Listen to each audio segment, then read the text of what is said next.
tankers and 10 motorized pumps and a flood control module with 2 boats.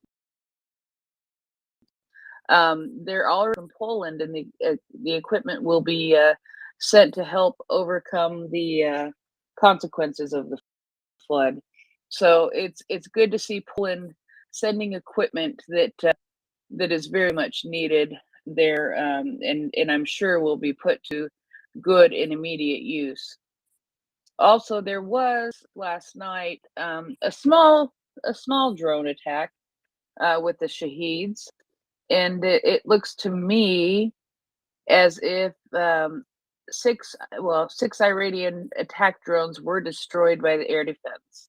I don't see that there were additional, so I would guess that that is an entire a batch of drones that were sent, and they look like they all got shot down in Command East. So that gives you an idea of where they were heading. Those are a couple of interesting pieces of information that I have picked up while I have been sitting here listening and munching on my dinner. But they the weather seems like it's going to change, and so I would expect that things are going to change as far as how things look, and I am concerned about how things are going to go on the as far as the flood is concerned, what kind of impact the rain may have on the flood. We did actually see some localized flooding, I believe, in Lviv yesterday. So, but James threw his hand up. Go ahead, James. Yeah, it's been pouring with rain in Ukraine, at least where I am, and yeah, but that's to be expected. Summer rains are going to happen for 3 or 4 days. I don't think it's going to affect the trillion tons of water that's been loosed into the south of the Novakhovka Dam. That water is going to drop. It's yeah. So yeah, I mean, I don't think it's going to have a huge effect, Marcus, or Prince rather. But I did have something I wanted to talk about. Have people seen the Medusa article on what Russians, even liberal Russians, think about the war? It's really interesting. Did anyone have a chance to read that? Or have you talked about it already? I had a little look at it, but I didn't fully go through it. We have Doman coming though, so maybe he might be able to go through it in some detail with you, perhaps. But go ahead. Yeah, it's extremely interesting, and it was raised by the Thomas Ilves, the former president James, of can I just check? Estonia. Is this the one from a week ago? The one that they asked the readers who support the war to write in with reasons why? Exactly. Okay, the liberal Russians. Yeah.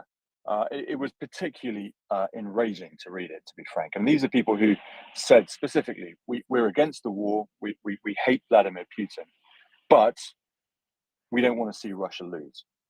And it's repeated again and again and again. These are young Russian men, particularly, saying that we hate the war, we hate Putin, but we're prepared to fight to ensure Russia's empire is not humiliated, that Russia cannot lose.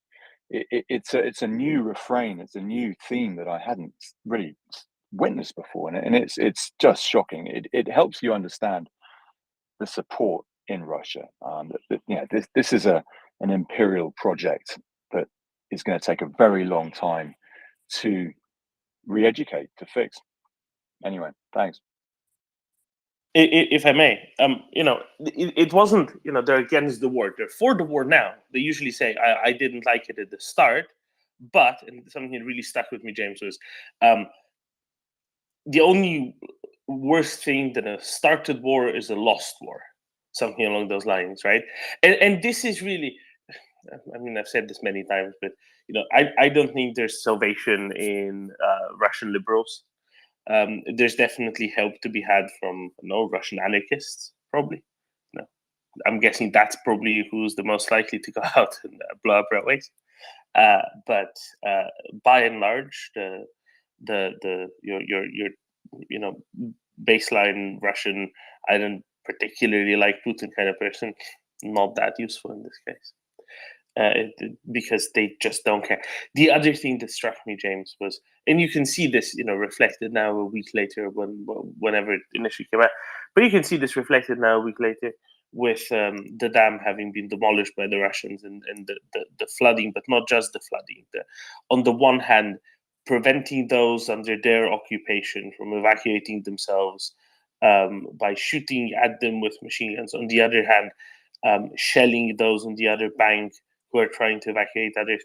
The fundamental lack of empathy, James, that was so pervasive in those comments, in those letters to Medusa, I think is the other big takeaway that I had, other than the only thing worse than a started war is a lost war. Yeah, exactly, Darren. And these are people who said, "Look, I'm anti-Putin." The fact that they read Medusa, which is it's based in Latvia now because it's anti-Kremlin. But they said, "Look, at the beginning of the war, as you say, I was against it, but now I'm for it. In fact, I'm so for it that I'm prepared to sign up and fight for Russia."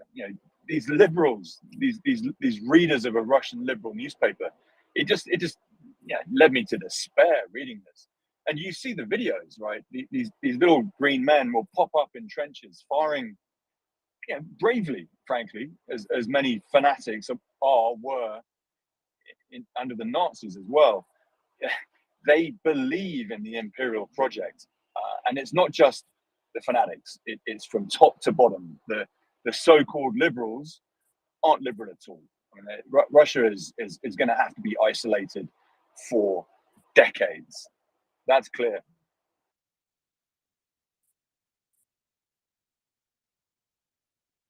The other thing is just, and I'm so sorry, Marcus Prince, from trampling all over you, but I'm just really excited when I heard him bring this up right on the hour.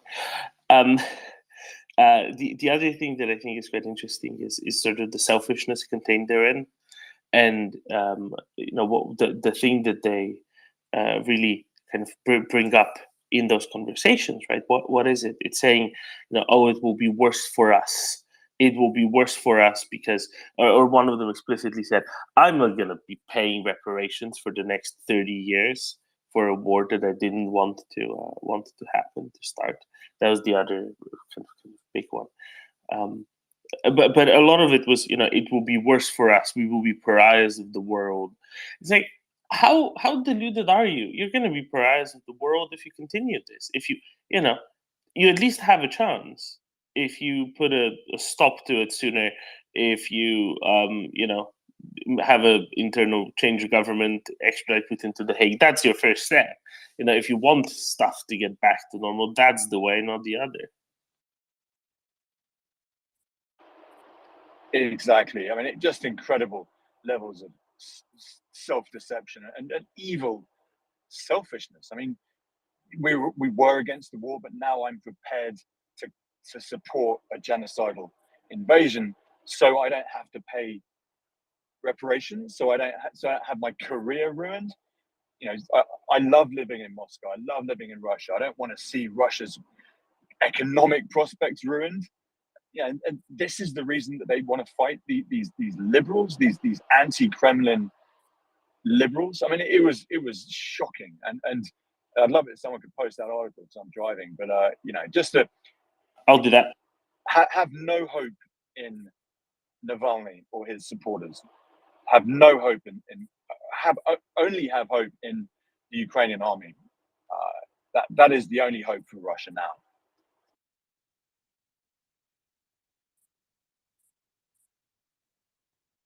There we go. It's up on the next. It will be in about 30 seconds. No, it's really striking, and it's really shocking that that's even an option. And that this is this is considered reasonable. The other thing that I found striking is a number of these live in the West. A couple in Germany, one in Austria. One of the ones in Germany said, "I've lived here for 20 years." It's and he complained that how you get ostracized for backing Russia. Well, yeah, no wonder. It's the absence of bothering to have seen why.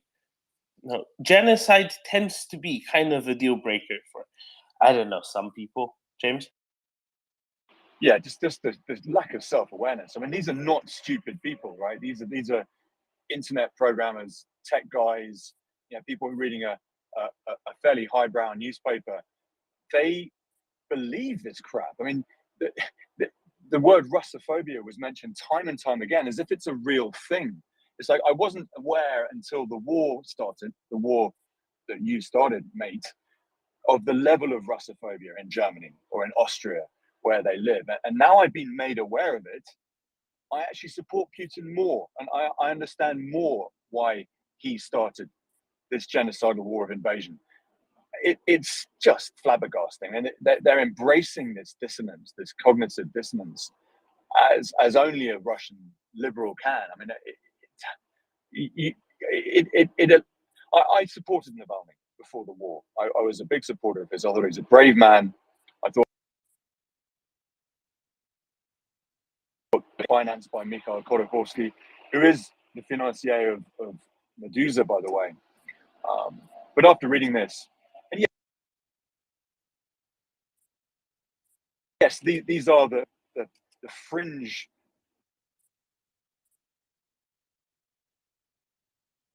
of Medusa's readers, and it's credit to Medusa that they published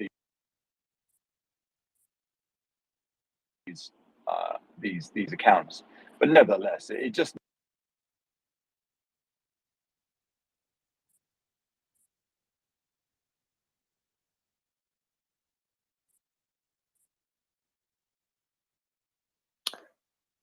I think we lost James there for a minute. Yeah, I'm sure he'll once he drives, further away from the jam, it'll get better. Good morning, mockers. Good morning, Prince. Well, Tommy, etc. How is this morning? I'm very happy to return to chatting with James once James is in a better area. Yeah, well, I have something for James, actually, because he asked about this a little bit earlier, and I found a bit more information while we were chatting, that this is the General Staff of the Armed Force of Ukraine from their 6 a.m. reports today. So they're stating, desertion is prevalent amongst the Mobiks, the poorly trained, recently mobilized militants that make up much of the Russian horde invading Ukraine. Commanders of Russian armed formations have been ordered to identify the discontented and select them for their meat assaults, which obviously are reckless infantry attacks without armour or air support, usually against a fortified position. So basically, that's how they're dealing with it. Anybody who looks like they're shaky, they get put up front. Out you go, my friend. Get up there into the death zone. So, that's how they're keeping dissent low, by weeding them out quickly. It's a very... Well, I suppose it's one way, isn't it? However, those guys are much more likely to surrender.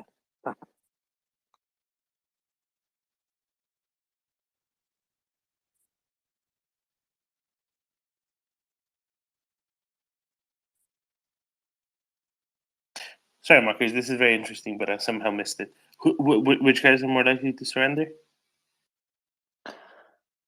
Mobilized, who are discontent and expressing the wish not to go forward, are being put directly on the front line into meat assaults to stop them from causing panic amongst the ranks. And wouldn't you expect those people much more likely to surrender? That's very interesting. You would, and especially, this is where what you need is a bit of a spark, so to speak, right? And self-organization, depending on how exactly, if it's just a bunch of those all together, and if there's any hope left among any of them, then yeah, that's how. Ideally, hopefully they're wise enough to realize that by far the best way forward is, to do exactly that.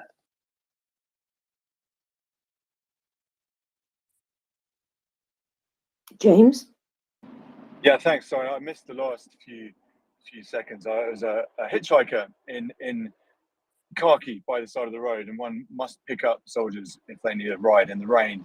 And so I have a Sahi listening next to me in the car, but he doesn't speak a word of English, unfortunately. Yeah, Don, I'd love to talk about that further with you. And once people have had a chance to read the article, it's extremely interesting. And it was very poignant that the former president of Estonia, Thomas Ilves, brought it up quite angrily. And Estonia has had just as many problems with Russian imperialism as other countries, other neighbors of it. And Tomorka's very interesting regarding the press ganging of Mobix. I think most interestingly, as we discussed earlier, when we know that Mobix don't want to fight, it's when we find out that the morale is shot in their first line units, which is why it was particularly interesting to hear, or it will be particularly interesting to hear about evidence of mutiny, of refusal to fight, of senior commanders being killed close to the contact line, which I think we're going to see more and more of, because then we know that time for Russians is very, very short. Thanks.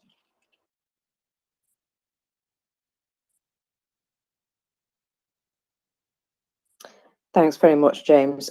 Prince, are you ready to get out of here? I can be, and I just see that I have been relieved from my duty. So thank you all for spending the evening with me. I appreciate it. And I will see you guys tomorrow. And have a good day as I am heading to bed. Slava Ukraini. Hello, Slava. And Slava.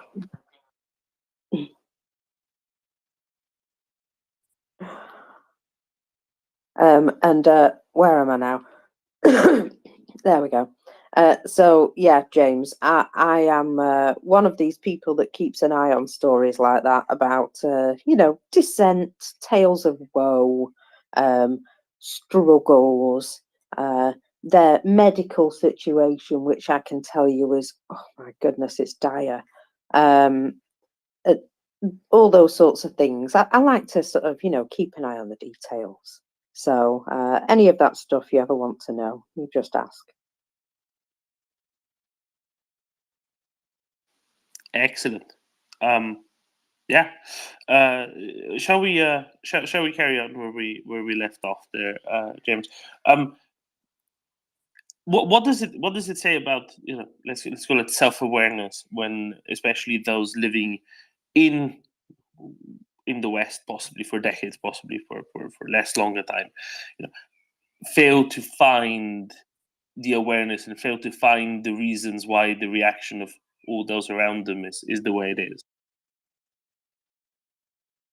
Yeah, well, it just demonstrates a lack of integration into the society around you. It demonstrates a lack of enlightenment. I mean, these are, you got to remember, these are educated people. These are people who are reading the equivalent of the Washington Post or the New York Times or the London Telegraph. These are not stupid people. These are highly educated people who have money, who retain this vicious imperialism, this refusal to accept that other people are humans and should be treated as such. No, they're literally Untermenschen. They're Ukrainians, hohols as they call them, us, right? They're people who've lived in Germany, as you point out, for years and have refused to, perhaps they've learned the language, but refused to learn the language of humanity and of being a citizen of Europe, of the civilized world, to maintain the idea that although you didn't agree with the war when it first started, that you should get on side to avoid a humiliating loss and a loss for your imperial pride, a loss for your personal economics. That then, yes, then it's perfectly fine to endorse rape, torture, and genocide. It is just flabbergasting. I mean, it appalled me to such an extent that I had to stop reading. I couldn't finish the articles. And yeah, I mean, what can we say? Have we seen another example of this? And perhaps modern Serbia, perhaps elements of German society after 1945, but it's very rare. I mean, persistent fascism in the modern era like this is hard to find.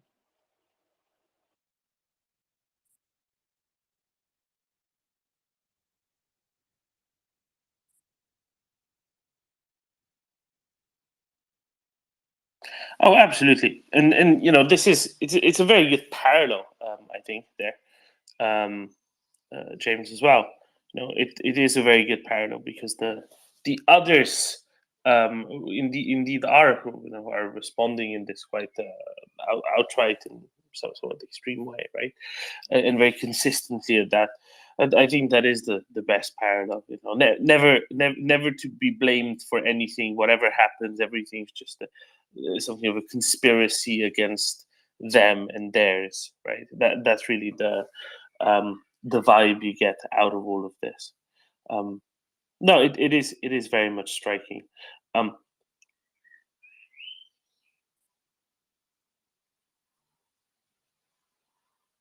just looking for one of the yes. So something else that comes out quite a lot, right? And this is from Sergey 38, unspecified city. He says, I don't support the war, but unfortunately the very existence of my motherland is at stake. I don't want to see it collapse. And I think this is, I don't know which way he meant the collapse, the disintegration, or whether he meant a more just an economic collapse and a return to the 90s. But I think he probably meant disintegration. And this is kind of what's behind a lot of this as well, isn't it? They want to maintain the expansion of the empire, but at the very least, at the very absolute least, maintaining the empire where it is, without having it shrink. And when this is the thing of paramount importance, as you say, even for this group of people, now what hope is there for anywhere else? So much more the reason why the defeat has to come, and come quickly.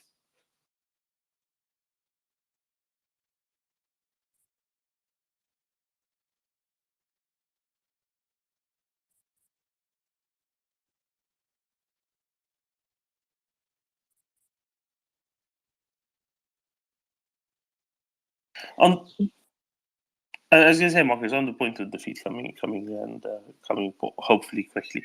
Today, I have not seen the report at all, the numbers at all. Well, funnily enough, I was just having that same brainwave that you might want to know them, because there's something on here that I think you'll enjoy. So I will bring it up. Sorry, I need another coffee. I've got a dry throat. So we have 980 liquidated personnel, 17 tanks. So do you mind if I note 980? Yeah. I believe ties the top 10 as the number 10.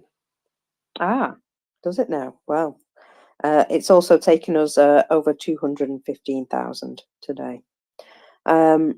17 tanks. It's quite a lot. 24 armoured personnel vehicles, 19 artillery systems, 1 MLRS. We have 37 UAVs, which, speaks to the drone attacks that were taking place. 7 cruise missiles, 33 vehicles and fuel tanks. 33. Is that a lot? That's quite a lot. It's very good. I'm a big fan of, as you know, Russian logistics train being taken out. And just to top it off, 2 special equipment. Oh, and a train. Did you see the train? There's a what? There's a train. I didn't. Sorry, I am a little bit unprepared. What? No, the train isn't on the numbers. I'm sorry. I was just tricking you there. No, but there is a train mess. There's a mangled train in Belgorod, People's Republic. It has now been confirmed that overnight there was near the railway station 15 freight cars and a locomotive.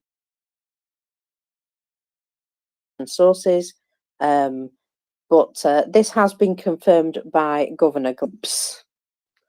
Can't imagine what might have happened there, but I thought it was worth noting. That was quite a lot. If you've taken the actual locomotive itself off the rails, there must have been something big happen there.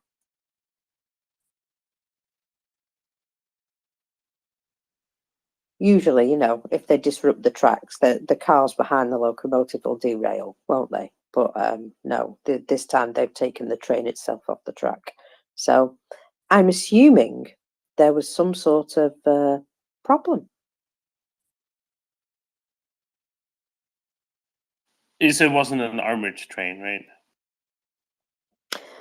No, it wasn't. It was a supply and logistics train by the looks of things. I mean, it had some tankers and, things like that attached to it. So, yeah, it was a terrible mess.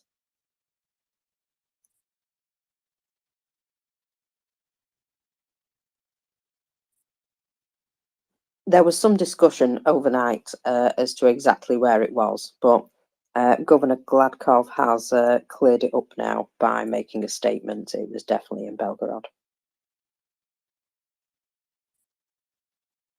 That's very interesting. Okay, fair enough. I mean, I can't say that I mind learning of this. This is very good. Did they specify anything else, like which direction train was traveling? What was there, perhaps anything like that? Well, there was a lot of toing and froing about exactly where this train had been derailed for a while. And so I wasn't really talking about it because I was like, if I can't figure out where it is, it's probably a bit difficult. So I'll just look and see if there's any more information about it now. I don't think there was much said about what it was carrying in particular. Just that it was traveling through Belgorod towards Ukraine. So it appears to have been going in that direction. So possibly, did it specify? Did it say where in Belgorod? Because I'm wondering if it means that train line down from Urazova towards Starobilsk is actually in use. If that can give us that indication, that's kind of what I'm really curious about.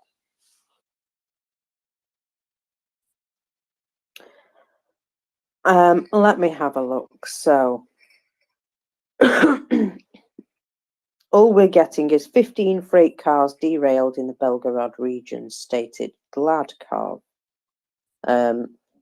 I'm waiting to see if somebody can locate this. Now it says here there is a state of emergency been declared in the Alexievsky urban district of Belgorod near the railway station. Does that help at all? Yeah, I think so. Give me a second to consult the map. You consult away because I'm just having a little look at some of these pictures of devastation, and yeah, it would seem it was definitely a mess. From the picture this morning, it looks as though the train's almost completely on its side.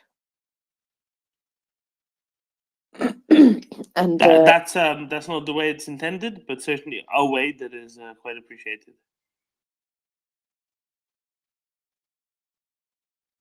Yeah, I mean, I know they can move these things quickly, but it does seem to be a substantial derailment, shall we say.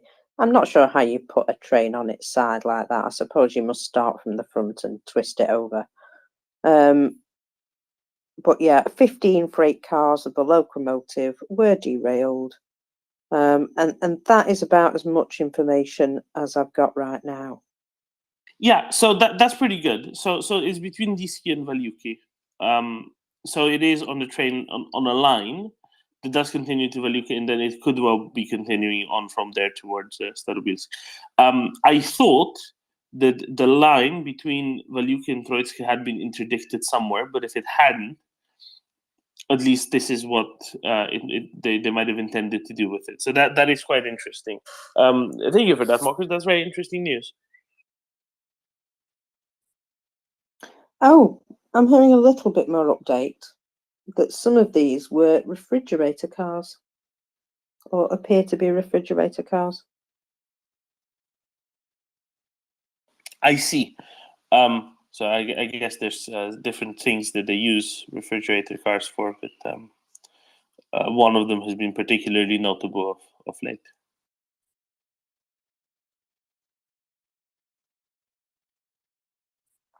Will? Well, speaking of refrigerator cars, did you see the news from Zaporizhia, the Russian-controlled portion of Zaporizhia's governor, local administration closed the area in Berdyansk near the military morgue. So they don't want people down around there to see anything for some reason. And that facility has quite a lot of refrigerated storage at it, both mobile and in the building itself, for the obvious reason. And I can't imagine why they wouldn't want people traveling. They closed off the whole region. The rayon of the city, you can't go. You're not allowed to travel freely there for some unknown reason.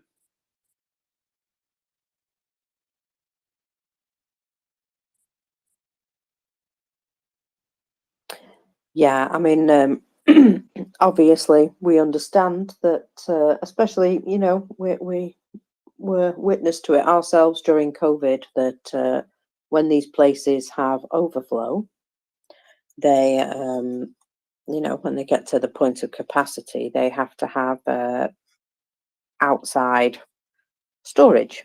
So bringing in refrigerator trucks, refrigerator cars, and yeah, other types of units like that to store. That would suggest that they've reached some sort of capacity. And hiding it from prying eyes also, source as will.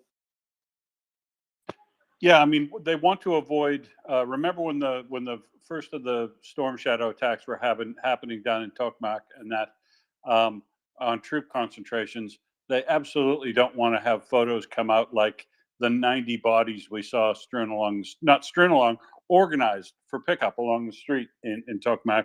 They don't want to see. They don't want anyone to see that sort of thing. So I'm sure they don't want photos of people loading or storing large quantities of Russian casualties when they haven't had any, and that would kind of screw up their narrative, apparently.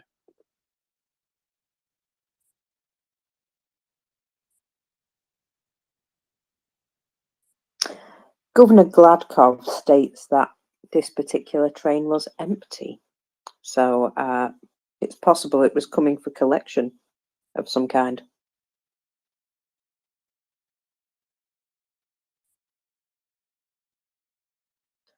How to really mess with the Russians, by the way. They're trying to obviously get rid of some of their problems, and Ukraine's like, no, don't think so. But of course, Ukraine will have probably given this job to somebody in the, you know, Partisan or Free Russia Legion or the RVC or one of them. I mean, you just don't know who's attacking you these days. It's very complicated. I will note, when it comes to refrigerated rail cars, this has actually been a part of these let's call them not exchanges, but somewhat by Ukraine. At least in some cases, they couldn't do it as much as they would have wanted to. But literally pushing these refrigerated cars full of no longer Russians to the border, basically, and then the Russians pull them, across from the other side. That did, I believe, happen on some occasions in those areas where the borders actually met on rail lines. I think it was mostly done further north, so towards Kursk and Bryansk, but it might not be limited to that. I'm not. I can't say I was exactly tracking all the ins and outs and details of that.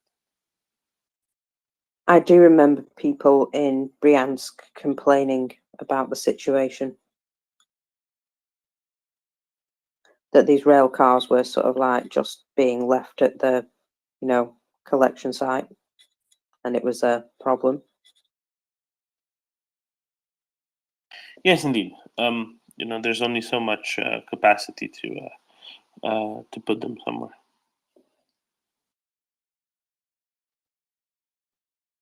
No, this would all be much better if Russians stopped sending so many soldiers to Ukraine.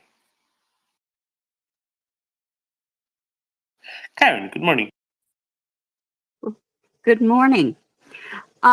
You were mentioning refrigerated cars, and I was curious, has anybody observed more portable crematoriums?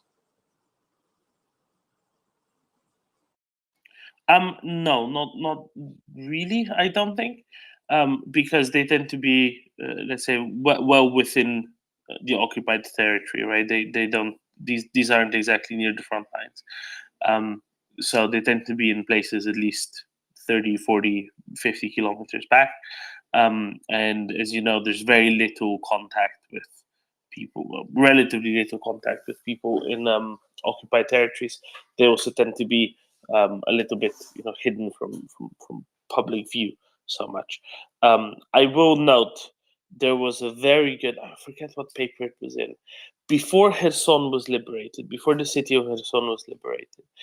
There was an article, and I think some one of the British papers that delved in rather detailedly into what into tales of somebody from Kherson, from the city of Kherson, who was still in the city, and the Western journalists was basically writing up what they were told, and one of the things was mentioning the operation of these mobile crematoria in the city of Kherson at the time. This would have been during the summer, sometime last year, or maybe very early autumn before liberation.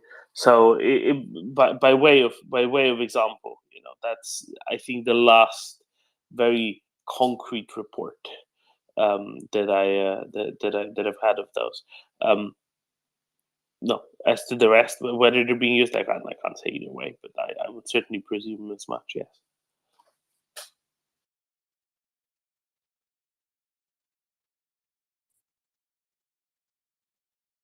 As to the purpose of their use, I think it's mixed. To the best of my understanding, part of it is to hide away evidence of particular crimes by the Russians. The other one is also when they have too many of their own too many of their own casualties, they can or they do sometimes use it. So.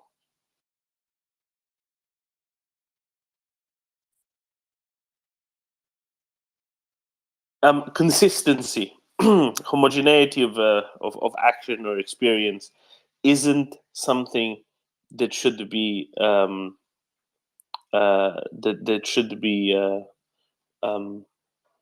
expected from Russians.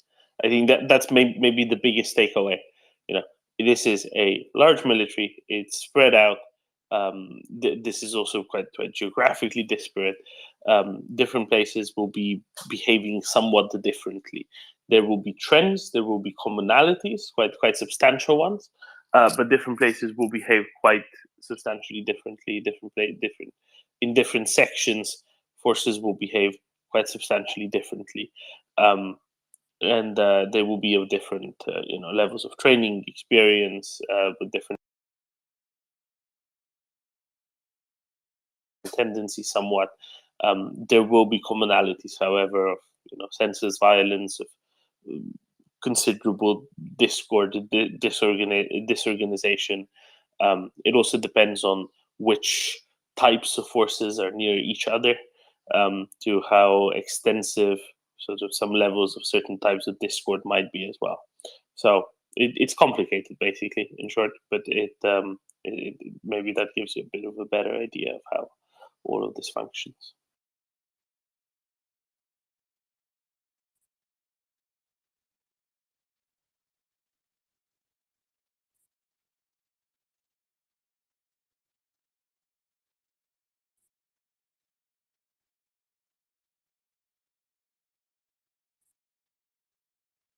So, Doman, I noticed something yesterday. I just thought I would mention it. You remember a fuel and I can't remember what it is. Anyway, fuel was on fire in Ufa. Do you remember that? Yes, I do. Yeah. Well, then yesterday there was more fuel on fire in Bashkiria, which Was is the same place. Is it the same place? Because it's different Yeah, pictures. Ufa is the capital of Bashkortostan or Bashkiria. Ah, right. So Okay. at least they're nearby. I'm not saying Yeah. that they might have had two different fires, one in Ufa, one somewhere else in Bashkiria, but Ufa is the capital of Bashkiria. It's quite a large city. It's I don't know how big the city is, but it's probably top 10, I think, by population in Russia. That's a it's a very important area, that part of the Volga, around Bashkortostan, Tatarstan. It's a very important industrial area for Russia as well. And Ufa itself, no wonder that fuel was on fire. It's a large, I don't know if it's so much. I think it's a refining center of sorts. I That know was there's a lot of. refinery. Refinery. That was the word that my brain could not say. Oh, so it was a refinery. Well, there we go. Yeah, so a refinery at Ufa and a fuel storage at Bashkiria. And I just thought it was coincidental that they were close by and, both very much of the same ilk. And I thought you might find that interesting.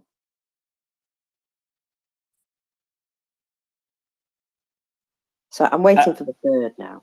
I just find that kind of amusing, right? Because we kind of came to the same conclusion with me knowing nearly, just some stuff about the city and the area.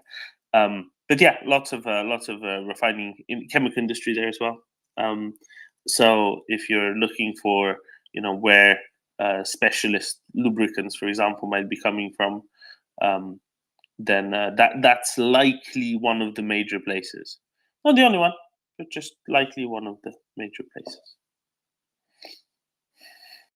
Yeah, I had a feeling that it might be a bit more interesting than just a smoking incident. That one, anything which links directly to supply of the war machine, I think is worth making note of. Oh, absolutely. No question about that.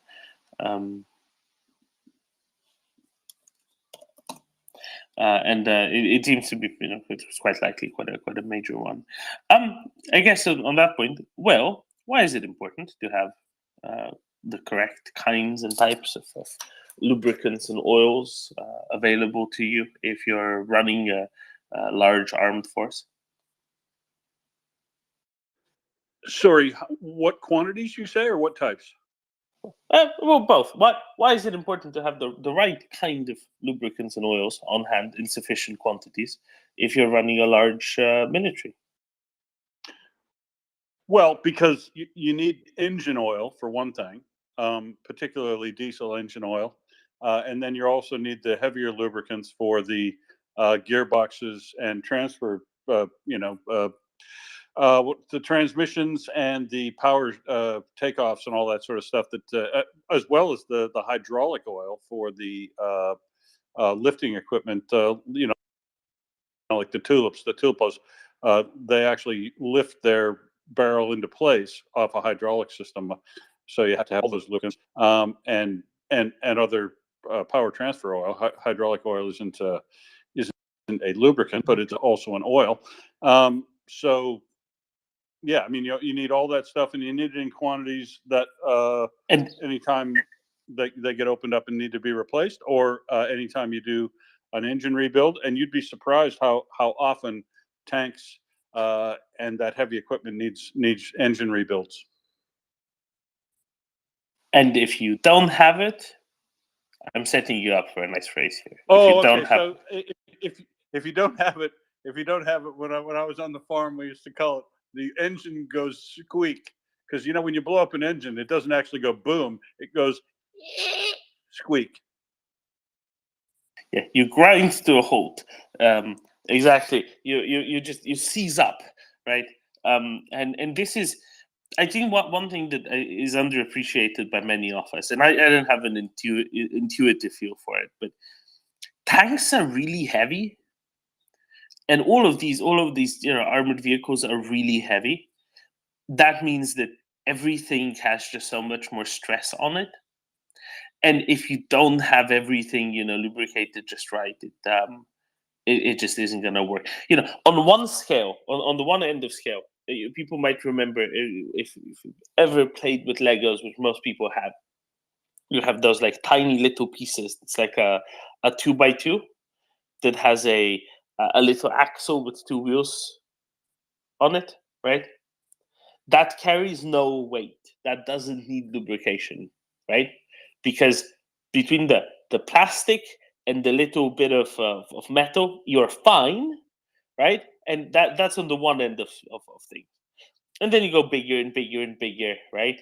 And then you get to a 50-ton tank, and then you really need loads of it because any bit of friction is going to kind of stop you. So the importance of it really scales with mass. Well, Yes, that's absolutely true. That the amount of stress. I mean, because you're talking about these tanks being 75 tons. Your average car weighs about 2. So yeah, and the Russian ones top out at 50 or so, right? So we don't have to go all the way up to 75. But yeah, absolutely. Your normal car is going to be up to 2. In Europe, it's most cars are going to be under 1.5.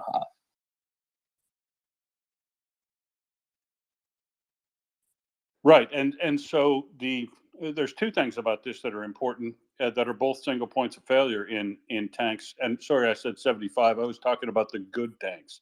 But you're right. The Soviet ones, the T-72s, only weigh about 50. But the key is, even at 50 tons, the main axles of those things, the drive axles of those things, would have very, very high tension or high compression bearings, and roller bearings, and ball bearings in races, and then there would be heavily use a lot of lubrication in each time you pack those gearboxes full. They'd have oil, and it has to be changed each time. And that's what I mean.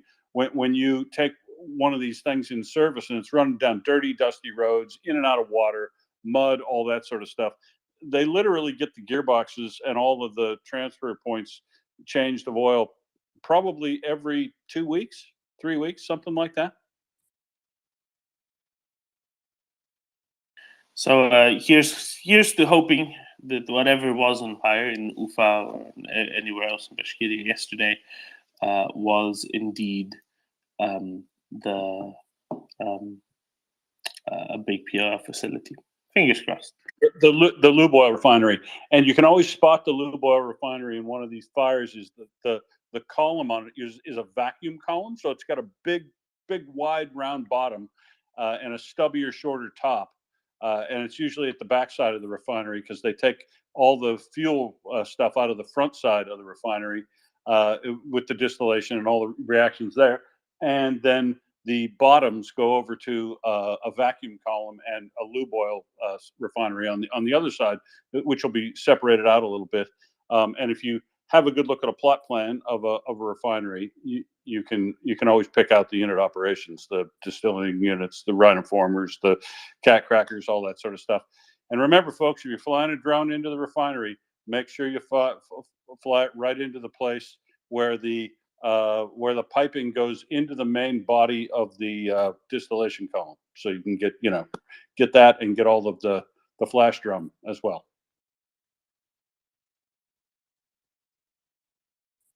Yeah, just make sure it's really gone and gone forever. See, Duma, we have to give those sorts of tips because Mockers is getting less and less impressed. She's becoming immune to the size and scale of these booms. So that we really have to work and get those in much better shape. But I will note that the precision strike by the Gimlers the other day, yesterday, which we finally see some footage coming out now of that grad, was particularly nice with the secondaries. I think Mockers would have liked that one. I did see and enjoy that one thoroughly. Yes, thank you.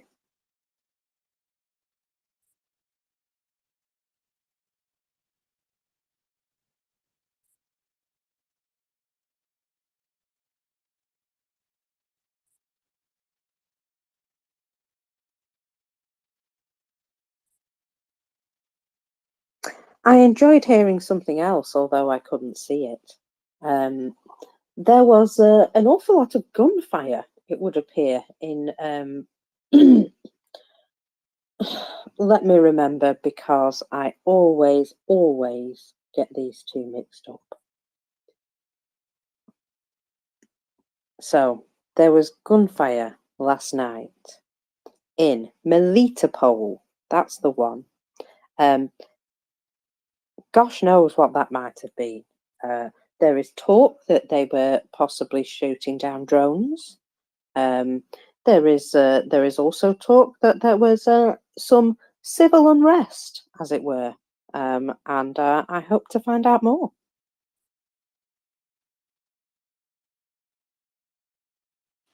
Very good. No, we like it when stuff starts happening behind the front lines. Fred Monkey. Yeah, talking about Melitopol, if you remember towards the autumn, end of summer, autumn of last year, or was it later when Kherson was finally liberated? I can't remember exactly when it was, but there was also sporadic gunfire erupting from the city. I've got no doubts that the Ukrainian special forces have very well infiltrated the region, as would be what they would, one of the things that they would focus on, and help partisans, arm them, and cause trouble essentially. So this is very good news in general. I had a question about the Kherson area and the Dnieper River. Now that the water levels are receding slowly, I think they're down quite a bit. Is it going to be possible for the Ukrainian armed forces to land south of the river now that essentially the Russians have less defensive positions in the area as well? I guess they have moved around troops. Or will the mud that has accumulated make that impossible? I think that's a great question, and I think the answer is that's very difficult to know, because it quite a bit depends on how the Russians are going to actually move their people around. The other big problem is, as you say, the mud, but also any sediments that have been brought downstream with the torrential waters. Remember, for the last 70 years or whatever, silt has been accumulating in the bottom of the Kakhovka reservoir, right? and if it gets sufficiently turbulent there lower, in the lower reaches of it, that's going to be bringing with it all manner of stuff, and it's kind of going to be a little bit like those Egyptian floods in ancient times, right? Where they brought the black mud from the Ethiopian highlands with every flood, except much less good. The problem is those things stay wet and sticky and gloopy for a long time. So I don't know. And I think it would require some very particular sort of recon locally to be able to figure that one out. I'm sure that some small detachments will, but the question is, if it can it even be significant, right, Monkey? Yeah, my feeling is that landing any kind of equipment is probably going to be very, very challenging. Mind you, even before this, it would have been one of the challenging things. I mean, landing heavy equipment. I mean, we just talked about how heavy tanks are, right? But even just armored vehicles, you need to have all kinds of specialized craft, and you're not as discreet, let's put it that way. But I'm pretty sure that they're already. I mean, they've been exploring the region, doing reconnaissance missions in that area. I'm pretty sure that that's one of the way that one of the ways that they infiltrate the south as well, because it's very difficult to keep a very high level of surveillance on the river in any case. But well, I guess we'll just have to wait and see. And another point, did you touch maybe yesterday on you tweeted some summer storms in Crimea, something to do with maybe Storm Shadow and hitting army HQs. Did we talk about that in the past few days? I've been on and off the space, but I don't think I've had anything special about that. We did a little bit. So these are in Henichinsk, right? That's the little bit of Kherson Oblast, right, on the eastern axis to Crimea, the Arabat Spit. And specifically, what was hit seems to be the sort of the summer holiday resort there, right on the edge between Kherson Oblast and Crimea, occupied Kherson Oblast and temporarily occupied Crimea. And that's where Russians set up their kind of Oblast military HQ after they were kicked out of the city of Kherson, or after they retreated from the right bank of the river. Literally as far away within Kherson Oblast from the front lines as you could possibly get. And it's been very thoroughly demolished. That's where one of Putin's doubles visited some months ago, you might recall as well, Fred Monkey. And that's really good. And I think it was hit twice, first on Friday night and then Saturday morning again. And it's just completely destroyed. I mean, really thoroughly burnt out and destroyed. Now, what the Russians claim is that what the Ukrainians have hit is a summer camp for boys, which is true, except the boys that were there now were A, part of the occupation, and B, very adult and very armed. Right, Monkey? Yeah, that's good. For anybody who hasn't been listening to this space, we've often talked about how bureaucratic and top-down the organization of the Russian military is. So if you hit one of these, I mean, one of the reasons why it's so important to go and try and decapitate in a way the leadership and the communications is everything has to come from pretty high up. When the Russians launch some kind of rocket attack, it seems to be a whole bureaucratic nightmare, which is interesting because that's the big difference between the Ukrainian military and the Russian military. Whereas the Russian military is going to go and try and hit residential buildings because they're too slow and too dumb to actually find anything of value.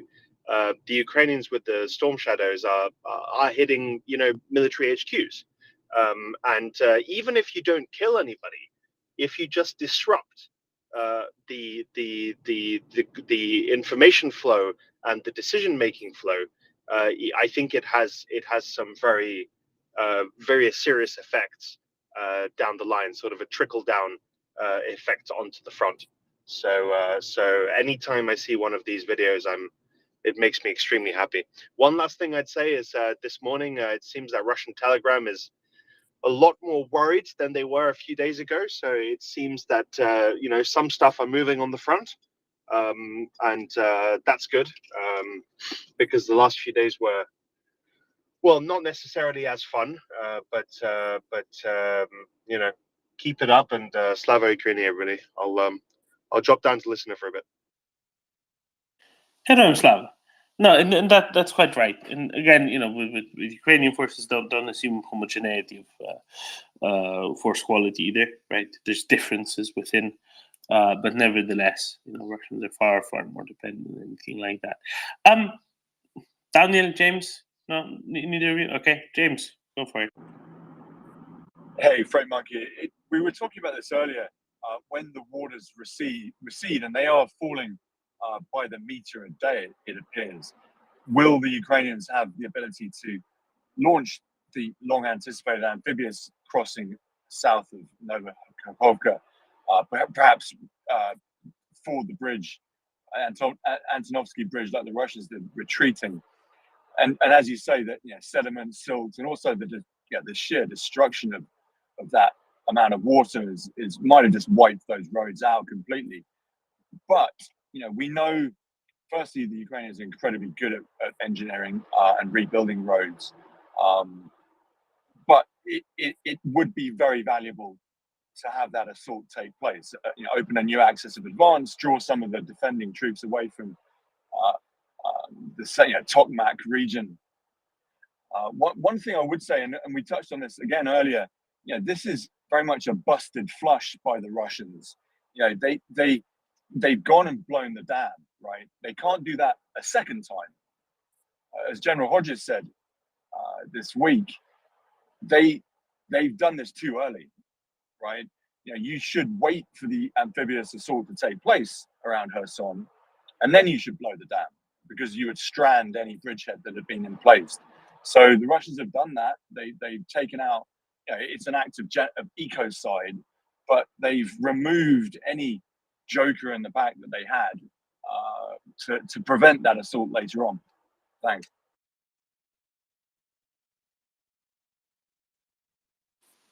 That's a very interesting point. I think the other one, when it comes to crossings, is higher up, where the reservoir still kind of is, but where more used to be. I think that's the other component that and this is very difficult to speak about. It's very difficult to speculate about, right? But what I will say is, I kept mentioning this as one of my parts in the response to the dam collapse, right? One, mitigate consequences in the immediate, especially in flooded areas, but also elsewhere. Evacuations, clean water supplies, medicine supplies, etc. Two, and this is the one I never expanded on, because I don't really know. It's up to Zaluzhny and his people to figure this one out. How do you militarily optimize more than the Russians with this change of circumstances? Can you, right? But this one. And then we get to 3 more weapons for Ukraine from outside. Come on, let's, that's the correct response, on top of helping with mitigation. Then 4 later on after liberation. That's sped up by 3. Get the reconstruction going, but that's all for later. And the options here for number 2, who knows what all there is, but I think it's quite interesting as to what it actually as to what it actually entails.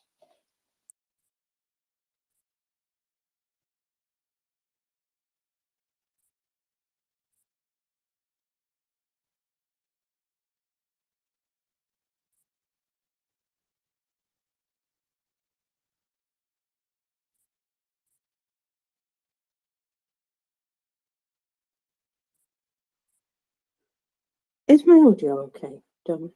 I don't know. Did you hear? Entails, I think, was the last word from me. Oh, might be. I don't know. Sorry. Just one of those voice messages in DM, and it was it freaked me out. So We have located where the column of well, a Russian convoy was blown up yesterday while we've been chatting, and it would appear that this convoy was attempting to leave Enerdagar, and was struck moving eastward from Enerdagar yesterday. Enerhodar. Sorry. Why do people put a G in it? Oh, because it's energy. Oh, right. Okay, so energo means of energy. Dar is gift. So like soledad is the gift of salt, gives the gift of salt. Energodar gives the gift of energy. I like that. Okay. It would appear that 3 artillery pieces and other armoured vehicles were destroyed anyway. So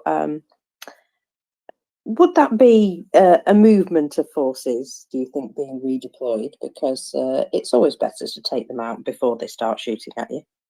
My guess is this is, to slightly shore up Russian losses on the Zaporizhia front, saying, oh, we don't quite need all of this here, we can use it better somewhere else. I think it's only but a small subset, or a relatively small subset of what Russia had in Enerhodar. So how significant it is, hard to tell.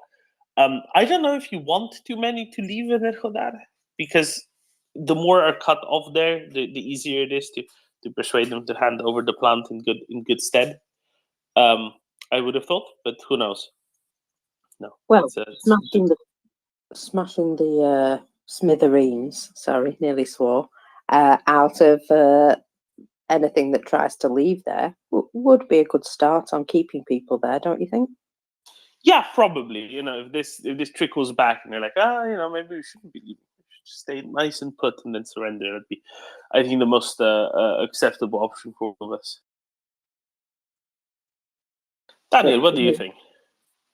My question is very, very simple. Mokers, do you talk about the convoy which was hit? First, the truck in the front. The second round was the truck of the last, and the middle hit ammunition, which have a nice fireball. That is the video you talk from the special Kyosen head? Yes. Okay, there are some questions there because it's 40 kilometers away from any known Ukrainian position, and it's not looking like a HIMARS strike. So we say they have 70-80 kilometers of range.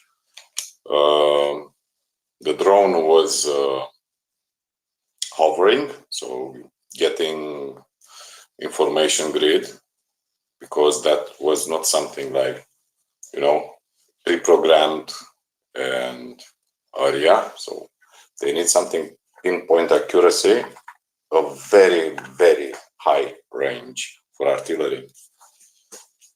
And most of the people asked what type of artillery was used. Rocket assisted smart munitions can go maybe around 40. Doesn't matter if it's Paladin, Archer, or Caesar. Probably was Caesar. But it was very, very interesting how close grouping was. So to deliver blows like that is, I can say, a dream for the Russians. They can do it. And anyone who commented about that strike, that was the main topic. What they use, what can hit at so big a range. I saw something, comments like, was a parked convoy, was nobody there, things like that.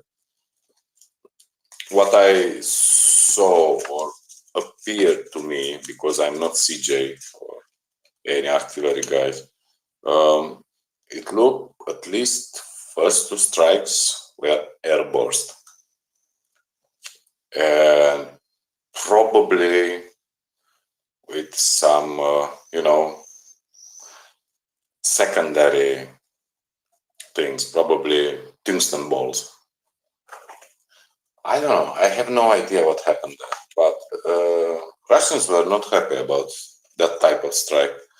And Freight Monkey said something about Kherson. I watch a bit in the morning streaming of Andrew Perpetua on YouTube, not all, just half of it. And he said something truly interesting. He said, look, in Kherson, OK Pivden, Operation Command South, already won the Dnieper battle. So many of the islands from the Dnieper going to the Delta were already conquered or at least controlled. Russia lost there the battle. And this is a confirmation because I think yesterday in the morning I saw from the Operation Command South assessments about the losses of the Russians in that area. And they were pretty big. A lot of mestas, a lot of ammunition depots, a lot of tracks, APCs, tanks. So they lost a lot of equipment there. And it's not just recently. There were constant fire battles there. But what we forget is not only Ukrainians have airborne units, in fact, brigades, and one of them is very well known to CJ. But Ukrainians have also a Belarusian airborne brigade, so... I don't think it's a brigade. I think it's a much smaller... Battalion, maybe. Maybe. I have no idea. I have no idea because I just watch and see, we look a bit of the Russians, yeah.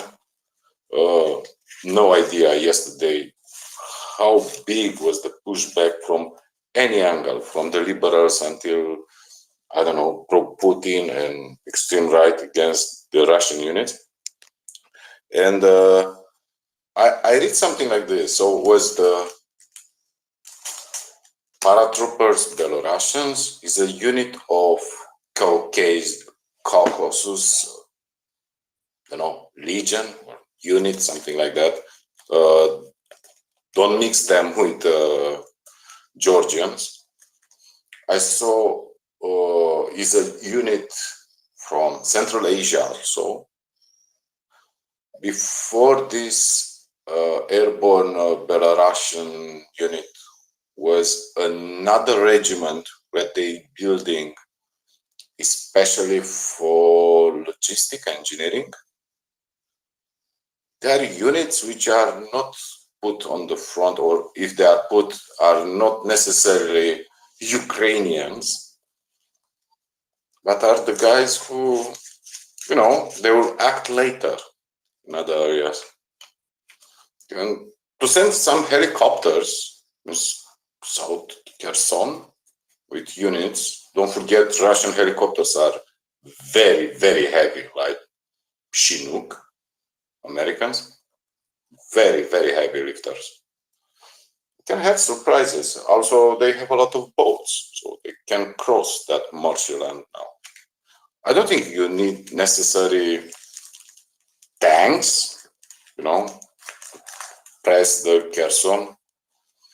And if they made some pontoon bridges, they will not put there. They will put eastern of Nova Kakhovka because it's very accessible from there. And I expect Zaporizhzhia power plant to be stormed.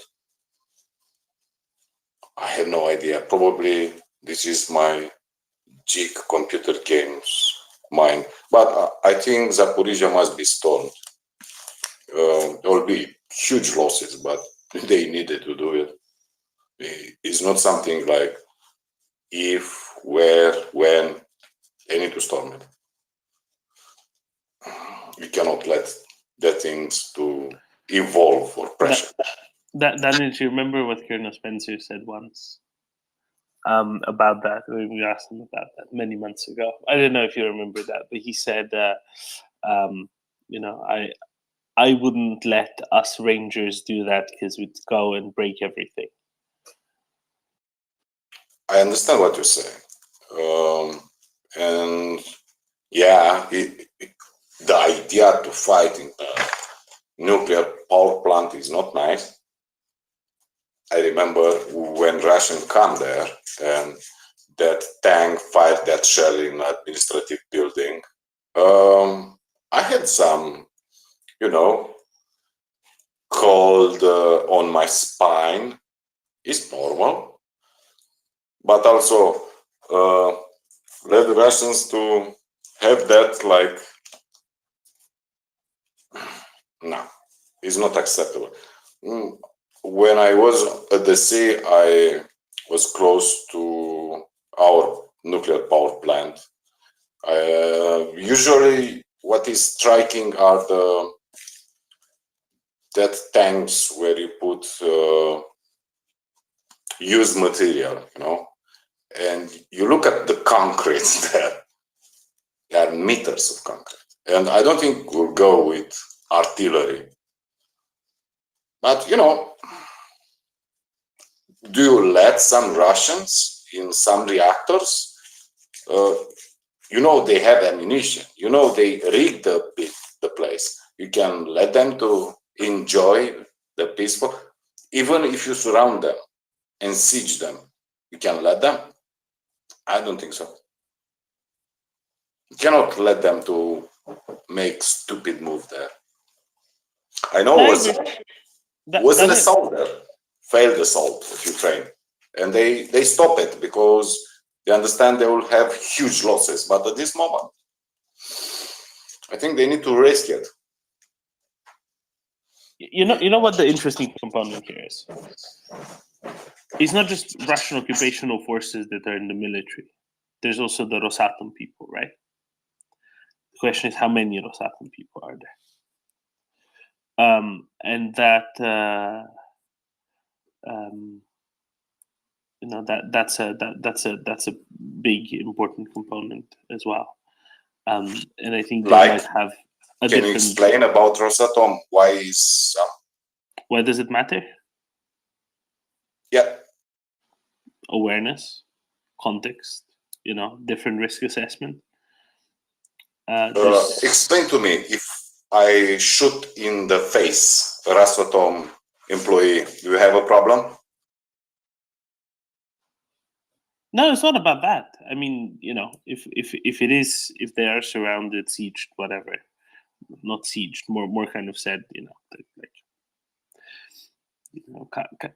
get out and don't mess with it, right? I think that the bigger the ratio of Rosatom people to military people there is, the better the chance that everything is left in one piece. Do you see what I'm getting at? Who's in charge matters. If it's a hot-headed colonel, that's a lot worse, or major general even, that's a lot worse than if there's no one but some lieutenants around and a bunch of lower ranks mixed in with some important Rosatom people, because those are not going to have the same willingness to mess with things. I think there's a difference between the I wonder what the guys of Gossi communicate to Vienna. If that guys, because they are there and they will never change, right? They're still there for months. Correct. I think they've been rotating in and out a bit. But okay, what they communicate to Vienna? Because in this case, I think Gossi will will never be happy to see some fights there. But if the information is good, you can draw the right conclusion. I don't think I'm sure about what will happen, but I will never let Russians around there. No way. It's not something you can imagine. After a far fight there will be, of course, pipes for cooling, for, a lot of measuring things will be destroyed. But at this moment, I imagine even computers are affected. Laptop was stealed, measurement equipment destroyed. There is not something, is everything intact and need to conserve them. If I remember well, both sides used MLRSs in the area. Yeah, the area is huge. The Ukrainians probably hunted every piece of equipment they saw outside. But they are damaged already there. And I don't know if Kadyrovites are still there in the city of Nerkohadar. I hope not. No, I don't think so. Sure, hope not. But we'll have to see, right? Did you talk about Kremina? No, we haven't. What up with Kremina? I've not heard much about Kremina for like 3 weeks now. What's going on there? 3 weeks? Why? The fight was always there. Just don't get to the mass media. There are always fights. Kremina's part of the area. And usually in the woods, this is very, very interesting. They fight in the woods. And if I remember well, Russian lost there maybe 2 brigades of artillery. I don't know if it's right designation, brigades, or Russian-Ukrainian one division. No, how they designate artillery units. But what was interesting, everybody talked about 4 points of pushing on Zaporizhia. So one of them is extremely successful. They push hard on the 4th axis. Yesterday, that Humvee storming a trench, that was Avdiivka.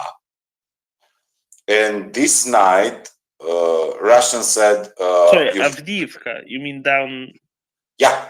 That Avdiivka, the Yeah. one that's never moved. Yeah. And this night, Russians complained a lot that 2 armored brigades, that put it on the east side of Kharkiv Oblast, which worried Russians. They start moving in Kremina. So I think Russians are very happy. And also, what I read it past 3 days, in fact, 3 nights, every time they are pissed off because they are attacked at night. Because, night vision, and they are attacked at night, not at day. And they are totally panicking about this idea. They cannot see and they are shelled, killed. If I read, I don't know how much confidence I have, but in Zaporizhia, the losses are 15,000 Russians, which is, I don't know how to tell this number. For the last 3 days, Ukrainian official, they put it 3,000 people, yeah, killed in action, but 15,000, they are a lot. And by the way, what was your assessment with the offensive started, Tokmak or Melitopol? Oh no, I'm not paying attention to details until Melitopol. Until Melitopol, okay. Yeah, I will say, Daniel, the casualty figures, I saw that 15,000. I have no idea where that came from. I will say one thing. You remember when Russians a few days ago were complaining about, Ukrainian artillery is shelling really, really hard. I think but that's really hard. You know what is the difference? Russians still use area shelling, you know, massive numbers. And Ukrainians still are using very few shells, but they hit. They're well placed. But you know why this is interesting? I think this is interesting because there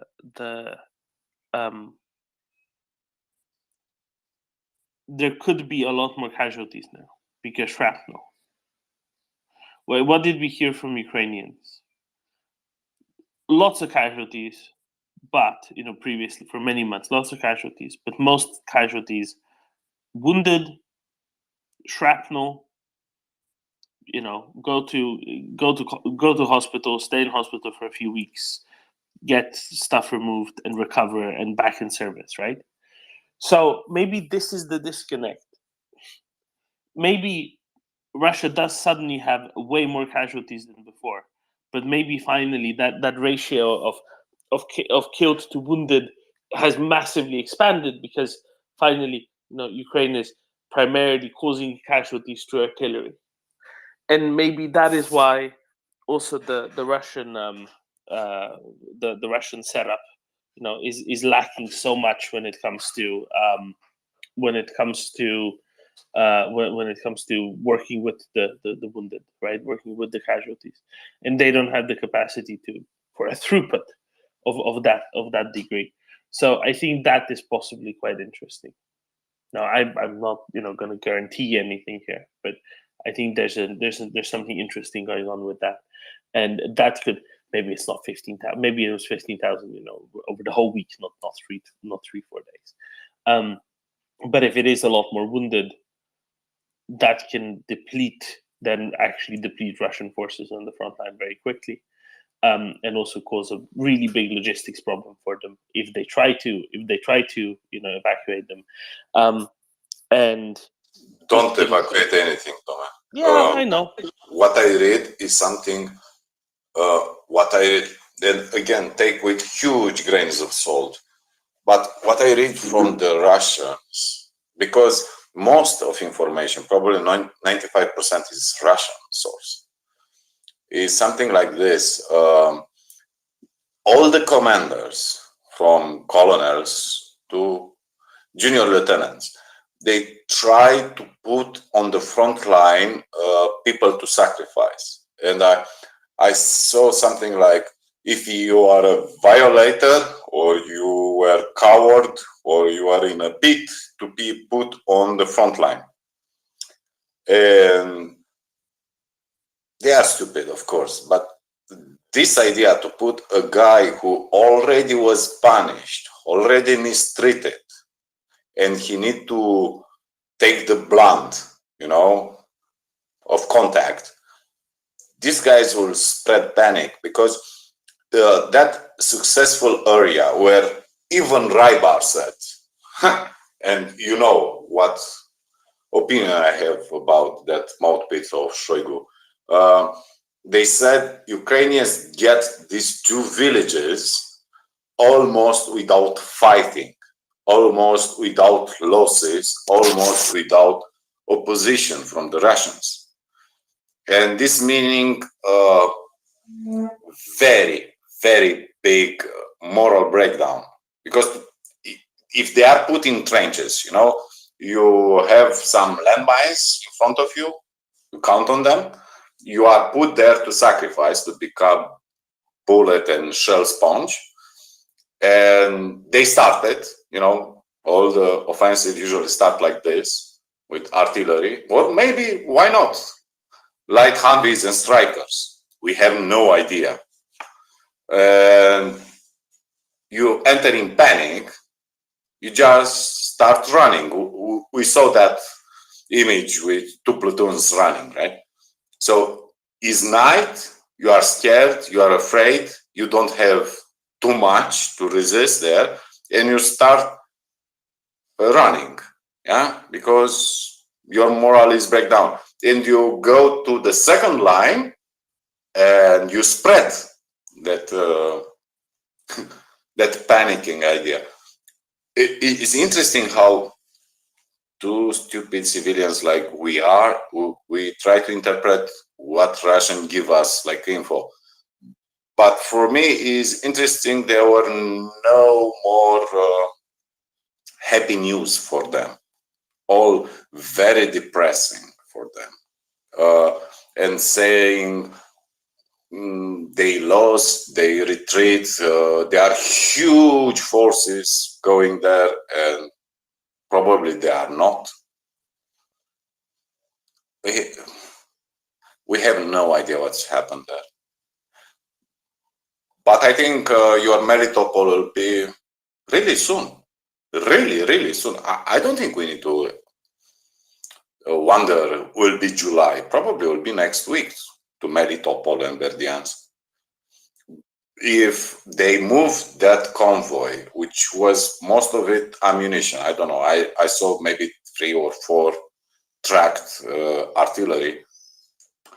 So they move it from the west to the east. And if Ukrainians risk a bit going from the west, I don't know how, it's their job, they are soldiers, and they will push, not attacking the front of their fortification, but going around, 2 lines of attack to that direction. Jan Matiev put that scenario, and is likely that will be fun. They will not go just attack like Russians, stupid, go frontal attack, envelopment. It'll be very interesting. I wonder what will happen in Vuhledar area. I really wonder. And probably they are still in a probing, light cavalry charge, things like that. Do you see any challenger? I don't see any challenger. I don't see any Marder. I don't see any CD90. I don't see Dvati. What we saw, some Leopards and some Bradleys. Where are the most heavy things? Kremina? I don't know. That armored brigades of Kharkiv are not Western equipment. Also, where are the T-90s captured from Russians? Where are the T-80s? So, strikers, where are the strikers? It's interesting. And Russians didn't put, because if they saw, imagine they will record and publish and say, look, we fight NATO and other bullshit. Where are the challengers?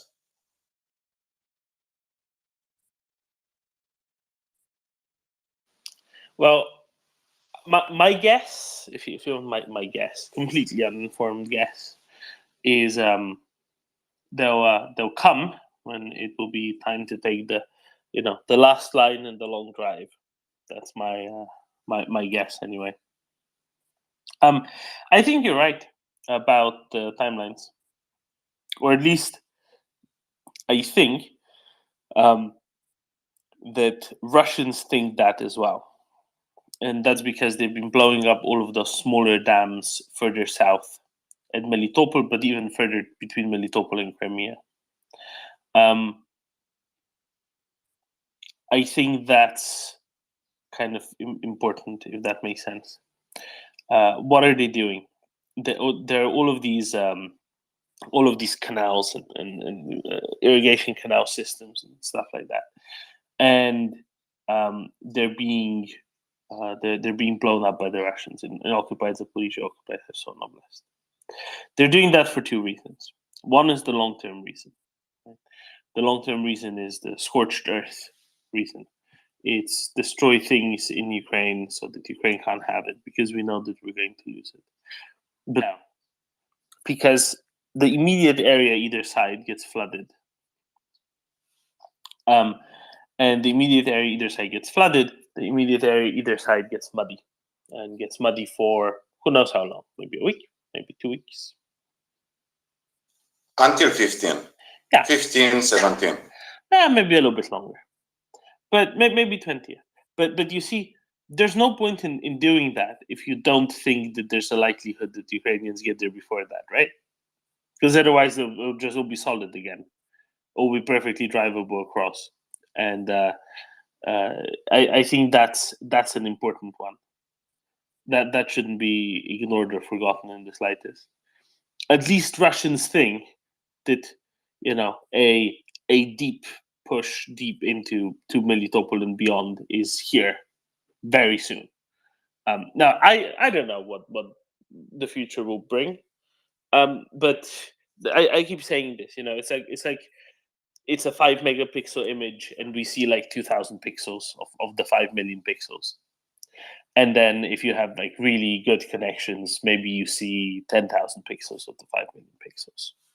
That's fine. Or you get the other photo from, Sumy Chernihiv, Kharkiv North, which is still open. Sure.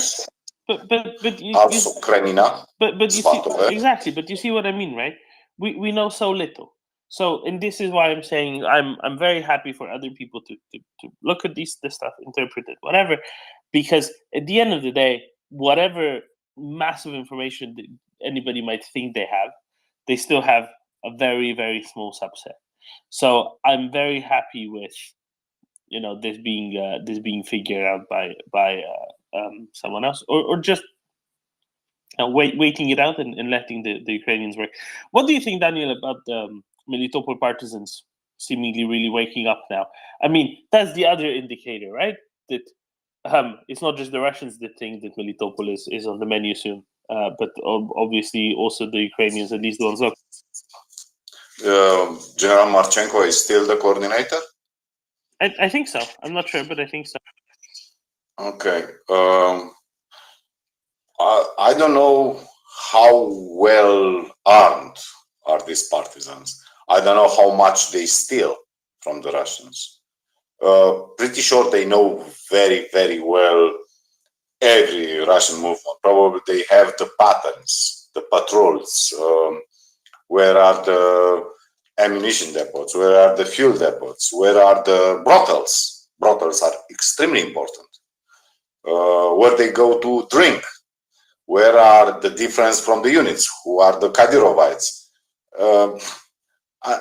I think will be interesting to see, and probably Melitopol partisans will be more like French resistance, less ready to go fighting.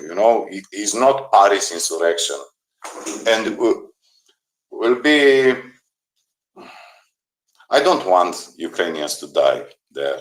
I don't want to see people hanged out of street lamps because the Russians. But on the other side, I don't know how important is Melitopol.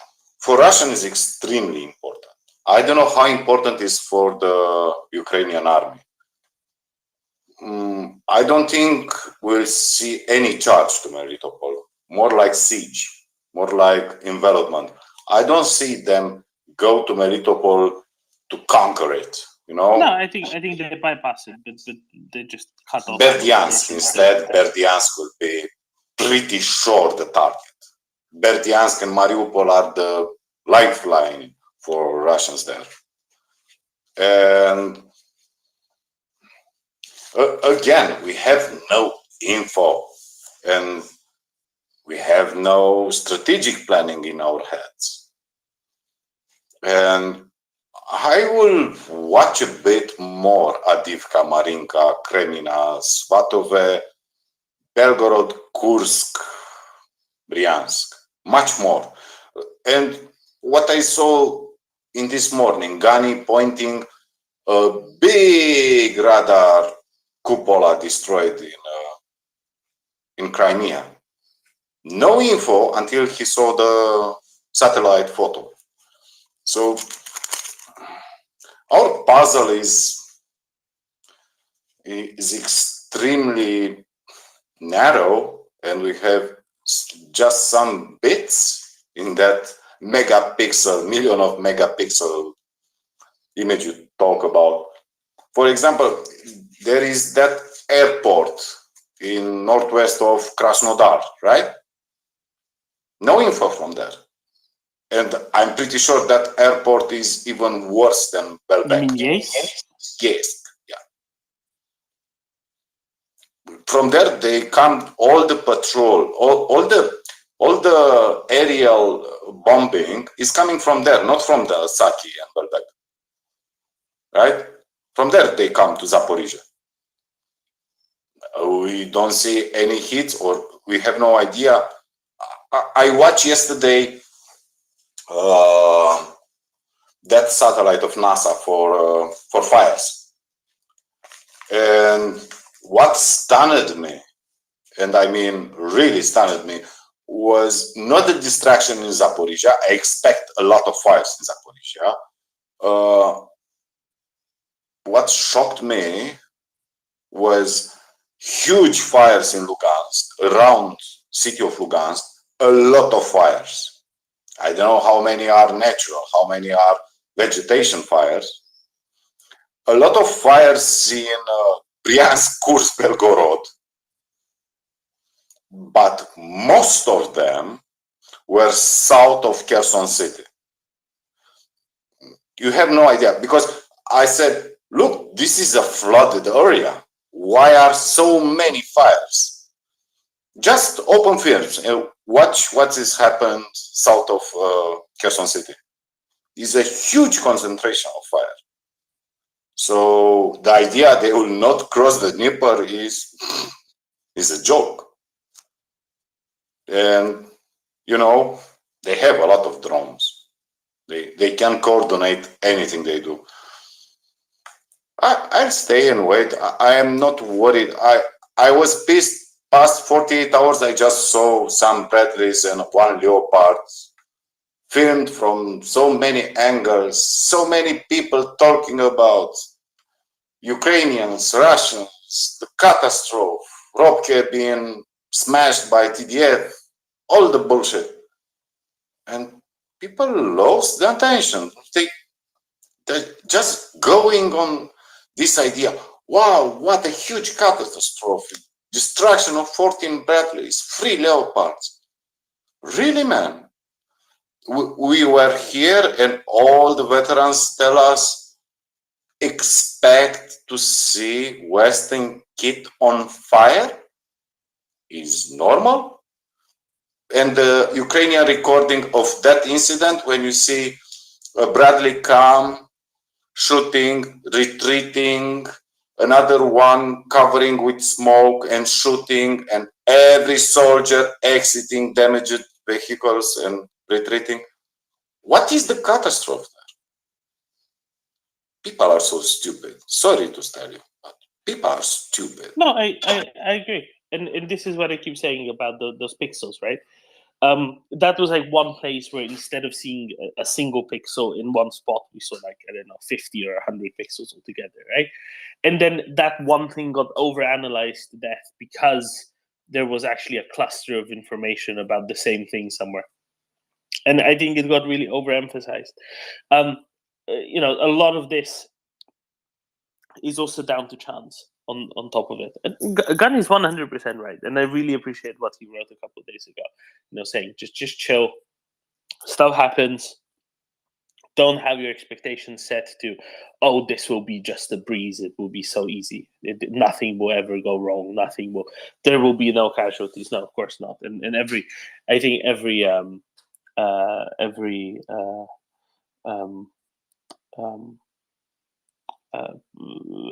remotely sensible person would have thought so.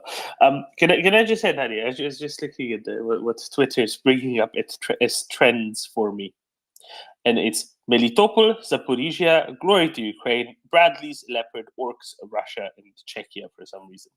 Those are the trends that it's showing me. I think Twitter's learned what I care about. Want to know the biggest news we have past 12 hours?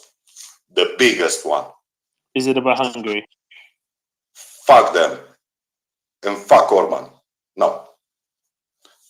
The biggest news, Russian news, is any volunteer units will sign with Ministry of Defense contracts until 1st of July.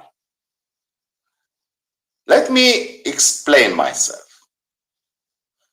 Any volunteer battalion for a region, any PMC which are acting like volunteer units will be under Shoigu command.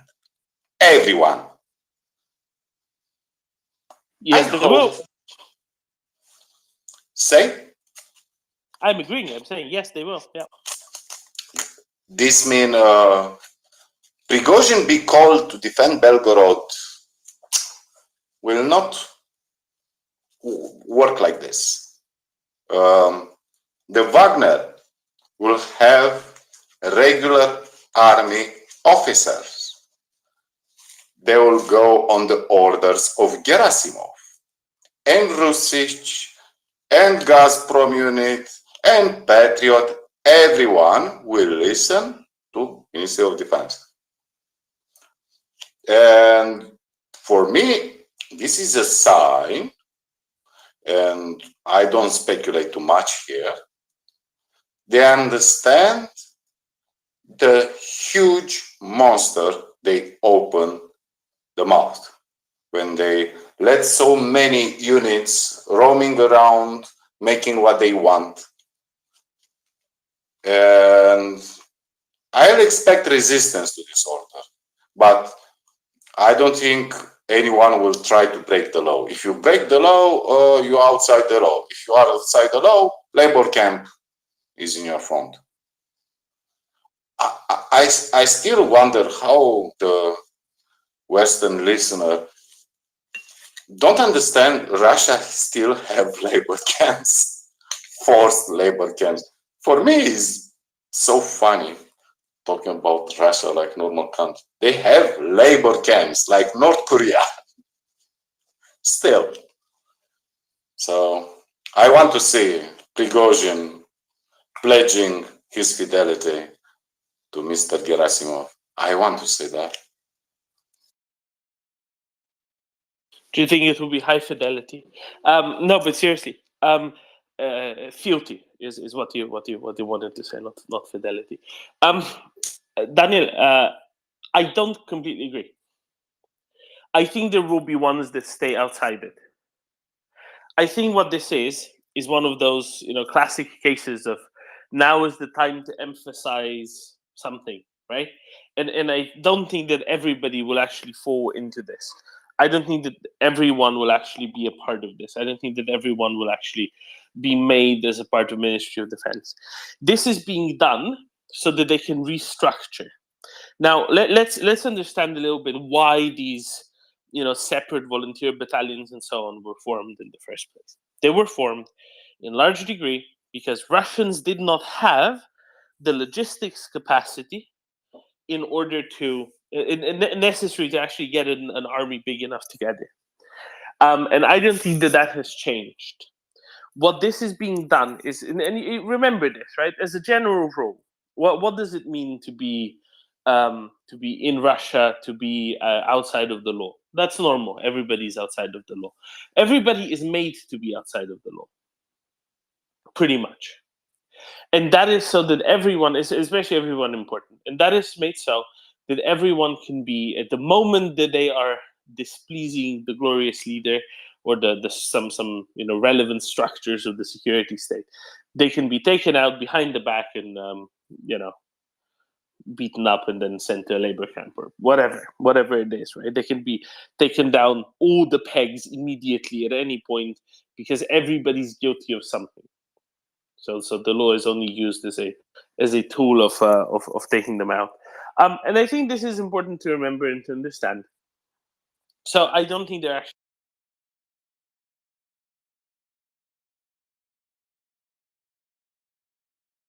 will stay in these alternate forms. Nevertheless, those are already part of Ministry of Defense forces. say Bashkortostan volunteers, Tatarstan volunteers, right? They're already part of Ministry of Defense Forces, and some will still stay. We'll see. I think it's going to be a mixed. I think it's going to be a mixed bag. But what this is it's causing this fealty, right? Like you said, it's to make sure that the fealty is there. It's kind of kiss the ring kind of move. There is another aspect, Domen. For example, Tuva authorities, they said they will not pay any compensations for the soldiers. That is one. Second, they amend the recruitment clause or something similar. So there will be no exception for getting to war. They lowered and increased the range of age. So now it's from 18 to say 65. No more exception if you are sick or unable to be considered fit for the battle. So if you paid until now bribes to commissioner, will not work now. Doesn't matter if you are professor, priest, anything. Everybody will be put in the army. I read another thing. Nobody on this age, male, will have the right to drive a car in Russia. Another thing, nobody have the right to cross the borders of the regions, not to leave Russia, to cross the border. So after they struggle a bit for a few months to make electronic databases, connection with other databases, mass surveillance, messaging via SMSA, you are conscripted, all this, I think they plan for a mass mobilization. I don't think will be any solution. Probably they imagine after this offensive to put again a new stopgap and send a lot of, I don't know, soldiers to fill the trenches. And I think everybody must be prepared, not for the Russian mobilization, but to be prepared for 3, 5, 10 counteroffensive from Ukraine.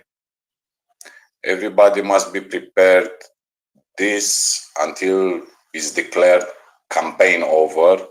I don't know any idea if Ukraine will declare this, but even at one moment there will be a respite because you lose energy, you lose logistic support because the lines are too long. We need to stay on this, on this topic. Don't imagine you need to have one push and Ukraine go to the border, all the international border, and okay, this is a Hollywood happy end and war is done. I think we need to be prepared for the possibility. I don't see this will happen, but the possibility we'll have a new offensive in the autumn or winter or next spring or next summer.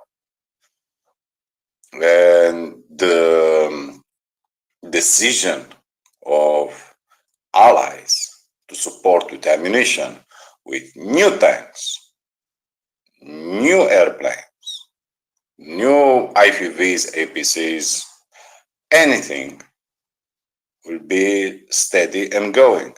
And I know people are worried about elections, public support, all this bullshit. If we were capable not only to support Ukrainian state until now, 1.5 years, because most of Ukrainian state works on foreign help.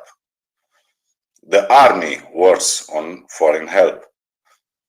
And I don't see anyone saying, our country are destroyed financially.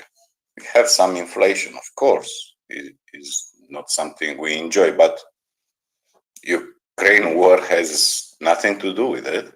And we need to keep going. 2024, 2025, 2026. Until I see Kremlin made just dust and bricks, until governors in the border region will make separate peace with Kiev, until Russians who are feeling with blood on their hands leave Crimea, and there will be proposal who can stay and who must leave or will be deported because they illegally there. We need to be prepared. Don't expect next week, next 2 weeks to see Putin be declared dead, happy in his bed.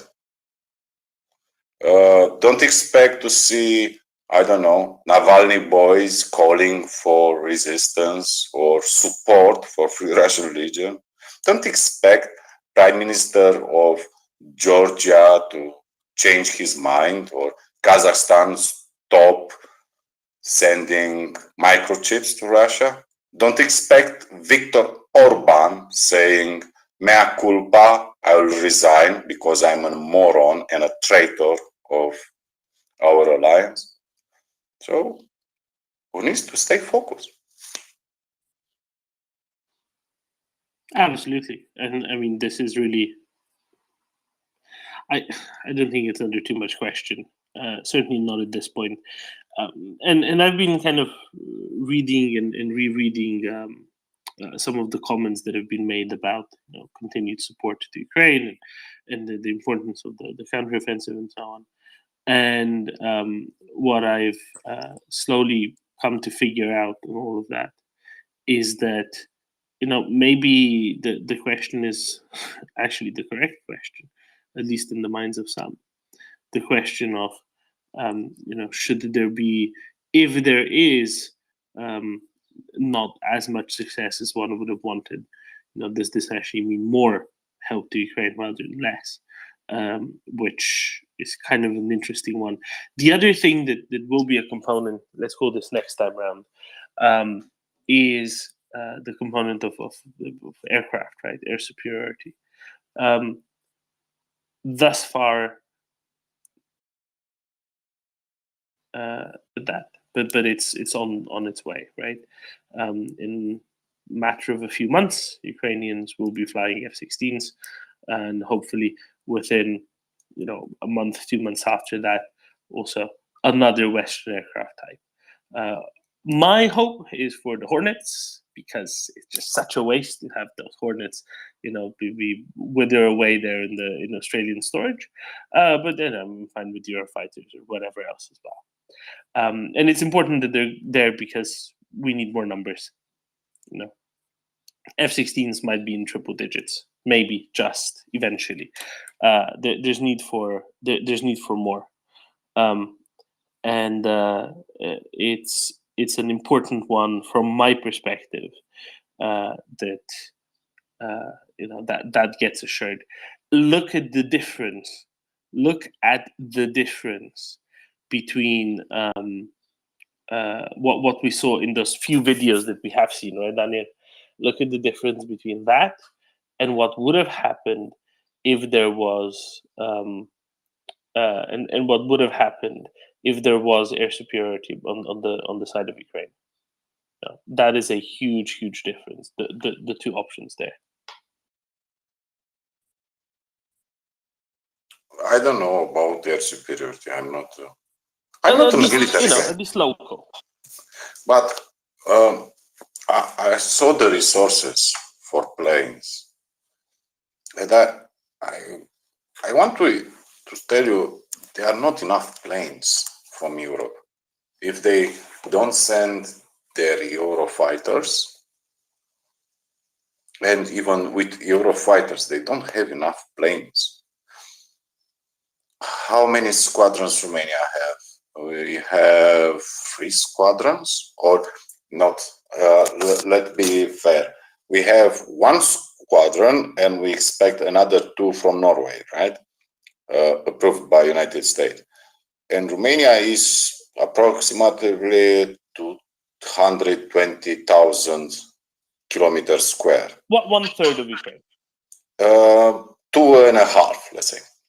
So Ukraine will need, in war condition, because we are not in war condition, so not for aerial police, NATO missions, because our F-16s are now above Lithuania, Latvia, and Estonia this moment. Yeah? We made air police there. Ukraine probably needs 200 to 300 planes. There is only 1 pool of F-16s in the world, so big. And maybe they will send them. I don't know. Maybe we'll send them. I think every strike on airports made it by Russians. So it was Helsinki, and yesterday was another one in the center of the Ukraine. They are a special, message to the United States. We will hit airports, and Ukraine will have no safe place for F-16s. I don't know. In West, they have reinforced concrete hangars like Slovakia in Ukraine. Maybe Axel knows about this. Dispersion, probably need dispersion. They will lose planes, but they need a lot of them.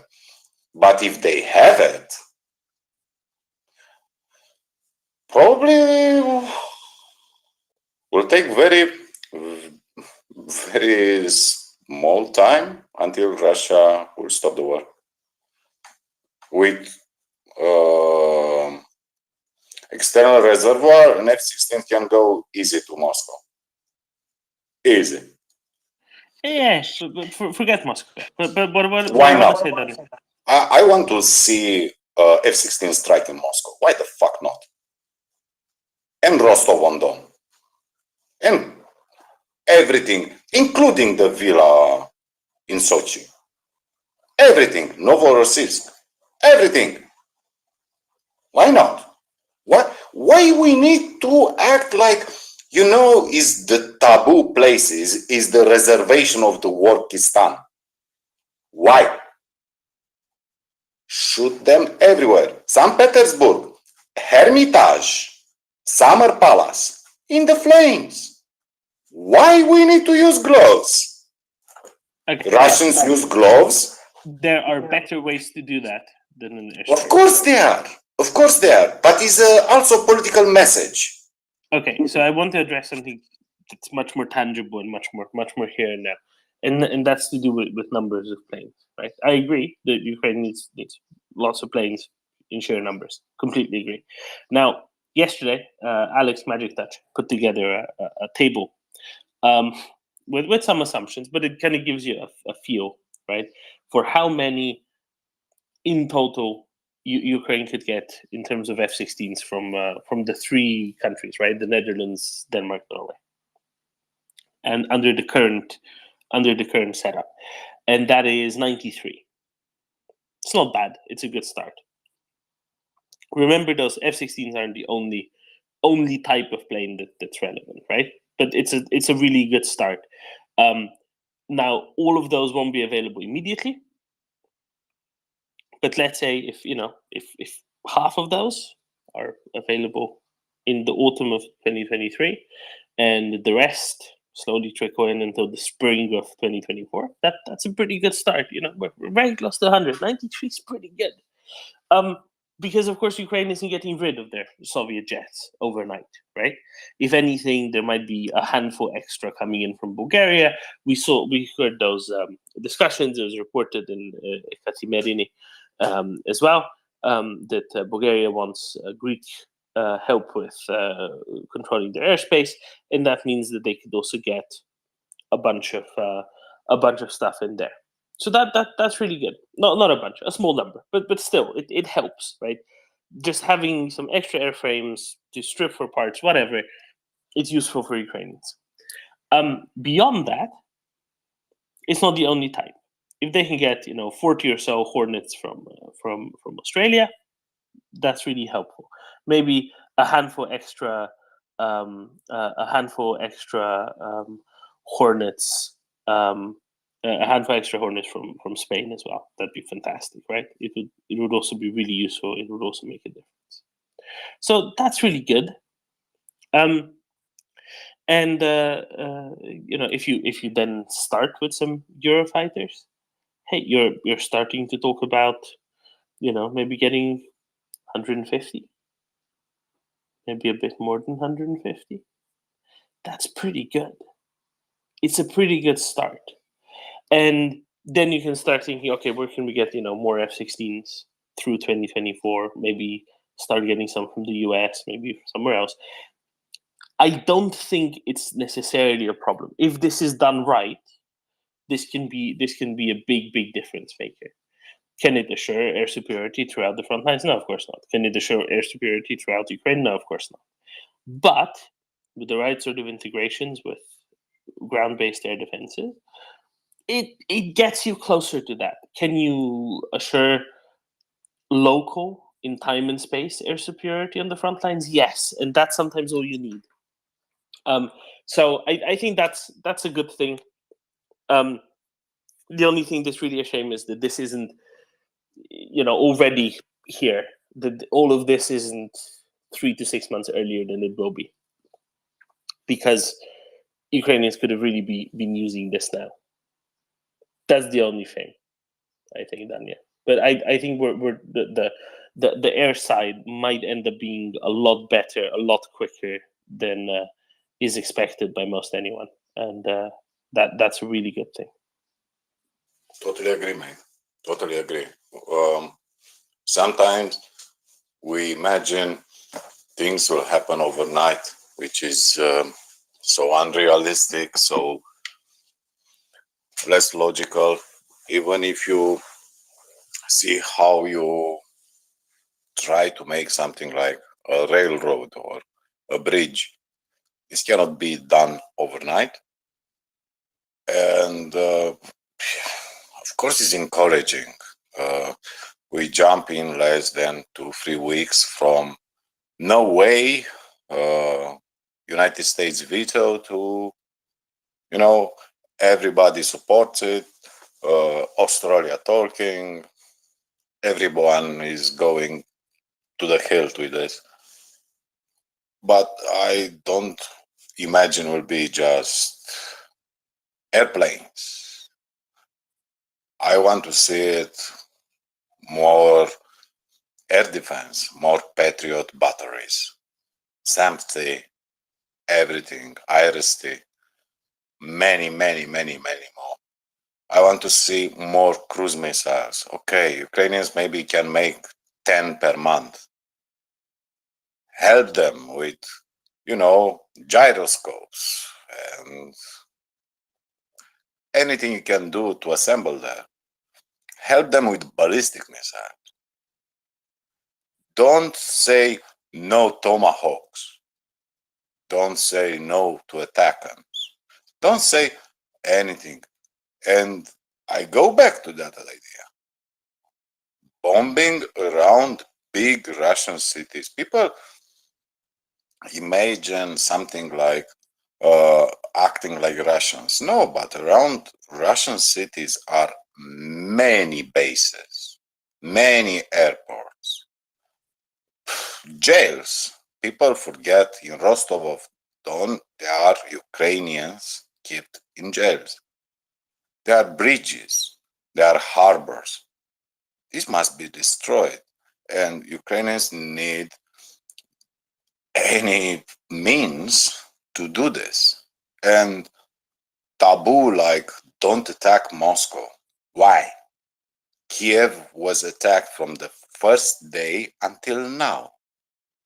Why Moscow cannot be touched? Why St. Petersburg cannot be touched? Why Ekaterinburg cannot be touched? Ufa. Every city in Russia must have air alarms every night, every day. It is not acceptable, to make festivals for food and music and books. And Ukrainians watch bodies floating ashore Odessa.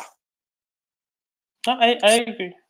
I agree. There should be no safe haven. All of that, I completely agree. No question about it. I just think that there are different ways of going about it that put pilots less at risk. That's really my big consideration here. Khaled, good afternoon, Khaled. How are you? Hello.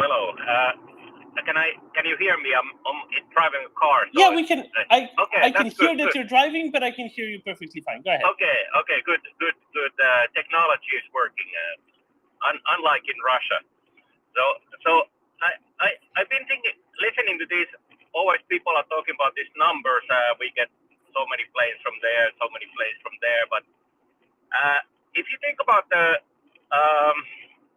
this kind of war, you can't think of. I think thinking this kind of increment, like we get a batch and then we win. Thinking is wrong. That if you think of the now what the Russian industrial base is very weak or relatively weak towards the West, and then we have the Western industry is like picking up. It's of course it's frustrating and slow because as Twitter people we would like to have everything happen the minute we hear news. We want immediate gratification, but let's this, like for example, this offense which I hope will go well and Ukrainians succeed very well, but it will at some point also stop, and Ukrainians need to take a rest and regroup, and then they will have another offense, and most likely still another offense, and there's no like short answer that okay, I'm gonna get 100 F-16s and all of a sudden we are winning. It means that we have to get 100 F-16s this year, then we need other 100 next year, other 100 a year, and all the supply. So the supply needs to be steady, because that's how you break a brittle rock. You steadily chip away at it, and because the rock can regenerate. In this case, I don't know if it's a good analogy, but because the Russia can regenerate their armed forces. You can see the equipment is getting worse and worse continuously.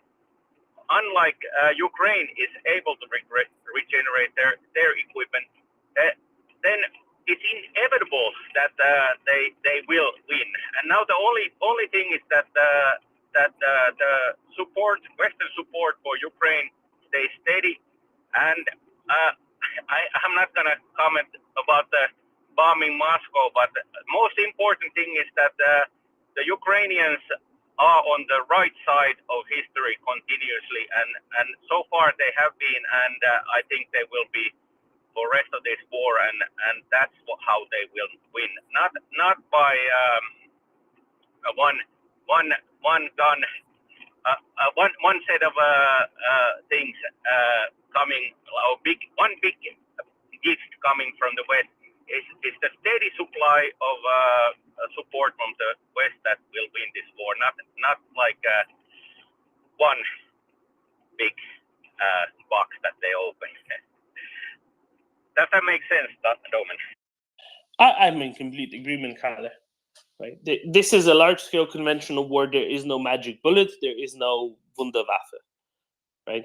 What this is it requires lots of everything. Lots of this, lots of that, lots of the other. Lots of mechanized infantry in IAVs, lots of tanks, lots of artillery, lots of everything. It requires lots of everything.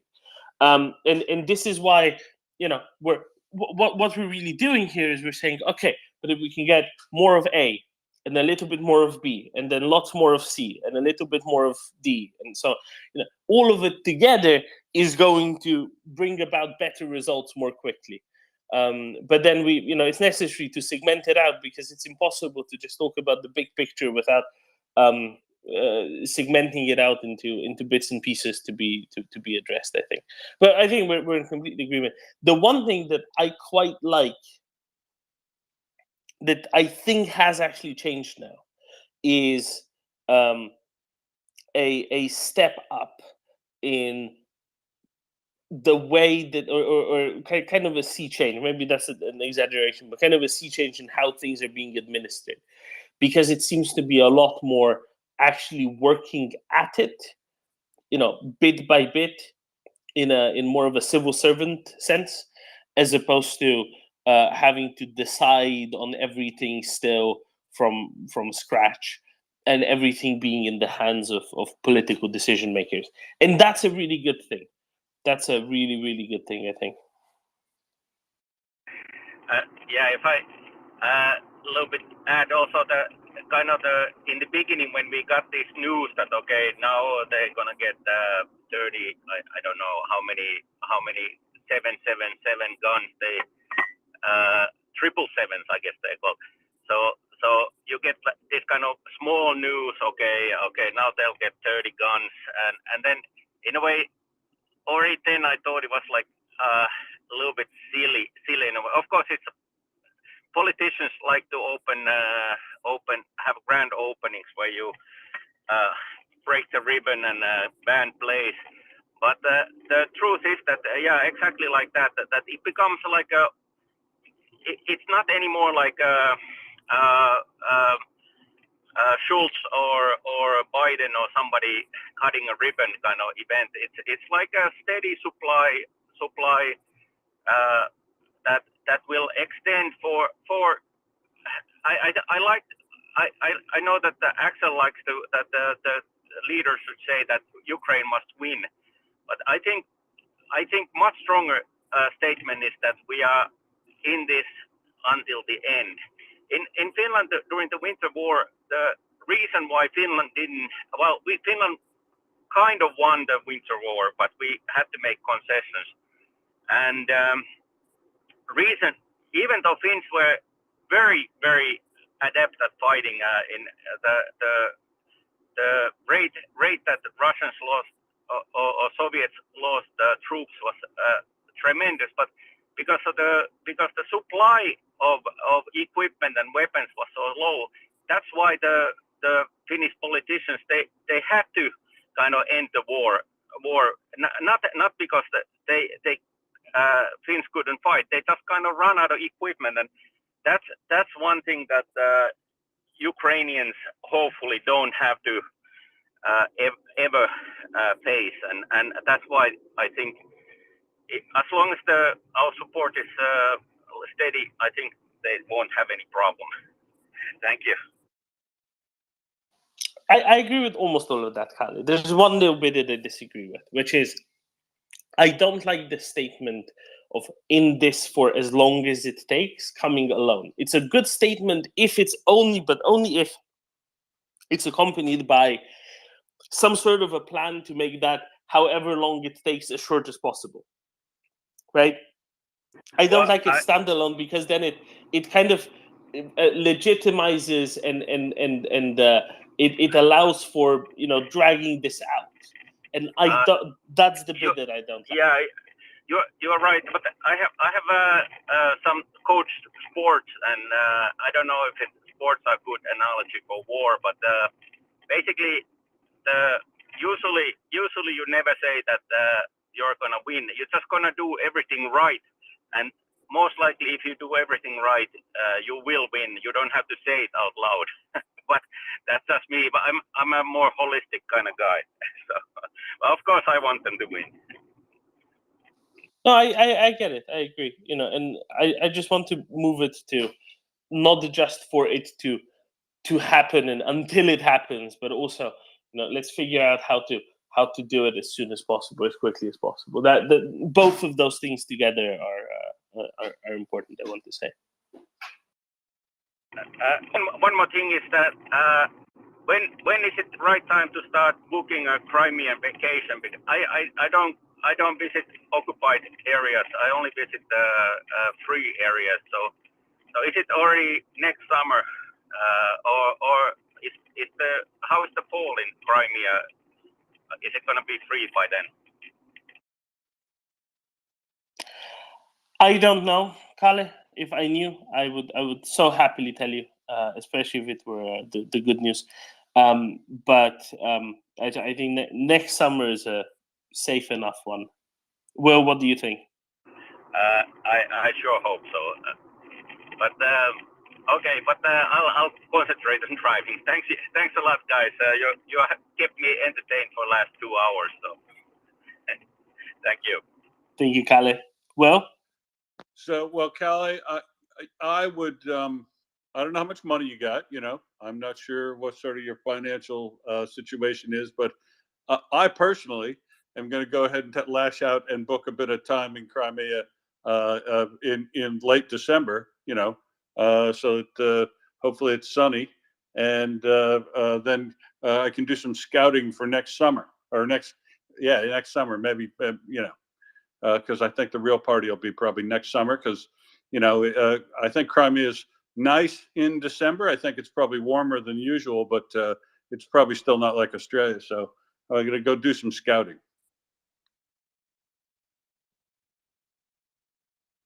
Yeah, I think October would be very, very pleasant. Just saying.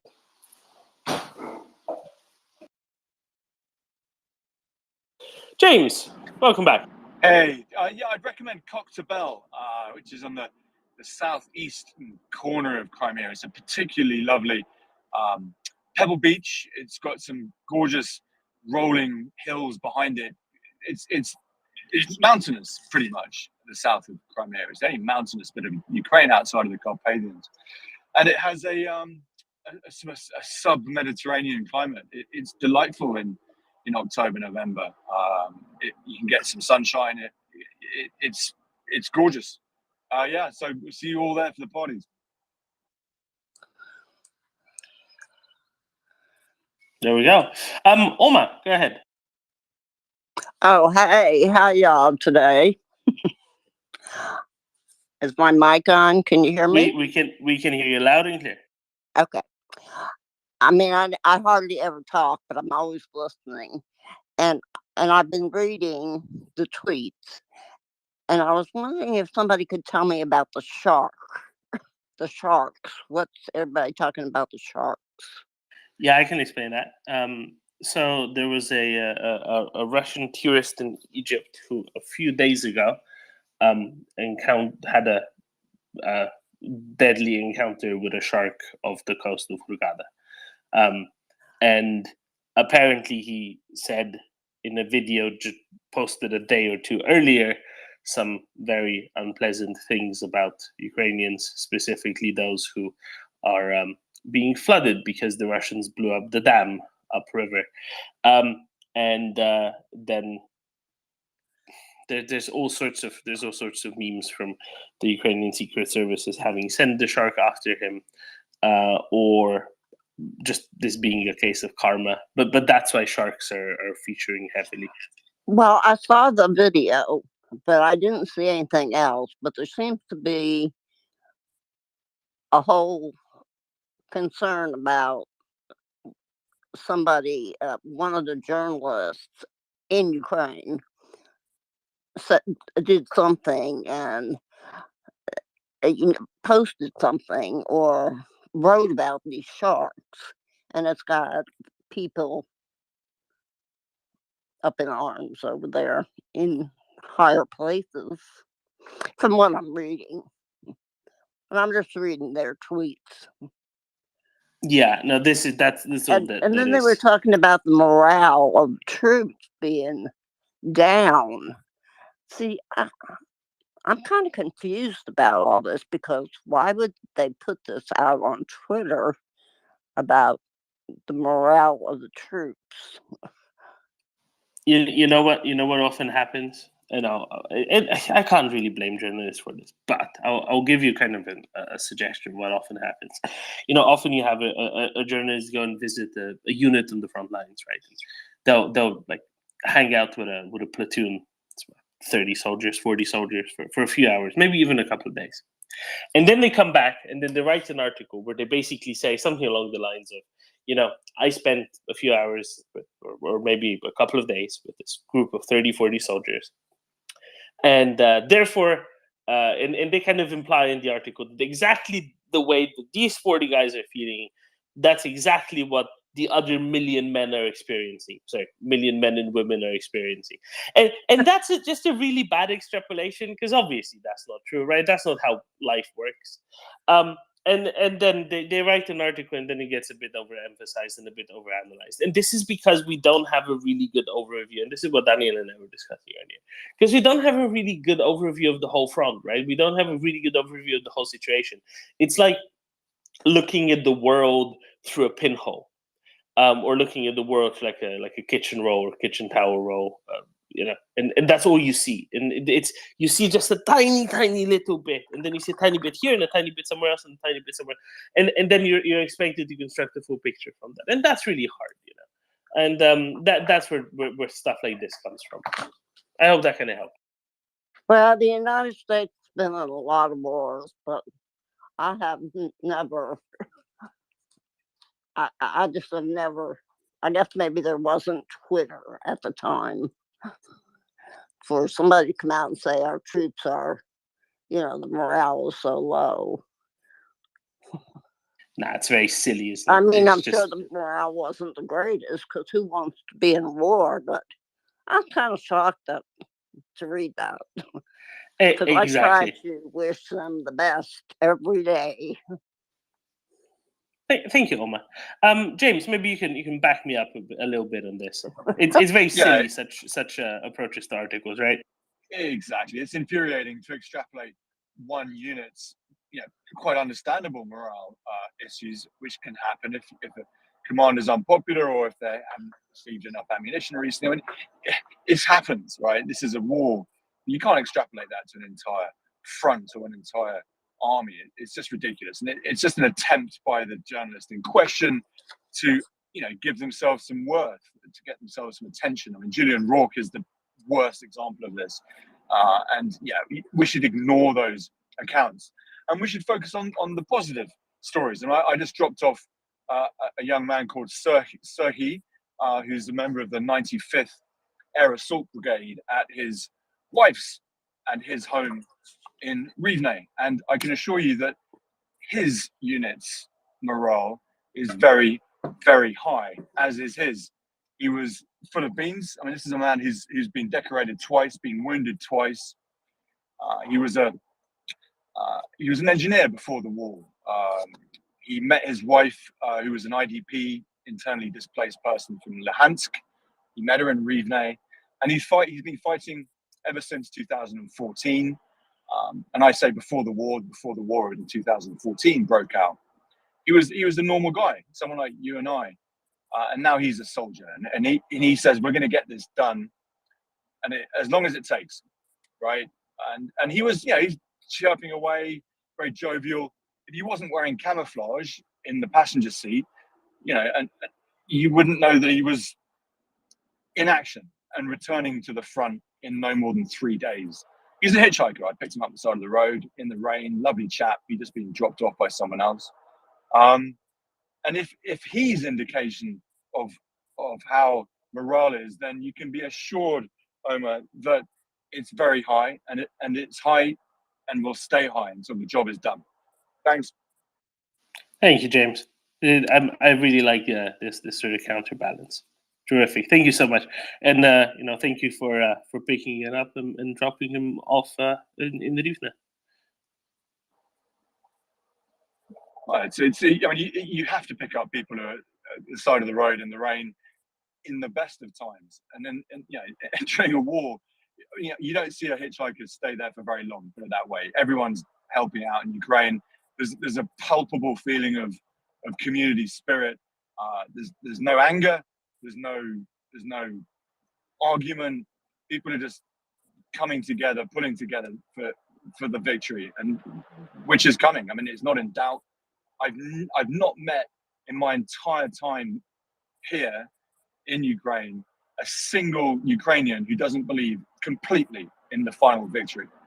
100%. There's not 1% who's saying, "Oh, I'm not sure. I'm worried. I'm sick of the bombing. I'm sick of the economic difficulties." I haven't met one person who thinks that. Everyone knows we're going to win this. 100%. Daniel. I hear about that shack and I didn't enjoy it, that idea of, become very, very happy about that. And I saw a lot of people saying, oh, but, is unethical, is inhumane, talking about that subject. And I saw that recording before, but I can put two things there. First, I will never enjoy such images. Never. Even if it's about Russians. Even if there are Russians who pursue the destruction of people in Ukraine. Because we are not like them. We are not psycho. Okay? The Ukrainians have any excuse in the world to act and answer to that how they like. They have any motivation, because I hear it many times from people in Russia saying, why do you not love us? Why you don't care about us? It's extremely simple, because, at least keep silent and don't say anything if you are not forced to support the regime to not go to jail, You cannot call someone trying to not be jailed to act strong and ethical because they have reason of conscience. But the Ukrainian answer, which were full of fun, full of memes, is understandable. After destruction of the dam of Nova Kakhovka, what you can say?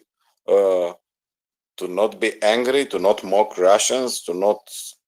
And of course, was a bit ironic what happened there. And I can tell you something different.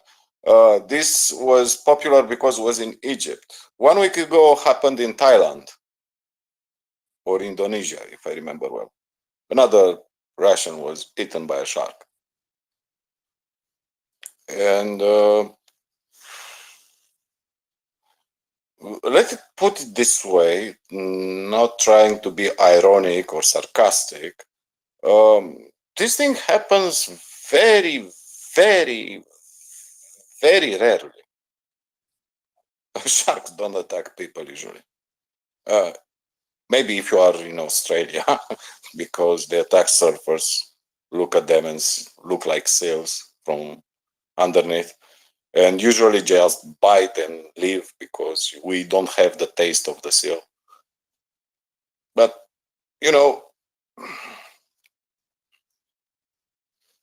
the Ukrainian reaction is normal. It's extremely normal.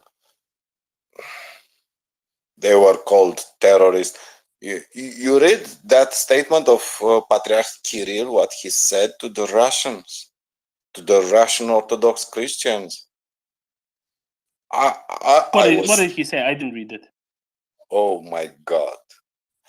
He declared the pacifism is a heresy. You understand what I say? A priest, a very well priest in Russia, made a sermon explaining it's bad to want to kill other people, other Christian. Probably he quoting from Saint Paul, the Gospel of Saint Paul, Epistle for Corinthians, if I remember well, something like that. And what he said was very sensitive.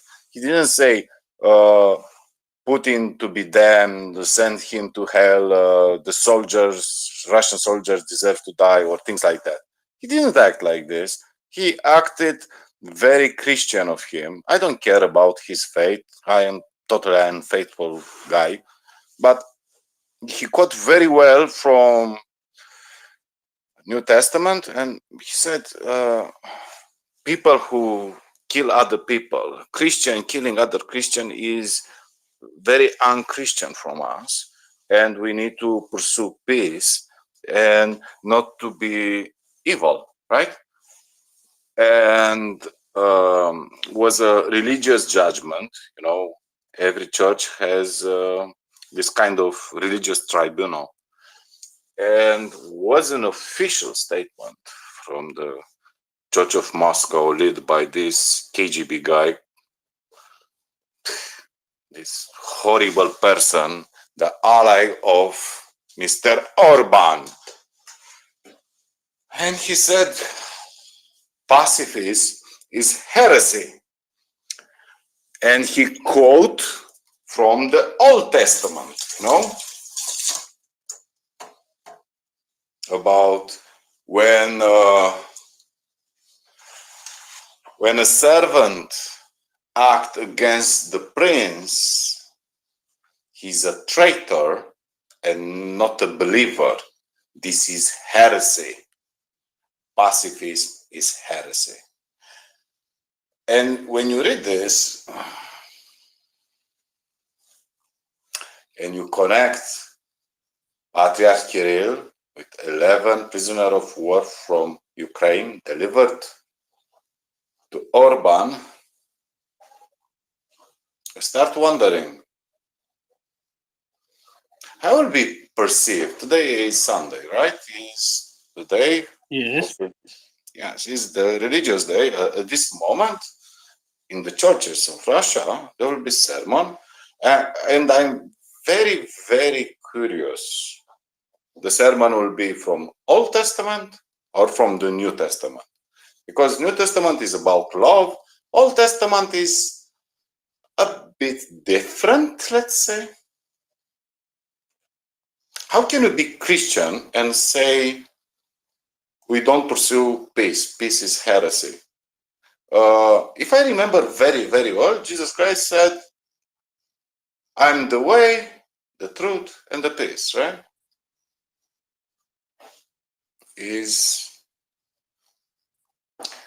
I think the Nazis have something like this. They convoluted the Christian faith in Germany and transformed the sermons in call for war.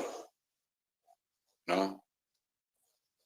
This is unbelievable dumb. Let the people say. It goes much beyond that. No, there's that, but with the exploitation of those prisoners of war that are being that have been sent to Hungary, and apparently there's a plan for some sort of press conference where they're to condemn the Ukrainian state and praise the greatness of the Russian Orthodox Church and of Orban. That sort of exploitation, I think, takes it far beyond just the perversion of religion domestically. At the new level, Pope was in Hungary 1 month ago. add a new level. So peace is heresy. We need to pursue war if you want to be part of Russian church. At this moment, you can declare this religion illegal. In Paris, Russian church has a huge complex, religious complex. This cannot be tolerated. If we don't tolerate any Kuwaiti or Saudi or Pakistani who come with extremely radical Salafi sermons, why do we need to allow Russian church calling pacifism heresy?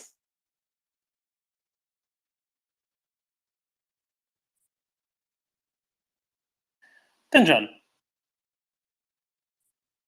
Yeah, we went from sharks to this, so I'm a little bit lost. But yeah, regarding the shark attack, obviously it's not something that I enjoy watching. But then again, I don't care much for any Russians, and I have to disagree a little bit with Daniel saying that the Ukrainians have the right to glean on this, and I would say that. I mean, my opinion of this war is that yes, it's being fought in Ukraine, but it's a war on us, no doubt about it. So it's not only the Ukrainian who have the right to feel what we feel about the Russians. I think, both for Ukrainians' sake and also for our own sake, because this is again, it's a war against our way of life, absolutely. So I feel entitled to feel how I feel about that. I don't feel sorry. Is one less to worry about. Terrible way to go, but yeah, there you go. Happens. Yeah, I'm not really, commenting further on the shark stuff. It is what it is. The only thing that I think is really meaningful from that is one thing that maybe some people in Russia should take from this and the response to it is just how they've ruined their own self-image. Look at the responses around Europe and around the world to this. Normally, nobody would be looking at this as anything but a natural disaster, tragedy, whatever. And when it's taken as anything else, you've probably been angering a whole lot of people. I'll leave it kind of at that. Well, you have a lovely crocodile there around your neck. I just wanted to bring up, this is kind of a good teachable moment, this issue with the prisoners of war, because it has come up before that people say, oh, you can't have any video of prisoners of war, and accuse even Ukraine side of doing things wrong in relation to prisoners of war. And the Geneva Conventions do not say that you cannot have any videotape or stills of prisoner of war. What they say is specifically you can't use them in the manner that Hungary is going to do if it plays out the way you and I've read on this. You can't use them for propaganda purposes, and that's exactly what they allegedly intend to do. And that does raise a pretty big question about if Viktor Orban's government is complicit in a war crime, what happens to them?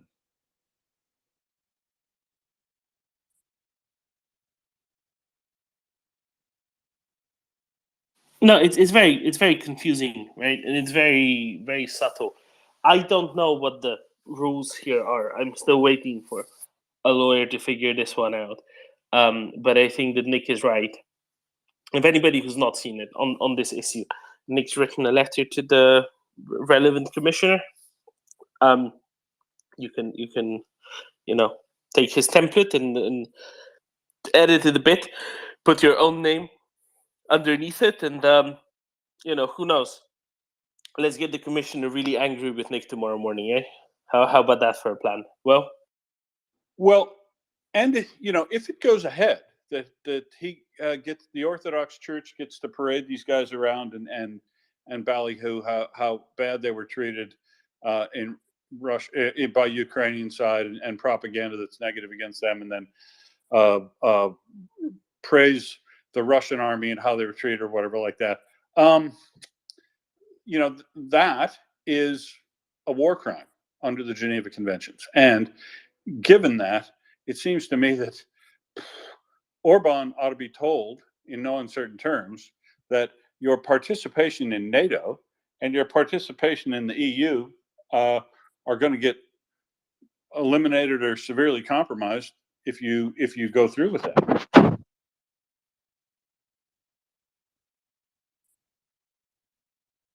Yeah, if only, and that would be only right. And I think that there's a lot of willingness to crack down on Hungary and Orban in many places, and this will just give a lot of extra ammunition if it's picked up by the right people for exactly that. And only rightly so. I mean, this it's very odd. You know, it's one thing when Macron was talking to Putin. This is a whole other level. This is whitewashing of the Russian Orthodox Church and of the Hungarian revanchist tendencies all at the same time. This cannot be let go of. And as soon as there's more clarification, and the Ukrainians have said again this morning, we weren't told anything by anyone at all. We were kept completely out of the loop. Still, on by Sunday morning they were still out of the loop. And this came out first on Friday or Thursday evening, even, I think. There's no rationale behind this, nothing reasonable behind this at all. Yeah. Daniel? So Gur say they have no information. Nothing. Correct. They say not even know if this happened, is a discussion, is a rumor, if the prisoners of war were sent to Hungary or is just an intention. I want to tell you something, and I hope everyone enter in their head very clearly. It's not a war crime. War crime is something very small in comparison with this act. If, and I say again, if the plan is real to put these Ukrainian citizens to talk against their country, doesn't matter even if there are problems there, which are not, because again, go see Magyar. Magyar is almost a Twitter celebrity. He is a big commander of drone unit and is extremely Hungarian Ukrainian citizen, So I read, you have no idea how much bullshit I read about how bad were treated Romanians who were conscripted, recruited, volunteered. Usually they don't say about volunteer, force conscripted in Ukrainian army. I read a lot of bullshit from this. And usually they are Russian mouthpieces. But I go back to this topic of Hungary. If you like a state, Republic of Hungary, you make any television spectacle like Donetsk People Republic made it with Aidan and other prisoners of war, mistreated, tortured, condemned to death. So if you go from the might and nice architecture of the Budapest Parliament building and you jump in the hall of Donetsk People Republic, acting like Ukrainian state mistreated their citizens.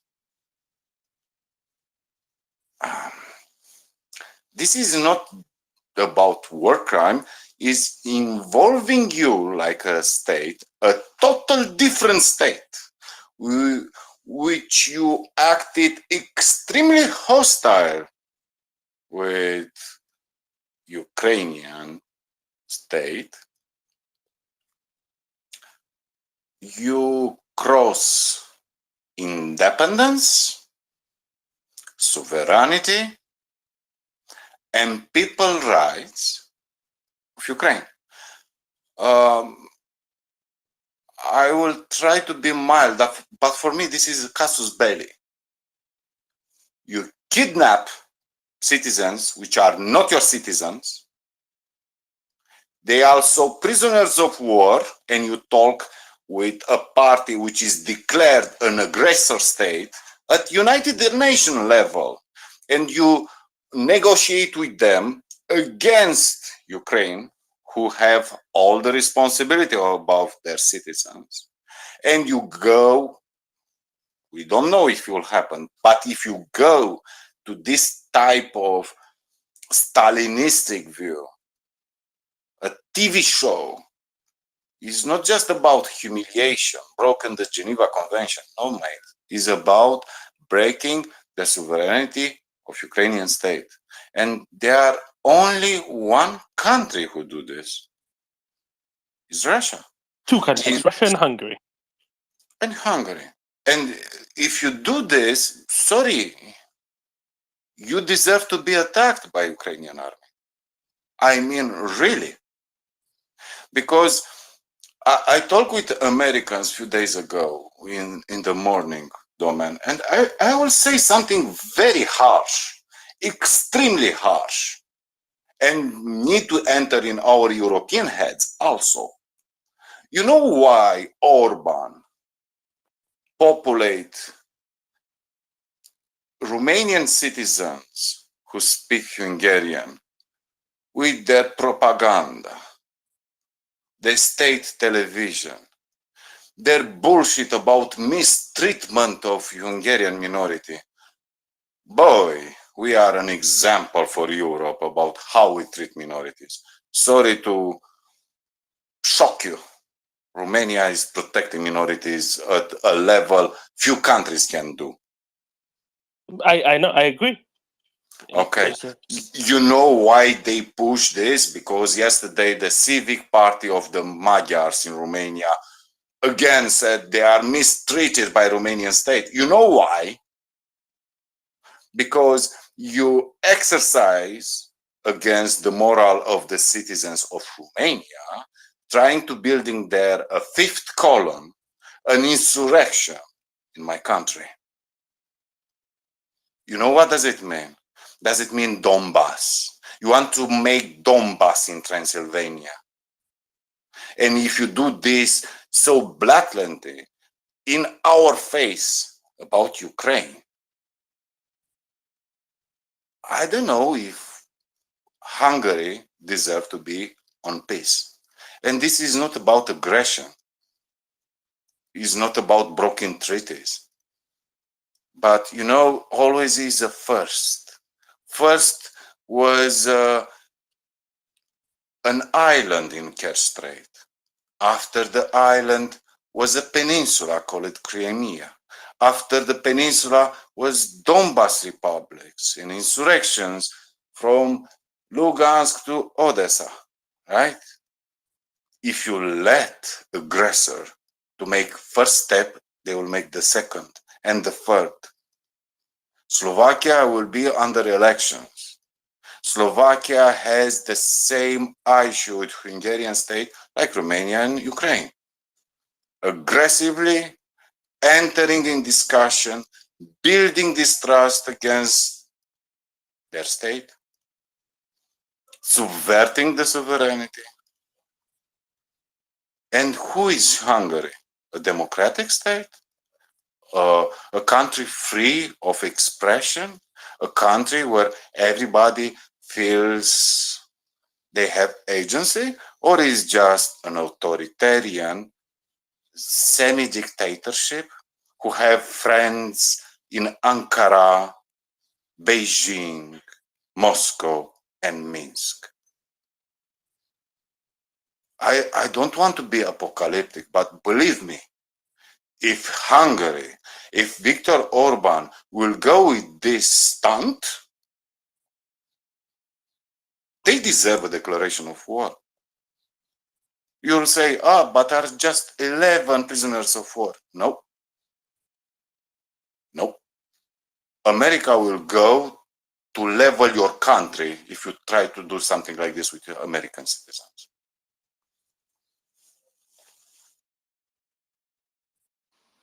No, it's ridiculous. You know, I think the reason why it's not getting more coverage across Europe is because everybody's looking at that and thinking, how are we supposed to cover this? This is such a ridiculous situation. What are we supposed to do? And you know, it's the weekend, so reaching out to constitutional scholars is a bit difficult, or scholars in international law is a bit difficult. But you know, this is really where this has to go. This is really who has to be involved in any commentary on this, because it's so beyond what's ever normally experienced, right? You know what is it? You cannot enter in this discussion. You are not Switzerland. Yeah? The Swiss act like this in World War II, in World War I, because it's a neutral country and they had a balancing act. Everybody will say, they are too much close to Third Reich or different approaches. Doesn't matter. Switzerland have a position which even now they defend heavily. Hungary is not Switzerland. First, is not so democratic going from referendum to referendum. It's a country where all the mass media is controlled by the state. All the big business are corrupted and controlled by Fidesz. All the money from European Union, from COVID recovery, from structural funds are stopped because that state is not the state at the level of democratic institutions which signed the treaty with the European Union. This is the country who dismissed all the level of all the heads of the army. It's a country who acts blatantly against North Atlantic Alliance. And now you take a position in a thing which is not yours. You take Ukrainian citizens, prisoners of war in your country. On what reason? There is no reason. There is no place for this. You not even talk with President Zelensky saying, look, we can save some Ukrainian citizens behind our Hungarian passports given to them because they are ethnic Hungarians from Zakarpattia, and it's better to leave them near the Lake Balaton than to stay in a prison cell in Rostov or in Donetsk, right? It's not about that. When you go to idea, they were force conscripted in Ukrainian army. Like all the minority of Hungarians who are mistreated in Zaporizhia. And our complaints were not heard. And we always fight with the Nazi regime of Kiev. How? And you know what? I believe Ukraine will act very restrained because they don't want to push a wedge there. They will act something like, we better lose this PR battle. But for me, like Romania, seeing what happens in neighbor country, which is under stress with horrible events this week, in full military operation, with city bombarded, I cannot forgive Hungarian government. I cannot treat Hungarian government like my partners, my allies. For me, Hungarian government is distasteful. It is something like is a Putin who doesn't have a big army and ballistic missiles, you know? If they have, probably will be a party in this war. And people probably will say, look, Daniel, you are anti-Orban from the beginning of the war. You are anti-Magyar. You know, you have a strong position against this moron. Sometimes people need to look. These authoritarians must be punished heavily. European Commission did it on the base of the law and punish Hungary, including their biggest allies in Europe. Poland punished them. That's why we don't have Visegrad Group anymore. But it's not acceptable. It's not acceptable to attack other countries around you because they are civilized and restrained and treat you with respect because they don't want tension. They don't want to lose their focus. We need to help Ukraine. But Hungarian government must be punished at a level, you know, exclusion for any forum. They don't deserve to talk to anybody, to be listened by anybody. They are horrible, horrible. Maybe from after this pushback, they will be more restrained, but it's just my hope. I think they will go full bore because even if they see Russian lose so many battles, even they see so big coalition against Russia, they still keep their connection with Russia. How can President of Hungary come in Transylvania, unofficial, at Advent procession and say, God, please don't let Transylvania to be lost. This declaration was made in my country by an official president in unofficial visit. How much time we need to stay and wonder how we can treat with these morons in Budapest?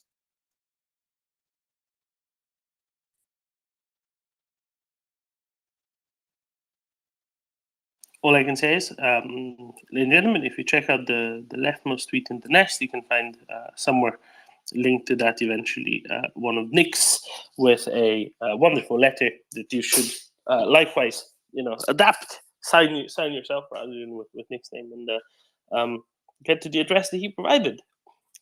Let's see how angry you can get the European Commissioner with Nick for that.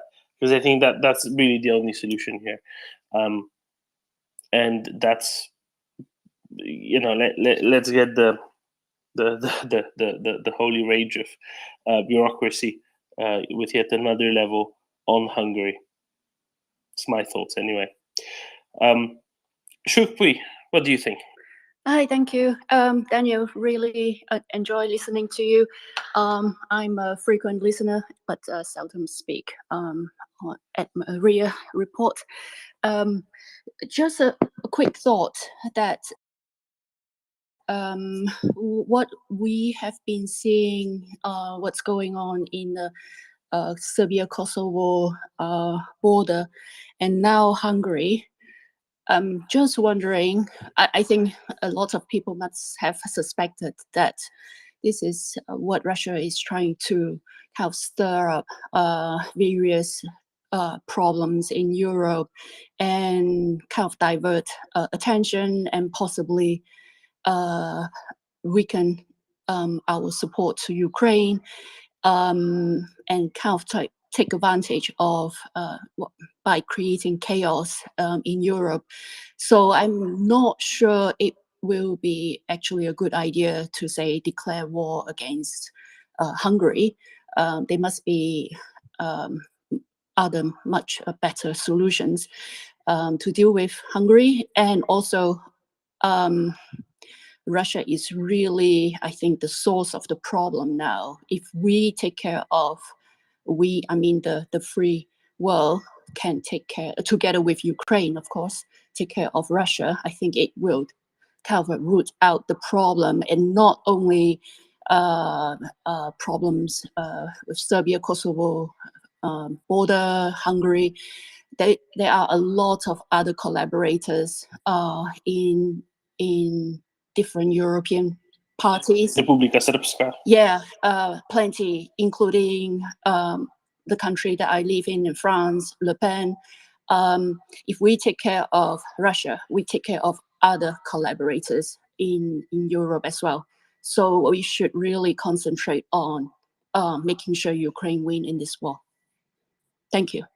100% agree. I completely agree. No, I think let's maybe deconstruct what Daniel said just a little bit, right, to make it more sensible, more nuanced. Let's put it this way, right? When Daniel says casus belli, I don't think he says there should be a front with Hungary open. Nobody wants that. But because it is a casus belli in itself, that means that it's so much more reasonable and so much more useful to put a proper stand up against it. And this is why this deserves so much more attention, as well as so much more action from people who are already taking quite a lot of action against Hungary as it is. I think that's really the solution here, right? This is why I'm pointing people to Nick's wonderful piece of writing there. It's very short, very straightforward. Just like, hey guys, look at this. This is a big deal. This is important. Don't ignore this. And I think that's really the best way to address this, because it is such a ridiculously big deal, and it should be made out to be what it is. And there, I think, Shukri, I think we're in complete agreement. Yeah, and the other thing that you said, right? Let's get Ukraine to win and beat Russia, and beat Russia well, and kick them out of Ukrainian territory. As you say, that's the way to really lessen Russia's influence, both the influence that they have in Moldova, both through Transnistria, through Gagauzia, through other political actors in Moldova. That's one thing. The other thing is, of course, everywhere around the world, right, and around Europe, like with Le Pen, like you can't be taken as a legitimate actor after you've started the war and then lost it in this fashion. And that severely, significantly then reduces their abilities and influences, which is great. Which is what we're all here for. Yeah, Daniel? Let me explain to our listeners something.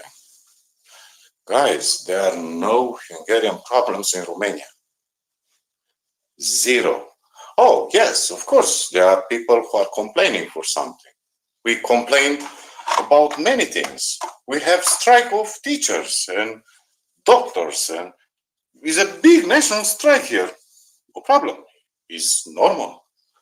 But we have no problem with ethnical Hungarians in Romania. None whatsoever. The biggest party of Hungarian representation in Romania is called Union of Democratic Magyars in Romania, is in government. They have ministers. You understand? We don't have problems with Hungarians. You go in any village, not cities, village, where the population is a quarter, 25% Hungarians. Everything is written in Hungarian, after that in Romanian. They have representation everywhere. In justice system, a Hungarian addressed to the judge in Hungarian, and he needs to have translations. And we give translation even for refugees who speak Arabic. So don't worry. Hungarians don't have problems in Romania. Hungarians don't have any rights broken by Romanian state, Romanian citizens. No, but these subjects are invented by Budapest government, talking about repression, destruction, and genocide of the Hungarian culture, which is moronic. You can be born in a Hungarian-speaking village and learn to speak, write, science, everything in only Hungarian. And you go to university at Cluj-Napoca at Babes-Bolyai, and you learn at the university level in Hungarian. You don't need to speak one moment in Romanian. And this pisses some Romanians, but that is a reality. We don't have problems with Hungarians in Romania. I live with Hungarians in Transylvania for years. They are normal people. Somebody put fire under their asses, and there are not the government in Bucharest, not the local authorities in Romania. Is in Budapest. They pour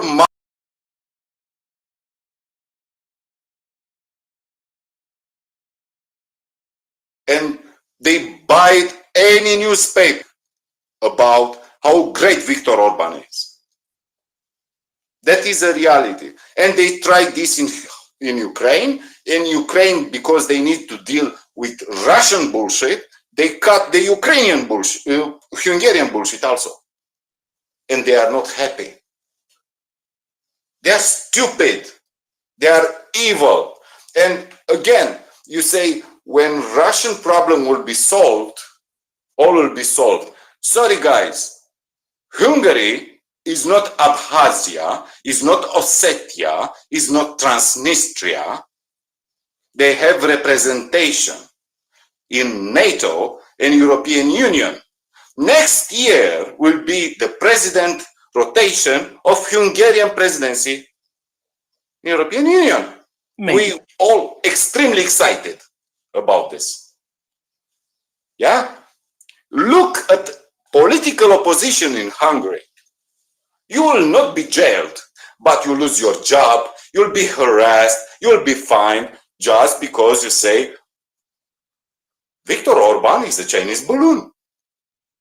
That is a reality. Hungary is not a democracy. Viktor Orban say about Hungary is an illiberal system past 10 years. And he is allied with the most moronic people in MAGA movement in United States. We forget about this bullshit. We need to slap them.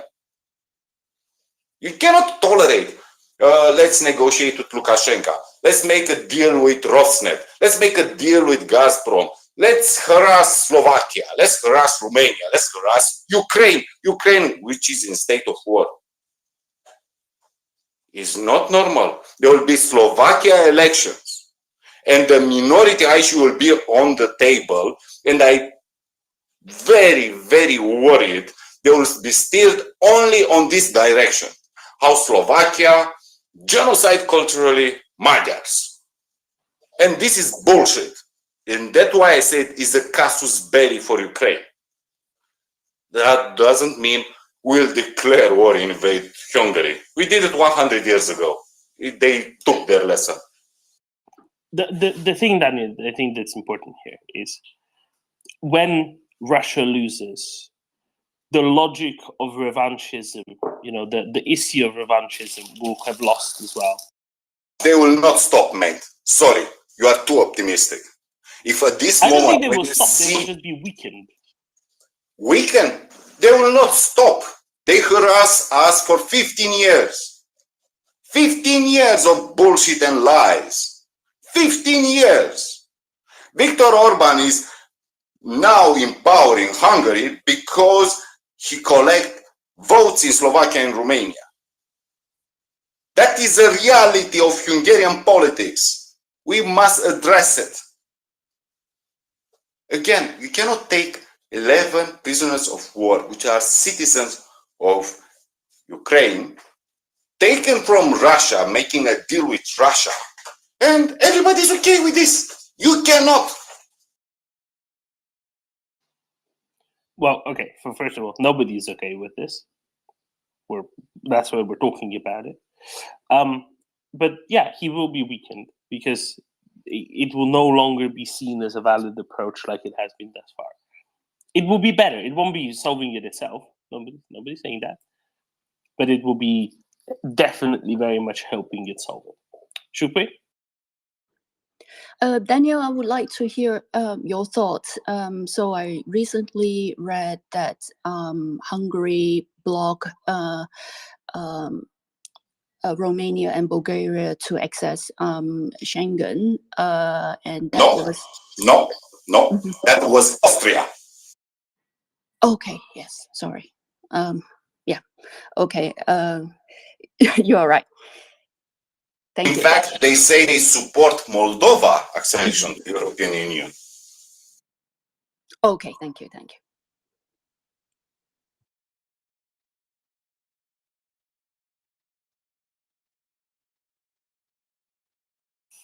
Yeah, talk about complicated histories.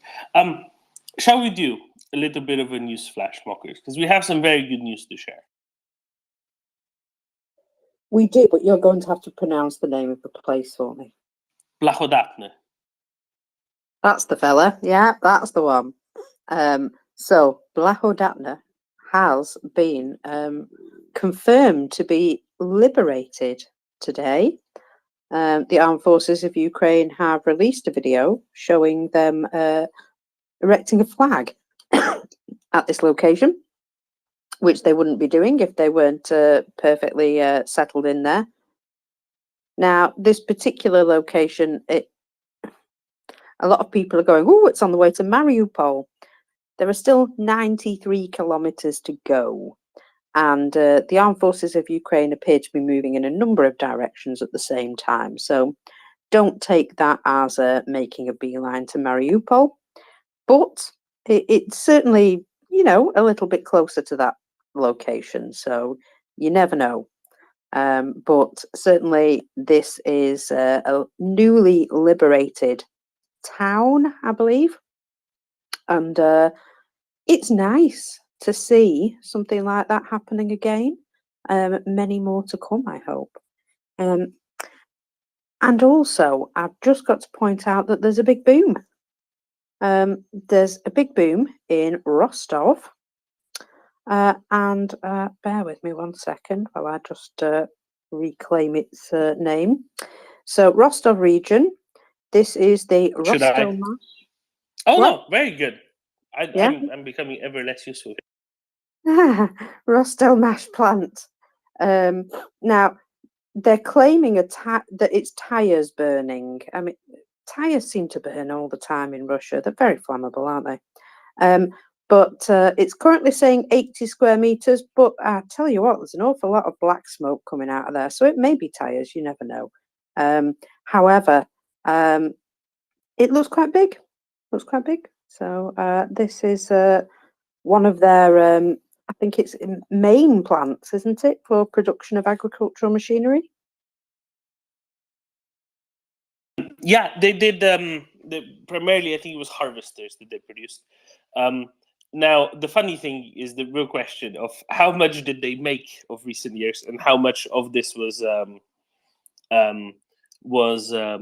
this just assembly of stuff that was brought from outside. So the full name. Do you want the full name of the company? Oh, go for it. Rostovsky Zavod. That just means Rostov factory. Sельскохозяйственных machine. That's a hard one even for me. That's one word. It's a very long one. But yeah, they make agricultural stuff. And again, I don't know. It's quite small ones generally. Quite small things compared to modern Western equipment. But yeah, interesting that it's not doing so hot, or maybe it's doing far too hot.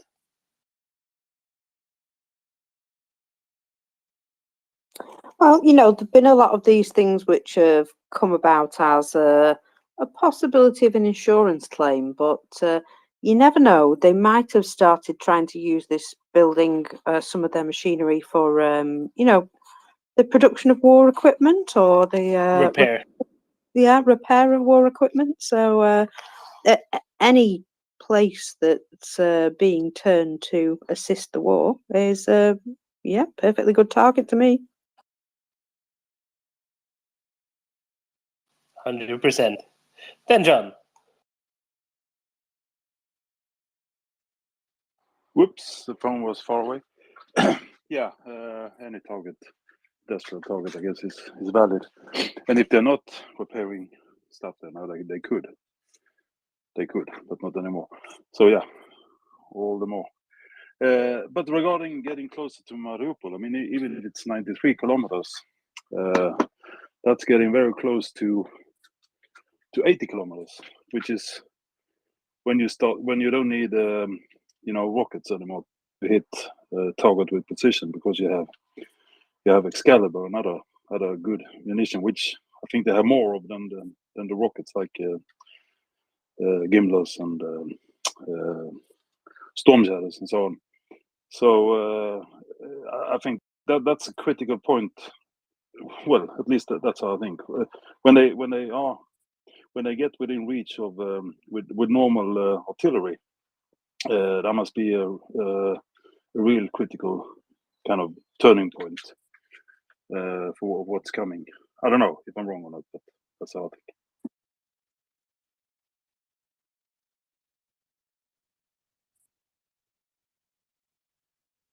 In order to go 100 kilometers, you first need to go the first kilometer, right? That's literally the case here. There's a number of other places that were also announced to have been liberated in that area, and a number of other smaller settlements right around it. There has also been a video out of a of a Ukrainian soldier walking past a Russian Tor M1 air defense system, and those would not be, within the first 3-4 kilometers of the front line either. So, there's some movements going on, which is very good. And let's just sit back and see how quickly these things happen and what all happens. And, Blahodatne feels a little bit like, now somebody will have to help me out. What was that town in the north of the right bank of Kherson Oblast that had fights over it for quite a long time, and then it was sort of the first one, Vysokopilia, sort of the first one to be liberated, and the flag put over it. At the very start of the liberation of the right bank of Kherson Oblast in end of August, start of September last year. And I think Blahodatne is our new Vysokopilia here, like very, very much in the same vein.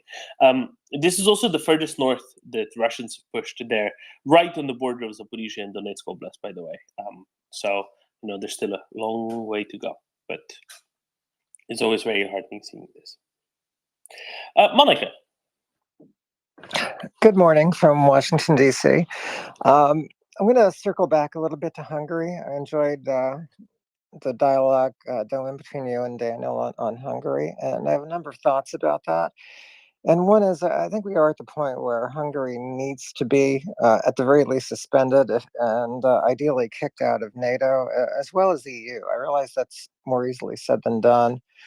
And, certainly Turkey might get in the way of the expulsion from NATO, and Poland could be an issue as well. But it has to be put on the table. And if there's any good that comes of this stunt that seems to be about to occur in Hungary, perhaps it'll help move things in that direction. Although I think we're all a little dismayed at how little attention it's getting so far, but maybe it'll get more attention if and when it happens. And I understand Daniel's strong feelings about Hungary's revanchism. The good news on that front, and I think Daniel understands this, is that Orban does not have Putin's army.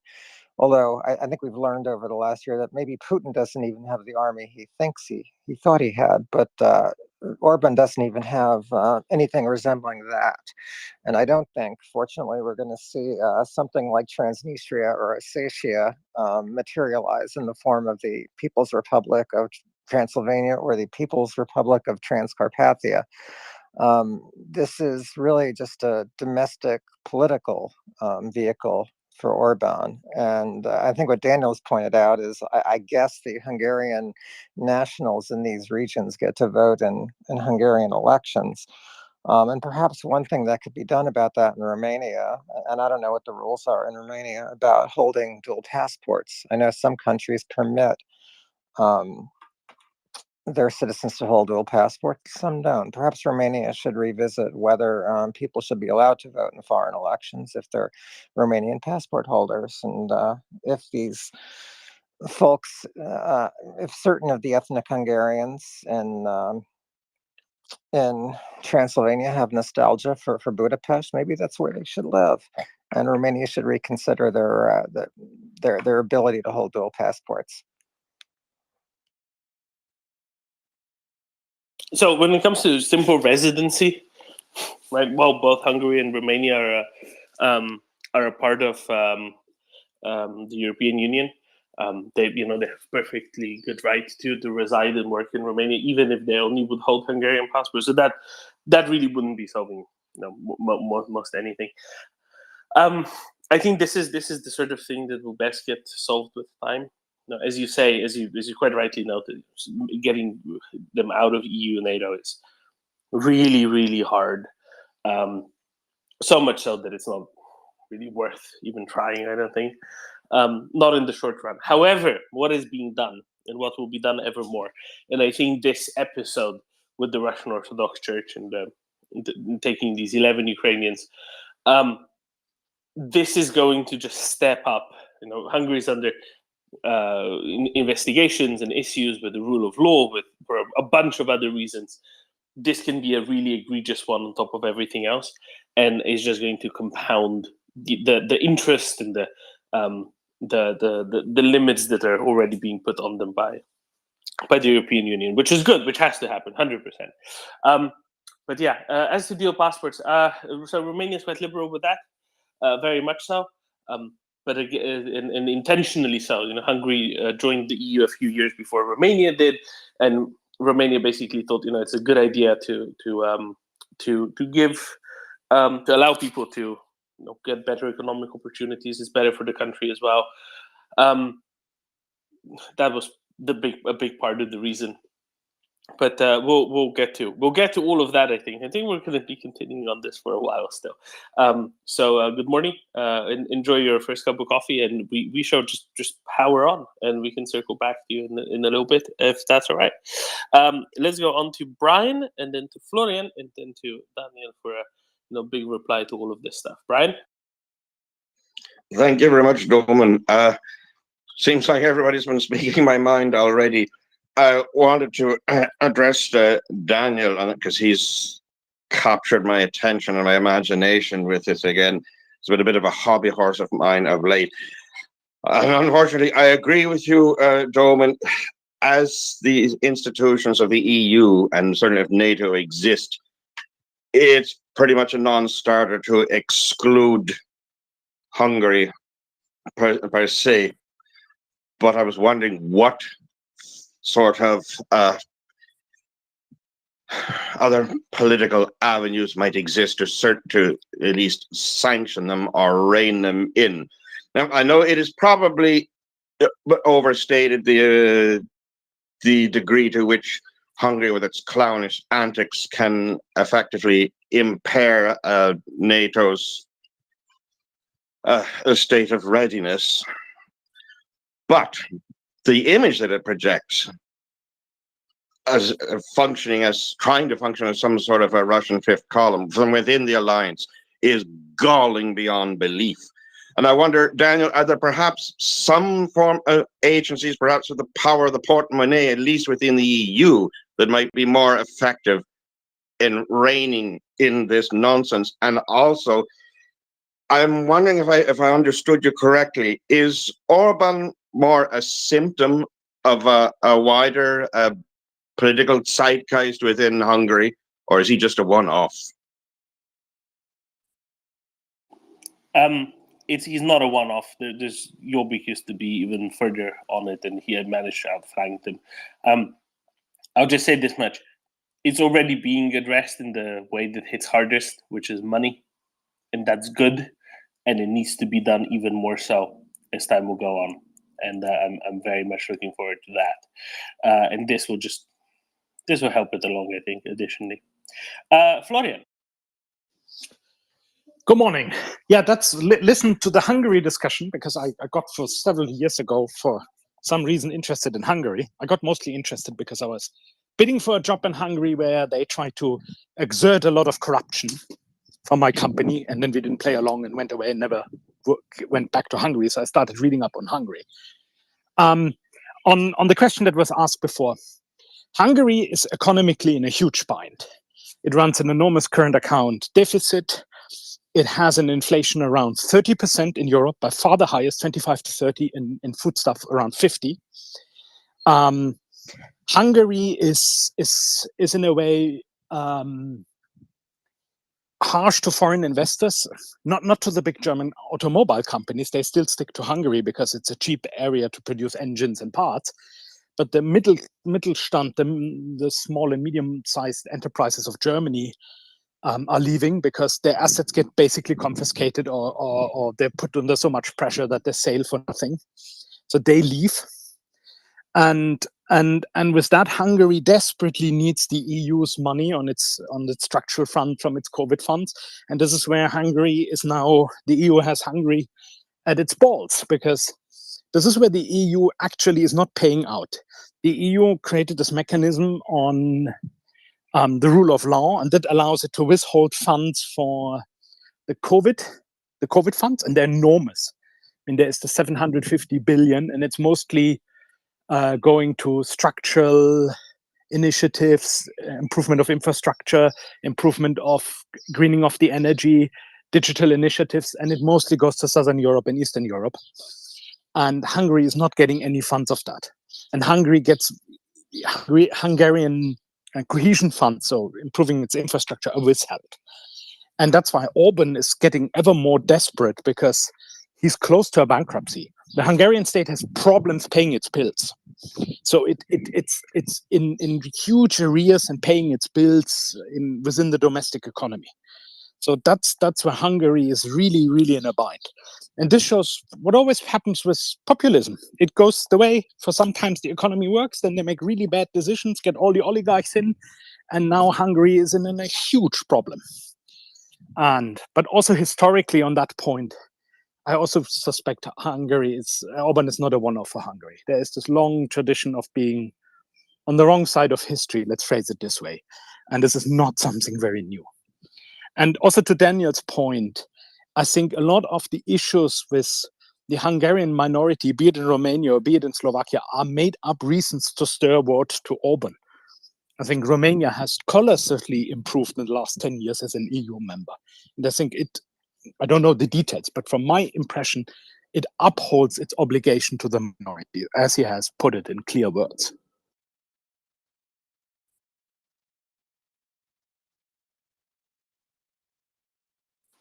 Daniel.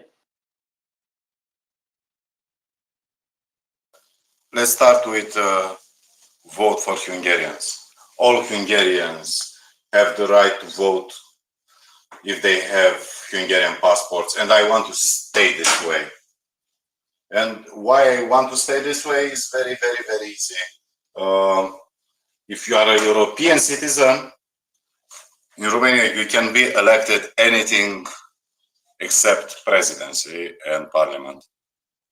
If you have dual citizenship, you can be elected in parliament also. We have a German citizen, mayor of Timișoara, which is one of the biggest cities in Romania. And we have no problem with this. It's like 5th biggest city, 4th biggest city. Yeah, and he's German citizen. He has not dual citizenship. And we have nothing against. And I don't want to see these things stopped.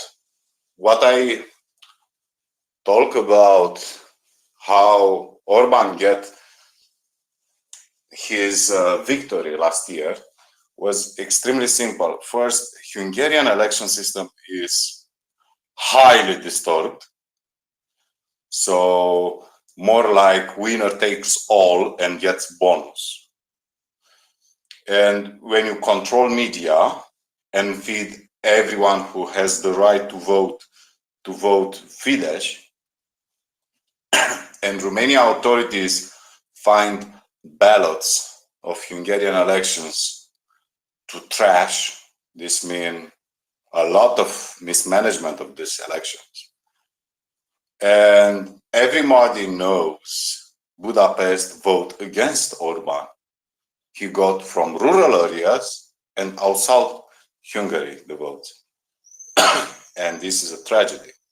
But we will not stop any Hungarian to exercise their right to vote in Romanian elections, Hungarian elections, where they have the right to do, because this is Europe. We accept everything. And we will not change the laws because Hungarians are morons. And Hungarians, I say, Hungarian government, not Hungarian people. What they chose, what they do, is their problem. But I think Florian touched a bit how Hungary can be punished.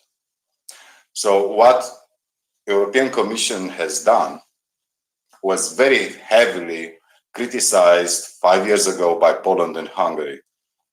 Poland still have issues with the European Commission about judicial system, most about high courts. And I think they can manage this, but I have a feeling, a slight perception, they get a lot of pass because Poland act very, I can say, very European last year and a half. Hungary to put on the corner is only one rule. Hungary is totally dominated by Germany. And if someone wants to say to me, no, it's not, I will tell you Fidesz was in Popular Party because CDU, until they were not more popular party in European Parliament. The most financial stuff, tax stuff coming are from German businesses. That is a total reality. So if German businesses can exit Russia because it's a toxic environment, and everybody knows Hungary is extremely corrupt and oligarchic. And if you want to have some stuff, influence and power, you must be very close with Orban and Fidesz. I think the subtle thing is German businessmen change a bit their attitude vis-a-vis Hungary. And I know German government, federal government made a lot of pressure on Budapest with no results. But I think it's time for German businessmen to apply their point, which is extremely influent. Because if they lost the structural fund, the COVID funds, which were a huge number of GDP, and also all the automotive German companies say, you know, we suspend our development later, you know, investments, but we close some plants. Because I will never forgive German businessmen choosing Hungary instead of Romania for many, many, many, many years. I will never forgive them for that. You know, this gives it power to Orban, the pool for tax revenue. No, and this is where, Daniel, that Spiegel article that came out around the time of Easter, so late March, early April, you know, that tells you a lot about exactly the dynamics there. Let's go to Klaus, and then let's go to Florian, and exactly then Abdallah. Klaus. Thank you. Daniel said it before me. Let's not forget that it took Russia's invasion of Ukraine before Poland finally realized that it belongs to Europe and not to try to play some game for domestic purposes. And they fortunately left this route, whereas Hungary still plays this game for some unknown reason. So thank you.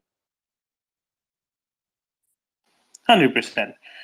Florian, it isn't just an EU move, right? It is actually a business move as well here, where Hungary is ever less favored. Yeah, or does it kind of differ from sector to sector? What's kind of your insight into that?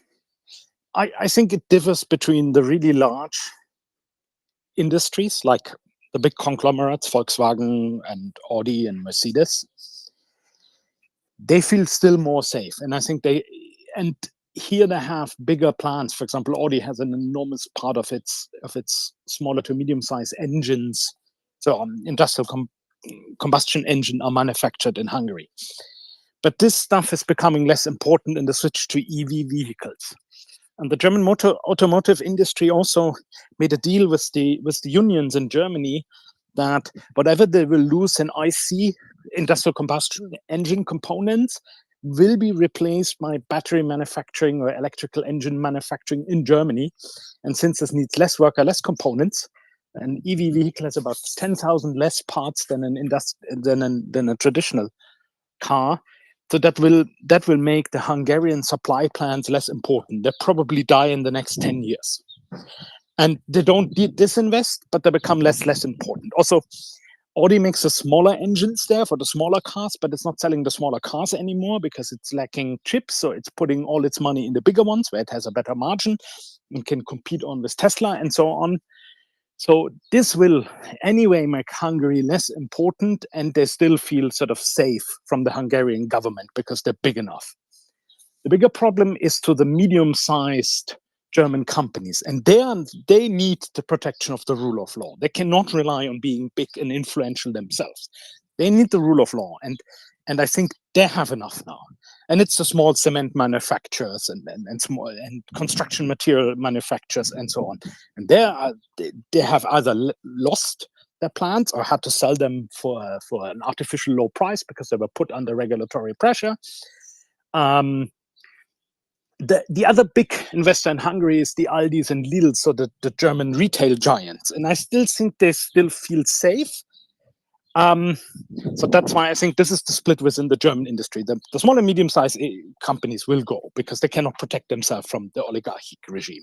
And they matter along, especially in the Conservative Party, especially in its Bavarian sister party, the CSU, because a lot of them are from the south of Germany, Bavarian or Baden-Württemberg companies, and they have started to complain, and they have started to lose their investments.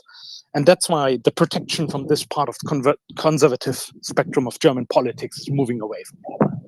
But that brings Orban an enormous problem. And this together what the European Union does. And the European Union not only doesn't pay out money, it has now learned to play the game around Hungary. So whenever Hungary, there's something new, and Hungary has a potential veto right because it's a new, for example, budget instrument that comes out of the EU's budget, then it's usually moved to a new instrument where it's outside the current budget and you need to pay in the budget, like the foreign policy measures that have been taking place. And then there is majority rule and not unanimity, meaning Hungary can't block it. And they have now done this 10 or 15 times in the last 2 years. 10 or 15 times they played this trick around, moved it to a new finance mechanism where they have majority rule, and then neither Hungary, and even with allies, even if Poland would go along, cannot stop it anymore because it's a 60% rule, 60% of population and 60% of countries. And then Hungary usually yielded and gave in and went back to the EU's budget rules. So the EU has now, there's a very good article from The Economist about a year, sort of how to play Hungary. So not only Hungary got more stubborn, but the EU got far more flexible to play them in their game. And the EU is good at one thing, in playing bureaucratic games. You have seen it in Brexit, in setting the agenda, playing it around, playing it with rules. And the 60,000 people around the Commission are far better than anything that sits in Budapest. And so they get played all the time and lose all the time.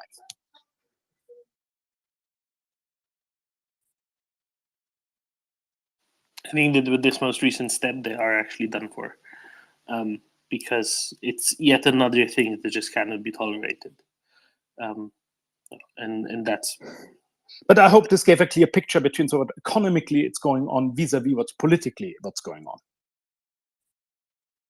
Exactly right. That's exactly it.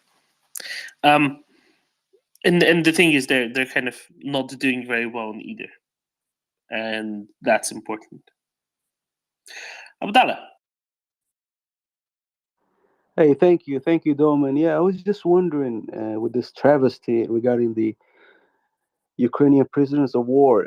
If Orban wants to play hardball, any chance that the Ukrainians will just turn off the gas pipeline that goes to Hungary? No. There's a reason why Ukrainians haven't done that previously either. The same goes for the crude oil pipeline. Because this way they would just seem unreasonable to a large chunk of people and politicians who kind of don't pay very good attention to the bigger picture. There's also actual rules against it, right? So if you look through, I forget what it is. Is it in the Geneva Conventions? Somewhere in international law, it says, you can't go target civilian energy infrastructure, supplying countries or third countries, true countries, or whatever else it is. And Ukraine just, doesn't really benefit from doing that. And that's why they wouldn't really do it. There's not much point in it. It's better for Ukraine to just keep on saying what they've been saying. Like Hur came out and said this morning, they didn't tell us anything. Nobody told us anything about any of this. We have no information, and just saying that makes the Hungarians look exceedingly bad in this context, right? And there's others who have tools in hand that can actually affect this for the better, without any of those other consequences. Let's say other consequences for anybody else but Hungary. So no, I don't think that's going to be happening. Daniel?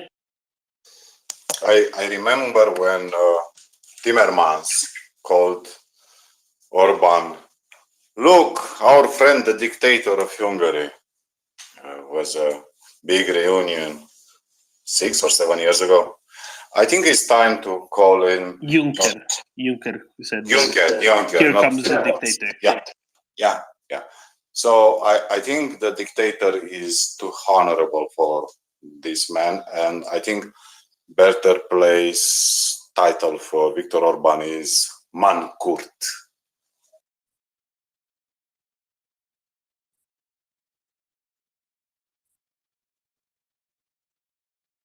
Can you explain to the people what does it mean, Mankurt?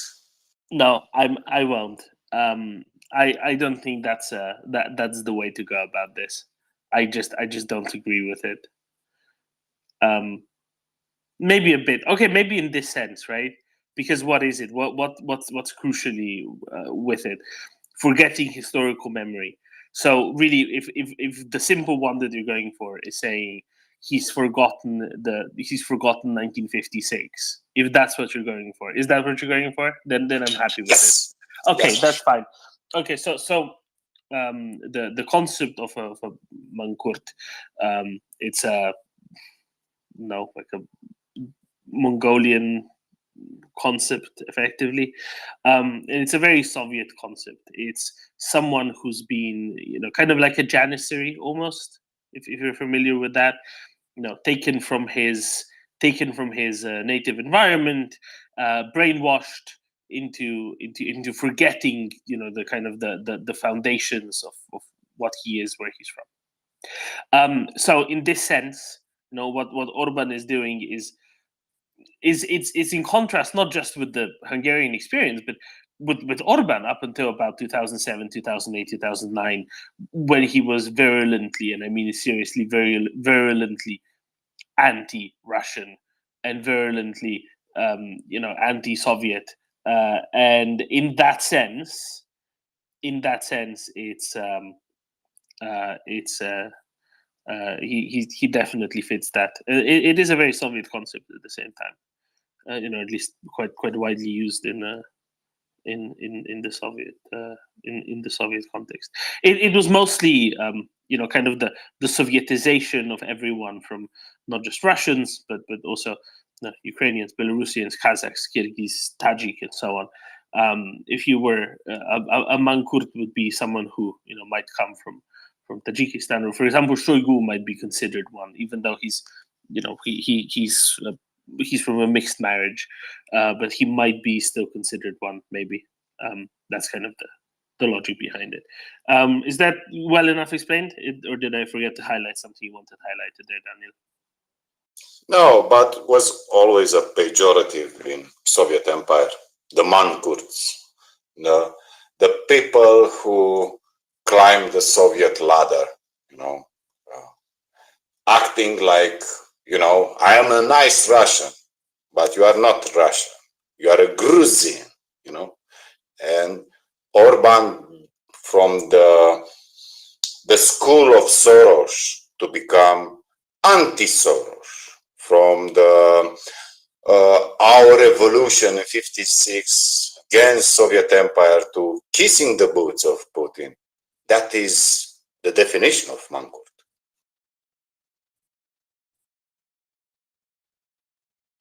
Shaggy fella. Morning, Durban, everybody. Yeah, following on from Abdullah's point, I'm just wondering kind of what could be the ramifications if, for instance, the Russians did what they did on Nord Stream 1 and 2 and the ammonia pipeline, and blow the pipeline up that goes to, or blow one of the, either one or both of the pipelines, the gas pipeline and the oil pipeline that goes through Ukraine to Hungary. What would be the ramifications for Hungary on that in the short and medium term?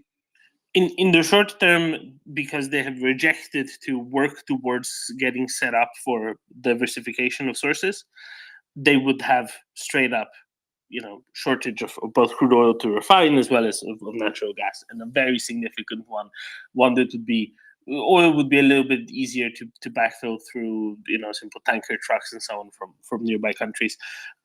Gas would be much more complicated. So it would be quite significant. But you see, this is why I don't think Ukraine is willing and wanting to do that, because it doesn't benefit Ukraine. It's very petty. It's very Russian. I think that's why they wouldn't do it. Yeah, I agree. The Ukrainians might not do it, although some Ukrainians might think it's a good idea. But it's more of a false flag type angle I'm coming at that from, a bit like Nord Stream 1 and the ammonia pipeline that was recently put out of action as well. Yeah, and that's a different one, right? Because obviously the ammonia pipeline has not been in service for more than a year now.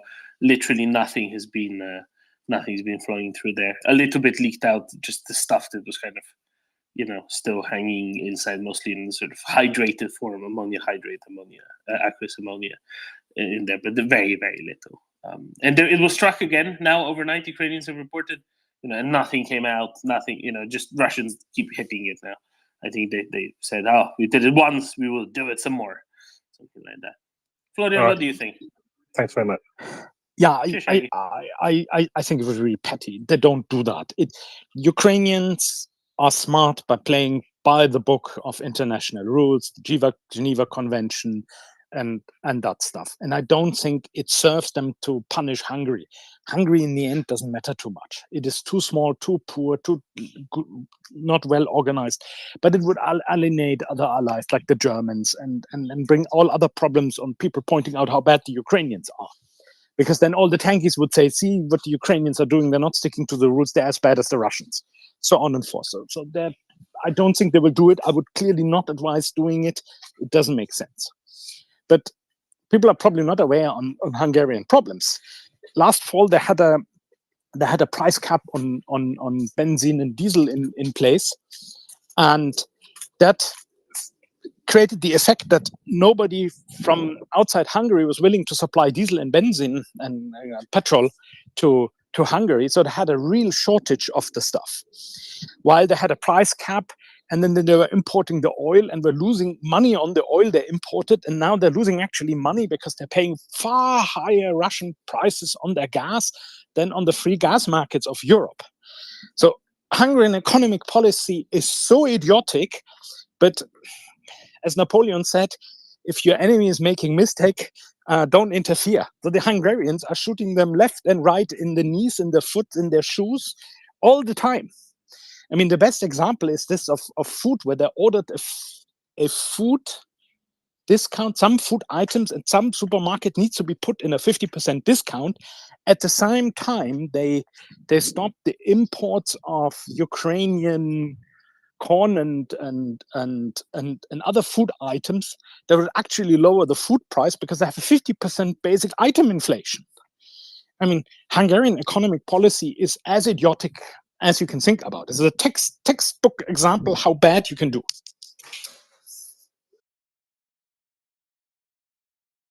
That's yeah, very well put. What can they say? That's exactly what it is. It's a right mess. Yeah, Daniel.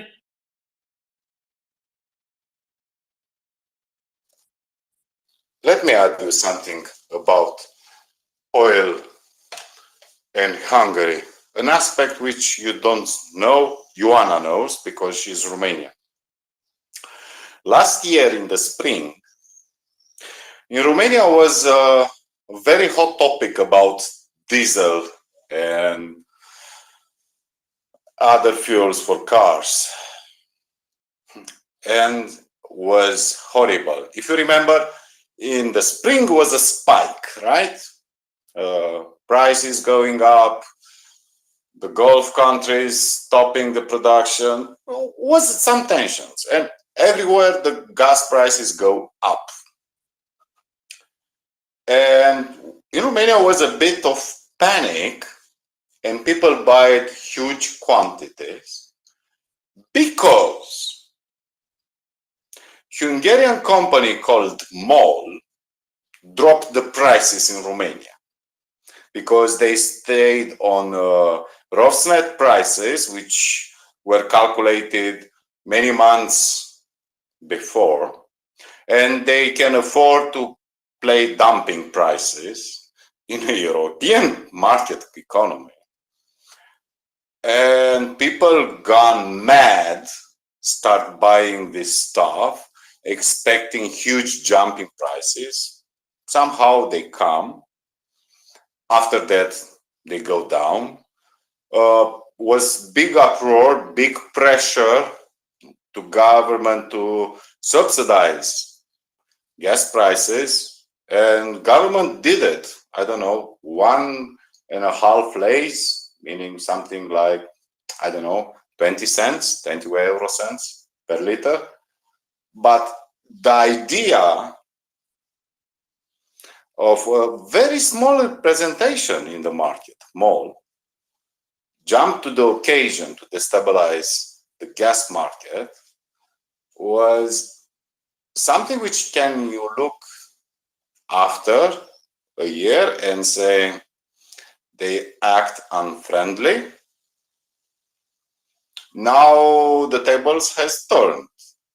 If you are Hungarian, you go to get gas from Romania, Slovakia, or even Austria because are cheaper.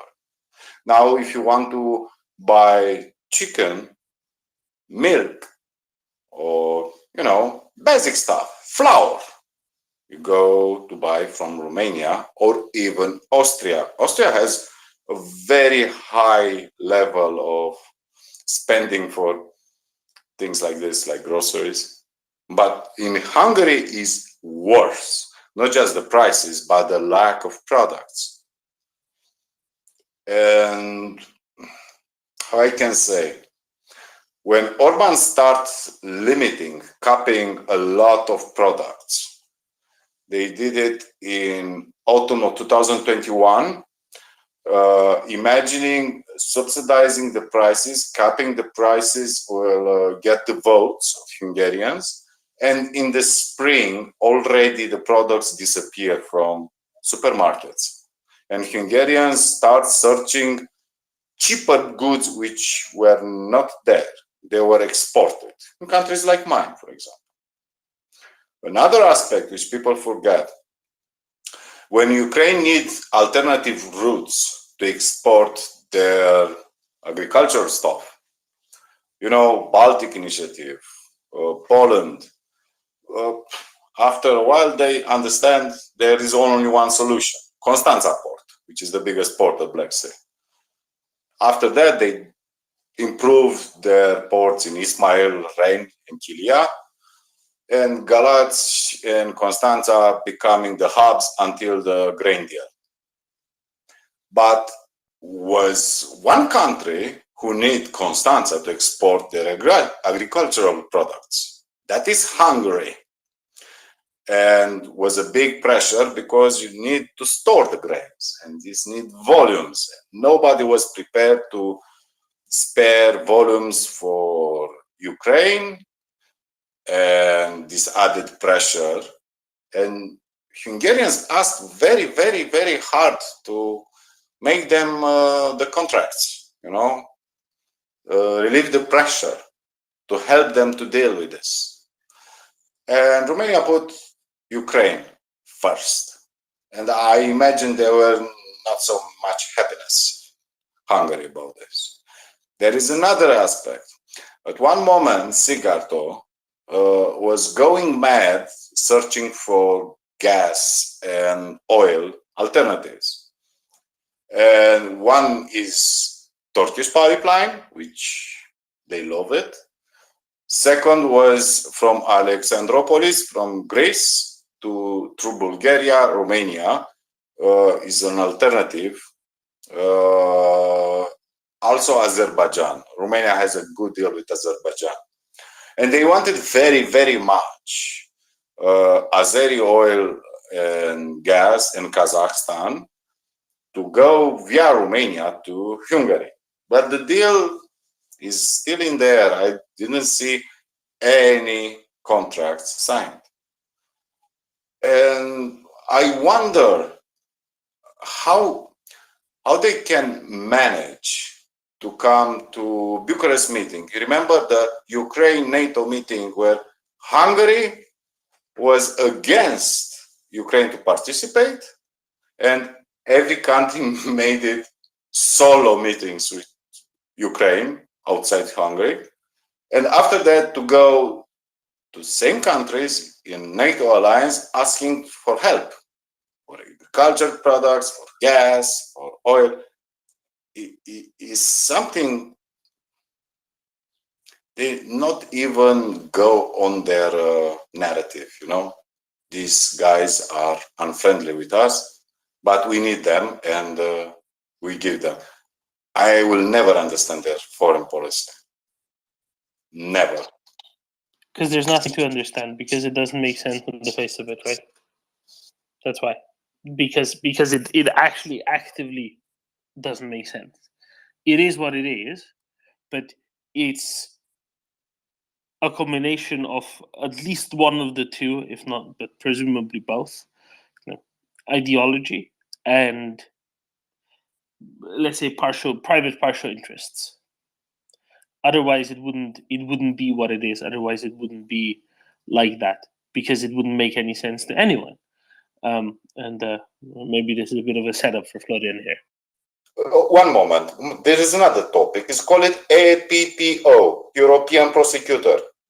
Hungary is against this because you need to investigate all the mismanagement of European funds, and is led by someone who is very scary.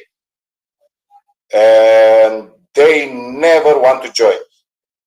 It is very interesting when everybody look at corruption inside Fidesz and Orban circle with European funds and their totally obstruction of European prosecutor institution.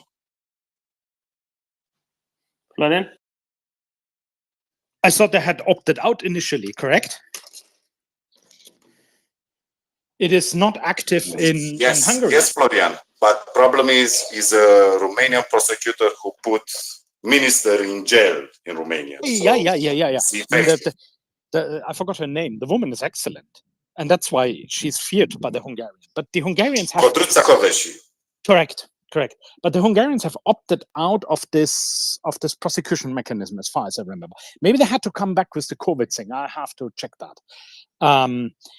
I just one comment. Thank you, Daniel. That's very interesting on how MOL acted in the diesel crisis. It's very interesting on the issue of agricultural export. I was not aware of this.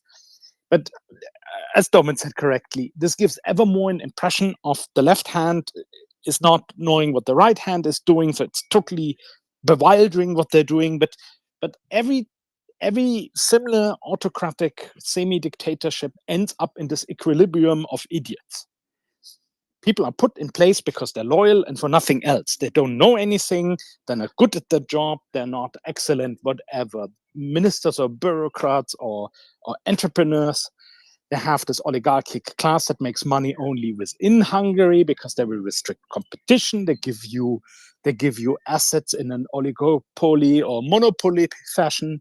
Then it feeds back to Mr. Orban, but they're only good at sort of infighting and access to Orban, but they're not good businessmen, they're not good entrepreneurs. And the people who are put in the state, neither good administrators nor smart export people and so on. And this type of system ossifies, gets ever worse, and then you have the outcome you have. And this is very similar to Russia. It's probably worse in Russia for cultural reason, and it's much longer there, but in Hungary it's not much better. And it will go the Russian way. I'm not saying that Hungary will attack anybody, but it will go the Russian way in ever more competence and ever more problems. And with that, Orban needs to restrict the vote. Orban is also actively getting rid of its students and its clever people. They all migrate to the West. So he has restricted. So I think if you study at a Hungarian university, you need to stay 6 years in the country afterwards. So everybody who has 2 brain cells and wants to studies in Austria and Germany, in the UK and Switzerland and so on, because he's then free to choose his job after the university. And in this way, the qualified, the entrepreneurs, the smart, the active people, civil society basically leaves Hungary, and Hungary becomes this museum of old people and looks ever more like the Russian society. That's what's going on. Don't forget about OTP Bank of Hungary, who Ukraine asked to be sanctioned. Yeah, correct. It's a good point too.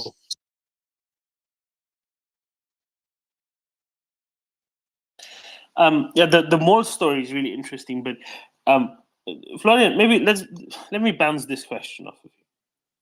I think, I might be wrong, but I think that that Hungary kept behaving as though they always thought that in just 2 to 3 months Russia will be allowed to win, and every move that they make feels like that is their assumption, that the Russian victory is nigh, because that's the only context in which it makes sense. What's your read of that? Yeah, I observed that too, and I was wondering, either it's just pure interior politics, because Mr. Orban needs to tell, look at the great Russia, look at its illiberal way of doing, that's the way to go, that's why we are doing the same way. And it's an pure internal communication strategy that, of course, from the outside we read and see and find it very bewildering. This one read of it. The second read is, again, the equilibrium of idiots. People in the Hungarian system cannot tell Mr. Orban how sour the Russian war is going, how close Russia is to losing the war, and so on. And I'm not sure how smart Orban really is. A few years later, I thought it was smarter. Now I'm having my doubts. And so he's probably very, very ill-informed. And then maybe it's a combination of interior messaging with bad information being fed up to Mr. Orban. And he's still believing there's a Russian victory around, because he keeps on saying, yeah, and the Russian will get going now, and then they will mobilize. And Russia is so big, and it has never lost a war. And it comes every time there's a bad news from Ukraine, the same message comes back, but Russia is so big. Yeah, of everyone, if anybody's really pushing but Russia has infinite material and men and everything else, which is the most hilarious line ever, right? It's them. Not to mention Sierto's meetings with all manner of different people in Russia, going to Rosatom trade conferences organized by Rosatom. Where was it, in Sochi or whatever it was? Ridiculous, really. Yeah, but this is Hungary acting as this interloper for Russia and sort of agent deployed in the West. But it's only one aspect. I think there's a true aspect of true believership, that they really believe that finally Russia will win if it only get going. And these are just two absurd statements you hear all the time. Russia has never lost a war, and Russia has infinite resources, which is both equally bullshit.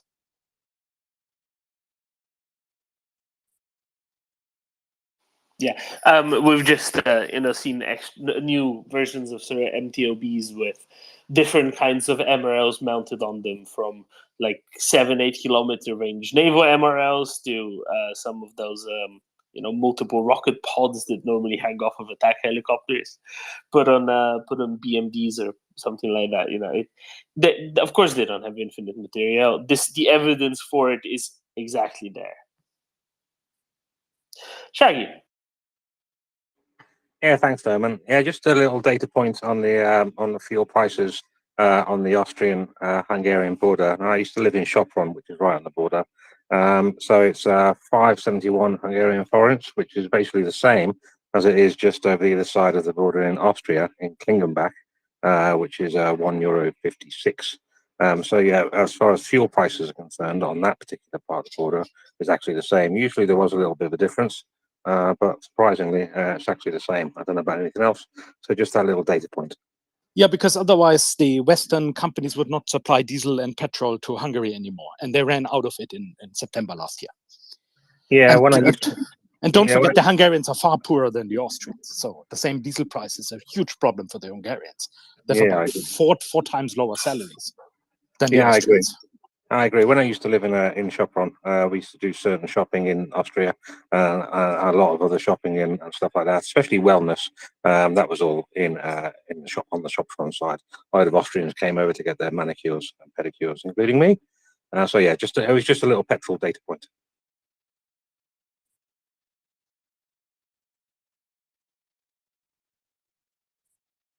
I have a not very recent one, but from 5 months ago. That at this point there is nothing left that's still cheaper in Hungary, and that might have changed, but pretty much not anymore. That's the best of my understanding anyway. I think that's more up to date than mine. I haven't been to Sopron for about 5 years, but I've still got friends there. I'll drop down. Ask them, see what they say. But the other thing I meant to comment on is they keep bringing up these ridiculous concepts. The most recent one that they implemented was that every store has to have at least one product type. One product per category on discount at any given point, and there have to be minimal stocks of that, and so on. It's very funny, and they think that that's somehow going to actually counter inflation. Yeah, whatever.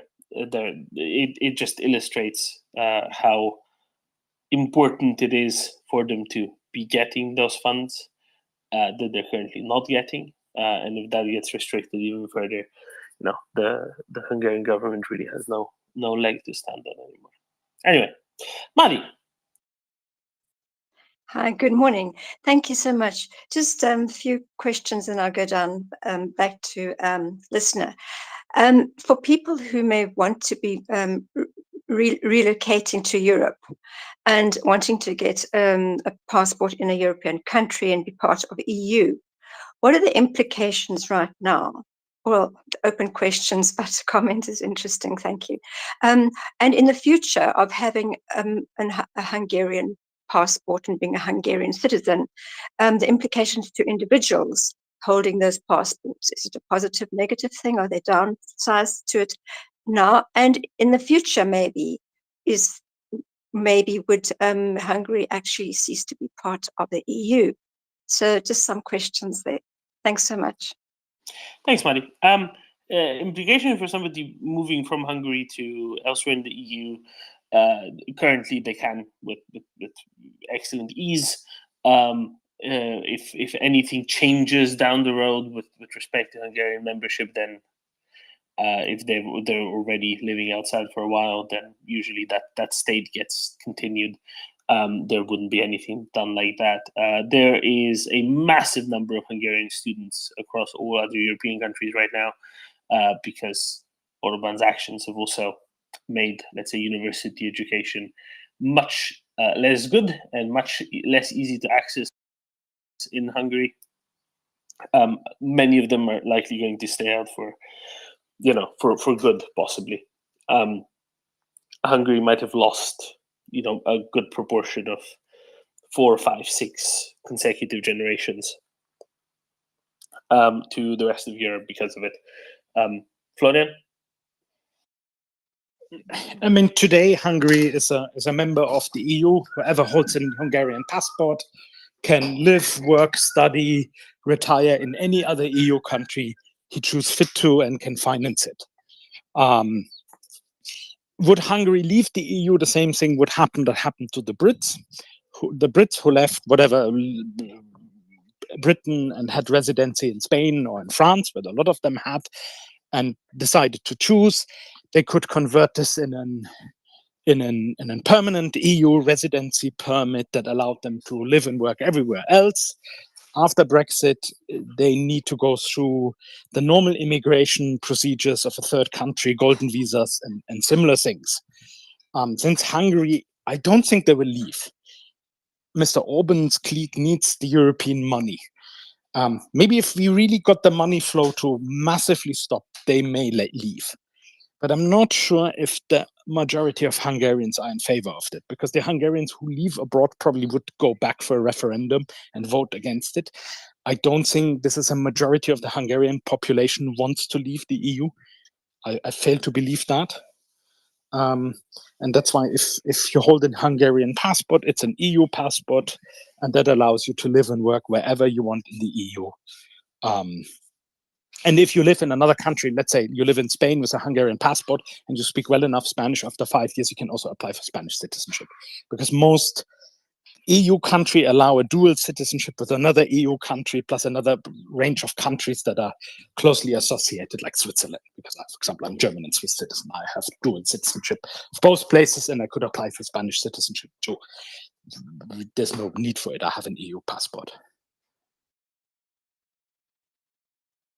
Yeah, exactly. There's no ramification in the short run, for sure, right? So it's good to know. But yeah, when you say you don't think they'll leave, I don't think so either. I don't think there's anything like a majority for that. I don't think there's any interest in it because they know what their meal ticket is. I think a very good illustration, however, at just how much of an economic failure their policies have been, is the fact that Hungarian GDP per capita is now the same purchasing power parity adjusted as the Romanian, and Romania was quite a bit behind, 15 years ago, 20 years ago. So that's on them, really. And probably because of the high inflation, they probably had the highest loss of welfare of any EU state in the last 20 years. This is probably, in the combination of shrinking incomes and higher inflation, much worse. This is probably as bad as the Greek population went through from 2010 to 2015. I think, and Hungary did it in a year in comparison. I think it's probably the worst loss of real income and real welfare of any European state the last, whatever, even maybe since the Second World War. And that's akin to probably loss of welfare what the Ukrainians are experiencing.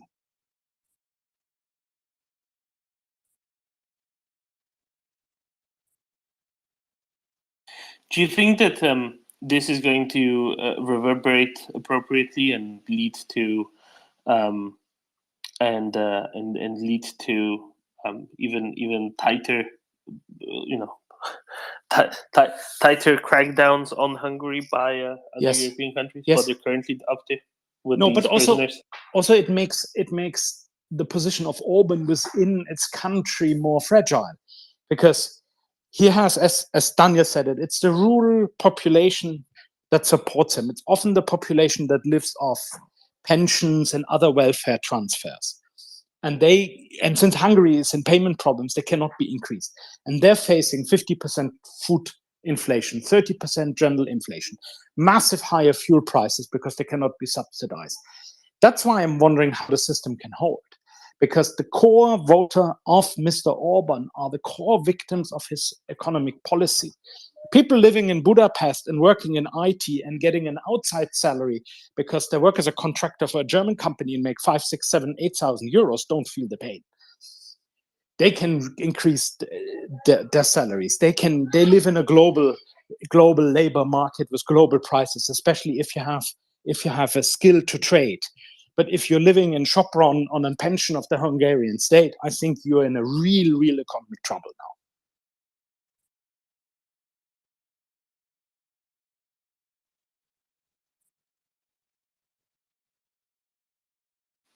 Tala? Yeah, I just wanted to ask Florian. Florian, do you know why the Hungarian state have not chosen to join the Eurozone, and what the ramifications would have been if they were in the Eurozone? Technically, they have to. All new EU member states have to, but they need to qualify. And Hungary went never to qualify. Hungary is going through, if I count correctly, through the third full financial crisis in the last 20 years. Hungary had to go to the IMF in 2008-9 and needed a bailout package similar to Greece, but since the problem with Greece was much bigger.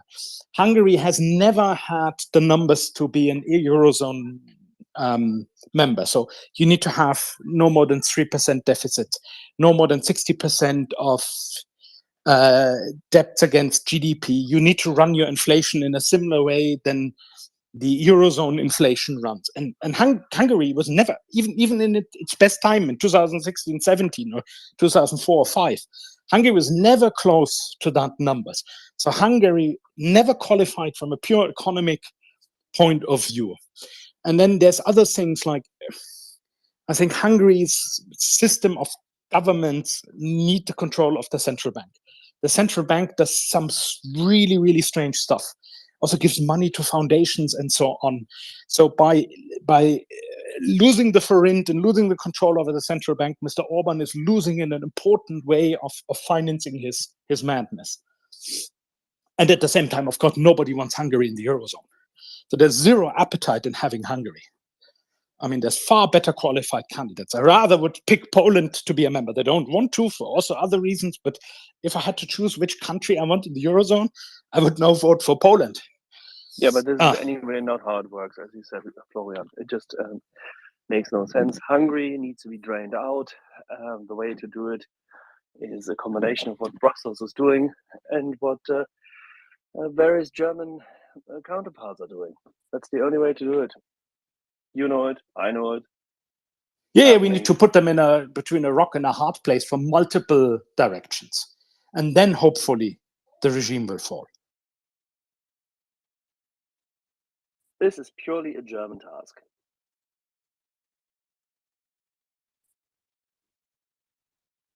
And John? Always Germans, they're coming up with. That's good. Keep it up, guys.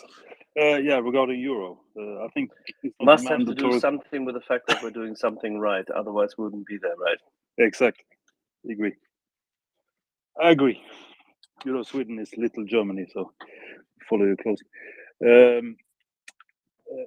Yeah, regarding Euro, I think there's some exceptions to being mandated to join. I think Sweden is one of them. There was an exemption in the agreement with the Denmark. EU. I don't know. Yeah, and Denmark and the UK as well, I think. But well, not relevant. Yes. Yes. So. And Norway had the same exception. But I don't know if it's permanent or what. Maybe No. Wait. Only Denmark has an opt-out. It's funny because Denmark is in the ERM, so the Danish krone is pegged to the euro, but Denmark never has to join the euro. That was an exception from the Maastricht Treaty that they negotiated for themselves. Sweden, however, is obliged to join the euro at some point in the undefined future. So it could be at the Greek calends. However, it's not in ERM.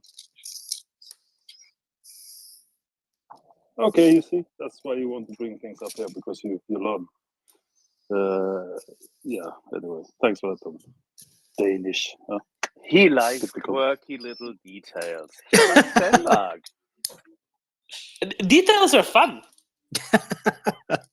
Of Right, course. details are fun.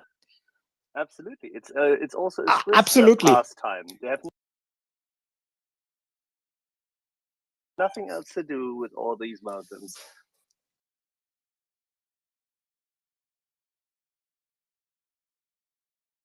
You've just insulted like 7 of our listeners, but you've just insulted like 7 of our listeners, bloody. No, but seriously, Sorry. You're completely right. So in practice, basically, every EU member state, except for Denmark, has to join the euro eventually, but it's just going to take however long it's going to take. For some countries that joined in say 2004 and 2007, they were more interested to do it quickly. So, for example, Croatia joined the European Union in 2013, and they wanted to adopt the euro more quickly, and they now adopted the euro this year, I think, or was it last year? Whereas some countries this year, right? Whereas some countries just possibly aren't for the next 20 years, and that's fine. I don't think Sweden will, and that's perfectly reasonable. Either way. Simon, I have nothing useful to say. However, I do believe you may be Nick's love child, given what Axel's just said.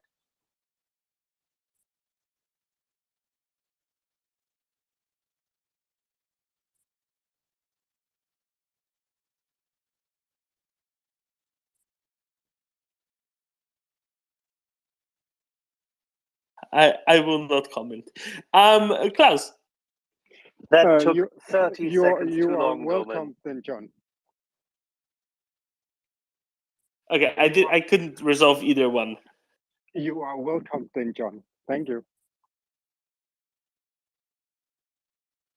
And Axel, what did you say? I couldn't Sorry, resolve I'm you and Klaus. fixing a pump. I apologize. I can't. Okay, fair enough. Then John? I didn't hear the comment from Klaus, and I would love to hear it, so please repeat.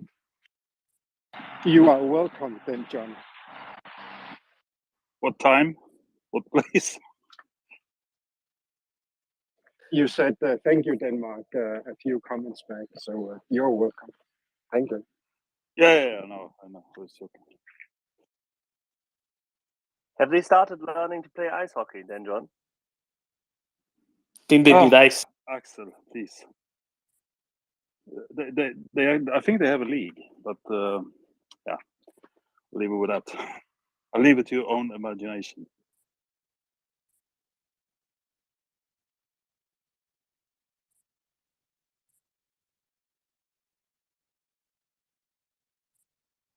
In Denmark, I understand why they're bad, because ice hockey, it's called in Swedish, and ice in Danish, that's ice cream. So I think that's why they have a hard time to figure out.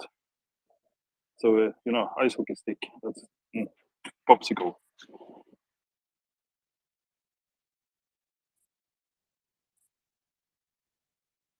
Yeah, the problem is really reach, isn't it? Because you don't reach the playing surface with the popsicle. Yeah, it becomes a problem. Klaus? What do they call ice hockey in Sweden? Glass hockey? I think they just call it hockey. Abdullah? Hey, Doman, is it okay if I just change the subject real quick before I go? Certainly. Yeah, Doman, have you heard the Russian plane, the cargo plane that was seized in Toronto? Yes. So that was parked there in February of 2022. and it never took off. It was just kind of accumulated lots of parking fees, and now the Canadians gave it to Ukraine. So it was owned by, I think, Volga Dnieper, the big Russian cargo airline based in. Is it based in Ulyanovsk? Maybe. Did I remember that correctly? Is it based in Ulyanovsk? Someone tell me if I'm right. The Canadians just handed it over to Ukraine, which is great. You know, Antonov 124s are useful for Ukrainians.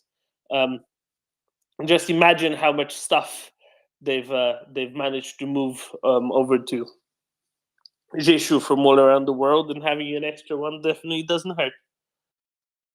Yeah, it's such a good news. I didn't know that the Canadian government was going to do this. I thought maybe they'll just send it back, but thank God, you know, such a great news.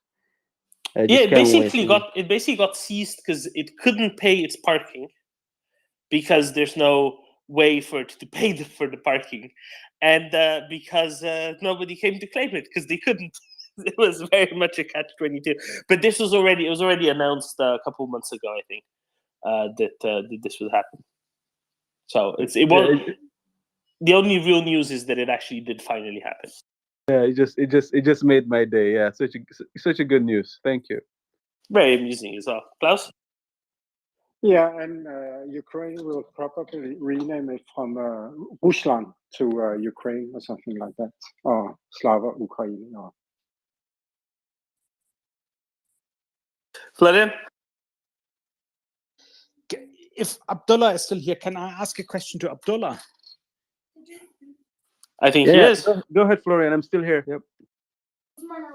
Abdullah, how is the current situation in the war with the counteroffensive discussed in the Arab countries? How's the media reception? How's the political discussion in the Arab world on the state of the war, what's going on? Initially, I read some stuff about it because there's also pro-Russian sentiments, if I read them correctly. Maybe I'm wrong. But how is the perception in the Arab world at the moment of what's going on? It's a good question, Florian. Here in Dubai, the main channels that are covering, we barely hear it. So what I do here is I usually watch, just online channels and stuff, because Al Jazeera here is blocked because there's some kind of a brouhaha between Gulf countries. So Al Jazeera is blocked. Al Jazeera is is the biggest media market in the Arab world, and they're covering it very good. They have a lot of journalists in Ukraine and all that, and they're very, very good when it comes to they don't push the Russian narrative. But also in the Arab world, we have the Russian media channels, Russian RT Arabic, which it's even worse than the RT English, to be honest. But here in Dubai, we have a lot of Russians, a lot of tourists, but who have a lot of money, and they watch this. They have access to the Russian TV channels and all that here in Dubai, in the Emirates. But it's, to be honest, the discussion on our channels, it's not much. They mention it sometimes when something big happens or there's a meeting or something like that. But sadly, we don't hear it much. But Al Jazeera it's wall-to-wall coverage. I remember when I was in Scotland not long ago, I was watching Al Jazeera, and they have really spent the resources in covering this war, and they have Western guests and a lot of specialists, when it comes to Russia. So they're doing a very good job. But in the Arab world, Russia is also pushing the Russian government is pushing their propaganda and disinformation, just like they're doing in Africa. So that's the thing we're fighting against. But so that's what's going on at the moment. Yeah, but we don't have, and thankfully we have MriyaReport is now blocked, so we can listen to MriyaReport. Thank you.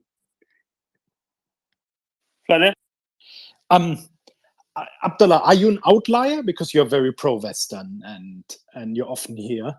Are you an outlier, or is there enough strong West? Or Mr. M seems to be also an outlier in my view, but maybe I'm wrong, and there's enough pro-Western sentiment that is actually hidden and doesn't dare to do it.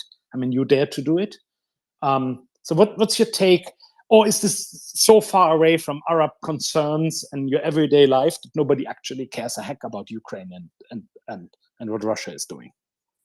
No, if the Syria thing didn't happen with Russia's involvement, I think a lot of people would not have cared because it's so far away and all that, and the media market the way it is. But I think more people care about what at the moment what's happening in Ukraine because of what happened in Syria and the crimes that were committed by the Russians in Syria. So, yeah, but the main reason why I'm involved is that my father spent 10 years in Russia and all that. So my father has been has been heavily involved in Russian stuff. So so that's the main reason why I'm involved. But yeah, a lot of people are interested in what's going on at the moment because of Russia's involvement in the region. But it's still we're still in the minority. But I hope we can get the information out to the people that what Russia is doing it's just crimes against humanity. It hasn't. So here we don't push the narrative about democracy and all that. Here we push the narrative that it's wrong to to attack your neighbor and just take territories. That might just that might makes it right. The notion that you can just take over your neighbors and stuff. That's the narrative that we push here, and it does work. To be honest, people just want to hear the truth and what's going on. That's why information is so important, so vital. That people get access to actually what's happening on the ground and all that. Yeah, thanks.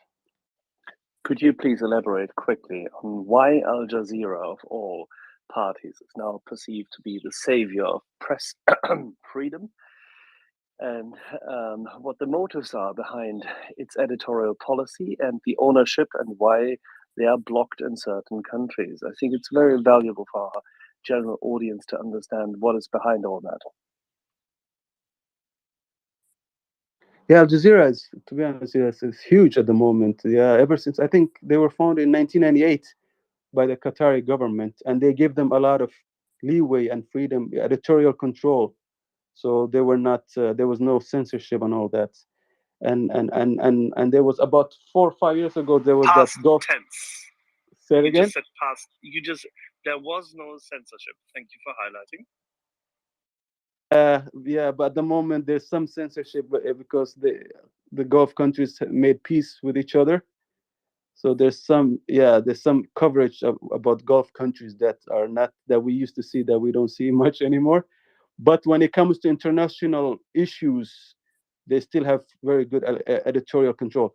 Yeah, the main issue is the Al Jazeera Arabic. What I've noticed that Al Jazeera Arabic is trying to censor itself when it comes to Gulf issues and all that.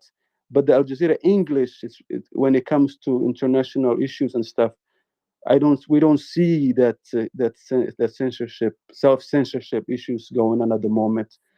But yeah, so at the moment they're Al blocked. Jazeera is portraying two images, one face to the West and one face to the Arab nations. What does the Qumran say about such behavior? Say that again, Axel. What does the Qumran say about such behavior? One face to one side, one face to the other? Which the Qumran? Sorry, I apologize.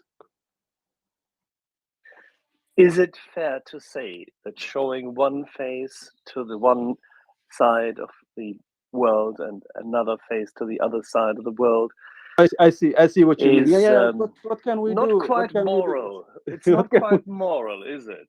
No, but what can we do? Is the Qatari government is paying their salary.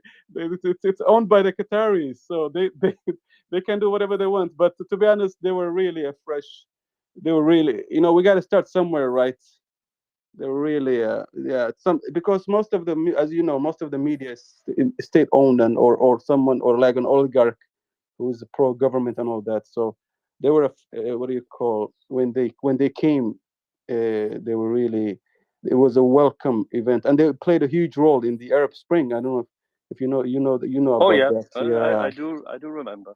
yeah. There's just this old wonderful saying that whose bread I eat, that song, those songs I sing. That is true. That is true. But yeah, so we don't know what the future holds for Al Jazeera, but they have opened a lot of people's eyes to what can be achieved when you have open information and all that. So we'll see. We'll see. We'll see.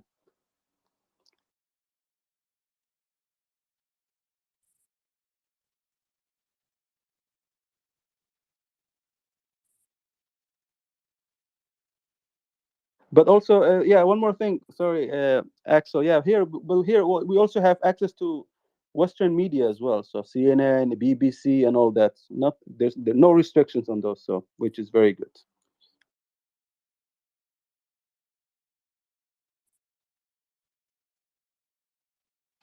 Axel, did you see what the speaker of the Ukrainian parliament said to Medvedev? Unfortunately, I didn't see any of this and couldn't follow any of this because I'm still dealing with the second part of the pump adventure, as you can hear. Okay, you will enjoy this tale then. So Medvedev tweeted out to the Rheinmetall company, PR, whatever. I hear that you're planning to build a tank production plant in Ukraine. Please send the exact coordinates for future work. Thank you. And Stefanchuk, the Ukrainian Speaker of Parliament, wrote back, and why do you need coordinates? We're not intent on employing any alcoholics.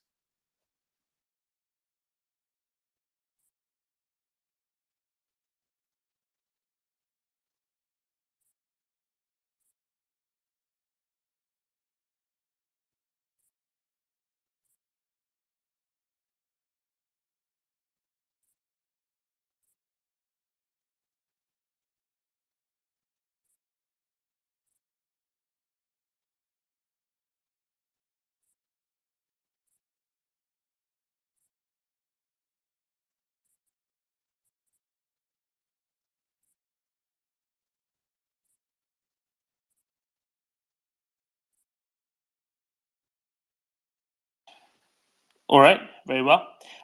Shall we go through some bits and pieces of news that have been trickling out of Ukraine? Sorry, Domin, I didn't hear a thing because I received a call. I apologize.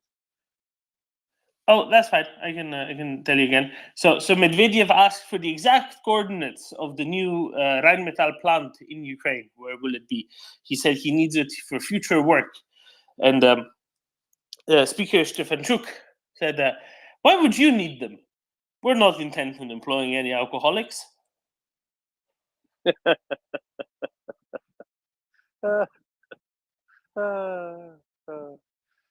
Oh God, we're gonna have more fun now. Yeah, I think for today he gets to win the internet. That's the rules. That's the rules. All right, shall we go through some bits and pieces of news? Of course, the biggest news thus far today, I think, is that Ukraine has liberated Blahodatne there at Velika Novosilka, just west of Vuhledar. It's very much a Vysokopilya kind of moment, I would say, or I think it certainly looks like that to me. A case of first town, first larger settlement during the course of a counteroffensive being liberated, and of course it will bring all the usual responses to it with it as well, which is very good. Beyond that, a number of other things have happened as well. There's a report from Hanna Maliar, the Deputy Defense Minister of Ukraine, that Russians have moved a number of their most combat-capable units from occupied Kherson Oblast. Primarily, these are Marines, VDV, there's a Naval Infantry VDV, as well as the 49th Army. I don't know what constitutes the 49th Army, but it is what it is. She notes that the purpose of the blowing up of the Kakhovka hydroelectric plant by Russians have become obvious. She notes that taking into account their own losses and limited reserves, thereby understanding the inability to restrain the Ukrainian offensive in various directions, the Russian command decided to, quote, narrow the possible geography of active actions of the Ukrainian armed forces, she said. And according to her, the power plant was apparently blown up with the aim of preventing an offensive by Ukrainian armed forces in the Kherson area and releasing the necessary reserve of the Russians, therefore, for their transfer to Zaporizhia and Bakhmut areas. She also added that by destroying the power plant, the leadership is trying to make part of the forces and resources of the Ukrainian armed forces focus on eliminating the aftermath, that is, mitigating the man-made disaster, making it impossible to liberate captured territories on the left bank of the Dnipro in Kherson Oblast. Early in June 2000, on June 6th, they've of course blown up the dam, and the operations to mitigate the consequences thereof are ongoing. But I'll presume that this is true. This bodes well, I trust, for Ukrainians, frankly, because if Russians are sufficiently short of manpower, of combat-ready manpower, certainly, to be needing to withdraw forces from the southern Kherson Oblast that were there across the Dnipro from Ukrainian positions, that certainly bodes well in the longer run, because they clearly just don't have that many. That's a good thing. Shaggy? Yeah, Dermot, I've just got a question about the 68th Jaeger Brigade. So this is the brigade that apparently took the Blahodatne. I'm glad you said that. Thank you very much for saving me there. Yeah, liberated that place. There's a little tweet just from Thomas Steiner, Thomas Steiner, or R. Thomas, as I like to call him, saying that that brigade is not an offensive brigade. So that makes me think.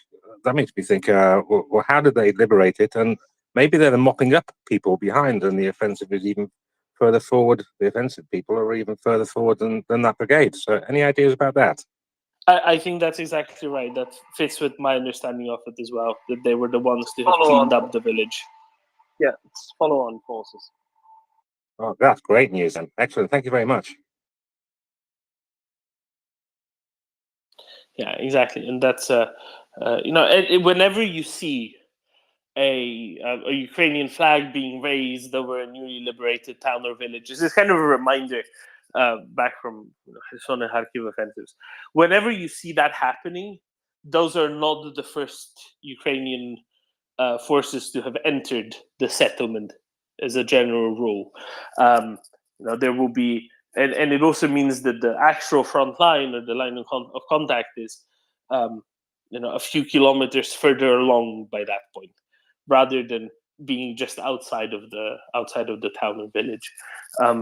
Once that happens, there's generally quite a bit of mopping up, as you said, to be still done by these follow-on forces. And that kind of gives you a context of how far they would have had to have gotten by then to be able to do something like this. Okay, no, thanks very much for that info as well. Very, very, very enlightening for me anyway. Thank you.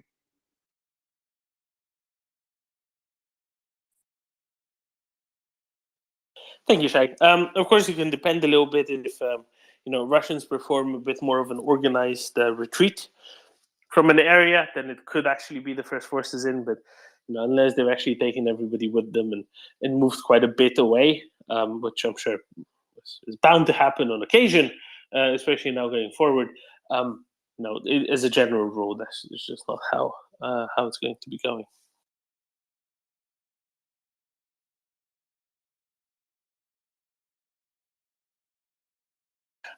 That ammonia pipeline that people might be familiar with, the one that the Russians keep going on and on about whenever there's negotiations about the shipping of Ukrainian grain out of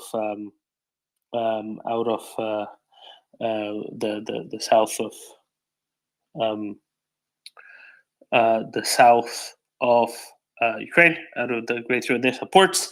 That ammonia pipeline has been hit again, twice apparently, by Russians overnight, or maybe entirely yesterday. So it's being further destroyed. So there's even less likely that ever any ammonia will be going through it ever again, which, Frank, is probably a good thing. One quite worrying thing, however, or maybe not worrying in itself, but one that illustrates the situation well, is that salinity levels at Odessa have been recorded today to being between 2.7 and 2.9 times lower than normal in the sea off of the shore at Odessa, depending on which sampling site. And that really illustrates just how much fresh water was being held back in that reservoir behind the Kakhovka Dam that has been released following its destruction by the Russians earlier in the week. And I don't know exactly how this sampling was being done, because it is as counterintuitive as it might seem. These freshwater supplies that are rushing into the Black Sea, they don't really mix very well or very easily or very quickly with the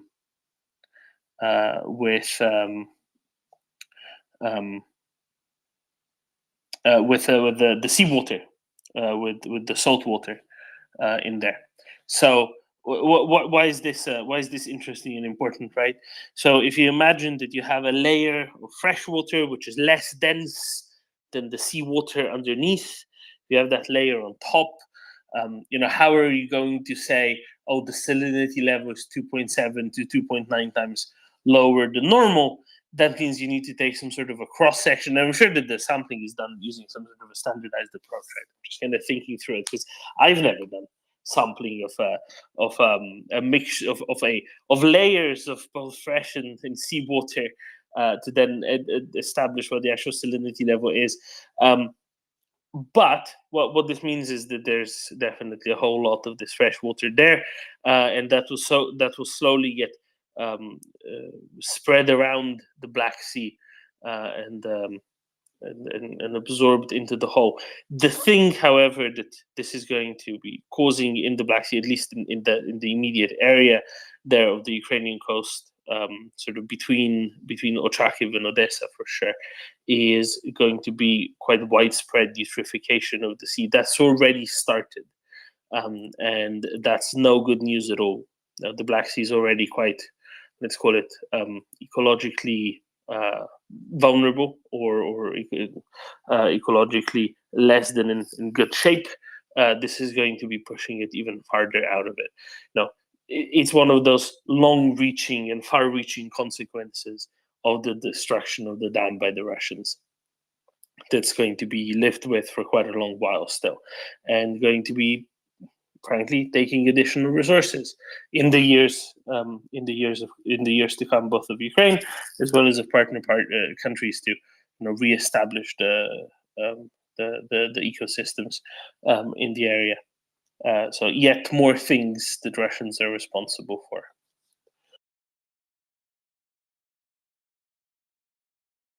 This is all going together, from fisheries up in the Kakhovka Reservoir to those in the Black Sea, but of course, the negative impacts and influences of an unstable ecosystem, effectively, or a disrupted ecosystem.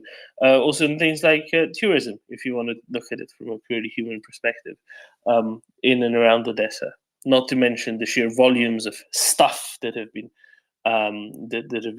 pushed down by the floods in and towards Odessa as well. No, this is very extensive and very expansive at this point.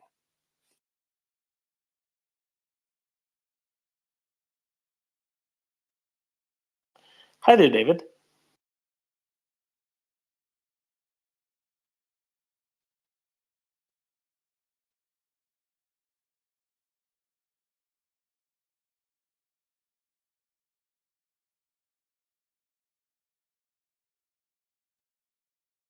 David?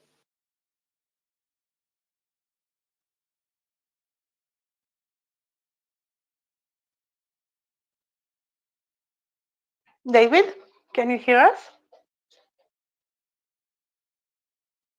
He's just ignoring us. Doesn't like us. Probably, yeah, I think so. You know, you were talking about the consequences of the destruction of Kakovka Dam, and today in the Romanian press, they present this with a lot of numbers. If you want, I can give you some numbers.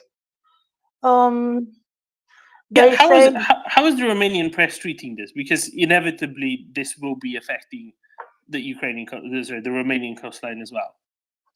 up until now, they are presenting it by being, you know, Russians' fault. They say that is a big humanitarian and ecological disaster. Up until now, we do not have reports about debris or other things on Romanian coast. Of course, there is quite a distance, and if you look at the topography of the terrain, many of the debris might be stuck in Primorsky area. I don't know if you looked on the map. It's like a bay that may accumulate all these debris. The problem is if this flow advances, it will arrive to the northern Romanian coast, and it's the delta. It's the Danube delta, and the consequences can be disastrous for the delta because it's a very sensitive ecosystem. There are exchanges of water between the channels and the sea. It's a very fragile equilibrium, and of course the delta is the biggest nature reserve in Europe, and a lot of species of birds, and when I say a lot, it's hundreds, fish and other, you know, animals that are specific to this region. So if this will affect the delta, it will be a great ecological disaster, as in Ukraine. I don't want to underestimate what is happening in Ukraine. Of course, Ukraine is affected by it. And if this will reach Romania and Bulgaria, I really hope that our countries will speak against Russia and will ask for Russia to be called responsible and for damages to be paid, because this irresponsible and cruel and absolutely horrendous act will affect our countries and the Black Sea for years probably, because yeah, it's a lot of water, a lot of damage, a lot of pollution, and we will have to fight with this for the next years. And of course, Ukraine is the most affected agriculture, biodiversity, and so many other things. Of course, people at first. So if you want, I can give you some numbers. There is an analysis based on several sources. Nature.com is one of them, but there are others.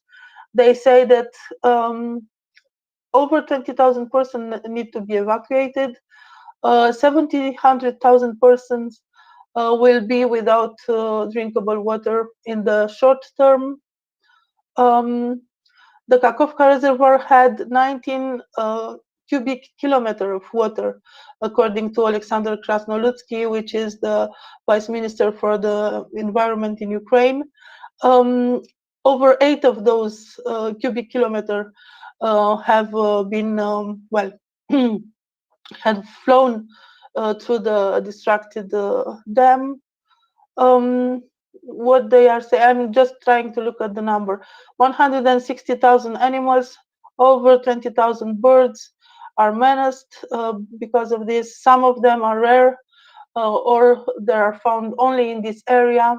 They listed a number of them. And then fish, of course, fish is blocked in the shallow water of the reservoir, so they will die because of lack of oxygen, or if they are drawn to the sea, they will die because of the salty water.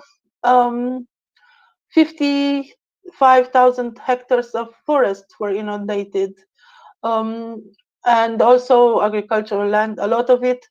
I wanted to talk with you about this yesterday because it seems to be a problem in the near future. It's a phenomenon called eutrophication, which affect the quality of waters because of these waters with sediment that will stay there on those land and that wash the agricultural land that contains fertilizers and so on, and they will go into the, into that estuary and then into the sea. There will be an increase in the levels of nitrogen and potassium, an increase in algae, a decrease in oxygen, and this affects the biodiversity of the area. So this is a problem that we will see in the near future, unfortunately, and it's very, very difficult to fight against it. And so there seems to have already been cases in sections of the coastline. Obviously, sampling here is poor at best, right? But in sections of the coastline, as far as Odessa, where this has already occurred. Now, in shallower water, this occurs more quickly, more readily. In deeper water, it takes a little bit more time. But it's exactly because of this non-miscibility between the two, right, or low level of miscibility. And that if the waters are still, which in the Black Sea they tend to be pretty still, especially when there isn't some sort of a big storm, right? There's not huge waves. There's not very strong currents in the Black Sea because it's very much an inland sea, right? It's very separated from the world's oceans, because it's not just one set of straits. It's two sets of straits with the Sea of Marmara between them, right, to the south. So what I wanted to say there is eutrophication is already happening. The other thing that's caused by this is the much lower level of salinity and quite warm temperatures that promotes not just algal growth, not just algae blooms, but it also promotes various types of bacteria and bacterial growths, right?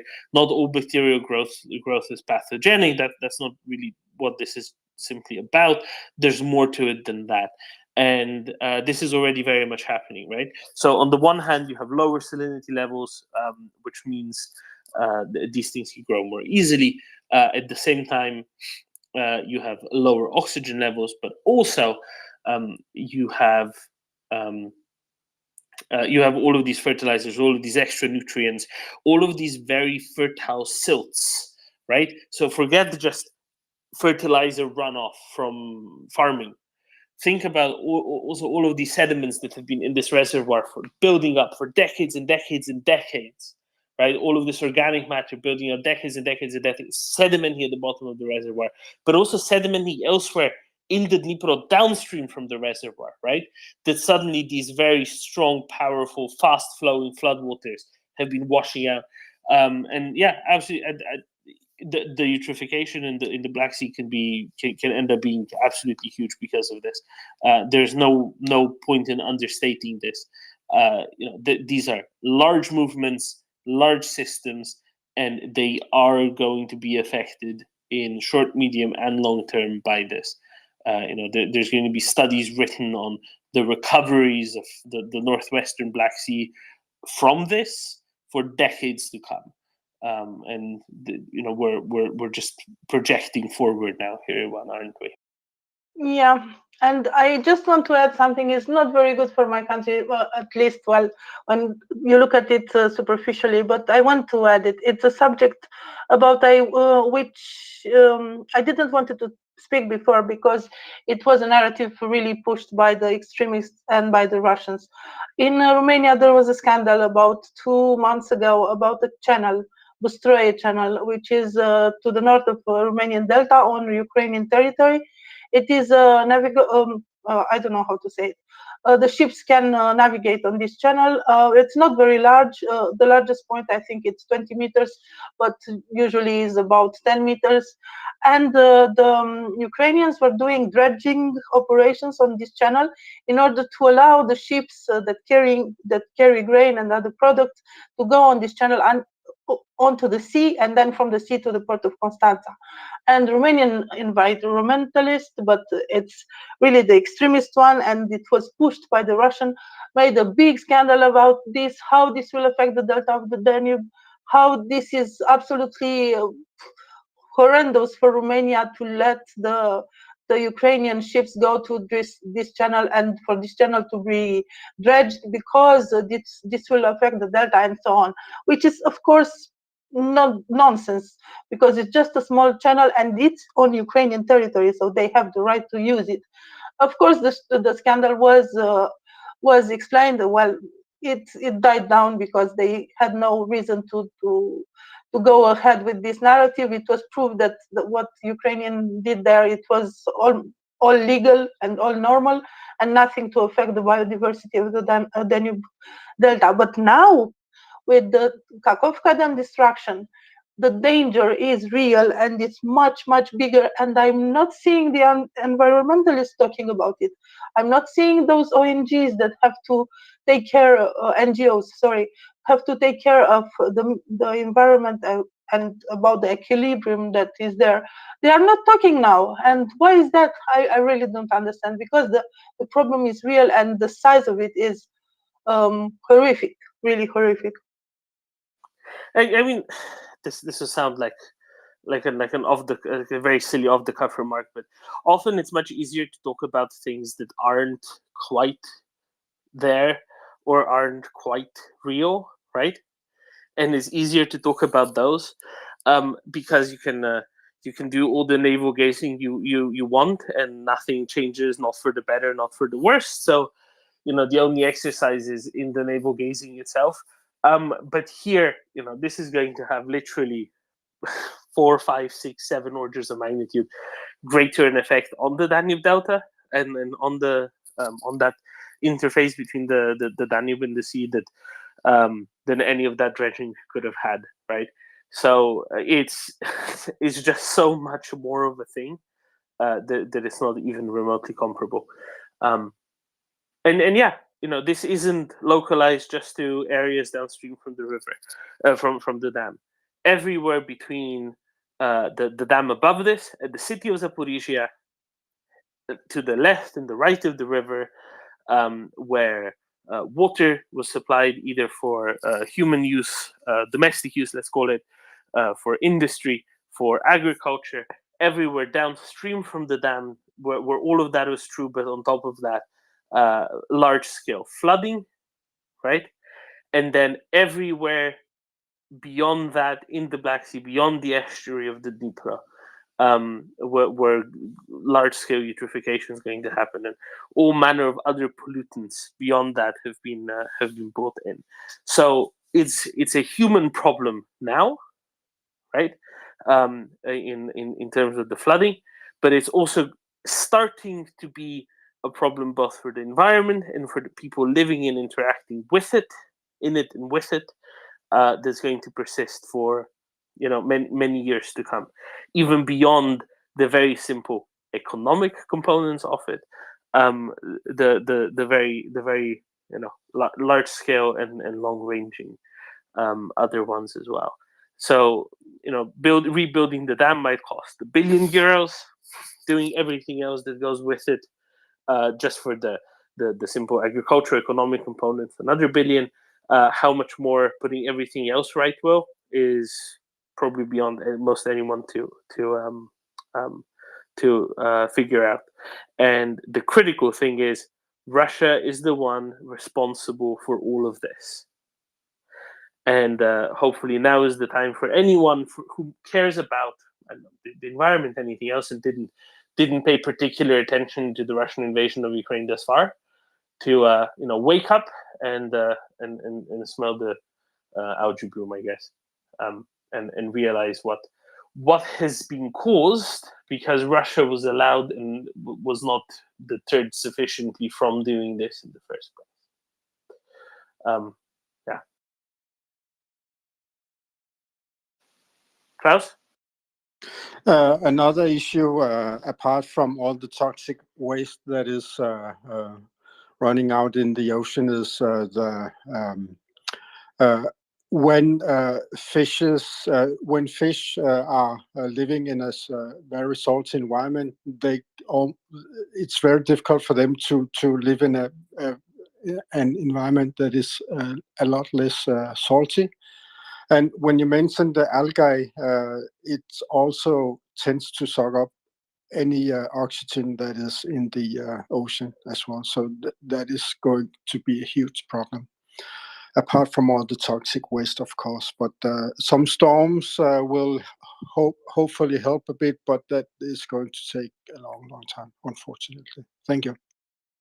Yeah, exactly. And in the context of that, I wanted to note, I think I saw something like 18 millimeters across the whole Black Sea. That's how much water is coming in. So basically the 3/4 of an inch spread across the whole sea. Ioana? Yes, I wanted to thank you for this for the clarity of the explanations. You are much better than me, and I had to swap out for our dear mockers to come back. And what I wanted to say is that I hope that Romania, Bulgaria, Georgia, and Turkey will get together on this and do something to call Russia responsible and to call for I don't know, consequences for this act. So I really do hope that these countries will see the interest in protecting our environment and see that it's absolutely necessary to call the culprit here, which is Russia. 100%. Thank you, Ioana. And welcome back, mockers. Hello, I'm back. I've popped something in the nest, which it gave me shivers. It's a new video dropped by the Minister of Defense of Ukraine, Hanna Maliar, and there's no sound to it. So just in case you think your device is broken, obviously it's one of these, encouraging silence.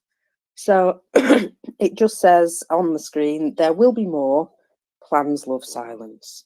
But it's the character in the video, my favourite character, who has come out of all of this, the very, very cheerful and smiley Mr. Budinov. He almost cracks a smile at the end. Just, he's very, what's it called? The Mona Lisa. No, he has a Mona Lisa smile, one that's kind of not there, but just about. And yeah, he just, I love it. Anyway, give me shivers. So I thought I'd just pop it up in the nest for you all to have a little wee look at.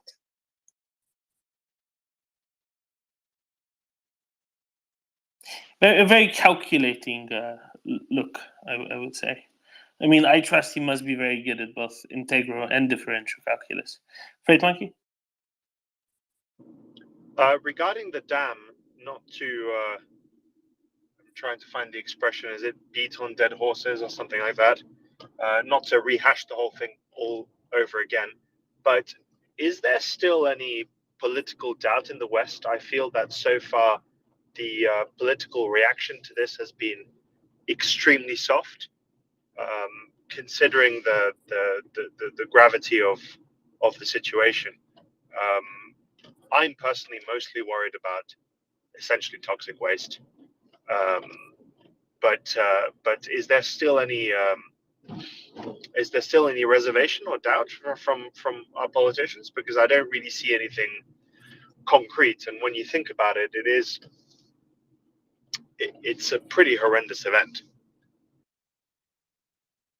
Okay, I don't think there are any reservations by most anyone sensible. I forget who it was. I think it was Timothy Milovanov, the head of the Kyiv School of Economics, saying, "You know what? This is a nobody reasonable or nobody serious still thinks it wasn't the Russians." I think what's missing is, because so much of this is getting very much subsumed into the war more generally, if you see what I mean. I think a lot of the lack of very strong and clear responses is coming from that, because it just kind of gets put into this basket of, oh, and this is all a part of the war, by far too many people who should be, treating this much more seriously and the way it deserves instead. So I think that's the real problem. Now, the details of everything that happened here aren't being established like they would have if this was, Ukraine in peacetime and the dam just failed, hypothetically, right? If that had happened, there would have been so much more having been done by now, and so much more details having been established of it and the consequence thereof. But they just haven't, because it all gets covered up with this broad brush of, oh yes, but it's all a part of the war. The other part is very simple as well. It just isn't isn't able to be covered the same way, because you can't do the same, analyses as would have been being done by now, because so much of the territory there is occupied. Much of the rest, which is relevant, is being actively shelled by the Russians while evacuations are taking place, but also while all of these other mitigation measures and preparations for mitigation measures would have been taking place. So that's the that's the situation there, if that makes sense, right, Monkey, right? It's very difficult to say. Now, with regards to the toxic thing, so we know that there were some hundreds or maybe even thousands of liters of POL at the power plant that got washed off and washed away. It's not Deepwater Horizons by any means, but it's still very bad, right? There is a lot of agricultural materials runoff that has been accumulating in the reservoir and slowly settling down to the bottom of it, right? And a lot of this organic matter, let's call it, rather than straight fertilizers. But there's plenty more that has been washed away by the floods, right? Look, there were agricultural facilities both sides of the river, mostly on the right bank, also on the left bank, quite a lot of it, and they are, and a lot of that was flushed away as straight fertilizer or as other agricultural stuff. So much of the let's call it residues of shelling as well from the right bank chiefly, right? Which the Russians have been now shelling for 6+ months on every day after day after day. Much of that has ended up in there. It's all a right mess. I even was talking something about toxic materials being there, mining runoff effectively. I asked him to message to me, and he never did. So hopefully he does at some point, and I get to read more into that because I couldn't see it anywhere. But that is bad enough alone. Just that volume of fresh water is bad enough alone before anything else. Just that. Even if the only thing that went out was pure as anything, crystal clear water mixed in with some sands and silts. Even if it was just that would have caused wild-scale eutrophication downstream and in the Black Sea, let alone something like this with all of this other stuff mixed in, right, Monkey? Yeah, I mean, when you mine, you have a lot of toxic waste that comes from mining. I'm not really an expert in this, but I remember in Brazil in 2018, or was it 19, when the dam failed. One of the dams failed because the Brazilians built very cheap dams in the rainforest for their iron ore mining operations. Brazil is the second or maybe the first largest iron ore miner in the world. And when that failed, there is still an extensive cleanup that's happening at the moment. So you will have runoff of that. There's also stuff like asbestos. In a lot of ex-Soviet Union countries, you still don't have, there's a lot of buildings that still contain asbestos, which in a lot of places have been cleared up, obviously. But the poorer your country is, the more likely you're still going to have stuff like that around. And then you never know, what was stored more or less well in these environments. So this is it's just I don't know. It's really infuriating in my opinion. But I've got a lot of confidence that the Ukrainian government and all their different all the different officers there are doing their job also at collecting the evidence, so that one day the conclusions and investigations and conclusions will be able to be pursued in a moment where it's more possible. And as long as there's enough evidence, and there's always evidence, I hope that people can be held responsible, right? And we all know that this must have come from pretty high up. So anyway, that's all I hope. I haven't watched Moka's the video that you put into the nest yet because I'm driving, but I'll watch it shortly. But I agree that plans like silence. Let's I take a bit of pleasure in watching Russian mill bloggers update us on what they think is what and where, and if they're at the same time betraying certain secrets and positions to the Ukrainians, I'm pretty sure that the Ukrainian army is also watching exactly the same things and trying to find out if there's anything that has been slipped through. So we've seen that Russian operational security is very low, so that is to be encouraged. And yeah, on our side, let's avoid giving ammunition elsewhere. 100%. Klaus? I have a different topic about products that are slowly being, what's it called? People are not buying products in Norway because it's owned by an American company. Shall we talk a little about that, or shall we keep on talking about this environmental? Let me go to Denjon first, because I think he might have something on this still. So we can stick to it for a bit longer. Denjon? Yeah, what do you think the dilution of salinity because this could potentially reach the Mediterranean as well? Would that upset the habitats for the sharks? Just asking. Oh my. So look, in the big picture, in the Black Sea itself already, as I said earlier, it's only a few millimeters of water over the top of the, if you spread out this fresh water evenly over the entire surface area of the Black Sea. I know it was a joke. It's only a few millimeters, so it's not really going to change it markedly in the totality. The problem is it'll be a very long time before that gets spread out that much, and it's this northwestern quadrant of the Black Sea is going to be quite affected, but also because it's not going to get mixed in very quickly. Am I taking this too seriously? Sorry. There is some good news that the weather around there is going to be quite choppy and stormy over the next day or so. So it's very possible it will mix in some of that. Well, that's good. That's a good start. Also, still seas also promote algal growth. So that would be nice if it was quite stormy and choppy, because it also oxygenates the water a bit more. But just to clarify, though, I mean, maybe the sharks got upset. That's what I want to try to say.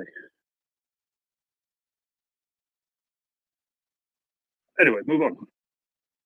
Yeah, quite possibly, then, John. Quite possibly.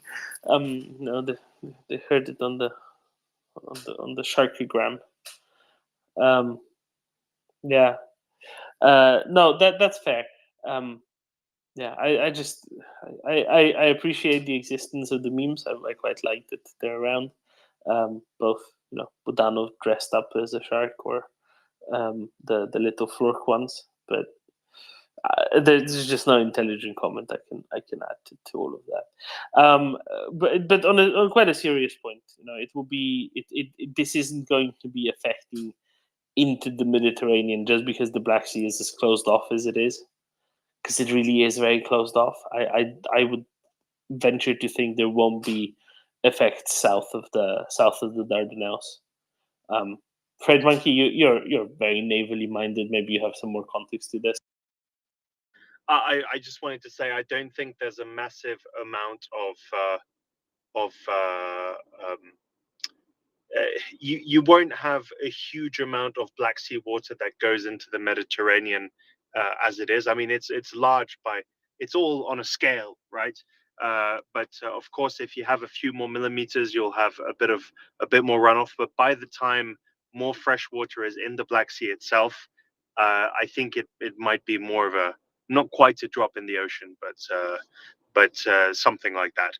Another thing that I would note is, and this depends on how you look at the data, I think the Mediterranean is in general becoming saltier because of well, we can call it climate change. We can call it, for those who don't want to call it climate change, you can call it something else.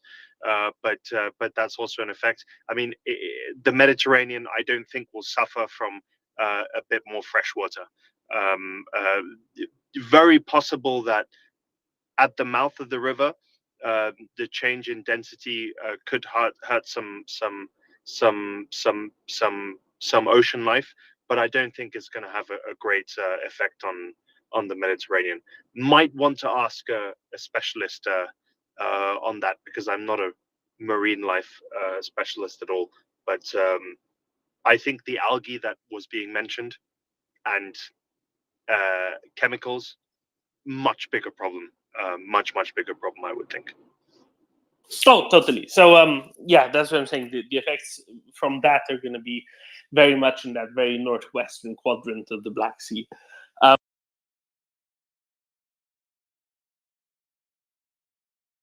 Yeah, it's been happening for like it's been happening for like a million years, right? To what it would have looked like even in the Middle Ages. So that's just a fact, right? And if you go back, a million years, you would have had a rainforest in the Sahara. So it's like I just say that slightly tongue in cheek, because there's a lot of people who have got a lot of pent up anger about climate change and what's man made and what's not man made. But yeah, I think the effect of this amount of water would be like maybe perhaps like if you had a lot of rain for a bit, it's a drop in the ocean, pun not intended. Sorry. Exactly right. Lower down in other seas, absolutely. So we need to be precise with that. No, what I wanted to say is the following. So the Mediterranean has a net inflow because it evaporates a lot from the sun. There's a great net inflow from through the Straits of Gibraltar. So it's forever concentrating. Right, the salt is forever concentrating there. The Black Sea is different. So the Black Sea has a net outflow out of the Black Sea into the Mediterranean, and it has more flow in from rivers, the Danube, the Don, for example, than there is an outflow, the Dnieper, of course. Then there is evaporation. So it's forever dropping in salinity, effectively. The same goes for the Baltic, right? The Baltic Sea even more so.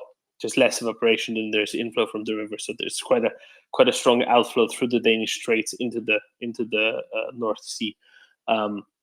Just by the way, yeah, David, I'm sure you had. Did you want to say exactly the same thing?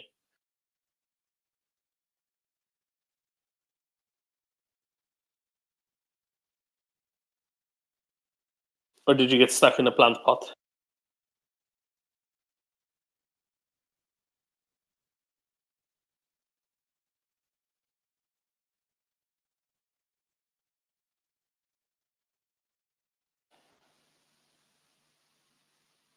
Fade Monkey? I think he's got some issue with his phone. Maybe it's Could be. Maybe it's that famous age acting up. Nope, it is the gardening gloves. It's the gardening gloves. I just wonder if maybe a change. I don't know how much of a change in salinity could happen, but I just wonder if that will have. A few weeks ago, Derman, we had this little chat about ice in the Black Sea, and we also talked about the Baltic. I just wonder if that could affect potentially some naval movements with lower salinity, maybe a colder winter this year, more ice. I sort of doubt it, but it'll be interesting to watch. I'm sure that somewhere, somehow, someone knows an ocean specialist who will go and tweet something about it and will tell us if the salinity will actually be changed and by how much, etc. Until then, I just defer to that expertise, because myself, I'm not too sure. Not by the time winter comes around. Thank you, Dolman. Second year chemistry, right? But it's all about timescales. So in areas everywhere, the estuary, Odessa, possibly down to the Danube Delta, possibly as far down as Constanza is going to be affected. But that's probably it, pretty much, or possibly bits of Crimea. I forget how exactly the currents look like. but you're not going to have effects from that, elsewhere.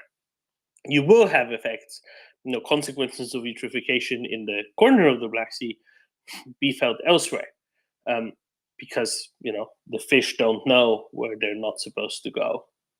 Like horses know which plants not to eat, but fish don't know where not to swim as much. That was poetic. Fish don't know where not to go.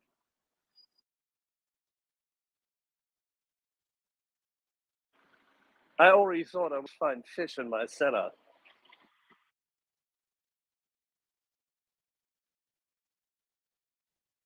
Was it your wine cellar, Axel? No, it's a regular cellar, but it's full of electrical equipment, elevated. So if I don't fix this quick, something's gonna go down.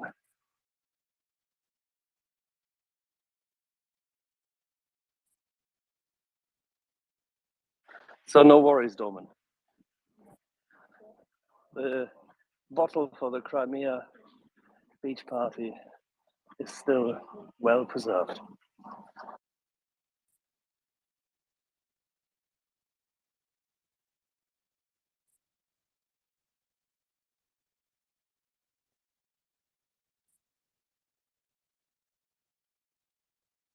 Very good.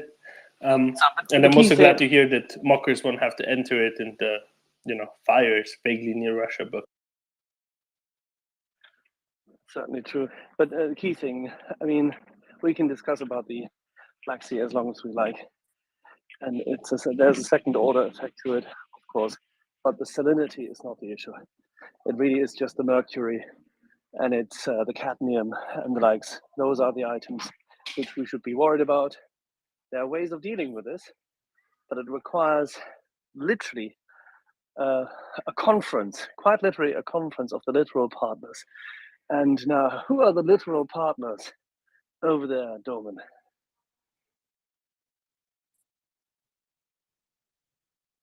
Ukraine, Romania, Bulgaria, Turkey, Georgia, and the genocidal marauding Muscovy.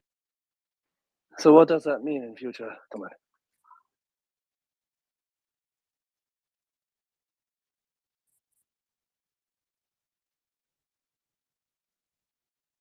That means everybody being quite unhappy with Russia. Yeah, and it means that we are relatively dependent on working this out in a contested space.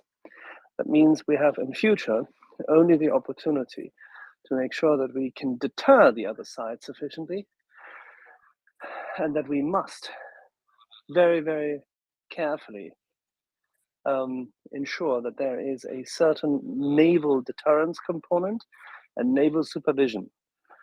And I can assure you that there are people already currently who are dealing with how on earth the mandate of Frontex can be expanded at a future date to support whatever naval organization or maritime organization will be operating in the Black Sea when this is over.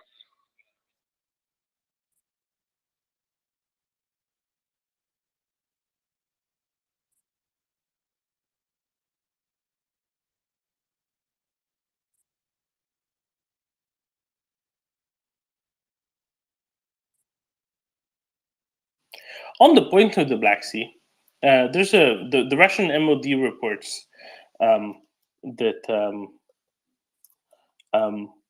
the Ukrainians have attempted with unmanned surface craft, 6 of them, hit Priazovye, the ship which is carrying out sort of monitoring the Blue Stream and Turkish Stream gas pipelines there in the south of the Black Sea. And they say that they have destroyed all of them, and that there was a global hawk above them at the time, an American global hawk above them at the time. So obviously no actual confirmation on whether it happened or not, right? The Russians could have also made it up, but quite interesting, I think.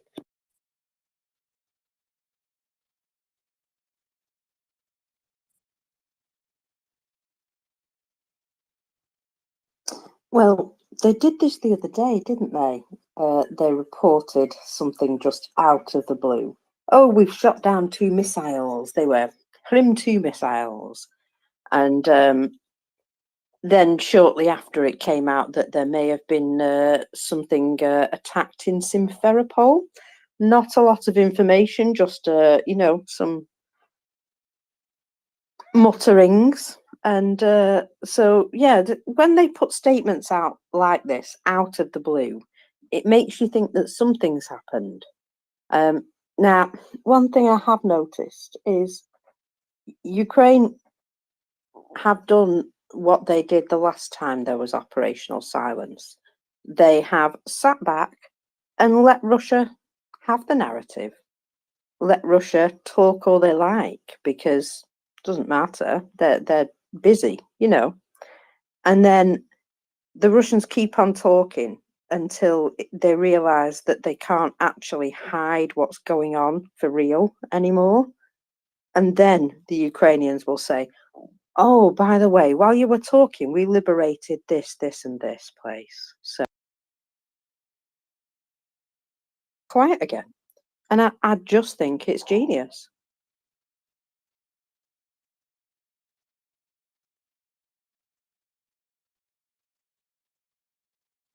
You can also tell me that my theory is wrong. No, I think it's exactly right, and therefore, you know, that's why I prefaced it. I don't really know if this is something that was actually done, right? And on the other hand, if these USVs actually went there, I have a hunch that one of them made it through. Maybe more than one of them. Maybe more than one of them.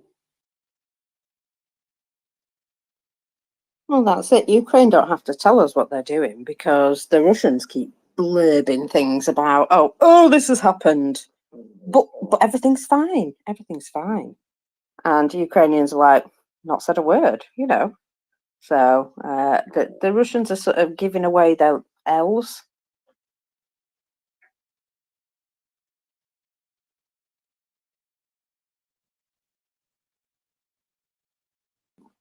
If you get me, they're just sort of like announcing their.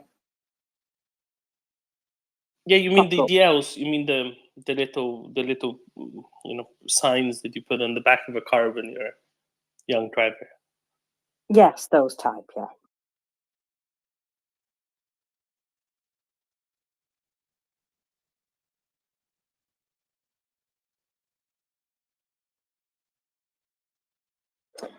I've also seen a number of videos just recently of more recent prisoners of war being taken, with talks of whole units in at least one instance.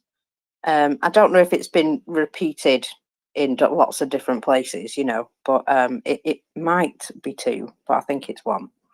And that you know, it sounds pretty positive to me with regards to Ukraine not having to fight those people. You know, it'd be much easier for them if they just gave up. And well, I'm all for that. More of that, please.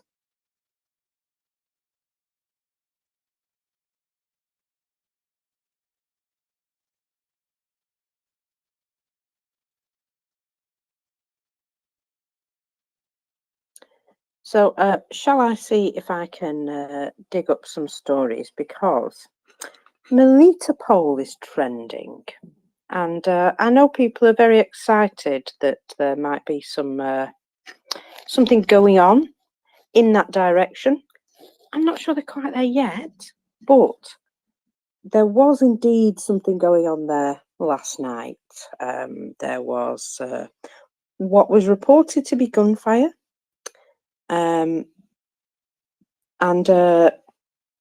well, I'm imagining that there's a reason for gunfire. So yeah, I'm just waiting to see if there's anything more going on there today. Doesn't look as though there's anything specific right now, but there is something I did want to mention. Do you remember that all-volunteer will be, signing up contracts with the Russian army, because Wagner's already made a response. Would you like?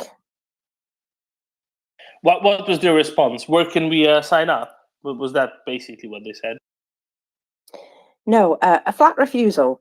Wagner will not sign any contracts with the Ministry of Defence. Full stop. Because it was the opposite of what I said. Yes, and I'm just waiting for the knives now. But basically, that is something that Gherkin has come out and said is military mutiny. So he's saying Prigozhin and Wagner are now committing military mutiny. So the knives are out. It's a dog eat dog world out there, isn't it?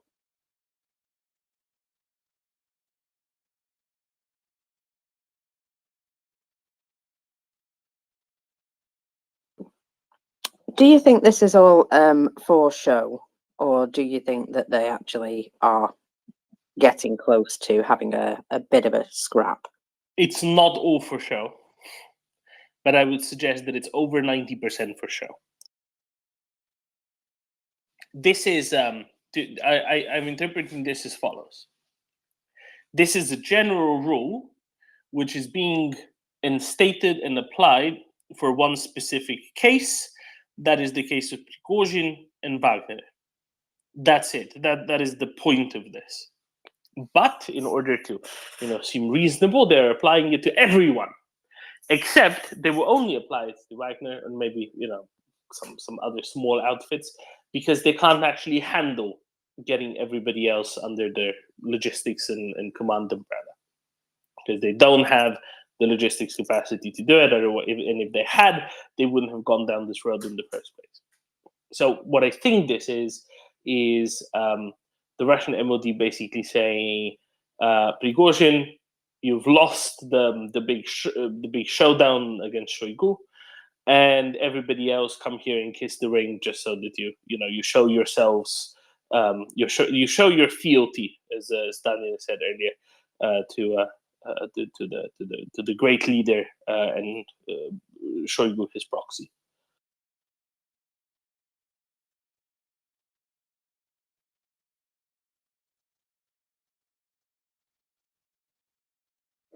Yeah, well, it seems to me that when I say trouble at mill, that's the sort of thing that I mean. There's something going on there, and they're not happy, and there's probably going to be a bit of a scrap at some point. I can see that Prigozhin has got too big for his boots a number of times, and perhaps this is what they think is going to be the way to, bring him down. Remove him from his position of feeling authoritarian, knock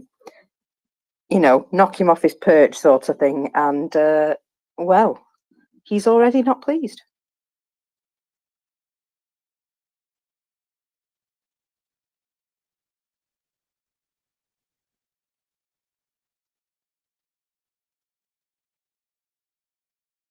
Klaus? I don't like gardening as I think Axel does, and other people in the space do. So I try to make it as easy as possible. So I borrowed this, what's it called, this harvester tool that Death is carrying when he knocks on people's door? A sigh. A sigh, okay. Who should I visit with this sigh? Of course, no one, because we are not advocating individual revenge and violence. But in writing your science fiction stories about the retribution ode to Mordor, you can, of course, create imagery which is equally violent, if you so like, and if that helps you. But you have to, of course, start at the very beginning with the notion that this is all fictional. I shall do that. In what fictional universe should I try to convince someone to stop doing something? Thank you.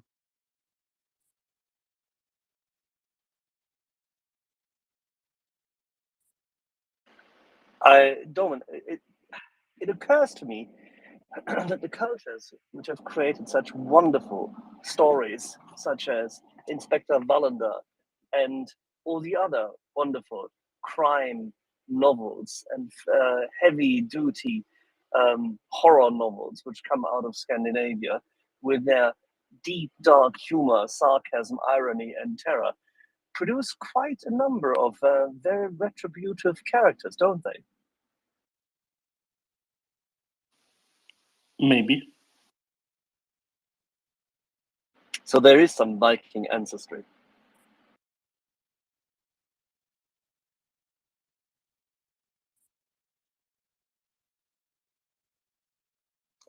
Would you like to hear a little bit of Russian panic? Russian panic? Surely not. Oh, absolutely not. No, but there is a little report here from the Russian Telegram. Now, it's not official information, but I do enjoy a bit of Russian panic of a day. So, as it's Sunday, they state heavy fighting continues at the junction of Zaporizhia region and Donetsk. Having no success in frontal attacks, the enemy is attempting to encircle units on the Remetsky Ledge, making strikes on our flanks. As a result of enemy maneuvers, our fighters are once again forced to leave the settlement and move back to pre-prepared positions. At the beginning of the large-scale offensive of the armed forces of Ukraine, the enemy also managed to enter Neskutchoy for a short period, after which we have driven them out of there by a counterattack. The village is in lowland. Keeping it under artillery fire is not an easy task. Now, I believe that particular place is now considered to be in Ukrainian hands. Is that correct? Sorry, which one?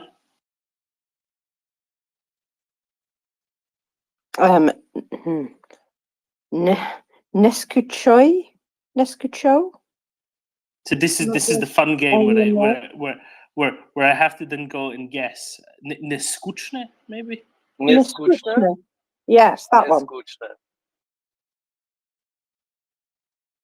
It's a fun game, right? It basically entails listening to a thing, thinking of how this could be written down, and then rereading it while going through an index of towns and cities. Whilst geolocating it. No, it's a good game. It's one of those things that should be prescribed to people who worry about dementia. You know, if this doesn't promote mental agility, I don't know what does. Where in the world is Carmen San Diego?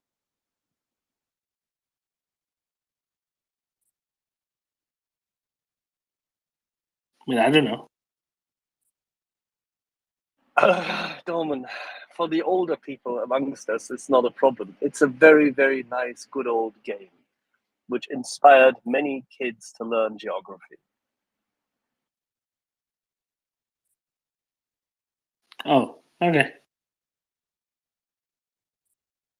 So anyway, I don't know if you've now figured out where the heck that is, but It's right next to Blahodatne, yeah. It might or might not have been liberated. I think it would have been by this point. Yeah, I had a feeling that that they were probably talking about something that may or may not have happened yet, and then since then it would appear that Ukraine have perhaps entered that settlement now.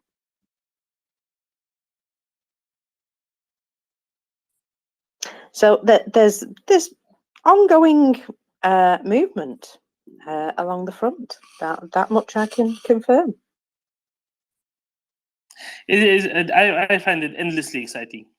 Just how well, until, for example, individual settlements get fully, thoroughly liberated, cleared out. How well things are kept nice and quiet. No need to tell anyone, especially not the Russians, more than they have to. More than they have to know. I'm very, very glad for that. Very glad indeed.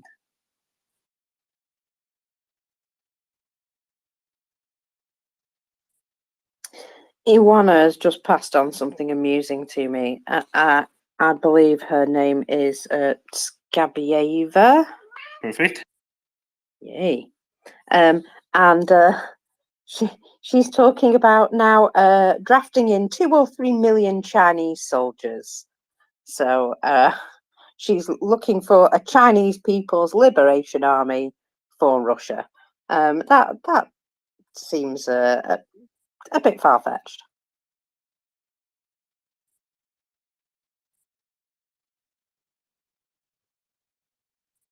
How desperate do they have to be to start considering that?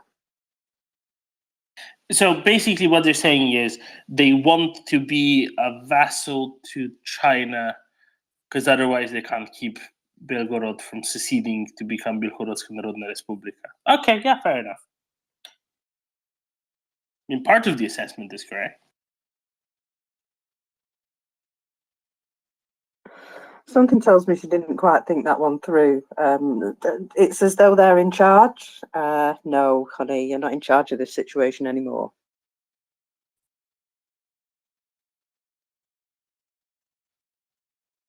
Oh, we'll just ask China and they'll give us 3 million people. Yeah, that's going to work out. I think it's a perfect plan. I see no problems with that plan whatsoever. None at all. None at all. But the good thing is that we once again understand what their concept of individuality for those who are not in power is, right?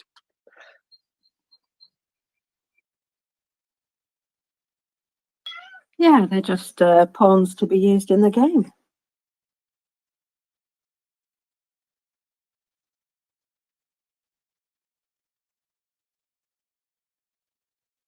Fred Monkey? Yeah, I thought that was quite amusing, but I severely doubt that Xi Jinping would be very keen to get involved in this. The day that he wants to fight a war, it's not going to be about Belgorod or Ukraine or any of that. And I think he's happy to sort of arbitrage a little bit. I think the Chinese might even step up their support for Russia in terms of military gear. But that's not going to happen. Yeah, I don't think that we were making this a question that whether it would happen or not. It was just highlighting yet again the insanity of Russian propaganda. But it's this level of. I think everybody in Russia also knows that that's not going to happen, right? I don't exactly know I don't exactly understand what they're going after. But one thing I've figured out in the past year or so is that anything that I try and do to understand the Russian mindset, I'll just fail. I think we live in very, very different paradigms and worldviews. I think they're completely in la la land about many things. So it's not the first thing. It's not the last thing that we won't understand about them.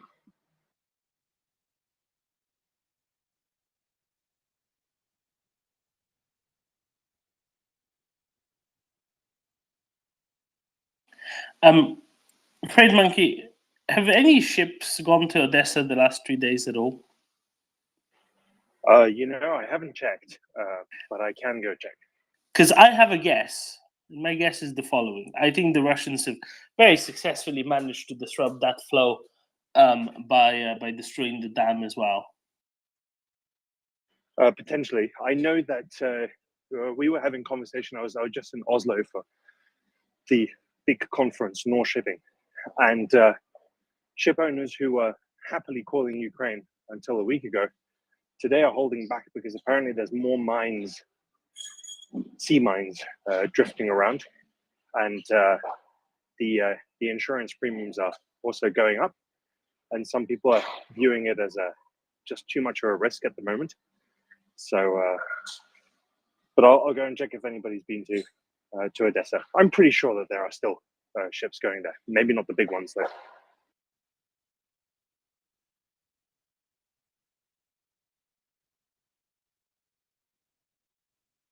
Yeah, let's see how much the the disruption there is. No, it looks like 3 ships did depart Odessa in the last 24 hours or so. So that's good. But I would wonder, just also the sheer preoccupation with mitigating the consequence of the dam's destruction there as well. It makes it quite I mean, complicated. Odessa is quite insulated in that sense. I mean, it's not as if the dam itself will have a strong effect. I mean, Odessa is quite far away, right? I mean, the thing is, if you look at the map, right? If you look at the estuary, the Kinburn Peninsula and the Ukraine to the north of that basically push it straight to push all of the water straight towards Odessa. Yeah, but unless there's some kind of ordinance in there that people are worried about that didn't sink, I didn't think that would stop it. I see that there's quite a few ships waiting just outside of Odessa. SSI Challenger, Wadi Al Arab, and there's ships berthed in Odessa.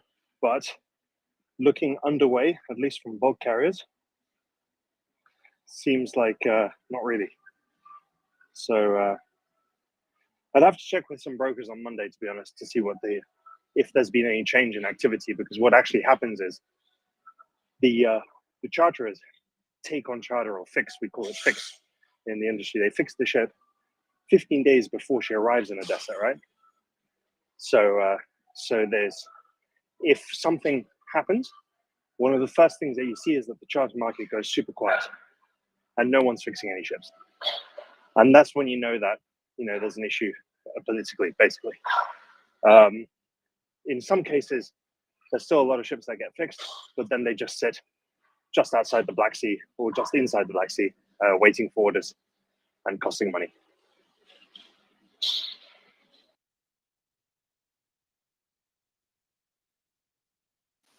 Yeah, and generally the flow has slowed down markedly because of other things that Russians have been up to. But also seasonality wise, right? We're waiting for the Q3 crop to actually start moving, whatever there is of that, because there's much less than there should be, and sort of the Q1, Q2 crop, whatever had to be shipped, has been shipped.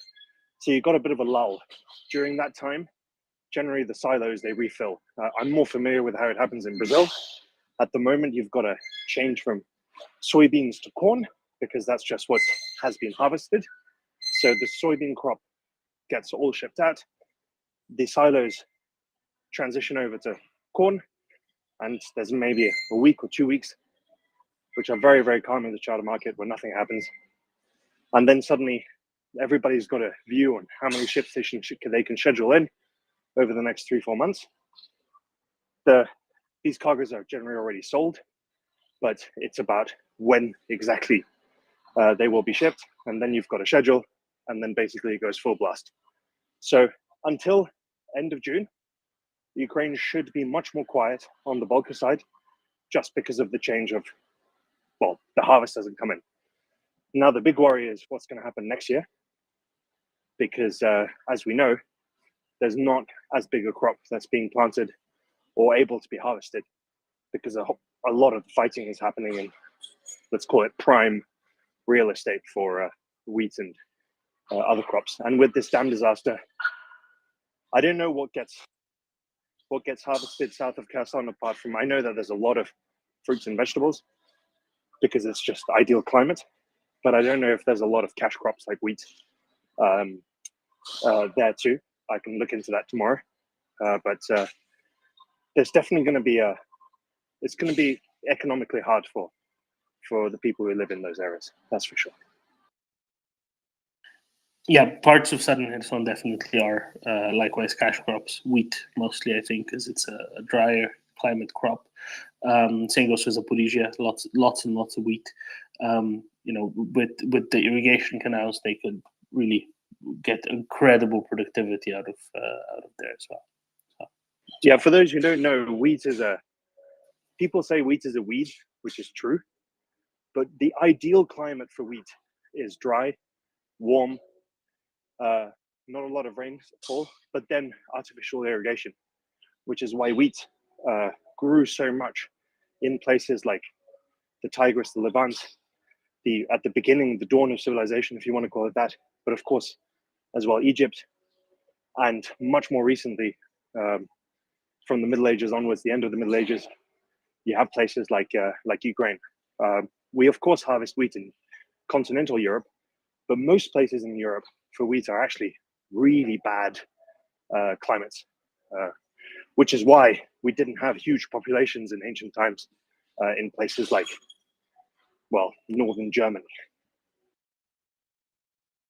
Yeah, and there's other grains that are better suited for slightly, let's call them more temperate, but really what I mean by that is cooler climates, right? Other than straight up wheat as well, and that's why you see more oat, barley grown further north.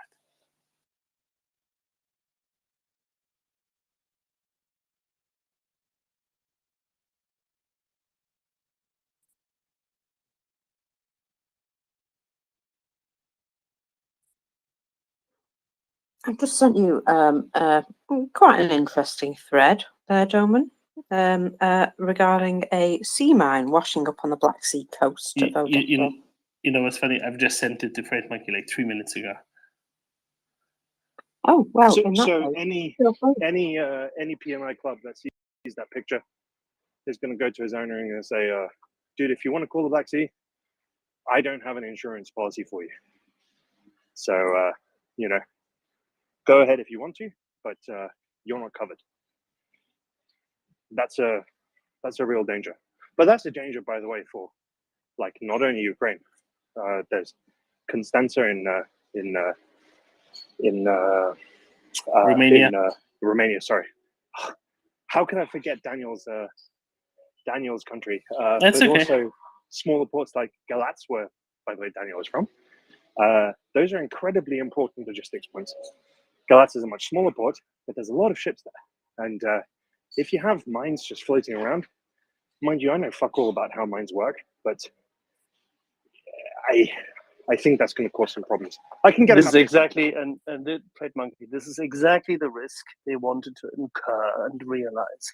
That's the whole point, which is why the mooted response to all of this thus far politically is terribly disenchanting.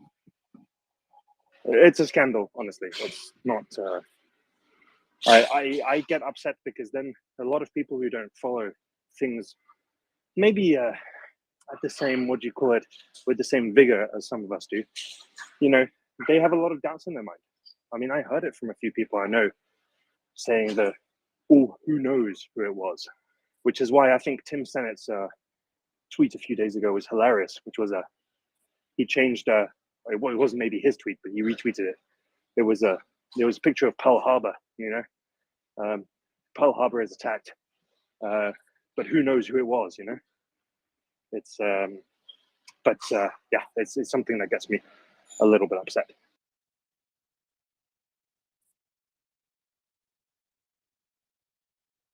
You can always follow the good old song of Shaggy. Wasn't me. For some reason, I wouldn't have thought, Axel, that would be in your cultural repertoire. You astonish me every day.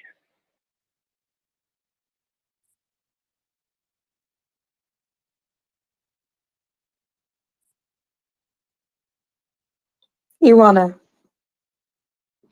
Thank you, Marcus. I just want to make a small precision. Galatz is quite a big port, but it's on the Danube. It's about 150 kilometers upriver from the sea, so there is no risk for mines arriving in Galatz. There is, however, But at the mouth of where the Danube goes, that's what Trade Monkey is about. Yes, of course. So there is a risk for those mines to arrive to the northern part of our seashore and to Constanza port. That happened before a few times. So there is a risk. And also I wanted to say that I checked the weather. There is a storm now in the region of Odessa, and it goes up to or down to the south towards our coast. And this is a problem because normally there is a very slow current in the Black Sea, but right now with the storm there is a risk for debris and for the pollution to arrive to the Romanian shores, at least the northern part of it. And it's the delta there. So, yeah, I've talked before about this. There is really a risk now, taking into account that there is a storm.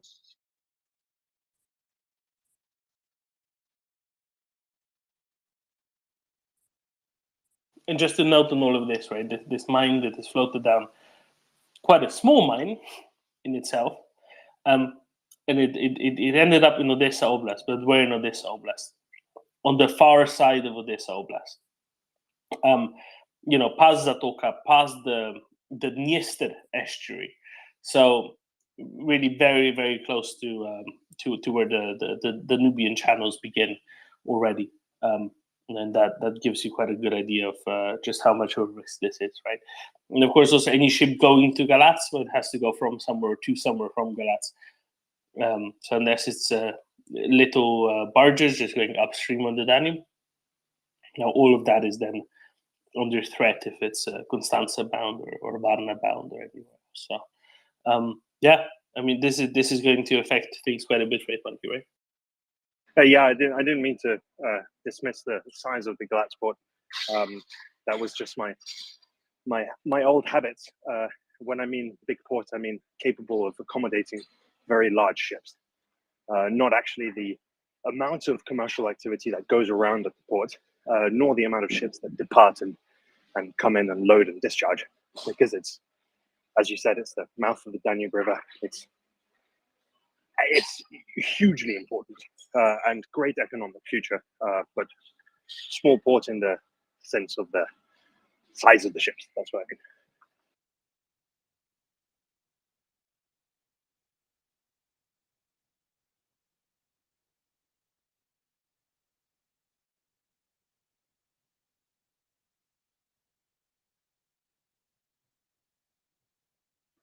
Doman, you know the video of Budanov that I popped up in the nest earlier? Yeah. There's an awful lot of people very excited because behind him is the flag of Japan. And the globe is apparently turned to the Kuril Islands. Is that like just a fabulous little piece of psyops?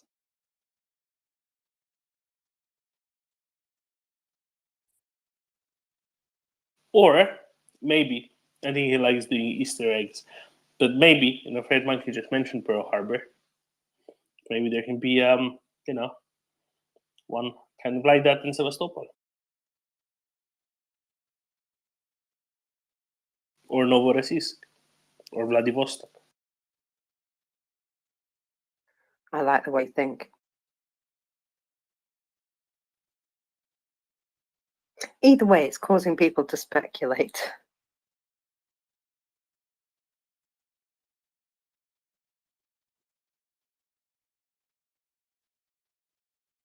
And the most subtle of smiles and a blink, and everybody's like, "Ooh, what's he gonna do now?"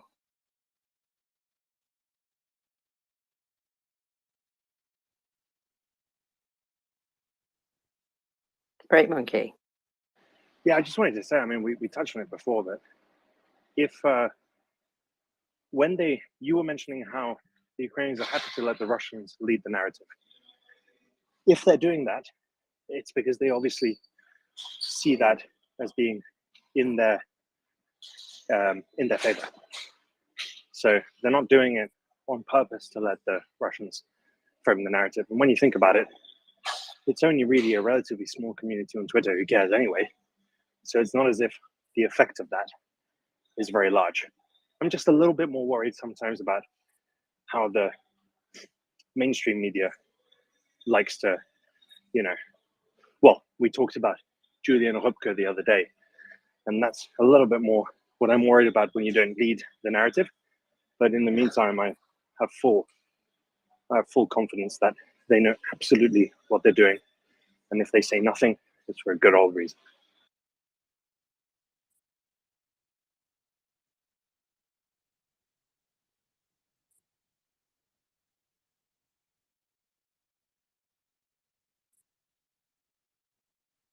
There appears to have been quite a large boom in Bakhmut.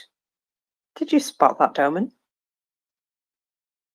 Yes, it's a rather beautiful mushroom cloud, right? Remind me, who controls Bakhmut at the moment? Well, in that area, I would suspect it's Russia. For now.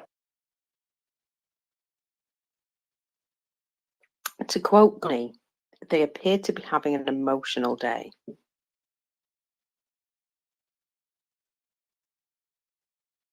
I just can't wait to see the next update from Bakhmut Demon.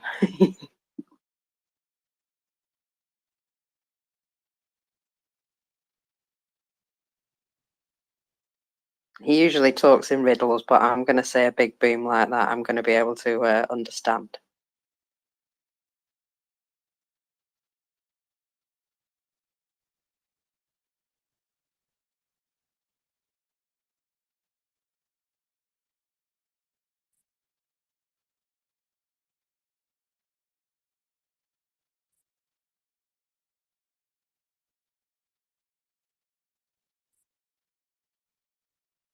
I'm seeing a bit more information from Russian Telegram that they have heroically retreated from some other areas. Does it say where? Well, it's saying that they've had to retreat to new positions away from Blagodatne. Okay, Blagodatne, that's where just got liberated, yeah. Yeah, and Nesukachone, that one that I couldn't pronounce before and you could. Yeah, that's fine. Okay, next to Blagodatne. Yeah. And they say that as a result of moving, they'll have a better chance to find enemy equipment, which obviously means that they've had to move. So I'm just, I'm noting that every time I see something from them, they've mentioned that they've heroically retreated from another position. At some point, in about a week's time, I will ask someone to go and explain in quite some detail how that river there between and on the west side of Blagodatne is affecting this, if at all. Did the Ukrainians just progress down both sides or what? This isn't a discussion for today. It's for a bit later, but I think it'll be interesting.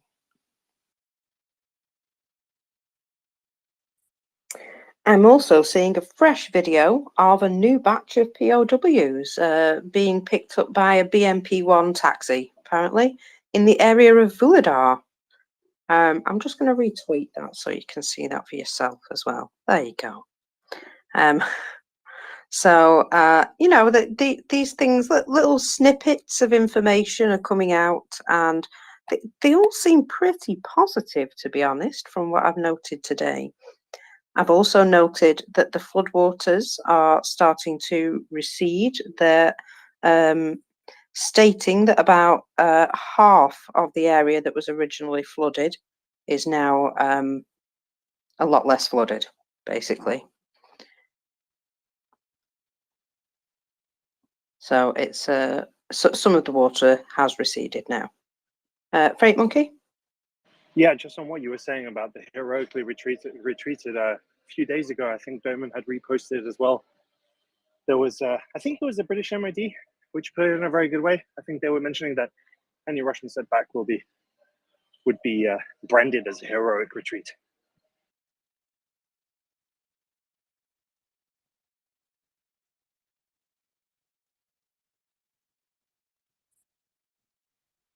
Wow. I don't think it was. It wasn't the British MOD. It was John Hillin, who's one of the Finnish Ostentfolk, who created that Finnish map.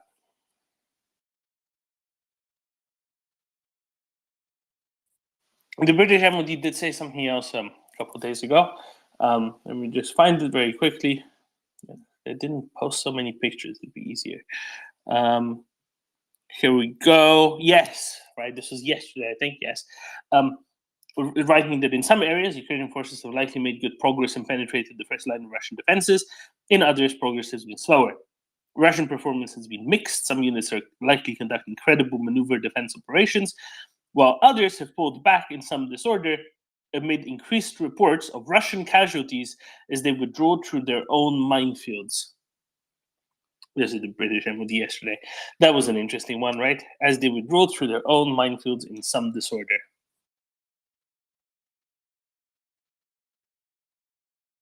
Yes, in some disorder. That's like very politely saying they legged it.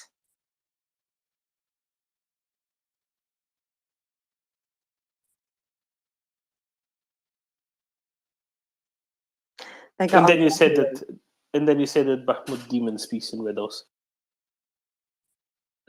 Sorry.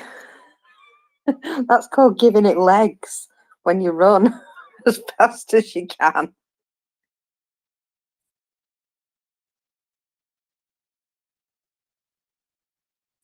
On the point of Odessa, there's news about Odessa. Sergei Tsekov, who's a member of the International Affairs Committee of the upper house of the Russian Duma, said that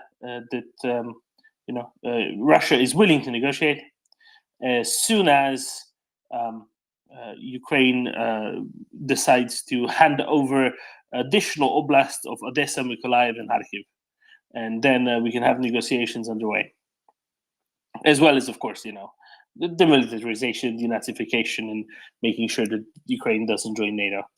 And he says that at that point, then it would be possible to start a dialogue. And there's still people in the West who say, oh, why doesn't Ukraine just negotiate? What are you supposed to do?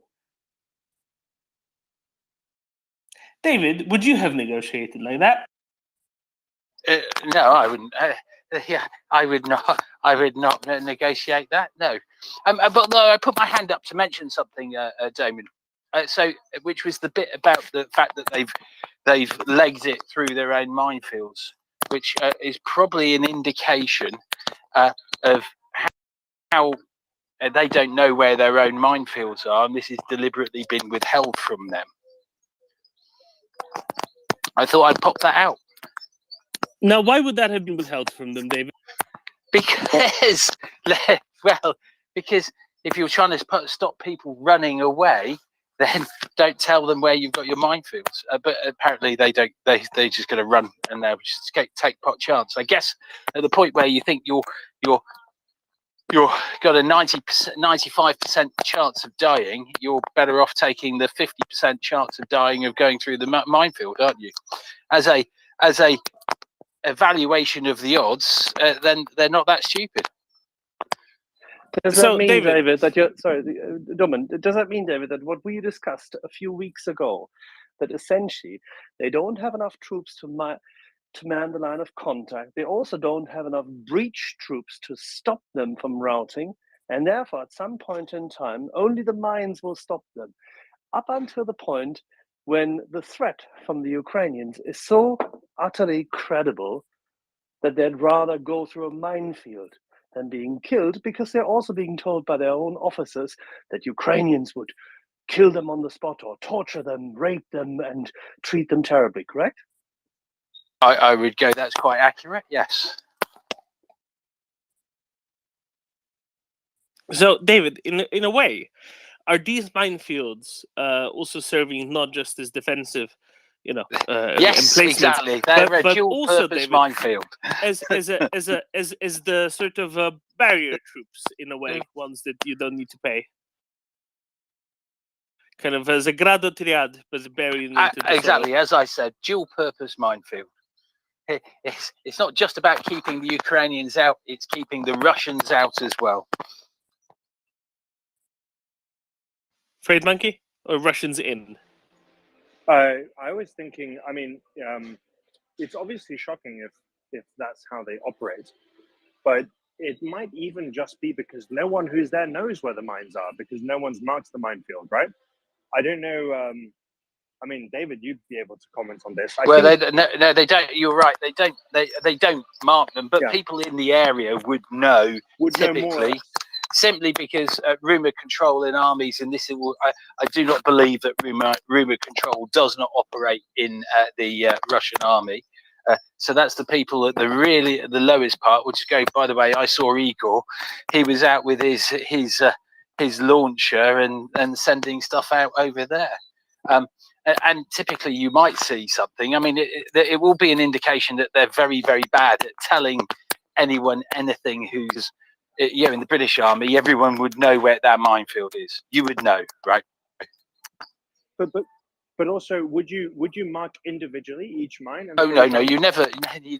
No. So actually, that's not true. You do mark where sort of mines are. But I mean, nowadays, I guess it would all be GPS and the rest of it. In the good old bad old days, it was graph paper.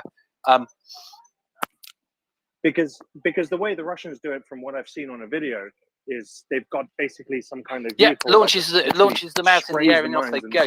But the area would be marked, right? You would expect. I mean, apparently, I hear they don't, but you would still know that. So as I said, Igor goes that field over there. That's the minefield, right? And everyone would go. There we are. Because it's quite likely that the guy who originally put down the mine, and somewhere he must have. I'm sure he must have marked it down on a piece of paper and sent it somewhere else, but that must have gotten lost. And in the meantime, that guy ended up, maybe in an assault unit in They're Bakhmut different or troops. Buladar No, they're different troops. But they get Mine layers repurposed, no? are different troops.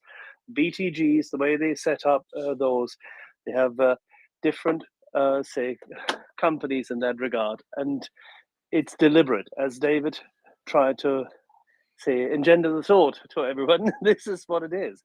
They do this on purpose. It's a dual purpose mine belt. Well, I mean that's all the better. It absolutely is, isn't it? Yeah. There you are. So basically, what the Russians are really doing, because let's face it, if someone went, even if they'd have known it was there, but this is the minefield, so they start going bang, bang, bang, then Russians are stuck between the hammer and an anvil, aren't they? Right? If the Ukrainians were carrying on, they're either going to kill themselves in a minefield or get killed by artillery and the Ukrainians coming around to mop them up. We use a lot of the word "killed" in that sentence. Anyway, I'm back to gardening, but I thought it was a useful comment.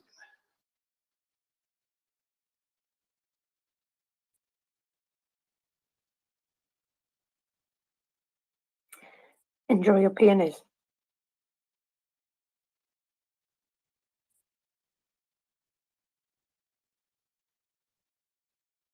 So, Doman, I've just sent you a video of our friend the sour gherkin, and he's very unhappy. No, really? But he's usually so cheerful. Or am I mistaking him for someone? He calls Selyov and Simeonian amoebas. Might be some sort of promotion. Well, he says, unfortunately, they're much more dangerous creatures, maybe sea lice. I'm sorry. He doesn't sound very happy at all. Yeah, he's quite upset. He says Russia needs a different ideology, because right now the only ideology they have is that society is getting to live even worse. Yeah, he particularly hates Selyov, apparently. I just found that really funny.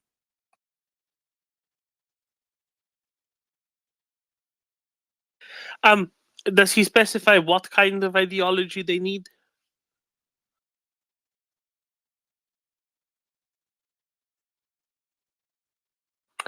One that explains to the people why they're living so badly.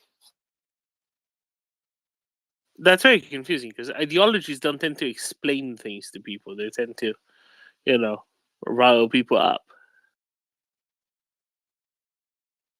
Yeah, he sounds quite defeated, I'll be honest. I almost felt sorry for him, but then I found it funny. Ah, well, these things happen. If you scroll just a little bit up, I send you something, which is an absolutely terrific, tremendous, lovely video of a Russian munitions and vehicle depot having been hit several times over. Some lovely secondaries in there. Absolutely beautiful. In Zaporizhia, at that. Yeah, if you check the nest there, Doman, it would appear that I already popped it in the nest. Ah, yes, you have. That's exactly that same thing. Yes. Very good. For once, I was ahead of you. Oh my goodness. So the report of the Ukrainian armed forces is that they destroyed 68, because I've seen it before, I just hadn't seen as much description before. 68 pieces of equipment in the area, as well as 3 ammo depots, which is very good. I mean, that's rather excellent.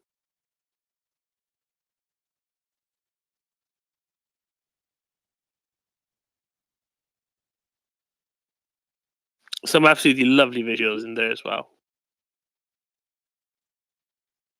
So, Freight Monkey, what would you prefer? Now that your career in the Belarusian VDV doesn't seem to be going so well, would you prefer some angry patriot detachment instead? I would go personally work for Gherkin.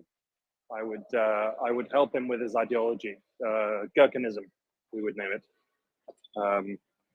We'll have to figure out exactly what it does, but yes, because Belarusian VDV doesn't seem to be a great career of the future, unfortunately. But I do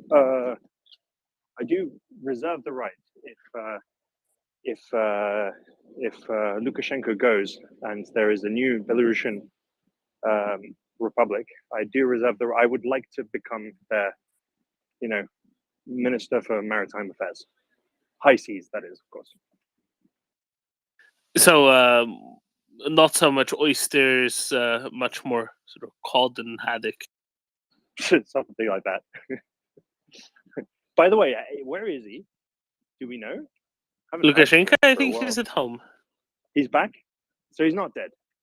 No, I don't think he is. Well, we've not heard much of him, so who knows really, but I think he's probably still about. There were rumors going around a few days ago. I generally don't really read too much into it because you never know exactly like who's making up stuff either. But there were rumors going around that he had tried to convince the Belarusian army to be directly involved, i.e. invade Ukraine alongside with Russia, but he was basically told no. I don't quite believe that, but I don't know if that was discussed on the space. I've seen that. I don't think we mentioned it at any point. Not while I was around. It didn't look very. Backed up with anything substantial. But I could very well imagine that there are power struggles inside of Belarus that we wouldn't be able to, see or imagine or think of from the outside. Because actually, at the end of the day, we don't really have that much, understanding. I mean, it's a very close society. I think we might know more about Russia and about the Russian politics than we would know about Belarus. Or maybe just that nobody really pays attention to Belarus because it's not very relevant. But I don't know. It's a very cryptic place. I mean, to me, my wife tells me that even though the Soviet Union fell, it never really stopped in Belarus, right? It's very much still the Soviet Union, whereas Russia or Muscovy, it's a different animal. So at least the way that she talks about it, her brother used to play football in Belarus 20 years ago when he was a sort of semi-professional footballer. He played in Belarus, and it's a very strange country in that sense. Yeah, and also since the 90s, since Lukashenko got into power, one of the big things that he was on about was, look at we're maintaining peace. We're not having any of these other things happening, right? So of course it's very difficult to persuade a country which was basically brought up on tranquility, let's call it, in sort of not quite a pastoral, but kind of an idyllic, pretty rural kind of mentality of nothing ever changes, everything stays very put, very in its place. No, it's very difficult to rile such people up to try to go and invade in service of a neighboring empire at that. Yeah, and what it makes me sort of think of is, you go anywhere in Europe, anywhere probably in the world, you always have this. You always have a divide along age lines, right? Older people tend to be more conservative, tend to want to be left alone, and Belarus just makes me think of this sort of land of geriatrics, right? If you want, the Soviet Union fell, but they decided that a lot of people decided as a collective, well, we're not really going to change anything. And I think there is, in the young people of Belarus, I think there is much more of a democratic strain or belief. I would like to guess, I would like to hope at least, compared to Russia. But what seems to be the overwhelming, I don't know, sentiment is it's a bit like in places in Ukraine where some of the older folks, at least until 2014, were very dubious and a little bit even more pro-Russian, right? Because it's like, well, we don't want to join the homosexual West. It's this. There is that strange thing. I think Ukraine has changed a lot. At least when I listen to the way that my wife talks about it. It's culturally, it has really gone through a huge awakening phase throughout the country since the war started, and I mean 2014. But already way before that, there were a bunch of uprisings. There was the Orange Revolution, and then and then of course Euromaidan and all that story. But that is never something that has really happened in Belarus, right? And I don't know how much of it is just this sort of geriatric republic, or how much of it is a very efficient security apparatus that is excruciatingly violent. And just the fact The that latter. I think, but I think have it's the a bit of data both. on Axel. this. No, it is A bit actually of the both. latter. It's really the latter. You have to understand what Lukashenko has been doing in his security state. He was the one who tightened the noose in the same way as the Slovaki under or within Putin's regime have done so from the mid 2000s onwards heavily. He has done that from the very get-go. He has always Russia, right? suppressed people. Lukashenko has done this from the very get-go. The Russians also never really stopped. Huh? Sorry? It's been more powerful in Belarus compared to Russia. I have the feeling. He has always been extremely dictatorial and very, very powerful. And the remaining elites. Don't forget, Belarus is also a very, very big, should we say, historic, political, and cultural conundrum. You have to look at the maps as to what happened, who was expelled from what is today's the lands of Belarus, who stayed, and who was brought in. The Second World War is fully represented there. And he has a remainder, you just said it, the geriatric Soviet introduced elite and those who corrupted themselves during the times of the suppression. But Belarus as is not even Belarus. That's the whole point. The people were pushed west. Think about it. But what I mean to say is that in Belarus there was a few years ago some lady who was some opposition, but very limited. I think Russia had more of a chance of opposition, at least for a few years, whereas Belarus is this closed in sort of hermit state. Not quite North Korea, I don't know. It makes me think from the conversation that we had last week. Peter Doran had last week about Prometheism. I think there is something to be awakened in those people. And of course, there's a lot of Belarusians fighting with the Ukrainians at the moment, so we know that it exists. So anyway, I hope I wasn't rambling too much. I was just about to insert that there's one thing where we I think have to correct that a little bit, because during the days of the shall we say revolutionary spirit and the civil disobedience and the elections, Belarusians were on the streets, hundreds of thousands of them. However, and you cannot say this for Russia ever, there was never any hope in Russia. I have to disabuse you of that notion. Never any hope. It just isn't. It's culturally, without real pressure, never going to happen. Belarus was much more closely integrated into trade flows in the West for some time because they had to. And because Lukashenko could only, with his, I don't know, Pinochet-style kind of dictatorship, mixed in with, say, Russian violence, he needed money. And during those years, he managed to get money. One of the main candidates against him, by the way, I'm not going to go now as to who, but I think everybody who's in it knows it. One of the three candidates standing against him in the last presidential elections for close to 2 decades was the guy in charge of the biggest IT sector development and center. Because, of course, in Minsk, you have equally many intelligent young people who studied programming, coding, information technology, and the likes. And they tried to make inroads with this.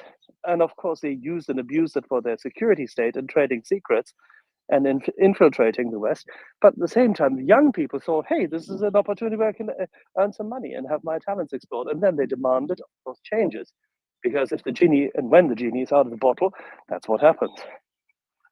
But so a changeover of elites in Belarus will take a lot.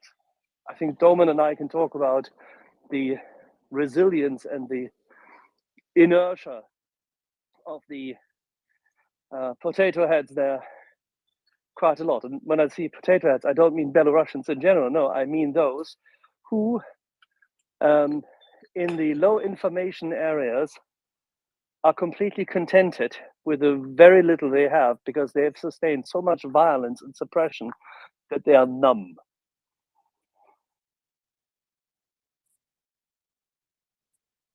See, so I think that there is both rather than just the security state. The security state applied to those who wanted change. The ideology applied to those who were quite content with things as they were. And the domestic messaging of this very, let's say, kind of bucolic idealism of tranquility and peace and quiet and no protests and no anything. I think that greatly spoke especially to those who are, say, in the Belarusian army, right? Those aren't ones who wanted big changes, presumably not even to anything like the same extent, not in the same degree as those who actually would have gone out and protested after the last presidential elections. But they are not interested because they are quite happy with, let's call it, the state ideology there of Belarus. They would not have been very willing to go and fight for Russia against Ukraine, right? So in that sense, I really think it is both, and that's where it's influencing the war in Ukraine very directly by not influencing it. That is to say, by not having the Belarusian armed forces getting involved in it, which obviously it's good for Ukraine because having more people fighting for Russia would be a bad thing. But I think that's quite a significant thing there. There's something else I wanted to note about Belarus. Yes, right. So a few days ago, Lukashenko was apparently saying something along the lines that Belarus used to be responsible for Kaliningrad Oblast during the days of the Soviet Union, and almost angling to, take maybe control of it from Russia. And I thought that was very amusing. I have no idea what he's angling for. Everybody around him was just kind of nodding along, and that is it. And he was simply going on the basis of, yes, but see, it's closer to Belarus than it is to Russia. Therefore, who knows? I just thought that was an interesting one. What is he playing at with that? And something I've not really heard him speak of before.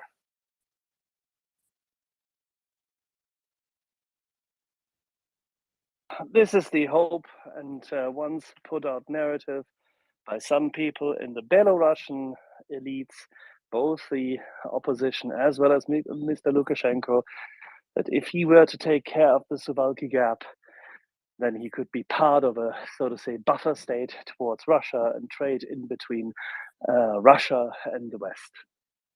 He has ideas which are so amazing you wouldn't believe.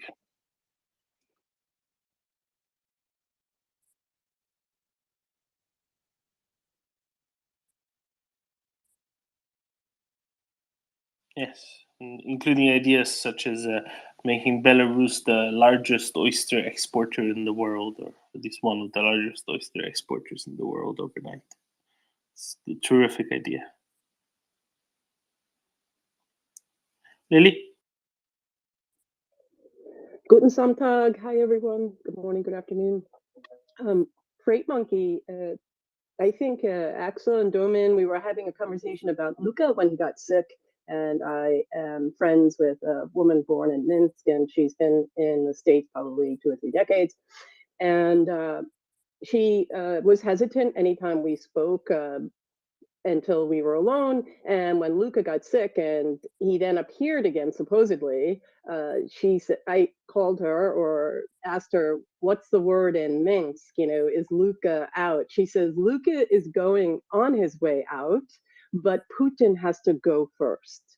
So I think you're right when you see the split of generations, maybe the older Belarus, like everyone is saying here, and Domin and Axel, that maybe they held on to this Russia superiority or pressure, but the younger generation now, my friend is probably in her 50s, and she still has a brother there, and that they know they want to be part of that sea change, that's sort of cleansing, and unfortunately it's being cleansed on the souls.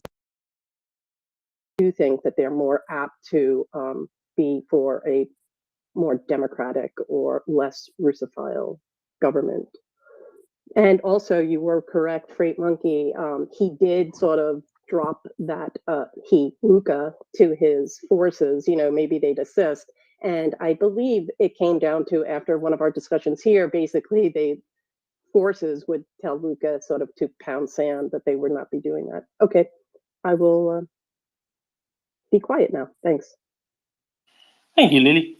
They're just not interested in any of that. War Doggo, how are you doing? Good afternoon. Good afternoon, dears, Domin Mockers, Axel, David, Joanna, Freight Monkey, the others. Good morning to those who just woke up on the other continents, on the other parts of the globe. It seems to be that I got to the normal internet where I can more or less speak. I think that the most interesting things we'll get when Russia will lose the war against the civilization, darkness against the civilization, or medieval evil against 21st century, or I don't know, fridge against the TV, call it as you want, but I believe related to Belarus, the things will get more interesting with the Russia losing the war. On the other things, I get majority of the news from you, you are doing the fantastic, great job in accumulating everything that is popping up here and there. Overall, MriyaReport being a great place of a good people. Don't forget to retweet the space, letting others know that community of good people here 24/7, answering the questions regarding Ukraine, spreading the word to write about Ukraine, and so far and so on. Horizontal connections work. I've posted today the picture that received from the National Guard of Ukraine. We were looking for the metal detectors for them, and we were asking different people, including beautiful listeners here in the space. And Yehuda pop up telling that he knows those who know somebody, and here we are. After some time, guys got the metal detectors that are working on the front lines to bring better security for them and the other units.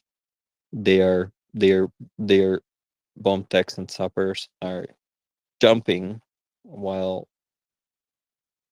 being happy for those items being donated by the organization, and that's exactly what I shared on the picture. Yesterday evening was also happy to get this feedback from them.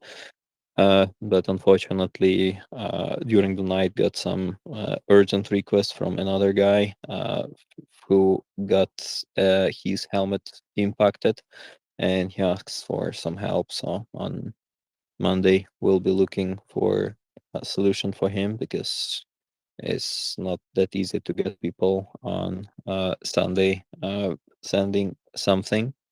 If anybody would like to step in, I also pinned on my Twitter this request for help that we got from him.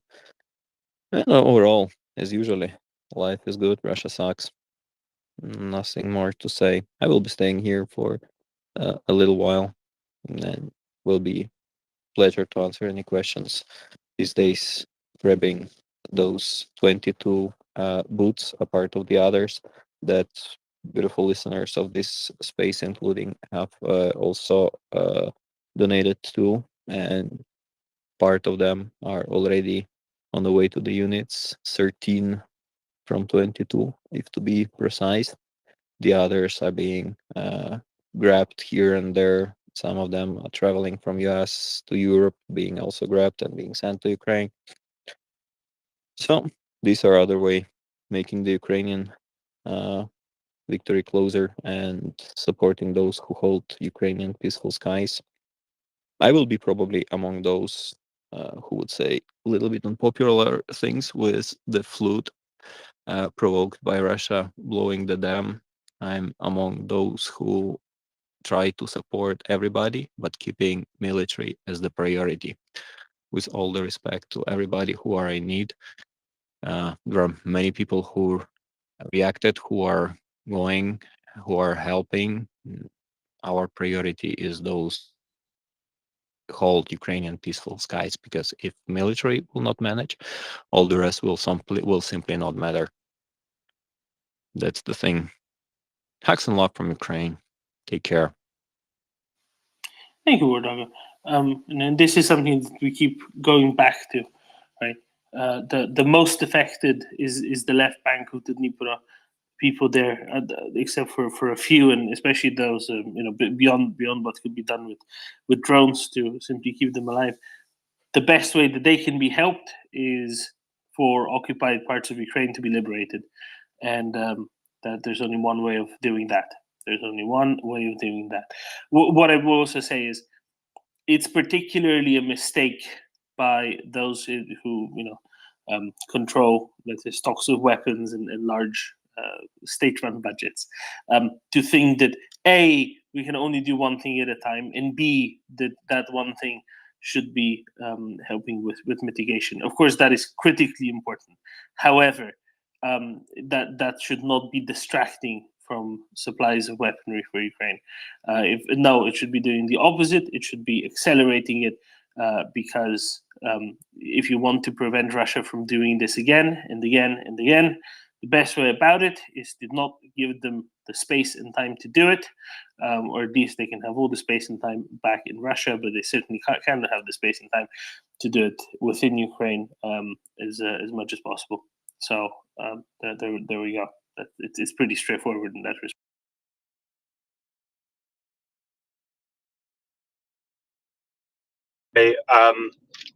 And this is maybe a little bit more sociological. When we get upset at people because they want to keep the Soviet Union, I was just like keeping in my mind, if you're between the ages of probably like 50 and 65, you probably were a big, and you lived in a place like Belarus, Ukraine, Poland, even Poland much less, of course, but Moldova. You were a net loser actually from the end of the Soviet Union, because you did all your studies under the Soviet Union. You were basically told, you know, if you stay a loyal citizen and, you know, you don't cause any trouble, you'll basically get a job for life, a pension, you know, you'll have a small apartment, enough potatoes to make your borscht, and you'll be happy, right? And then what happened is you started working maybe in the late 80s, time of trouble, Soviet Union falls. Suddenly, a lot of the industries in which you had a chance of working and making that decent living suddenly no longer existed, right? And I take my parents-in-law as a good example. My father-in-law is some kind of he's an agricultural engineer, or was. He's retired now. But he earned the same amount of money that he did when he started off in the 1980s, which was, you know, barely enough to make a living. So my brother-in-law was supporting, or has been supporting him, you know, in order to live. And he's in that category of net loser of the end of the Soviet Union. He's a very pro-Ukraine man, and he's always been for Ukraine. But it's easier to be maybe a little bit more, you know, on the edge. But if you were born in the 1930s or 40s, mind you, if you're born in the 1930s, there's a big chance that you're not really around anymore. And you lived all your life under the Soviet Union, then all you might see is what you've lost, right? Because there's a good chance that you wouldn't have had a better standard of living than during Soviet times. And those who maybe went to school on the tail end of the Soviet Union and then, you know, came out after that, we were talking about, Axel was mentioning about the blossoming IT industry. And when we talk about that, we're talking about essentially the back office of the whole of Europe comes from these places. In the company I work for, we have 4 computer scientists. 3 of them there's one Belarusian, there's one Russian, but actually born in Europe, and there's one Ukrainian, and there's only one Norwegian person, right? So you know, some of the smartest minds come from over there. And, you know, these are the younger people, I'd say maybe below 40 or 45. You know, they've got a real chance now of a life without this Soviet mindset, without the Soviet economy. And when I mean Soviet, I'm actually meaning specifically Russia here, right? You know, these are people with a lot of skill, very hardworking, and they want a chance, you know, out of that system, which is only going to bring misery. So, but we have to have a bit of empathy for people who've lost a lot, and it's you know, there's not much that we can really do about it, but we do need to understand it.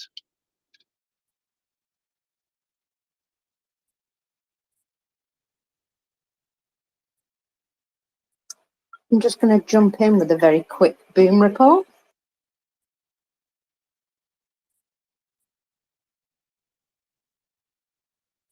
Or at least I would if I left my mic off. In the temporarily occupied Yakimivka in the Zaporizhia region, partisans blew up a railway bridge, which apparently is a logistical artery of the current Russian military system. So lovely stuff.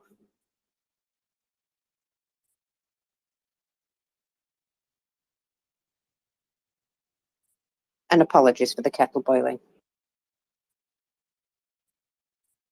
No, you see, this is something that makes a difference, right? This is something that is actually very important. Denying Russia the ability, and this is the perfect task for partisans, denying Russia an ability to do stuff like this, to bring in things, in this case, from Crimea to Melitopol. So if you want to know where Yakimivka is, go to Melitopol, turn to the southwest, towards that crossing at the, what is it, Oleksiivka, right, near Henichens.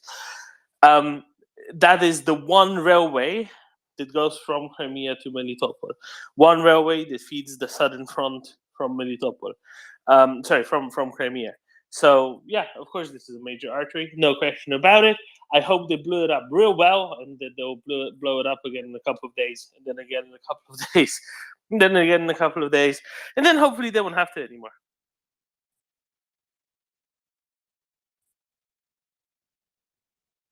Well, I have retweeted the photographs, and it does seem to be quite a substantial boom. So, yeah, looking good.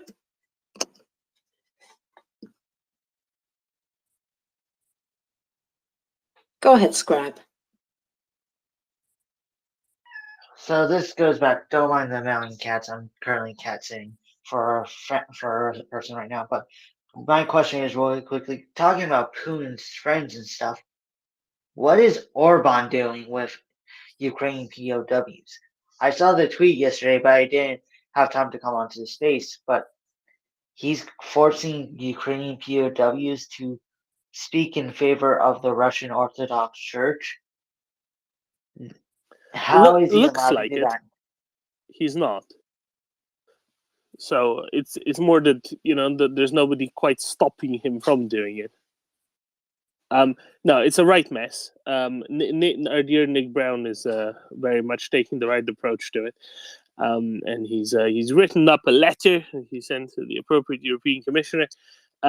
This is going to put Hungary into hopefully even much worse standing than it has in various other institutions, which it's a member of, than it already is, and it should and it will, because it has to.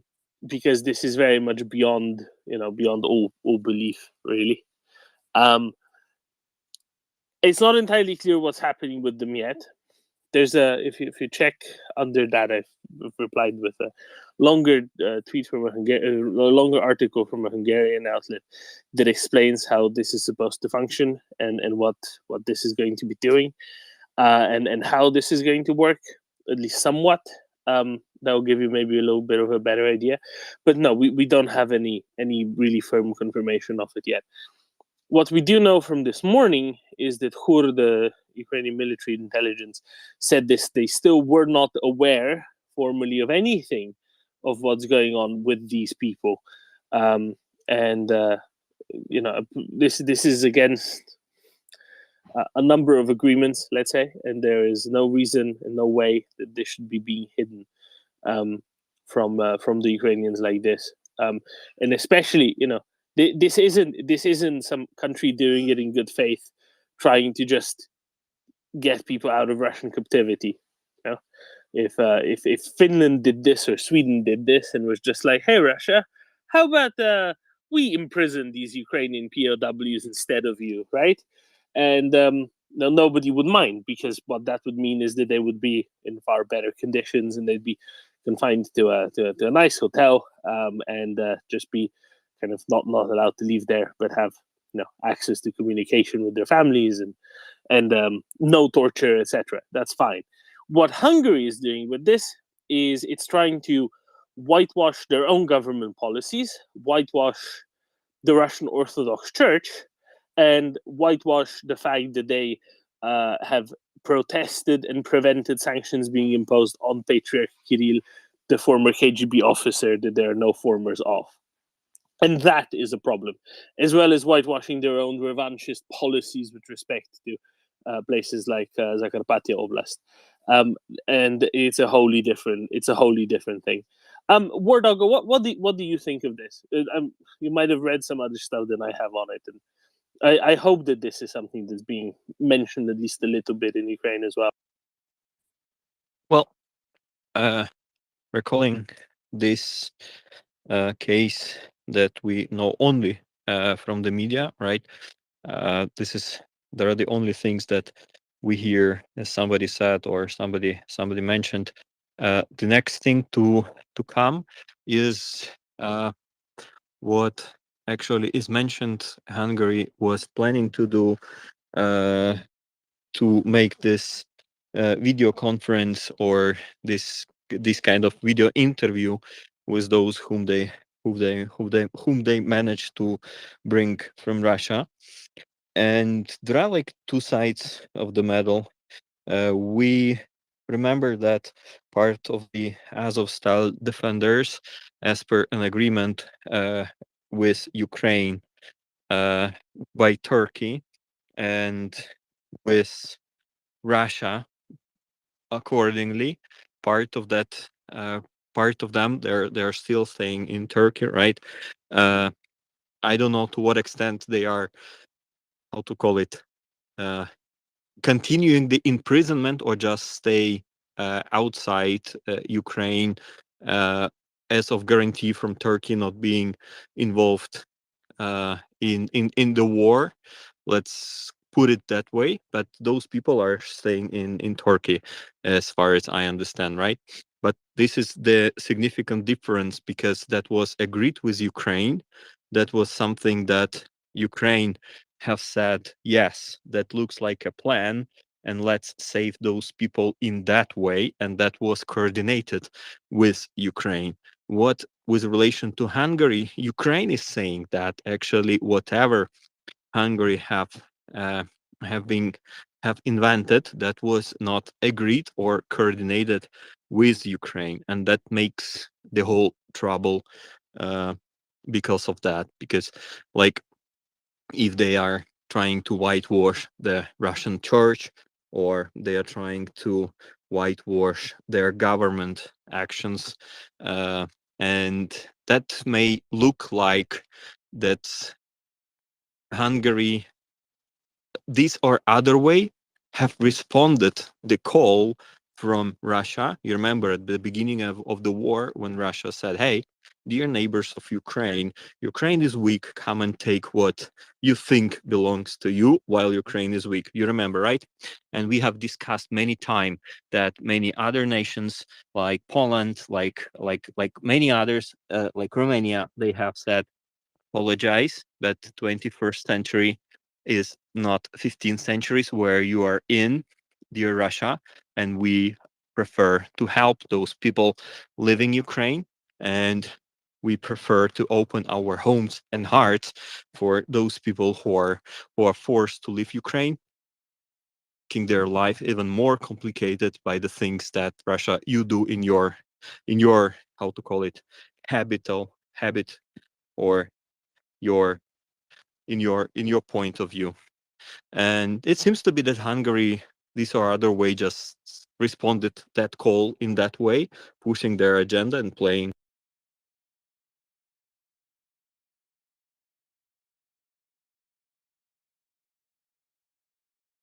Maybe, and we will see. Maybe they will that everything is in the media, is being widely discussed. Maybe they come up with some other solution. Maybe they're hectically now contacting Ukrainian parts to call it legalize already post factum, and trying to cover themselves, not being accused for such things. But yes, there are the reason why modern Hungary since 2016, I believe, in a different ratings, is called hybrid autocracy, or what's the term? Domen, maybe you could help me here. I believe that it's like not a full democracy, basically. I believe that is like officially stated in different reports. They call it like hybrid autocracy or something like hybrid regime. Yeah, something like that. I mean, that describes many things. No, you're 100% right. You know, if this were cleared with Ukraine, and then if they weren't dragged out for propaganda purposes, this would be a whole different story. You know, and even if, and I'll say again, even if this just wasn't, you know, if this was Norway doing it, and it wasn't, and they didn't tell Ukrainians anything because this was the only way to get a bunch of people out, it would still be, you know, kind of fine because everybody would know that, okay, you know, Norway isn't going to make a propaganda show out of these people, right? That is the real problem, because you can see what the intentions are, and it's frankly it's maltreatment of the prisoners on top of everything else. Florian? I have a question. Isn't that treason from the part of the Ukrainian soldiers to do that? I was wondering. I understand it's all. I mean, go out and be on the propaganda side of your enemy. I mean, as the Ukrainian army, I would sternly warn them to do so. So the thing is, this has kind of happened before, right?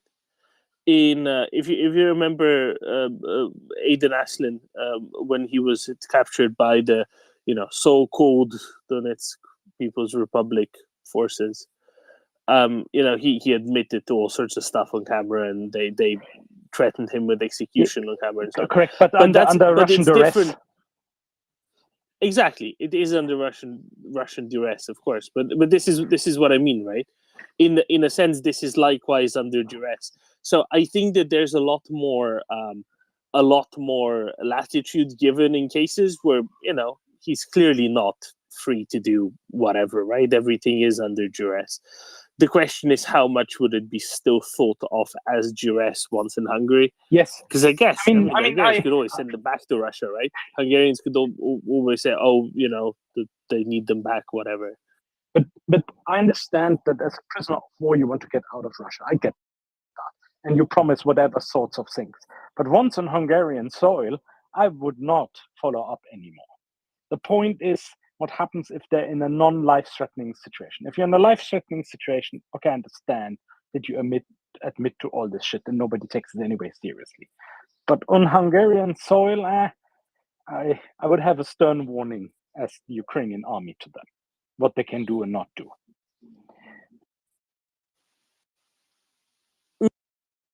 This is an interesting point. I didn't even think of that from that perspective.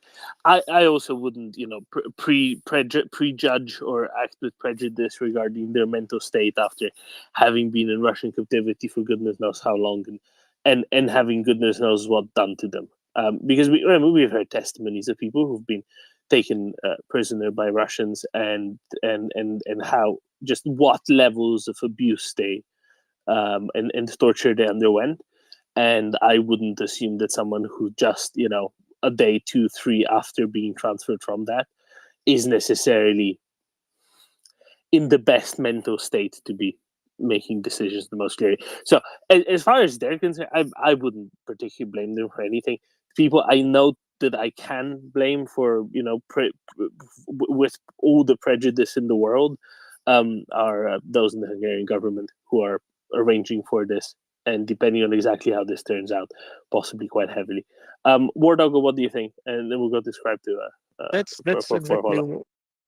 That's exactly what I was meaning by saying we will see the next actions of Hungary, because you can promise in the captivity, as rightly Florian mentioned, whatever the enemy wants, but is a question if Hungary as a government will require that to be followed, stepping on the Hungarian soil, exactly as you mentioned. So that's why I say we will see from what is going to happen next, or Hungary will simply correct their intentions in how to call it, in a rush way, and will just simply make a propaganda from just letting those people free back to Ukraine, or will follow the agenda that was agreed with Russia. That's the thing to come, and that's something that we will observe.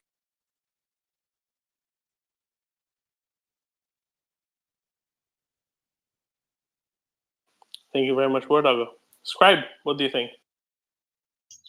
For me, it just curdles my stomach to think that a country like Hungary can do stuff like this. They're a NATO member, they're a EU member, and then they do something like this. It's just, and then, but as this is my comment since I'm going to be dropped back down soon. I just recently watched the newest Transformers that came out, and Ukraine reminds me of Optimus. It's a little bit of old, a little bit of new, but they can surely tear through Russian armor like Optimus tears through Decepticons. I don't know what you just said, but I think I agree.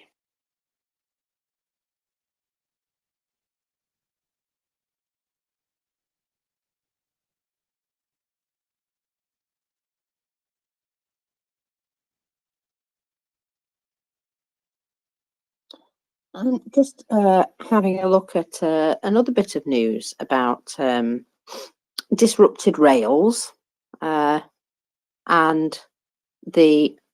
there appears to be in the Kirovsky district of Crimea. Now, this is basically the main line from Kerch Bridge that goes most directly up to Jankoy, that there was damage to the railway track in that area. Now, they're saying estimated troubleshooting time is 3 to 4 hours. However, any disruption along those lines is definitely worth it, and you never know, things might happen again tomorrow.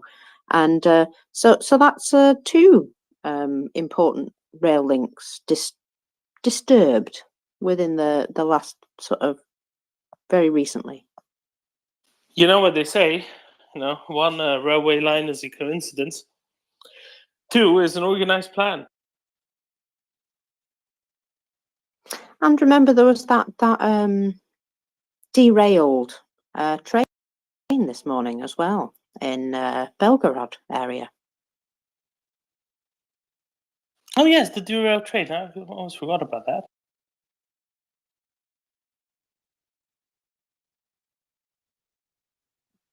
Well, it's just, these things I tend to sort of keep in mind that these things sort of happen at the same time. And so, yes, I'm pretty impressed. And I'm hearing, that they also disabled a locomotive at the same time with that one. So it's going to take a bit of extra time to fix. And that's excellent. Yes, it is. Huilo, go ahead. I just saw a report. I don't know necessarily about the veracity of it. It's from an account with 200,000 followers, though. It says that Ukrainian partisans cut a railway line in Russian-occupied Yakimivka. And there's some explosions and pictures and such. I don't really know how to share things in spaces, but it's a tweet by @Tendar, if anyone's heard of that account before. Yeah, absolutely. And funny you mentioned it, but 25 minutes ago, that's the other one that I was referring to. But 25 minutes ago, Marcus mentioned it. So Yakimivka is just to the southwest of Melitopol. So it's that line that goes from Jankoy to Melitopol. So yes, indeed, excellent work, and something that can really limit Russians going forward if everything goes right. Definitely. Yeah, that's all I wanted to talk about. Thanks, Hula. Yeah, I both appreciate your call sign, and I also appreciate that it's in the language it is rather than English, because then I'd have to censor myself. Florian. Very shortly to this Hungarian business, the POWs. If they're held by the Hungarian government, Ukraine has access to them through the Vienna Convention. I was just thinking, if they're not held, they're free to go. But if Hungary is holding them and not letting them go, it's a type of arrest situation, and they're Ukrainian citizens. So Ukraine needs to demand to see them through the Vienna Conventions on consular rights.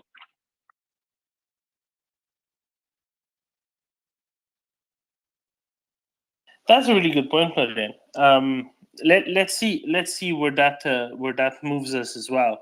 I suspect that's something that the relevant European Commissioner might be looking into a little bit as time goes on as well. I will write it to Nick. Yeah, maybe we could follow up letter. Let's see how angry they get with Nick tomorrow morning, and then subject to that, let's see if there's any need for follow up. If Nick comes about and tells us that somebody from the French administration dealing with his pension has called him, then we know that we're right on target.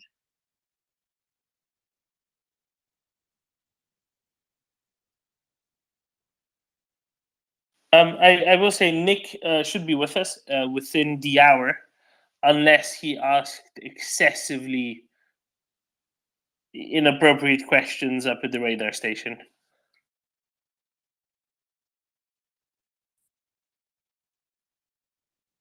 Oh, that's very cool. Just get himself Didn't a terrible he promise? trouble, Didn't he also promise, Roman, to come up and give us live reporting from the radar station? No, he didn't. He said if possible, but I presume that it just wasn't. Maybe he got arrested You're before not that. trying hard enough. So he'll just have to give us that much longer a breakdown when he does appear, if he appears.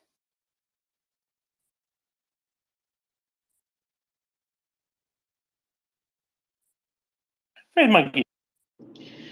Regarding to what Florian said a little bit earlier about treason, etc., I think anything that a POW has to say under duress would probably be invalid, right? I mean, if someone tells you, well, you can only leave if you say this, so then you go ahead and say it, is it really held up against you?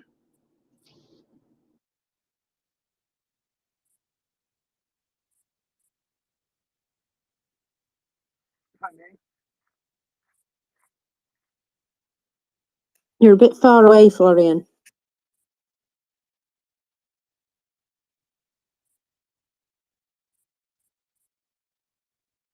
Wasn't really. Not really. I think your earphones have either not connected properly or maybe they're running out of battery.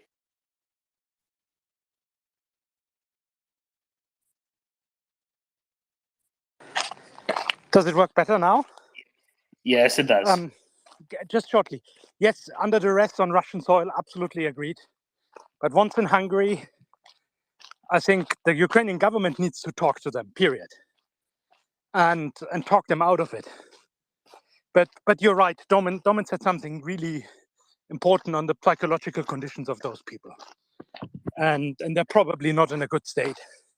And I didn't say they should be indicted for treason or something. My words were a stern warning. But on the other hand, it's really hard for them. I understand that. But the despicable part. It's a government thing. The Hungarian government has to deal with this on the one hand at the moment, because they have to immediately inform if they have prisoners of war given to them. They have obligations. And they have to provide consular support or allow consular support to be provided by the Ukrainian ambassador. That's exactly right, and that's very important. They are not allowed under the Geneva Convention to exhibit the prisoners. No visual, no audio, no nothing. They have to simply provide access to consular service if a prisoner of war has been given to them for whatever reason.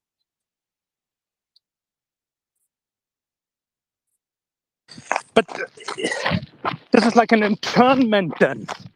And then it's an arrest. We do not know anything. That's the whole point, Florian. We can get excited as much as we like, but we do not know anything. That's the whole problem. That's what they wanted.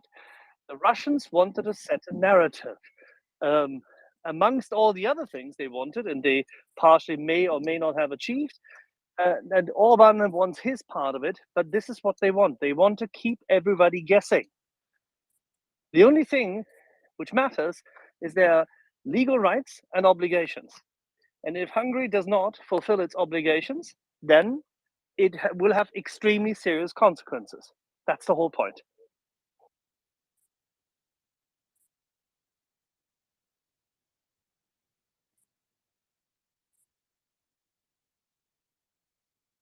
And by the way, the people who are amongst the Hungarian negotiators or whoever, and trust me, the Russians always let people sign for it.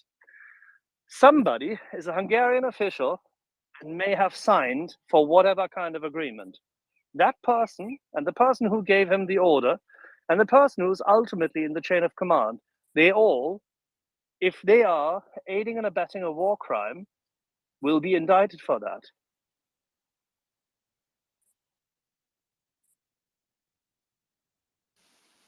Trade Monkey? So I think Axel answered my second question by what he's just said in his last two interjections. So I think even the Hungarian government would probably start being very careful now because they're not stupid. They know what's happening. So I guess we just wait and see what actually happens. But I'm certain that the Ukrainian government is also talking to them about this. But the last thing I wanted to say is I don't think it's because you're no longer on Russian soil that you're no longer under duress. That is my only. It's more of a point of compassion. I think it was mentioned by Florian, Dome, and everybody. We don't know what these guys went through, and even though they've left Russian soil, I don't think that anything that they would say could necessarily be. I just don't think we can say that it's not under duress. That's all, because the psychological that's a good point. Psychological perspective of someone who's a hostage, it's just fucked up stuff. Absolutely good point, Domin. If I may just insert one more thing, the Hungarian. Did you say that? Because I didn't read anything about it yet. I haven't called anyone yet. I've just managed to get stuff done here. Very happy, by the way, about that. But did you say earlier that the Hungarian military intelligence went as far as making a statement, and that in that statement they said they know nothing? No, Ukrainian military intelligence said that they were not informed, and that the Ukrainian state was not informed about any of this still, despite it being reported in the media at various All right. media. Now comes the other part. Who can freak into pretty much any sensible communication with Russia? And who does that? Who monitors these communications? By anyone. GCHQ and the NSA and NATO listening posts do that. Why do we do that, Doman? Because we don't trust what the Hungarians say otherwise. No, it's not about the Hungarians. We do this with any communication currently ongoing with Russia or with other nations who are rogue nations or which are rogue nations. But why do we do this? Because they are rogue nations. Why do we monitor communication, Doman? So you know what's going on. Exactly. We obtain data, we mine data, and then by means of machine learning and processing, what people mistakenly call artificial intelligence, we do what with it? I don't process it. We process it, we interpret it, we make sure that we can derive conclusions and that we have actionable data. That's what we do. And as a consequence, everybody in the West will already know what is supposedly planned.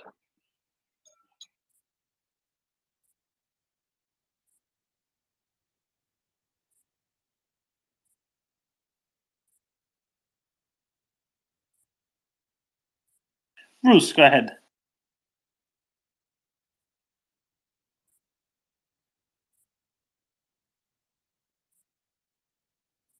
Sorry, didn't find the bottom. This is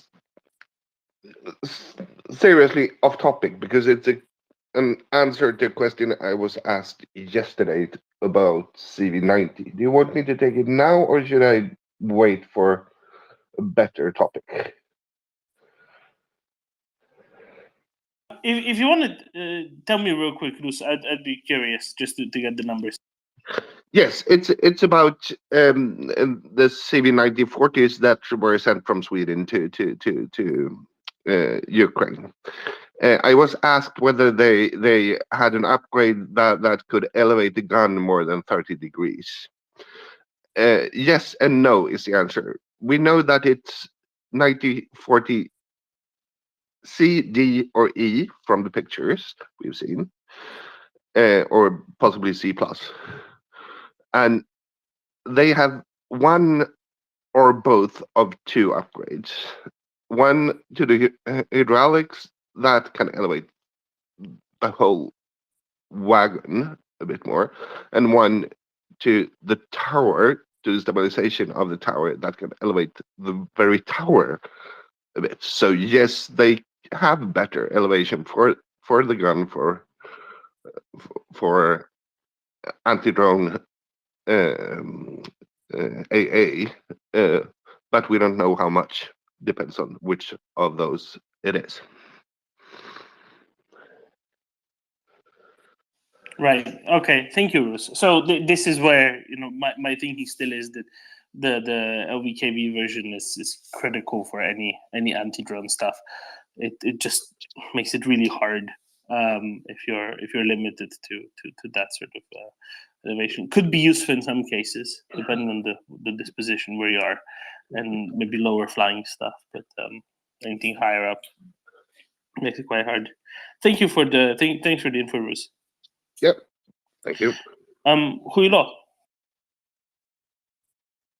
Yeah, I just wanted to add about the prisoners. I don't know if anyone remembers back in 2022, around the beginning of the war, when the defenders of Snake Island, they got captured. At some point, I remember the Russians had them speaking like some stupid propaganda stuff too. So I know it's a little bit of a different situation than what's going on with Hungary, which is insane to me, that because initially I thought they were Hungarian citizens, but later I learned that no, these are Ukrainians, right?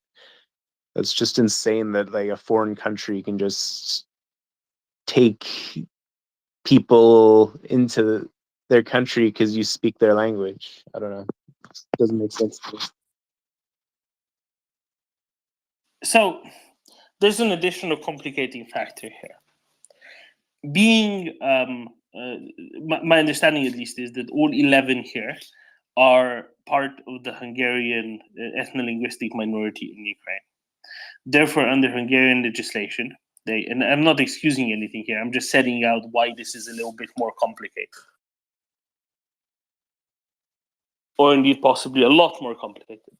And that is, being a part of the Hungarian ethno-linguistic minority, they are allowed to get Hungarian citizenship basically at the drop of a hat. I forget exactly what the conditions are, but basically all 11 of these, if reporting is correct, fulfill the conditions. That means that whether they hold a Hungarian passport or not, they can be issued with a Hungarian passport immediately and can be said, but then by Hungary, and can be claimed by Hungary then to be Hungarian citizens, whom they have got from Russian captivity. Okay, so now this isn't an excuse, because they were a part of the Ukraine. They were resident. They were born in Ukraine, resided in Ukraine, were a part of the Ukrainian military when they got taken prisoner by the Russians. All of these very much makes them Ukrainians in Russian captivity who have now been transferred to Hungary. Mm-hmm. However, what Hungary is going to claim, and what Hungary is going, and this is where this is legitimizing Hungarian revanchist, irredentist claims at Zakarpattia. Do you see what their play is, right?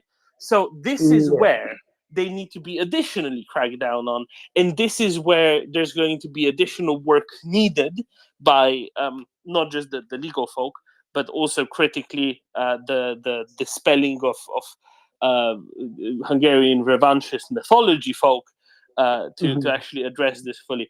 So I don't know. Axel, they are going Yes. to do it this way, right? They're going to be issuing Yes, the passports they tomorrow. will do exactly that, and they do so for the purpose of supporting a narrative which Russian propaganda has been seeding specifically into American media over the past 12 months at least, and that is that Ukraine had to resort to gang That's the press, thing that Russia did, forced conscription. Yeah, exactly. Forced conscription, gang press people, catch them off, and they are saying that now it comes that Ukraine is suppressing and specifically targeting the Hungarian minority and mistreating them when in service. Now, why does that sound, Tuban? Because this way Russia also legitimizes the various DNR, LPR, similar, Abkhazia, etc. That's exactly it. This is the preparation by Viktor Orban to insert himself into the hardcore right-wing followership of certain populists in the US. And beyond that, not just the US. The US is one of the principal components here, but of course there's much more still, right? It is the legitimizing of the various European pro-Putinist actors, be it some in Italy who have had their wings clipped by the majority coalition party, be it Le Pen, be it who knows who else, FPÖ, almost undoubtedly is going to fall into this as well. Yeah, and the hard left wing in Germany, who are going to be oppression. Yes, exactly. So it doesn't really matter whether it's hard left or hard right, as long as they feel inclined in their authoritarian Russophiliac beliefs to support the Russian narrative. Exactly. But this is why this has to be taken with so much more, or addressed with so much more force, but also so much more. I don't think nuance is quite the right word. Caution, precision, overwhelming precision. Written work. This requires precision and very swift action. Yeah, because there are complicating factors on the face of it, especially the messaging side of it. Afraid Monkey? Axel, I think you need to say the sentence about the center. It does hold. It's already holding. And it must hold. Working on it. No, but this is it's really interesting how you can have an issue like this that on the face of it, is made to seem like a very simple, very trivial humanitarian expression, but it's anything but. And this is where you're going to have all of those people who are, why can't we just have peace and why can't we just negotiate? Especially now, after the Russian senator went out and said, yes, we can start negotiations as soon as Ukraine hands over Odessa, Mykolaiv, and Kharkiv oblasts, as well as the totality of all the oblasts that have already been declared to be a part of Russia by Russia. Then we can start to negotiate. And there are still people who push this, who say, no, Ukraine should totally go start negotiating. Because that makes perfect sense for Ukraine, totally, and for the future of Europe. Exactly, and Donovan, what will the online clickbait headlines say by these wonderful remarketeers like Tabula and everybody else? Yeah, it will be Ukraine rejects attempted negotiation. Exactly, Russia willing to negotiate, peace plan rejected by Zelensky, stuff like this. No, and this is something they do literally all the time. As time will go on, however, in the now immediate future, hopefully that will be on even less solid foundation, because as things will be changing on the ground as time goes on, and in a way beneficial to Ukraine. or closer to Ukrainian ultimate aims, which is the liberation of their homeland. Hopefully, that is going to be that's going to be helping out with people there as well. So and helping out with assumptions therein as well, at least just a little bit.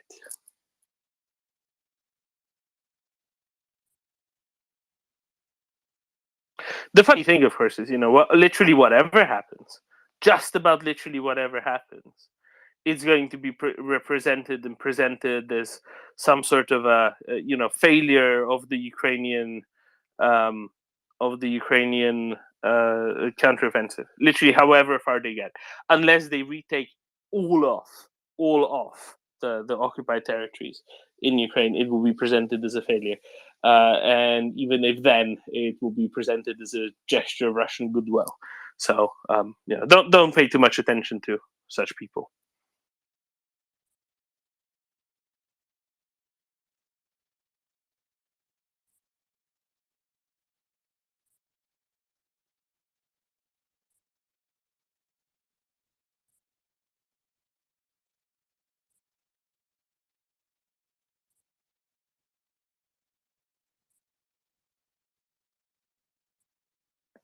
So, Doman, I am seeing quite a few rumours of perhaps new areas being liberated. I don't have confirmed reports yet, but there is a suggestion that a particular place, Levadne. So that's very close to Blahodatne, right? It's just sort of to the west of Blahodatne. I believe it has been announced as having been liberated. So you'll remember that yesterday there were already reports of Blahodatne having been liberated, but the imagery only came out today, and that's because I think that they might say it once they have control of the city, but then only take a video and announce it even more once they have cleared out everything from the town, right? Any remnants of Russian forces and secured the town. I think the same will probably apply to these other places, and there'll be there will be recordings from there either tonight or maybe tomorrow. Just a guess from my side, but I would advise just a little bit of caution and patience. Oh yeah, I'm only going to say that the word is that in Levadne they didn't really actually face any opposing force because they may have already cleared out of there before they arrived. Yeah, makes sense. It was quite a small place anyway, right? Oh yeah, it's a small area, but still, it's got a name on the map, so But yeah, Russians obviously decided that wasn't far enough and carried on running, I think.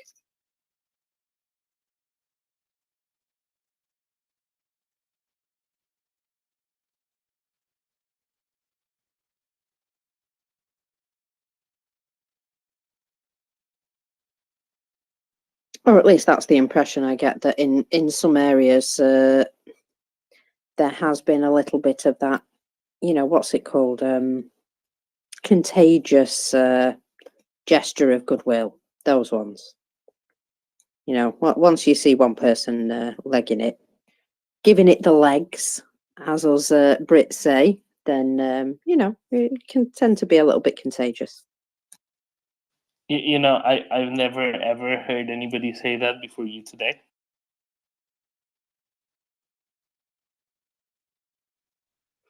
Well, I'm a northerner. Maybe it's a northern thing, but it was always something as I was growing up. If you're giving it legs, you're running away from something. Usually the police, I think, was the general connotation, giving it legs. But yeah.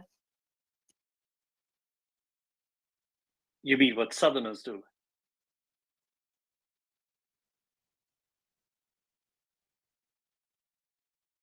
Well, some people go jogging, others run from the police.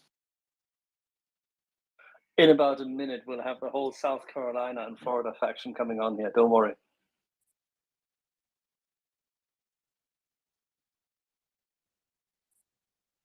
I'm not saying I knew anybody dodgy when I was growing up or anything, but you just learned these phrases.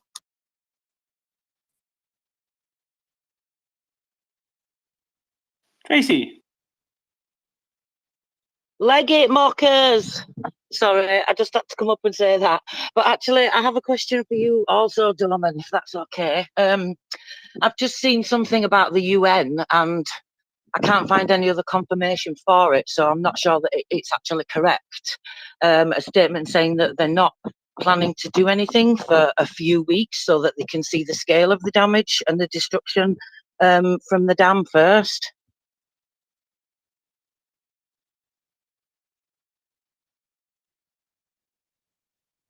Is this with reference to the statement yesterday by the UN representative in Ukraine saying, no, that's not it, is it? No, I don't know. What, if you give me some more information, if you can send me whatever it is, then I can have a deeper look. I'll be very happy to do that. Thank you, Dorman. Thank you, Tracy. Yeah, just send me over whatever you have, and I'll have a quick dig through. Yesterday, people must have been discussing this last night. The head of the UN Office for Humanitarian Affairs in Ukraine said that while leading a humanitarian convoy to Kherson, the tweet said that she could see firsthand how constant shelling is impacting evacuations and the work of local volunteers and aid workers to support people in desperate need, and that is unacceptable. And yet, they didn't think at all of mentioning who was doing said shelling. So much so that the NATO Assistant Secretary General for Public Diplomacy, now that's a name, whom I don't know where she's from, but I think it's probably Lithuania, judging by the name. I might be wrong, but I think it's probably Lithuania. Called her out on that by publicly. That doesn't often happen, does it? Or maybe Latvia, maybe she's Latvian.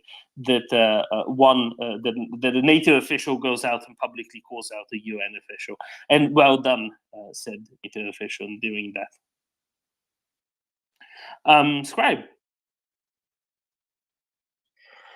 I was actually just going to actually ask about the UN situation because I saw about that and how another person in the UN also stated like the situation of getting help to those on the other side of on the eastern bank is also not looking very good because Russia's not allowing any UN detachment to go onto the left side of the Dnipro and give aid to those affected. And there's actually been some reports I've seen where aid workers that are in country already trying to get over there have been shot, and unfortunately some of them have been killed by Russian forces acting like victims, and then once the convoys get close, they then fire upon them. Yeah, and I'm sure that they have done a wonderful job of not mentioning who it is that's shooting at them this whole time. Just because the bullets could be coming from anywhere, really. Dovan, the report on this only in passive voice, as you know. Being shot at, being shelled, have received, are under fire, whatever. Shelling is continuing. Yes, the natural disaster, that kind of thing. Have you seen that meme with the goose that says, "Who did it?" Yes. Yeah, exactly. That's how I feel every time I see that. Who? I didn't see it yet. Is that something in the nest? No, but virtually under every one of those slightly bland statements, you will see at least one person putting that meme up, and it's a goose chasing someone down the road angrily, saying, "Who did it?" Yeah. I'll give it a look later when I'm not muddy and dirty.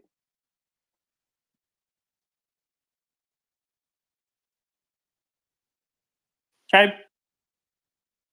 Also, can I just comment on the fact that even though it's like little snippets of information that's still unconfirmed, the amount of settlements that Ukrainians are already starting to liberate is astounding me again. It's looking like the whole entire Kharkiv offensive all over again. I wouldn't count on it being that quick at the moment, Scribe. Maybe in some areas there will be, some places liberated quite quickly, but don't think it's going to be the same. Although, I mean, you never know, we can always hope for the best, hope that Russians suddenly have a change of heart and decide to run off home.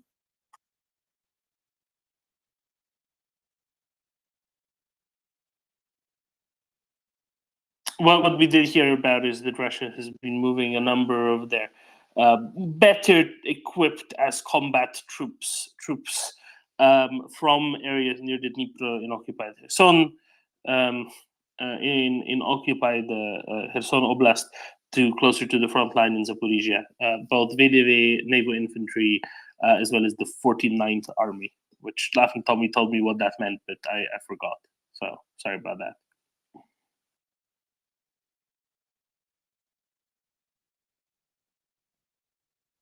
They're not quite doing the fleeing at this point, but this is quite significant. If they need to move people from a wholly different sector, and something that Hanna Maliar, the Deputy Defense Minister of Ukraine, noted today is, of course, that the Russians clearly intended to secure their flank, as many people had interpreted more or less immediately, secure their flank. And be able to relocate some of the more combat-ready troops from Kherson by causing the flooding.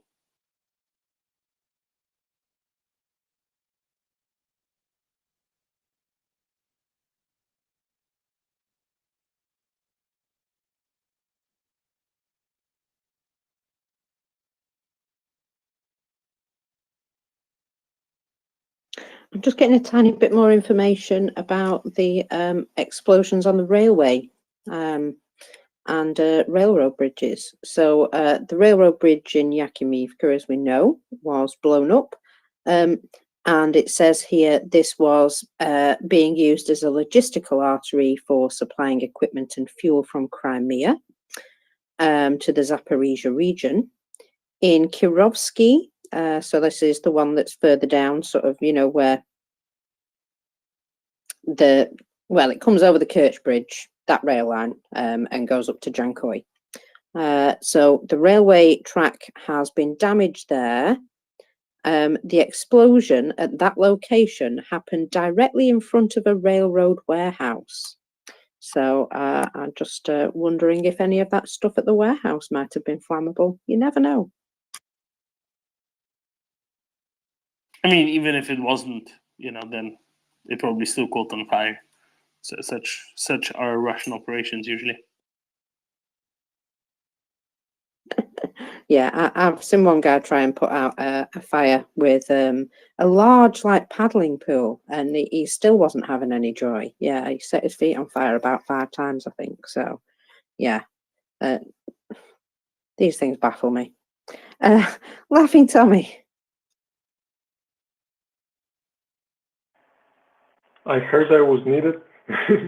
Yeah, 40. Do you wanna tell everyone what the 49th Army is? Because I think everybody's pretty clear in the naval infantry and the VDV. Yeah, so the 49th Combined Arms Army is from the Southern Military District. It contains 2 motor rifle brigades, an artillery brigade, and 2 rocket brigades, although the location of one of them is currently unknown. However, the interesting bit, and why I pointed it out to Dolman, is that the 205th Motor Rifle Brigade was the brigade in charge of the Novokakhovka Dam. And if anybody blew it, it was probably them. I mean, we know that somebody blew it. It was probably them. They're the ones who back in October were bragging about having mined it, right? Yep. And I'm thinking that like the, I don't want to say a word that I'm not supposed to say, but like the perpetrators of the crimes in Bucha who got utilized around Izium, I think that the same tactic is going to be applied to them in the defense of Zaporizhia, because that's where they're being moved. And as we know, reserves are already getting intercepted, with bridges being blown, convoys being destroyed, etc., etc. I really like that thinking of yours, basically saying, Russians take people who committed particularly visible, perhaps, if not just particularly heinous, but particularly international visible crimes, and have them all be killed in fighting for the motherland, and then nobody speaks.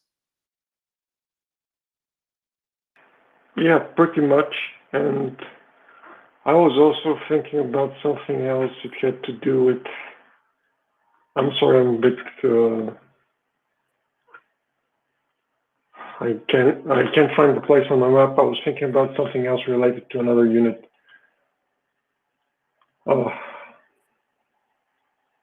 But basically, these guys from the 49th, if you look at who's in the south, oh yes, so a lot of the other units, and actually the 205th as well, that are part of this army were units that got out of Kherson, and as we know, they've been on the opposite bank and getting hammered for a long time. And what's interesting is that there was, so there was massive shelling of Novokakhovka throughout the winter, because Ukrainians were hitting troop concentrations, artillery positions, etc., etc. So that army are all those units. I mean, not all of them, part of them, but all of these units have been part of the forces that are being degraded throughout the winter.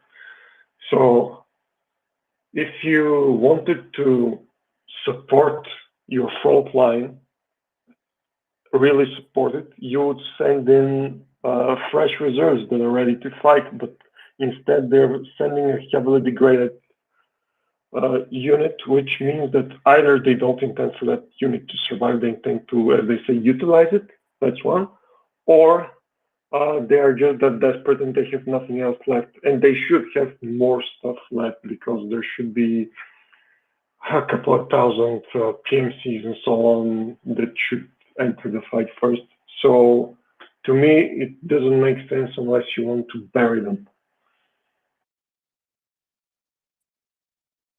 And that, from the Russian perspective, makes perfect sense, because why wouldn't they want to bury them, right? That's that makes exactly. It fits very well within their usual modus operandi, and that's not an exception. That's much more of the rule.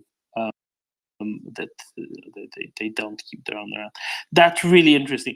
I remember there being this chart of Russian generals who all had, let's say, who tended to over-celebrate certain military successes that Russia has had since the 1990s, and then commit large-scale, I don't know, alcohol poisonings or whatever among themselves. So immediately after a war, there was kind of a purge on the down low of anybody who just either grew too big for their own boots or maybe had displeased the glorious leadership in some way. I suspect that this is how it just looks like at the lower level.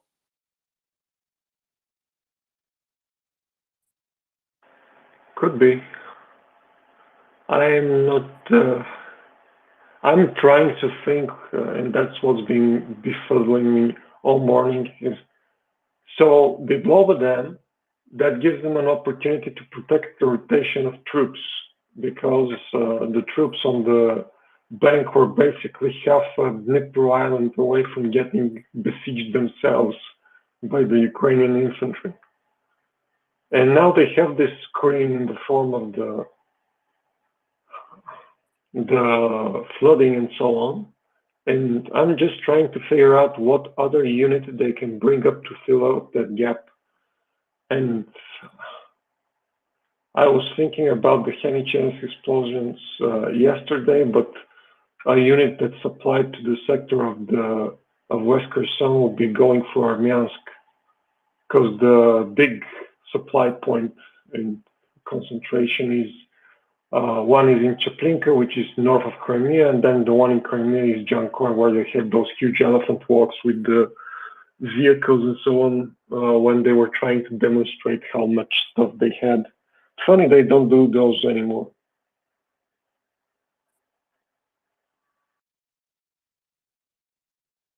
Shocking, really, isn't it? I mean, that they would have ended such an excellent and productive thing. Who would have thought? Well, I guess they're waiting on those new Chinese recruits because apparently something didn't pan out with the North Korean ones that were coming before that. Well, you know what the problem is? No, what? Well, there weren't enough of them.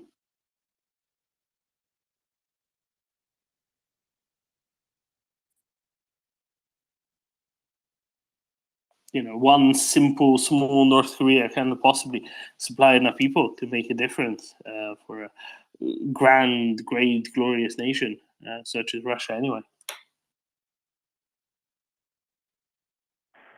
We'll see, we'll see.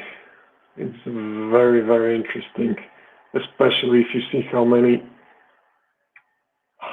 We have seen units from the Far East of Russia, but from all the ethnic units, like the ones coming from Cuba and so on, the least we've seen are more, how should I say it, not veteran, but more professional units from the East.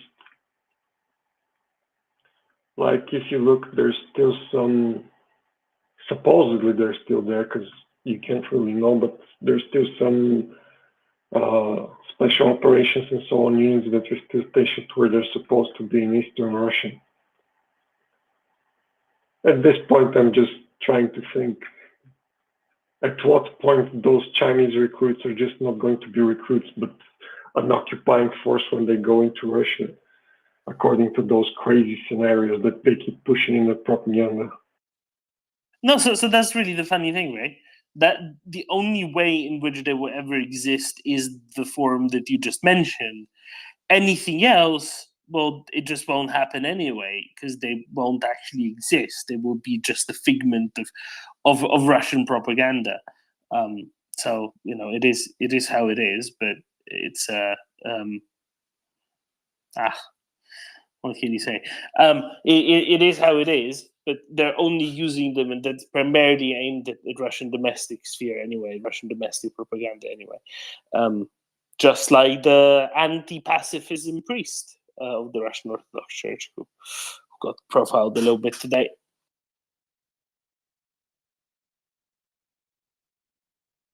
Yeah, I'm trying to track all the back room. I want to curse a lot today.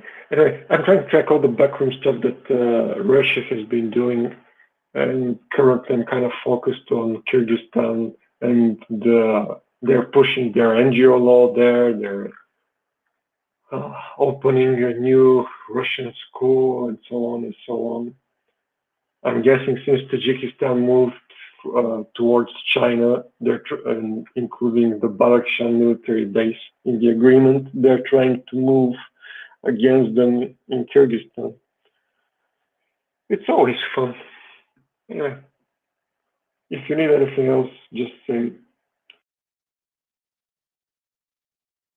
No, thank you, Tommy. No, I'm hoping that tomorrow or the after tomorrow we'll start hearing a little bit more about the remnants of the Bulgarian Soviet aircraft going off to Ukraine again. I think there's a good chance that something might happen there as well, and possibly quite quickly.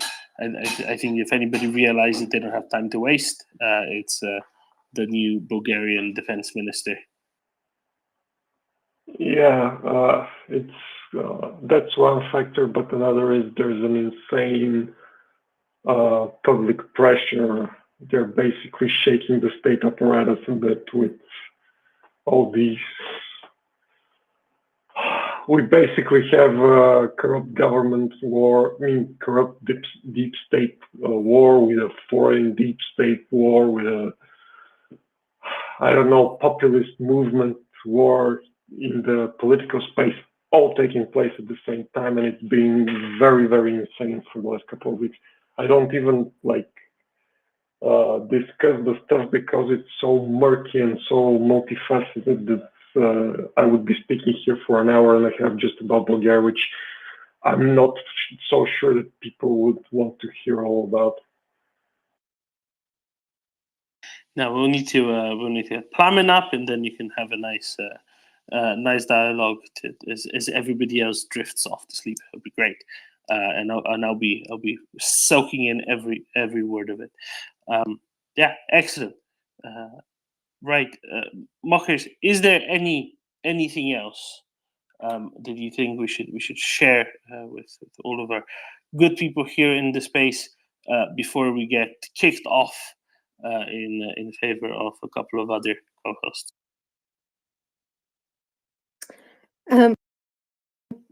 Did I mention there was an explosion in Berdyansk and the air defence is active again? There was an explosion in Berdyansk again. Yes, there appears to have been an explosion in Berdyansk again. Where in Berdyansk? Does it say at all? Now you're asking a lot. Now you're asking a lot. Let me see if there's been more information since. I think I'm asking pretty reasonable questions. You know? Yeah, it also depends how you spell it, of course. So there are images of air defence. However, somebody says here, none of the Berdyansk this is Andrew Perpetua, who says, none of the Berdyansk specialists I follow have mentioned anything, although one has just posted the following message, which is a pair of cherries. But there are explosions being reported, and there does appear to be trails in the air of air defences. So I don't know, make of that what you will. Well, it came by the air, from the air, and it made a bunch of things go up in the air.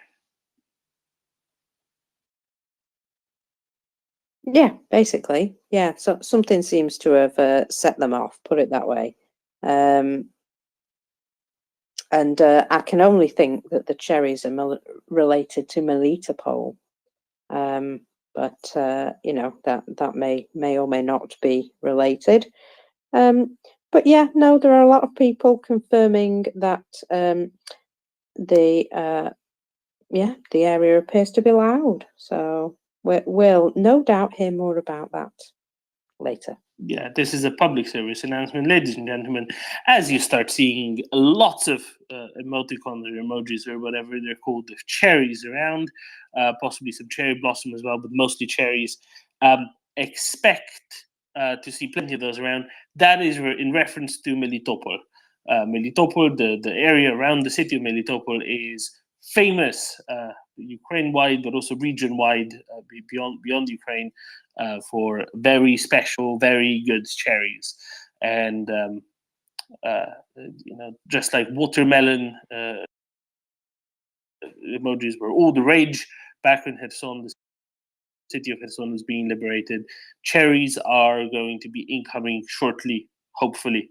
I'm pretty sure. Sweet and sour. Yes, but not to be put on your fried chicken.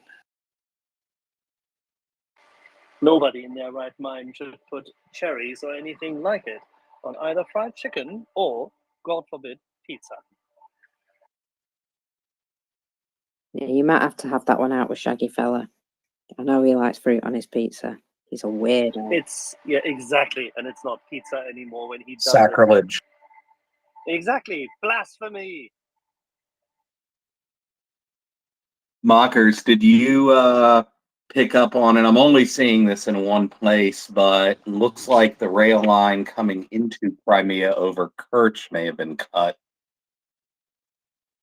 Yes, I did notice that. There has been some sort of disruption there.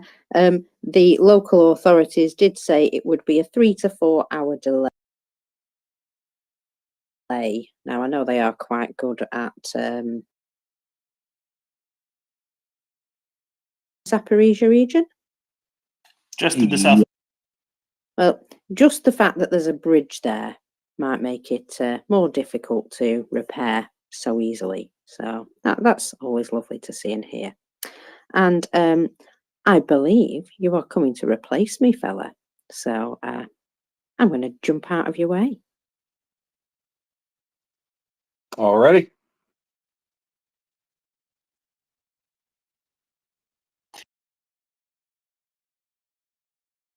G-Man. I'm probably not going to be welcome here, but let's just have a pizza and fruit. Because, I mean, strictly speaking, I mean, I always hear the pineapple thing, and that's one thing. But isn't tomato a fruit? Well, G-Man, you know what they say, or you know what I say. It is to know the tomato is a fruit is to be well educated. To know that not to put it into a fruit salad is to be wise. Yeah, that's right. Or it's the same one. Anyway, yeah, all right, got it. Yeah, bananas don't really belong in a fruit bowl either for a different reason. That's because they make the other fruit go bad. Anyway. All right, I'm gonna hop off, and I will rejoin the speaker after Nick has taken the co-host seat. Adios. While that's happening, can I just say a great many things are fruits, not just tomatoes.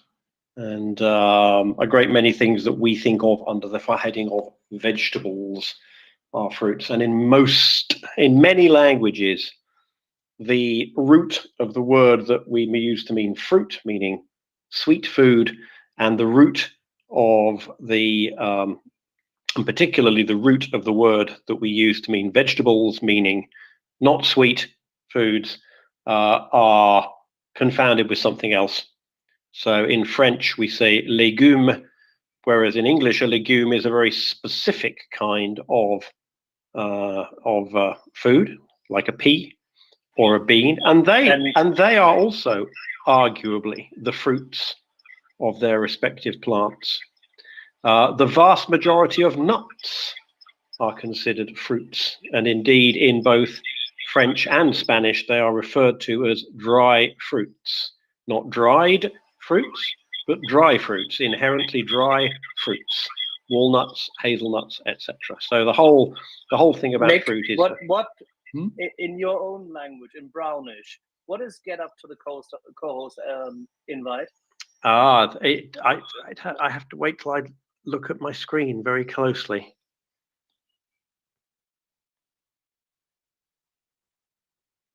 I wonder if the microphone still works during the transition. That is sweet. I wonder if the microphone works during the transition. It does. Yeah, so it turns out, and it would be interesting to know in the Ukrainian language what the words for fruit and vegetables mean and where the distinction lies.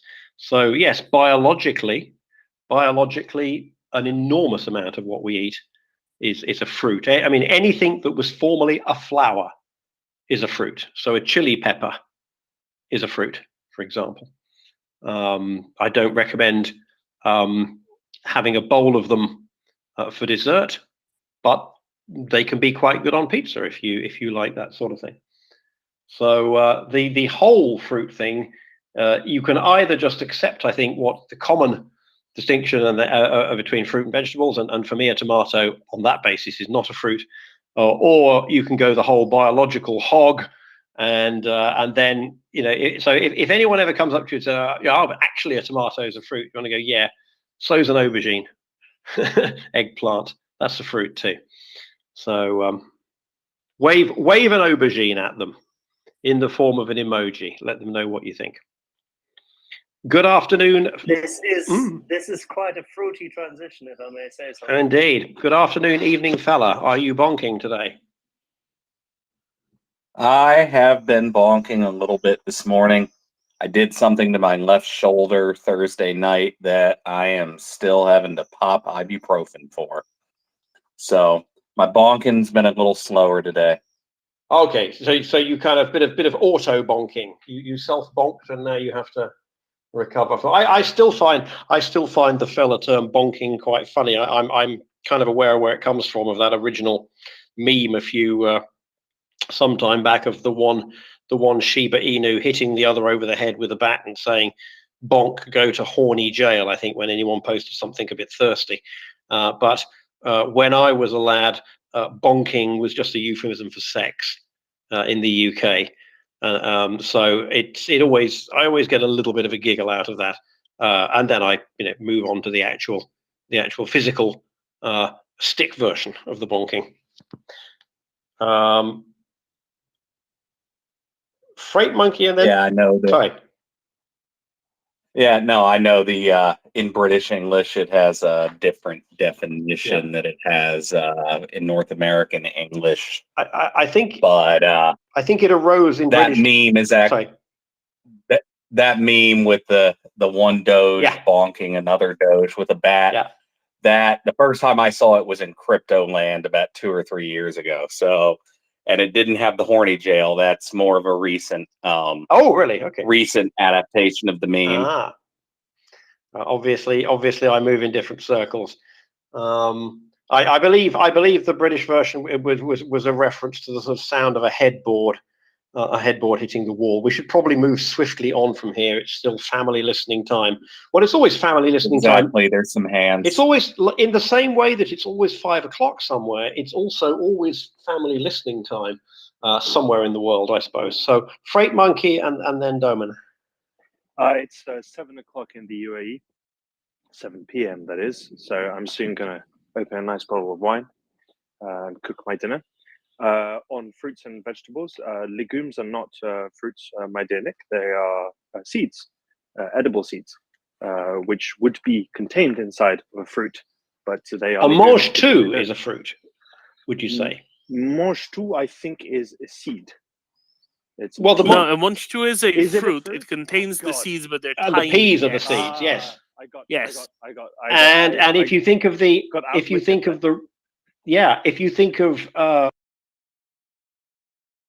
beanie bits in them, which would be the seeds. Anyway, no one would ever eat that. That's like, but tomatoes and aubergine are part of a family of fruit which are nightshades, and they are slightly more bitter.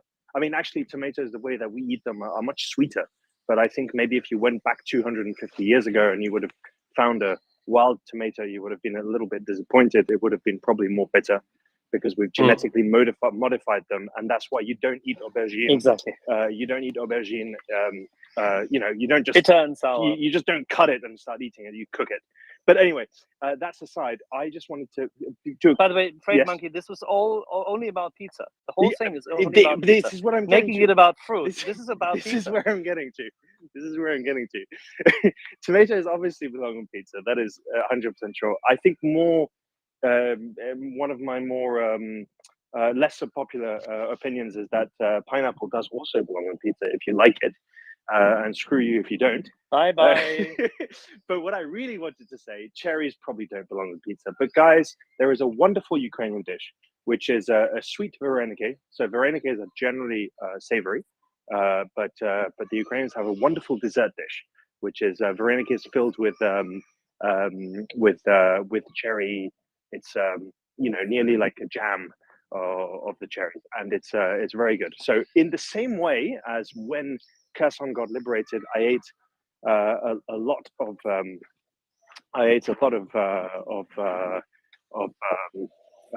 Watermelon.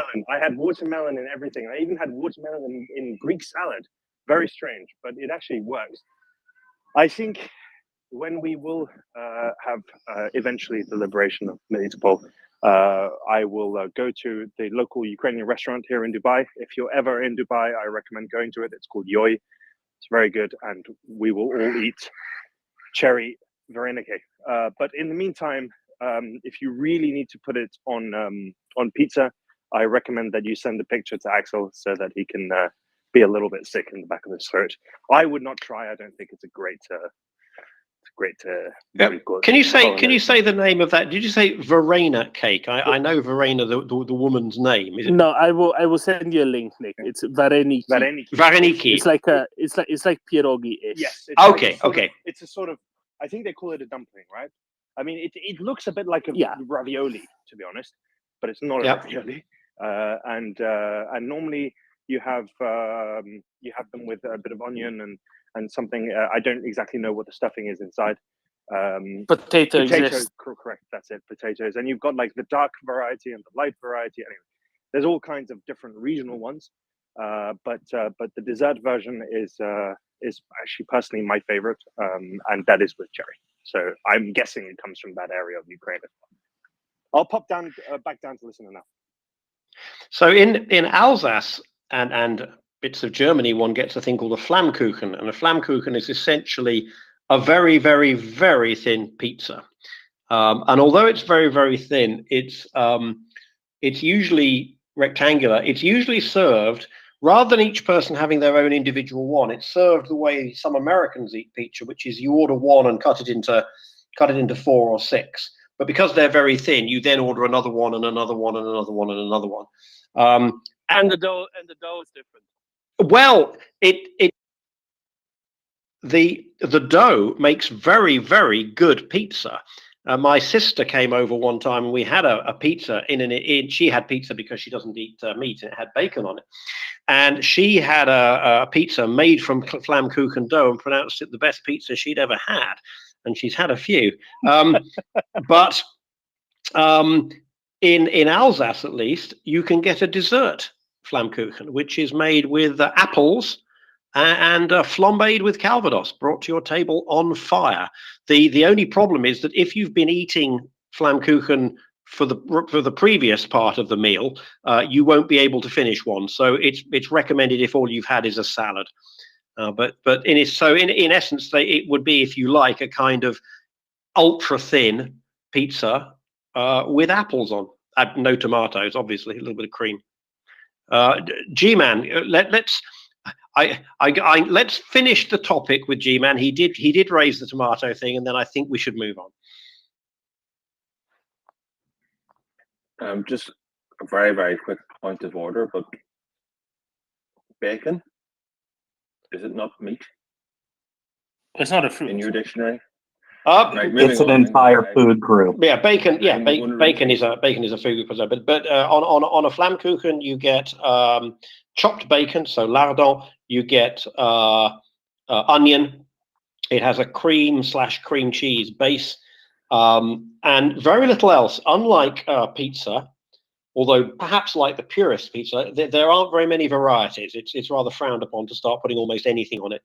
But it's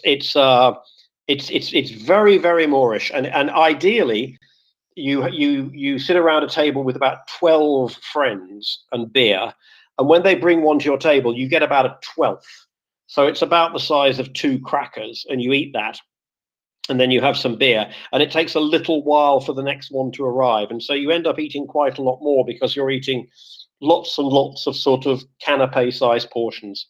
It's a very, very a much more convivial thing to eat than pizza. Again, unless you eat pizza the way Americans do, of just ordering a sort of gigantic mega pizza for the table and everybody reaching in and taking another piece, which I always find very. I'm a great fan of convivial eating from a big central dish, as opposed to this rather rigid sort of your starter and your main dish, and then perhaps you'll allow someone with whom you share a toothbrush to reach over and grab a forkful, but that's about it. I've had enough of that. Doman, saute potatoes and onions. No. Absolutely great. You have the recipe, I trust. You but gave it really, me. what I want, yes, what I want to ask you about, Nick, is well, it could be considered an express cooking apparatus, but really, it's to look for planes and ships and stuff. So do you want to regale us with a story about your trip to the radar station? Oh yes. So today was the open day at the radar station on the absolute top of Mallorca. So the highest point in Mallorca used to be 1,445 meters. And then in the 1950s, the United States Corps of Engineers took 9 meters off somewhat explosively and built a road up there and put a radar station up there. And about 1999, they handed it over to the Spanish authorities, but it's still part of something called NATINADS, which is the NATO Integrated Air Defense System, which is a network of, how many do you reckon, Doman? 70 radar stations all across Europe. And the claim to fame of the Mallorca station is that when the Apollo 11 touched down on the moon, the first signal to Earth saying that they had landed was first picked up on this station in Mallorca, presumably because the Earth was facing that way towards the moon at the time. So we got up early, drove up there. We were going to carpool, but we didn't need to take anybody. Got to the barracks at about 850 meters altitude, where there was they'd opened the gates to what is the military. Normally it's a military area and you can't walk up there at all. They'd opened the gates so we could park. A lot of people were walking up. And if you walk up the road, it's a fairly easy walk. It's probably 5 or 6 kilometers and 600 meters elevation gain, but it's nothing very, very strenuous. And we got to the top. So we took a bus, got to the top. It wasn't a particularly extensive visit because there were an awful lot of people wanting to go around. But we got to go inside the dome, which I was pleased to see from the outside was composed of hexagons. So it looked like a giant soccer ball. And inside, we got to go into the radar room, and there was this. Well, it looked like a giant Venetian blind, about 3 meters by 2, painted olive green for some reason. I mean, I suppose that's maybe what it comes from the factory. And inside this, the dome itself is a pale yellow and visible from a very long way away. But the radar inside it is painted olive green, and it was rotating at about, I would say, 1 rotation per second. It was going quite quick, but. So the only question I got to ask was, how long did it take to get all that up here? Because it wasn't helicoptered in one bit. So it wasn't very interactive. We had to leave our phones at the entrance, as you can imagine. So it was a lot more. It turned out to be a lot more about the visit to the top of the mountain than it did to being able to talk with the commanding officer about their role in the NATO defense system. But when you're going to have, I guess probably pushing 1,000 people will have walked or bussed to the top and possibly gone round or not, depending on what they were there for today. So it was nice of them to throw it open. It's an absolute landmark on Mallorca, for you can see the dome from half of the island. And so it's just getting up to the top was ticking off a bucket list thing for me today. But the actual learning about the defense network, it wasn't the right time. It wasn't the right place to start asking them, what the frequencies are and when it's scheduled for replacement and where the next 3 nodes are in the network. Because I suspect, firstly, I suspect nobody I was talking to was either sufficiently knowledgeable or would have told me. And secondly, I did actually want to get back down to the bottom without being in handcuffs, as I had to drive the car back. So, but yeah, a day out to a NATO radar station. Doman, can you please repeat what did you say that the dome is composed of? Hexagons. Okay. Did you look closely? Are you going to tell me they're octagons? No, I'm going to tell you they're pentagons interspersed among the hexagons. Because hexagons can't be perfectly tessellated. tessellate. Yes. No, they can be tessellated, but they tessellate the flat surface. And you can't bend it like this. You need pentagons in between. 1 second while I call up the picture what I took. And the more pentagons there are, the tighter the sphere is going to be. If you wanted to open it up into not quite a sphere, you will use fewer pentagons. I'm looking at it now, and in the picture that I took, I can count. Oh, yep, I've just found one pentagon, but I can count four. I can count 12, 13 hexagons. I can count 15, 16, 17 hexagons, but I've just found one pentagon. Yep. So you have to throw one in every so often. Yes. Very good. But anyway, it basically looks like a soccer ball. But from the ground, it looks white. Indeed, soccer balls, likewise. Yeah, of course, yeah. Not just hexagons. So from the ground, it looks white. When you get close to it, it's kind of a, I would call it tobacco stain yellow, if that means anything to anyone anymore. I think it used to be white. I'm not certain why it would change color.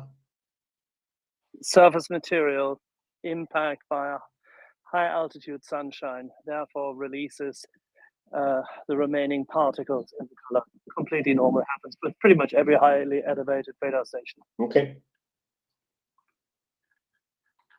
So anyway, yeah, it was interesting to go up there. There was no great security, as I say, apart from asking you not to, asking you to leave your phone behind. That's just so that if any one person does whip out their phone, they can sort of give you a hard stare. But I didn't have to show ID. Pretty well everyone there seemed to be Spanish and out for a fun day out. Nobody was kind of skulking around in the corner looking like a I don't know what, like a Bulgarian agent in James Bond. Yeah, these days I expect them to sort of to be sort of attractive and blonde and 24 years old and with great teeth. Actually, that seems to be the current default model of So Russian. that's your expectation. Russian Western infiltrator. Well, they do have them on quite a. They seem to have one or two in every country. There is a Spanish Russian woman who's like that in the same way that there's what's the German woman called? We have various. The German Russian. The one which got the one who, no, we have at least a dozen. Mm. So it's very difficult. There's one who's black-haired, hard-nosed. There's a very ugly older woman who's related to this one crazy guy. I forgot his name. The chap who was even a candidate in the US for president by himself. Complete Marxist twat. And she is active in Germany, and she's completely nutty. But she looks like a car crash anyway. So she doesn't resemble the kind of description you gave for a Russian agent. She looks more like a Soviet Russian prison guard of the 1950s. Rosa Klebb. Oh, I've just. Now we had some. I think we did have some hands, but I'm not seeing them anymore. I think G-Man had his hand up for a while, but I'm not seeing it now. All right. So, Domen, go ahead.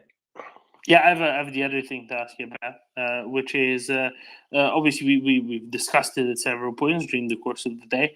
But any more thoughts on Hungary? And when you got home today, did an angry email already await you from some European institution? What have you done to her inbox? We only got in about 45 minutes ago, and I haven't actually looked at my email. Let's have a look. Yep, no, I don't have anything about it. I'm pretty sure the European Commissioner for Human Rights' office doesn't work at weekends, and this started on Friday evening, so I don't have anything. Did any video emerge? Was this sort of rumor that they were all going to? No. Okay.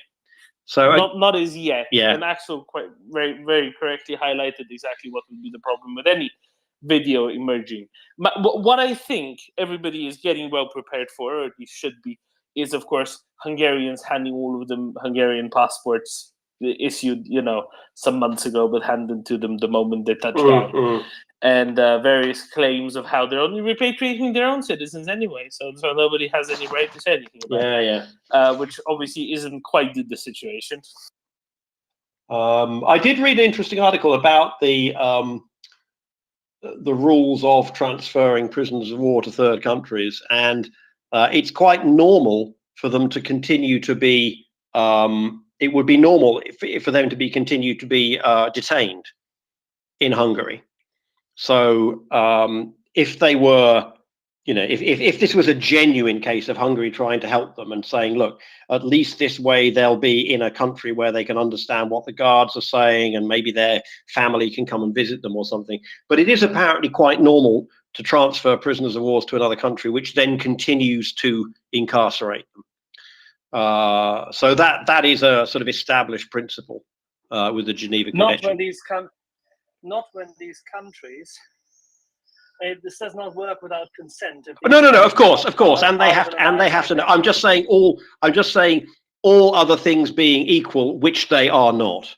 But I didn't know that. I didn't know that you could. So, for example, Ukraine could transfer Russian prisoners to Poland, and Poland could continue to incarcerate them, and Ukraine would notify Russia and notify the Red Cross, and then that would all be fine. That was the only thing. That was my point. Obviously, what Hungary is doing, if any of these rumors are confirmed, is completely unacceptable. But I was just trying to establish what the baseline was before we then see what Hungary is deviating from. So somebody suggested, for example, that if these prisoners were sent from Russia to Hungary, that Hungary should immediately release them and let them, move freely in the Schengen area. But as I say, under normal circumstances, that simply wouldn't be the case. So that doesn't apply. That's notwithstanding, of course, according to these reports. I mean, it's just, in fact, from what I heard yesterday, and let's see it confirmed, it would already be a bit beyond the scope of the European Commissioner for Human Rights, and this will be, the EU will be calling the Hungarian ambassador in on Monday morning and saying, what the hell, if any of this turns out to be true. But the human rights angle with the citizenship and et cetera, is still going to be an important one. So I was rather hoping that some full footage would come out, and then I could have rewritten what I wrote, or I could have modified it, or we could have suggested some wording. For the moment, I think the wording of what I suggested is about. It's reasonably robust to changes in the situation.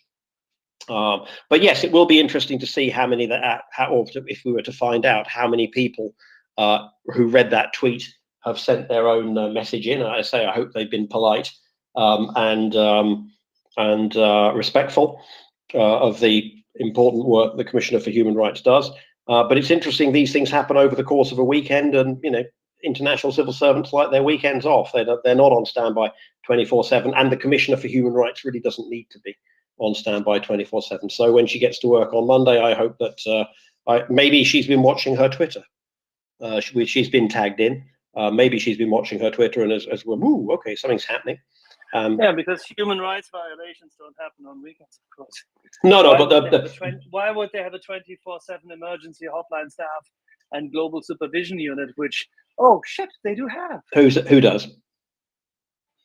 The Commission has 24/7 staffing because they are. No, the European Commissioner for Human Rights doesn't. It's a political job. Oh, sorry, I thought you were talking about the UN. No. Apologies. No, the European. The UN has exactly their own staffing. Yeah. And they are across the time zones, and they are the ones who should be fucking picking this up. Indeed, but as I say, the European Commissioner for Human Rights, it seems to me, is in a position to raise some awkward questions and again, hopefully escalate from the Council of Europe, who are mostly in the business of expressing disapproval, to the European Union, who are in the business of cancelling checks. So let's see what we can do.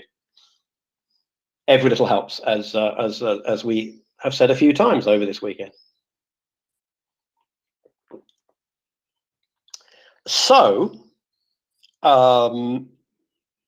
if there is no more immediate news, there's something I've been thinking about since I was last co-hosting Solidly, and about 6 weeks ago, I remember asking people, 6 weeks ago, 8 weeks ago, what MriyaReport meant to them, and we had several repeats of that over the next few days. I have a different question now, if people want to either DM me or come up, which is, independent of MriyaReport, how is your life different today to how it was before the 24th of February, 2022? Let's say independent of your involvement with this space, but just generally other aspects of your life. What has changed about your life since 24th of February, 2022? You know, if I can go first, or since it's my topic, I'd have to think about many different things. But I would say I used to think I was interested in international affairs, but now I realize I wasn't really. I used to think that I was a little bit skeptical about Russia, but I clearly wasn't remotely. And I didn't really think very much about the whole of Europe to the east of the Elbe and where it's come and where it's got to. And that's become a bigger part of my life these days. And when if I meet Polish tourists here, I take more of an interest in what's going on in Poland now, in what's going on in Eastern Europe. I don't meet too many Ukrainians. When I do, I try to give them a high five. I try to give them a Slava Ukraini and sort of make that little praying hands gesture, or the hand on heart gesture that you see in many Muslim societies is a good way of expressing, I think, respect and affection towards somebody who you may not know individually, but to say, I'm with you in my heart. So I don't know if any of the panel want to put their hands up now, or if anyone else wants to come up and say, well, how is your life different? But perhaps not in a not necessarily related to MriyaReport, but how is your life different? How are you a different person to what you were then? And obviously, if there are Ukrainians who want to come up, it'll be a completely different ball game, I think. But for people who are just listening, for people whose lives are otherwise not necessarily hugely impacted by this on a day-to-day basis, what's different? You know, I think for me, there's a little bit of overlap with how your perceptions have changed. Obviously, I'm American, so I'm a little bit further away from this, but I can say in no unequivocal terms that my opinion of different European countries, especially the Western European countries and the Eastern European countries, has very much changed. While Germany has made progress and France is still being France, my opinion of the Eastern Europeans has changed very much. You know, I can see going forward for the next 30 years or so that the future of Europe is more in its east than in its west. It's just too much dithering and screwing around.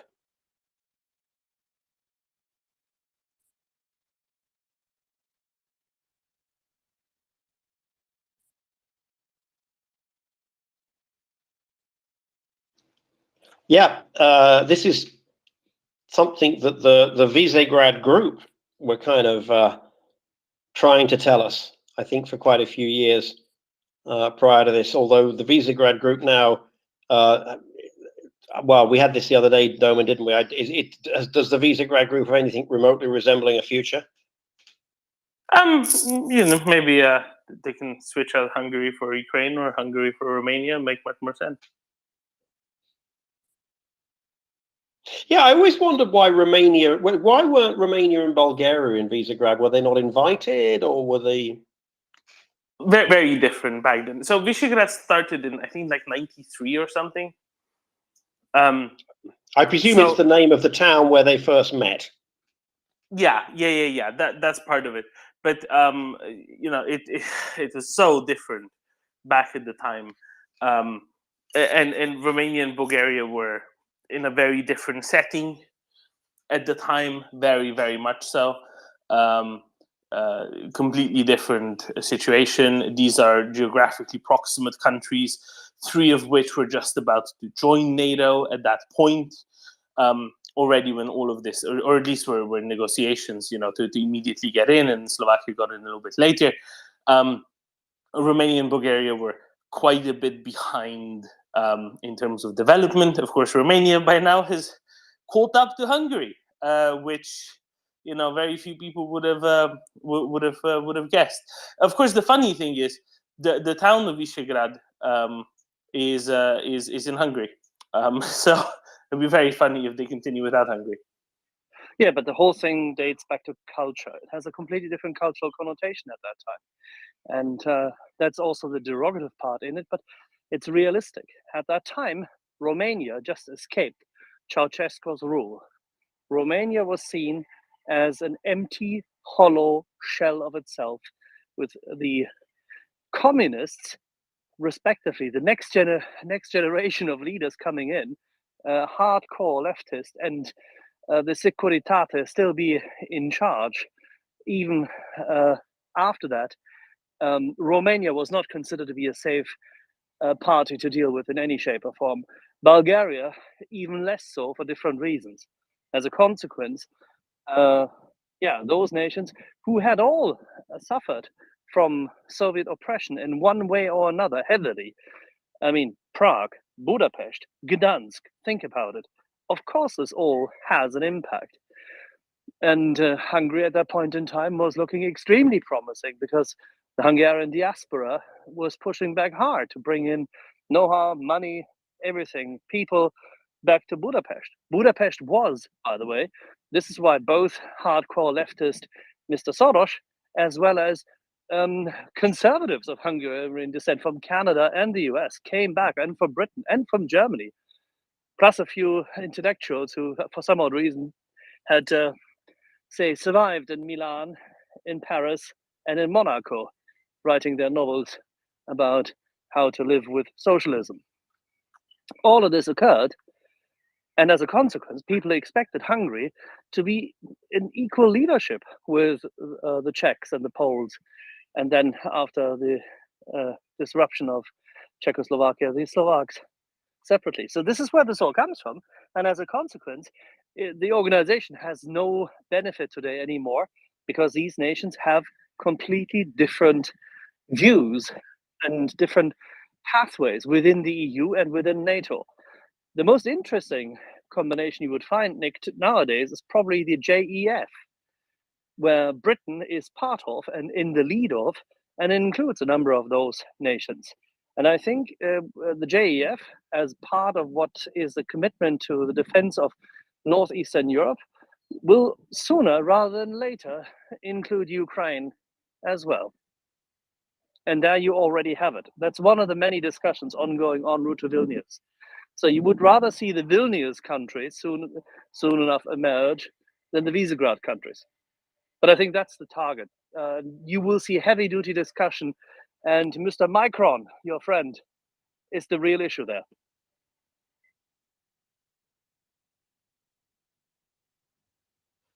Okay, before we go to Alex, I got several responses, short responses from alert listeners, which I will read out. First one, someone who I think is based in London: can't stand Russians, can't be in the same restaurant. Second person: I dipped my toe into Ukrainian Cyrillic on Duolingo. Third person: almost all of my energy goes to Ukraine. I've been to Ukraine to volunteer, and I'm going back. I adore Ukrainians and loathe Russian. I'm learning Ukrainian. I was studying French and stopped in Paris last year and decided I'd rather learn a language of people I respect. I donate to Ukraine and write to politicians. I made some young soldiers befriend me. I think they may be a little bit lost in translation there, and communicate with them. They won't let me send them anything. Never felt this much passion in my life. Just some, and it ends with a dash, and I think, I don't know, okay. If you want to continue with that, alert listener who sent that in, please do. One more. To your question, probably I care more about geopolitics. I care more about what is happening outside of my country. This is from someone with a Visegrad member state. A flag in their profile. Now, it's super obvious the whole world is interconnected, and therefore I need to pay attention about the world. My country is not isolated, and stuff matters. I've had two more since, but those are the ones I'll read out. Alex, and then I'll come back and read some more. Thank you. Well, I have a lot. And let me figure out where to begin. For starter, I am much less skeptical about values that West has, and much more optimistic about the resolve to defend those values. I think I'm more empathic. I thought I knew Ukrainians very well, but I have very deep respect of this nation.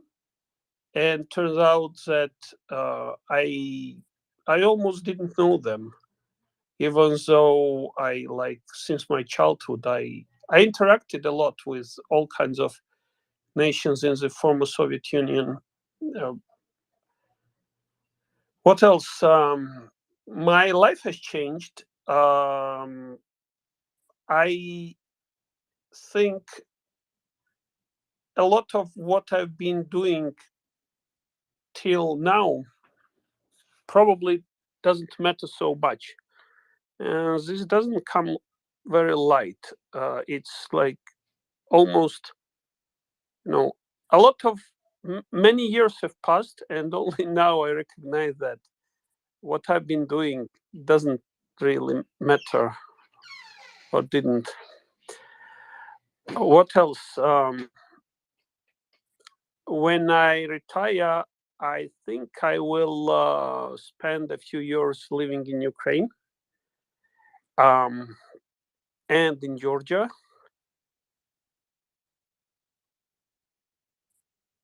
And I also think I realize that freedom doesn't come for free. I understand why weapons are so expensive, because you need them when it matters the most, right?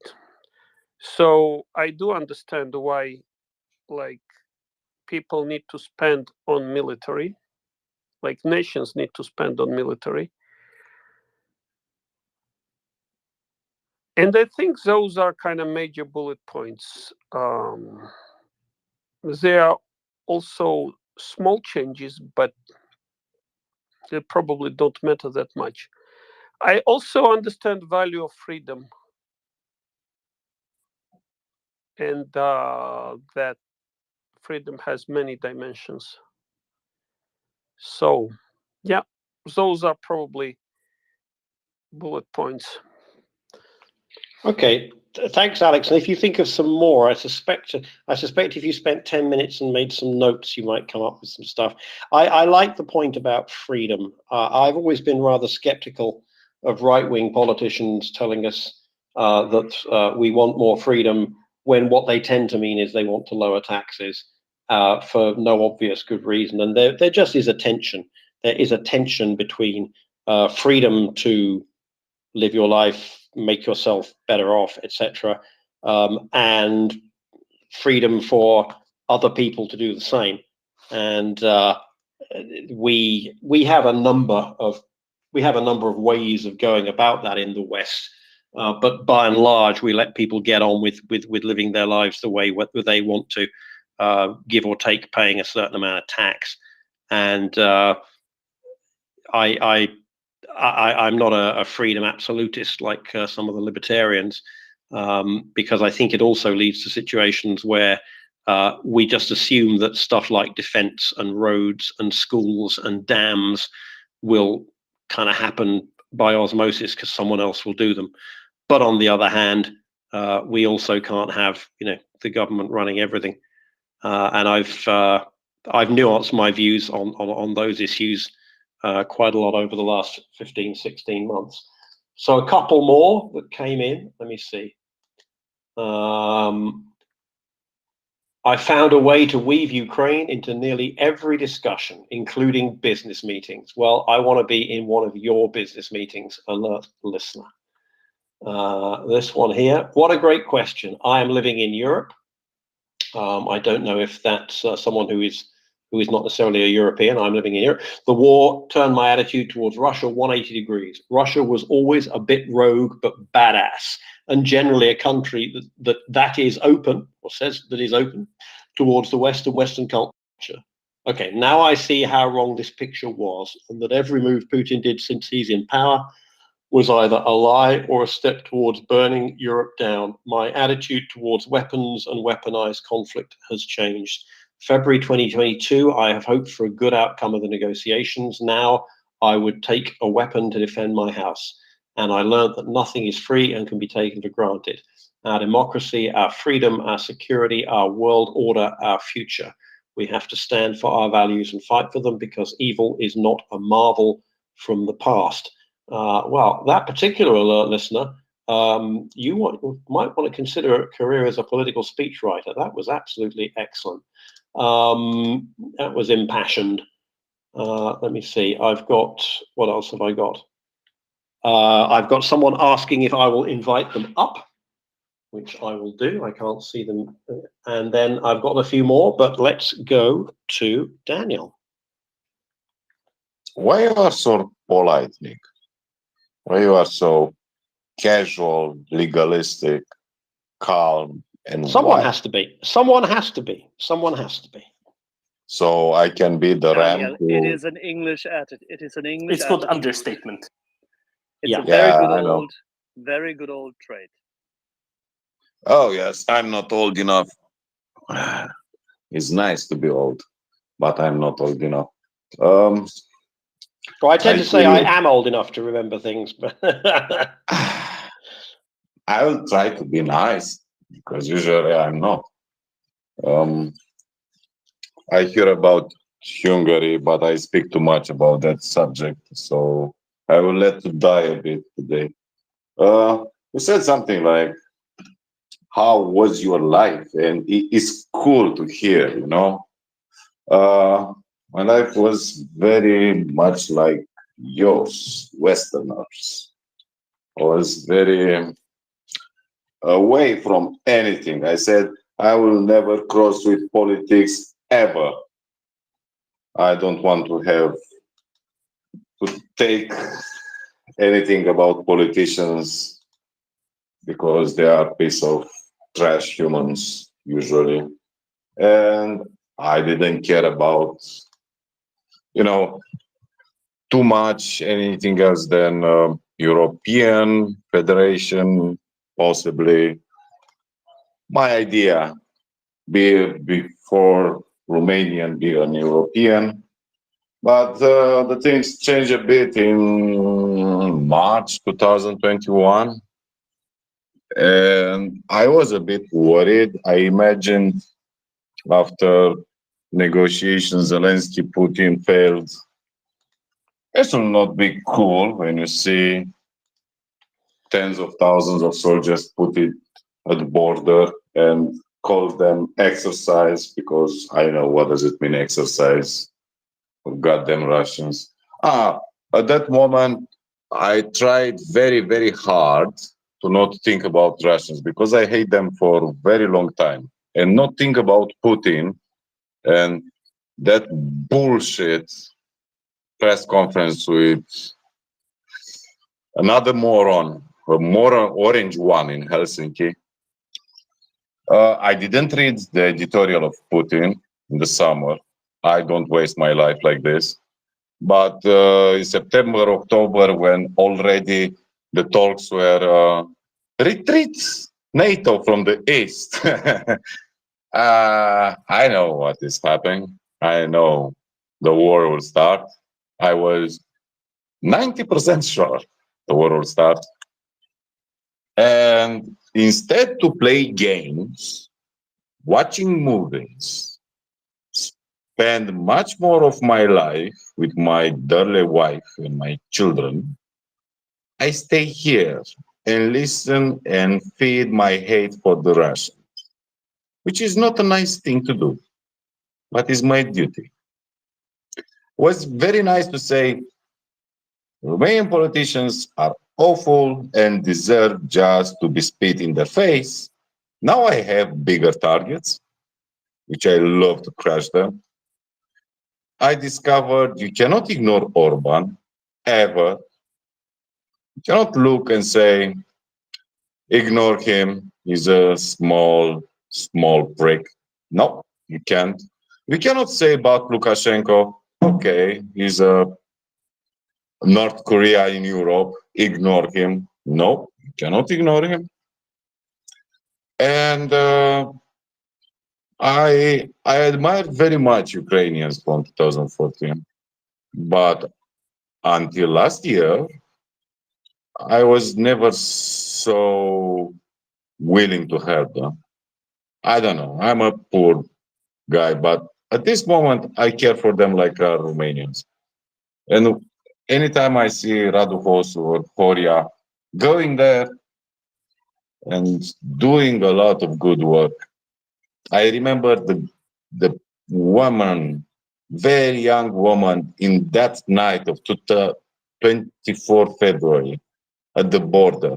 Was a huge blizzard at the border, waiting with hot tea, with blankets, and children and mothers and grandmothers coming. And that still feed my hate for the Russians. And is a very bad thing to hate some people. I hated ISIS, for example. But I don't like this. I don't like to say these people are so weird, so distasteful. It is not good to hate people like them. And every time I get a motive to excuse some of them, to discover they are still empathic people, still have some morals, some ethics, still fighting, still acting somehow, resisting somehow, sabotage, go even to fight against their army. Yeah, give me a bit of hope and calm down my nerves. Hate less.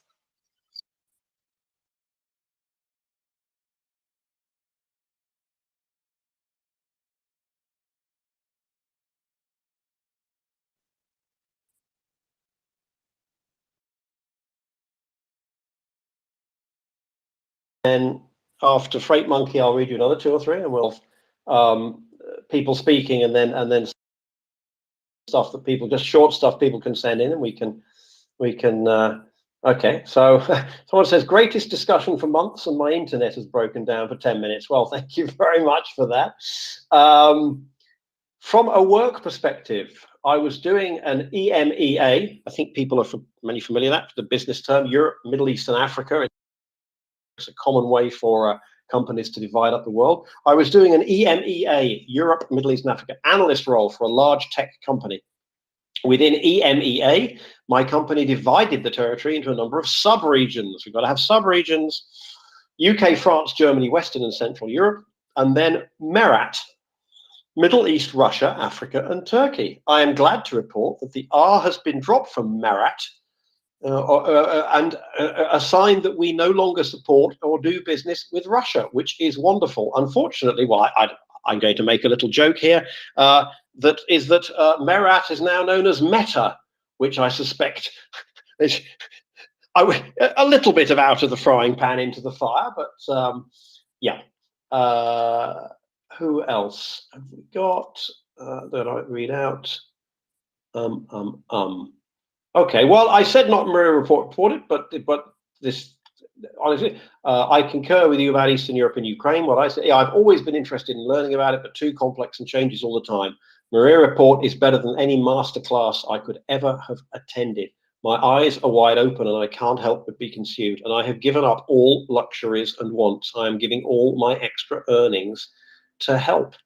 The realization of the disinformation compelled me to be in NAFO. My support has not wavered. It is stronger than ever. I just gave Scruff $500 to sign a rocket. My company also matches 100% of any 501c3 donation. So I have given $3,500, which is matched to 7,000. That allowed me to give night vision to 2 soldiers. I wish I could give to all of them. Whoa. I would like to name you on air, the alert listener who sent that in, but my policy is not to do so unless I have your explicit permission. So if the person who wrote that would like me to give their name out, let me know, and I will do so, because I think you deserve a very substantial round of applause. Freight Monkey, and then I've got a couple more to read out after that. This is going great. I love your question, Nick. I love this conversation that it's engendering. I'm one of these really naive people, you know, because I come from a background where not of want. You know, I've never experienced hunger or serious deprivation of any kind. And I always viewed the world as one large marketplace where people do what makes sense, what is logical, and that made me into someone who's quite naive about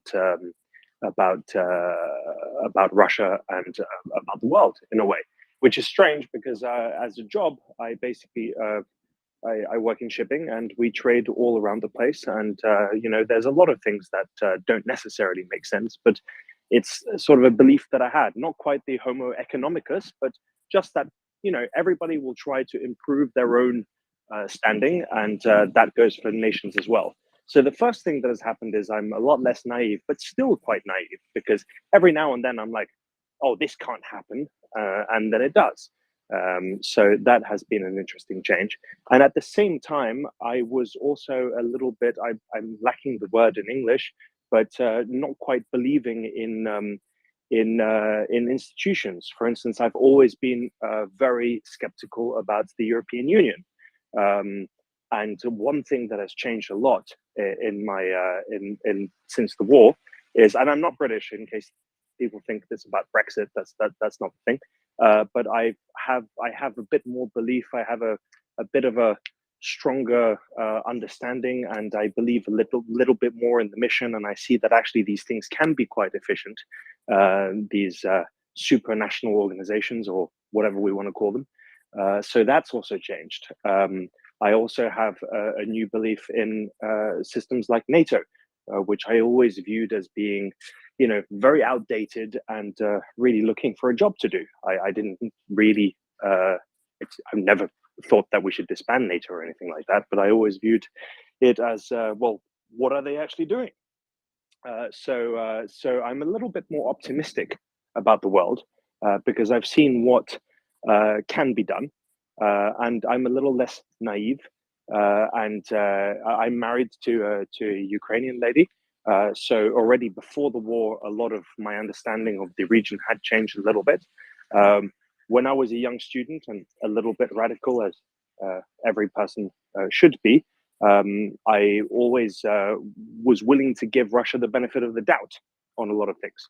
And that had already changed a while ago, but now it's really become a sort of a 180. So I don't hate Russia. I don't hate Russians. Hate is the wrong word. But you know, I truly despise what is happening, and I do blame them. And I think should continue doing so. So it's strange to say that I'm maybe less naive, but also more willing to believe in the goodness of people. So I don't know what that is. Maybe a sort of a less egoistic view of the world. But yeah, and this space here has been really a beacon of hope in a way, and also a place to learn a lot. I mean, these conversations that we have on the MriyaReport that we're able to listen to, the expertise, I think there's an expert for every single subject on this space who's willing to come up and share a little bit here and share a little bit there. So I wouldn't have thought that something like this would have been possible. You know, people spending so much time, so much of their own time to come here and to offer a way to help. A last thing that I would say is I wasn't a huge believer in charity or charitable organizations, but that also has changed. Now, not only do I think that every single donation can make a big difference, but also I've learned about, you know, the scumbags and good charities, and how we should try and do a bit of due diligence and make sure that you're not getting scammed when you're sending your money, because we've seen a lot of that. So it's a fantastic place to be here, and yeah, thank you all. Freight Monkey, you speak perfect British English. Can I ask what your nationality identification is? The nationality identification is Swiss. I am Swiss, of Swiss parents, but at a young age, my father was working in London, and so he moved the whole family there. So I spent about half my life half my child years in the UK, the other half in Switzerland. But then since 2014, I've worked exclusively in the Anglosphere between Australia, Singapore, and the UK, and now the UAE, which is not quite the Anglosphere, but you know, they do speak English here. So it's an From which side of the Rusty Graben are you? Well, that's a complicated question because my father is Bernese. Right. So on the German side. Just on the German side, but yeah. Just on the German side. What do you mean, Yeah. just on the German side? Bern is as German as it gets. No, well, Axel, you know, there's Le Jura Bernois. There are French-speaking minorities That's an there. outpost. 6% of the total population of Bern are of French descent. Yes. Oppressed. 6%. Thank you. They are. Carry on, Freight Monkey. Ignore Don't Axel. worry, Yes. I'm just joking.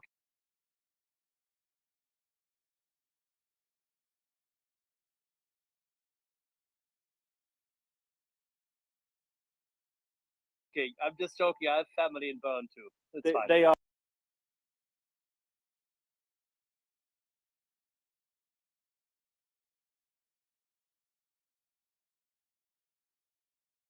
Was working for Dupont at the time, and my mother is a Swiss-Italian lady, so it's very complex. But I grew up in Geneva, so you know I'm. Oh yeah. Okay. I'm a fully international person.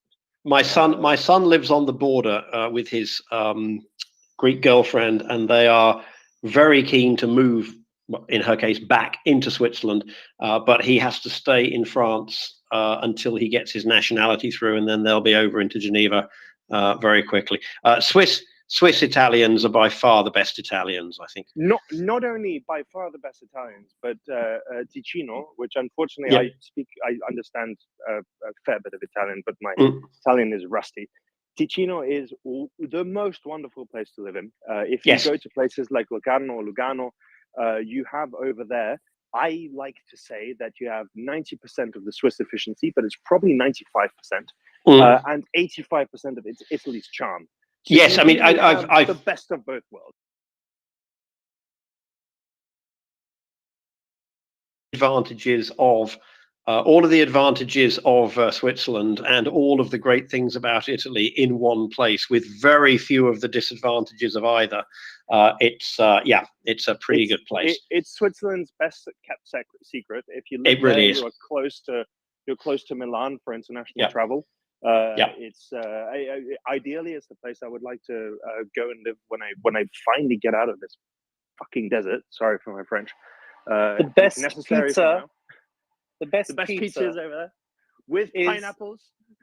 Without pineapples, is across from the train station up in Lugano, right across from the train station. Best pizza of the whole of northern Italy.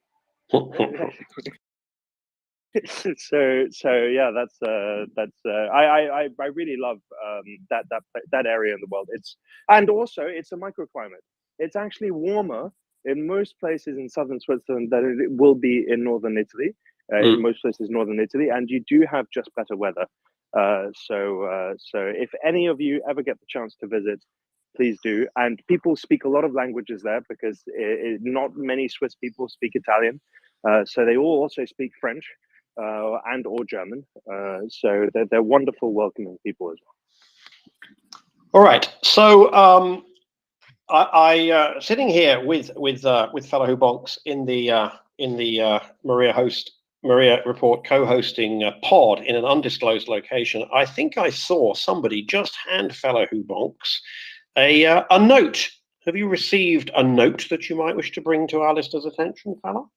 Yes. And I shared the post from Max into the nest, but I'm going to actually read the version of it posted by Andrew Yermak, because he gives a little bit more granular detail on it. So today we've had another substantial sized prisoner exchange.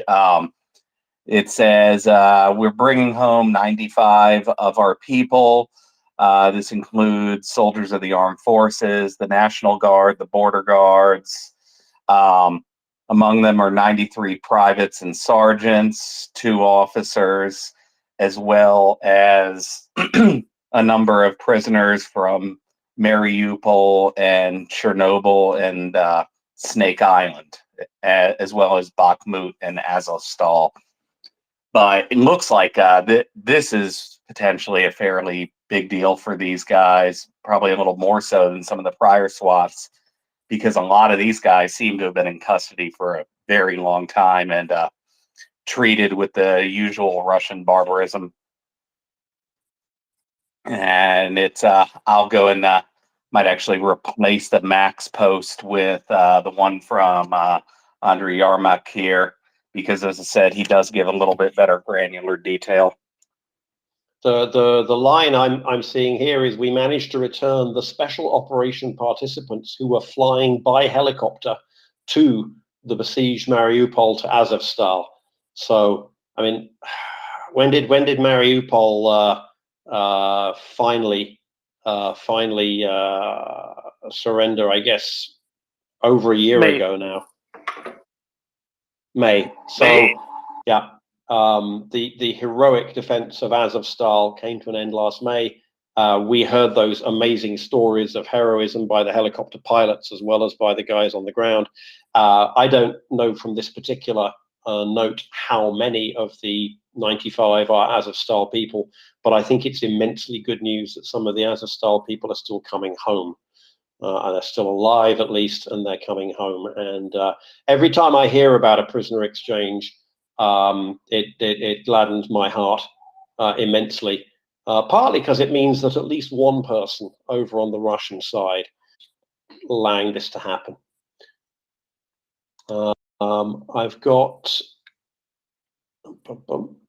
and Nick, I am have Mockers is trying to come up. I've been attempting to approve her, but it's just kind of sitting there staring at me.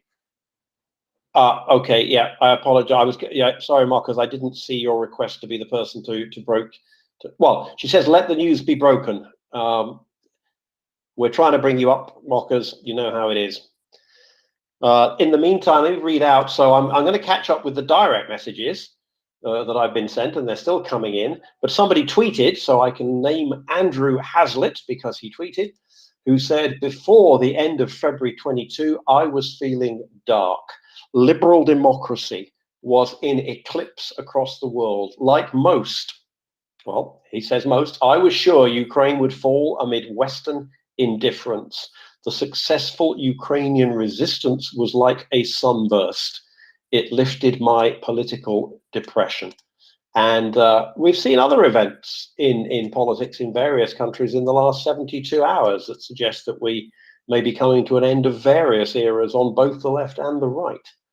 But Mockers, please, I apologize for not seeing your message. I hope I didn't spill any beans prematurely by asking her, but please, you have some news for us. I was only popping up just to mention the bit about the helicopter pilots, just because that wasn't specifically mentioned by Andrei Yermak. And I thought that was pretty incredible that some of those guys had survived. Oh, okay, so that was the bit that I added. I think Fella was reading a version, a different version to what I was reading. Okay. But this is the big thing, and Marcus is right to highlight this. This is the absolute big thing.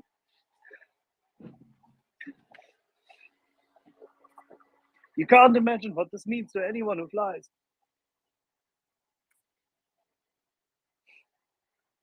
You okay, Axel? I said you can't imagine what this means to anyone who's ever flown or has seen these guys fly into Mariupol. Yeah, they just got some. I've just seen the images.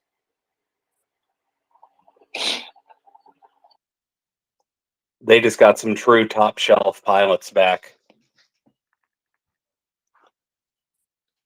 All right, Axel. Big fella. They weigh as much as my grandfather did, but he exited the war.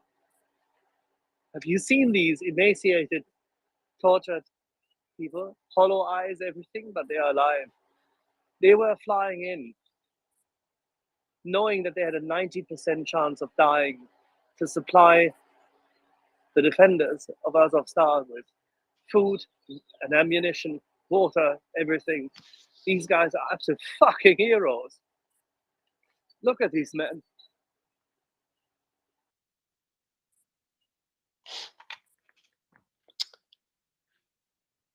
All right.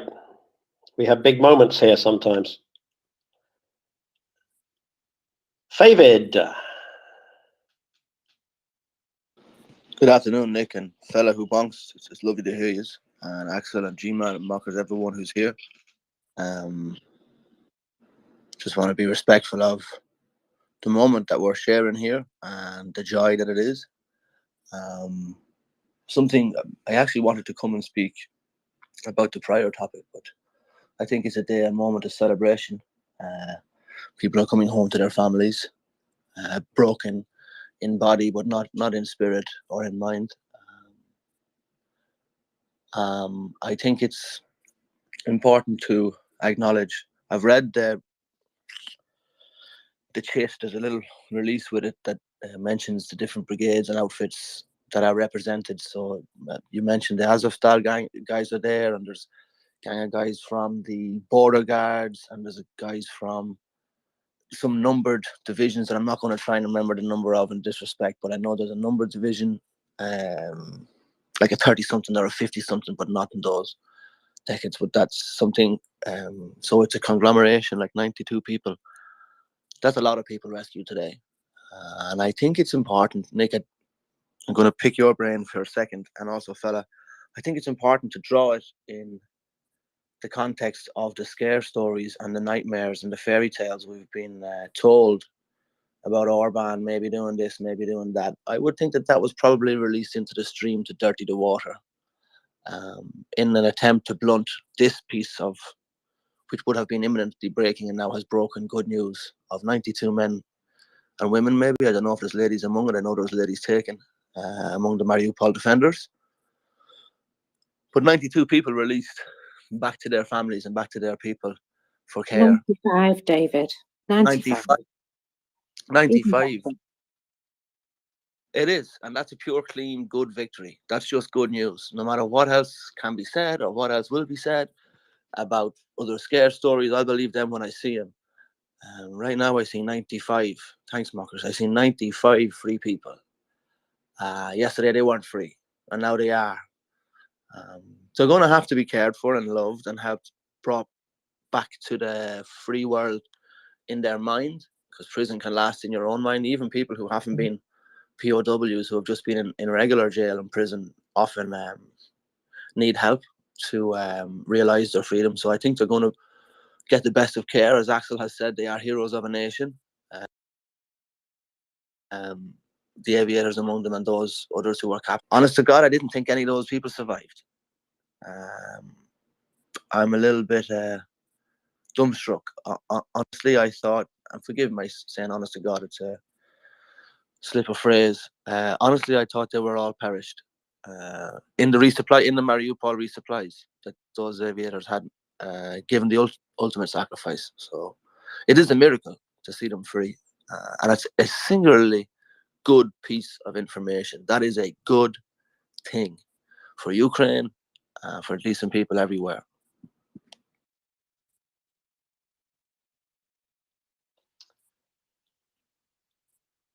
Yep, indeed. I'm going to read a couple more. A couple of people have asked to come up. I've sent you invites. I've got a couple more messages. I would say it has opened my eyes to how widespread the impact of strategic disinformation is, and how it has gripped so many around the world from so many different countries and cultures. It has also opened my eyes to how powerful social media is, and how it is being hijacked by individuals with low ethical moral standards in the quest for money and influence, and just how effective this has been. The rise of very uneducated people that quite literally spout absolutely absurd nonsense and gather incredible following is scary as hell. Someone else? I think as a high school history teacher, it has shifted my focus some of my classes eastward. Eastern Europe was always the part of history that was left off. I had always been a cynic when it comes to the ability of the UN to deal with real security issues, and now have former students contacting me to let me know how right I was. My biggest change is I will be I'll omit that because it might be rather identifying detail. I will be volunteering with Chef Zhenya starting in August if all works as it should. Again, if this person would like to confirm, I would like to name them and give them a shout out, but I won't do that without their permission. Rage donations have become a way of living. I really like that expression, rage donating. there's also, what else do we have? We have rage tweeting, don't we? Okay, rage donations have become a way of living. Fancy vacations are now a thing of the past, as that money has gone to a variety of Ukrainian fundraisers. Most importantly, Ukraine has become the center of my attention. Wow. And then one more, and we'll go to, I seem to have two favorites. Oh no, okay, it's a connecting. One more, I'll go to Abdullah. And they're still piling in, it's great. Okay, that previous one, Donna said, please name me. So the person who said that she was not going on holiday very much and was going to go and volunteer with Chef Zhenya is Donna. Putin, another alert listener, Putin has helped me and my family to rid our life of fear. On the first eve of the full-scale invasion, we had the talk. We agreed passionately that no, Russia should not be allowed to subjugate Ukraine again. But he might nuke us if we help. Still no, better to be nuked than to live without freedom. The absence of freedom is fear. So no matter what, Ukraine has to win. It's from a listener who has a Ukraine flag in their profile. I've got plenty more, but let's go to Abdullah.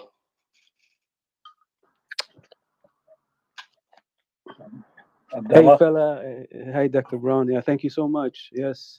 Hey, good evening. Yeah, I remember very well that night, February of last year. I was burning the midnight oil. I was studying for a board exam on the night of the full-scale invasion. I remember I was watching Al Jazeera, even though the Russian dictator, was amassing all his troops on the Ukrainian border. I still had my doubts that he was gonna actually go all in and invade.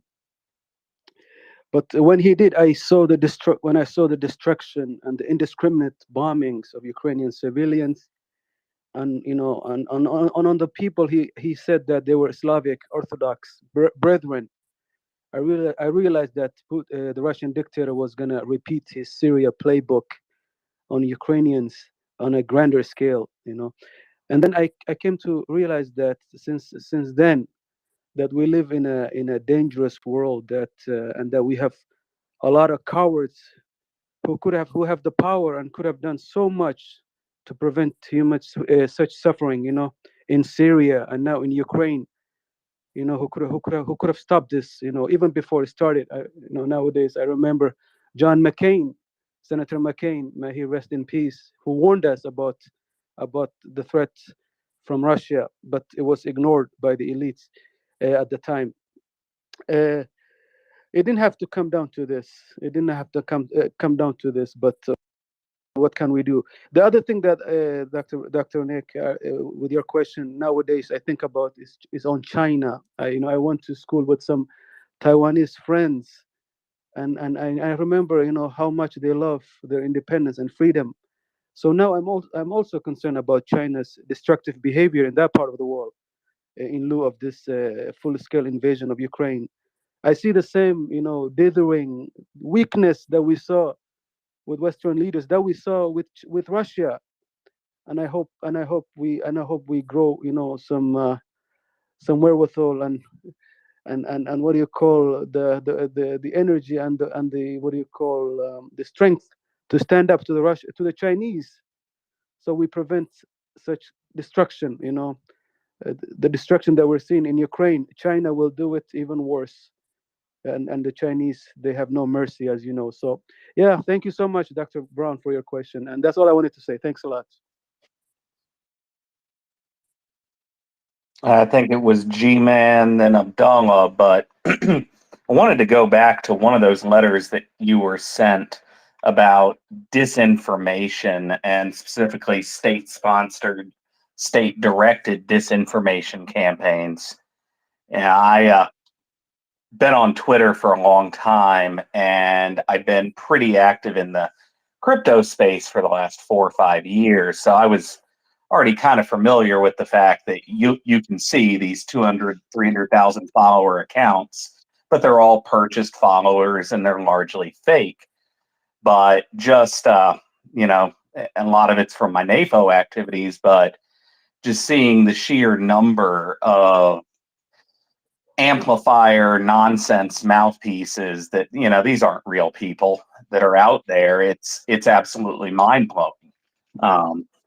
And that's kind of the bad thing, but it's also part of the beauty of social media is everybody has a voice, even if the brain behind it is completely turned off. Yep. Okay, couple more and then go back to the hands. I have realized that actions are all that matter. At first, I only sat and listened to all the engrossing facts until realizing that giving and volunteering prevent me from being another who is just taking advantage of the Ukrainians, just in a different manner, as simply a perverse radio or TV show. It has given me priorities to help. Listening is now a means to giving, which is changing kids' futures.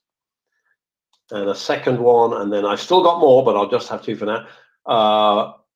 I'm in Australia, a very long way from Ukraine. I appreciate our strong democracy more than ever. I've learned that despite the distance, I can help. Donating, hassling our politicians to send more of our fine military equipment, and finding NAFO fellas in Asia Pacific, who as a group drive the Russian ambassadors in Australia and New Zealand crazy and boost the Ukrainian voices here. So yeah, we don't have any close affiliation with the fellas, but there's lots of fellas on the space, and a little bit of bonking is always a good way to raise your morale on a wet day. Fella, I think you had the order of hands. Yeah, I want to say it was G-Man, Daniel, Professor, then Ruse. Okay. G-Man.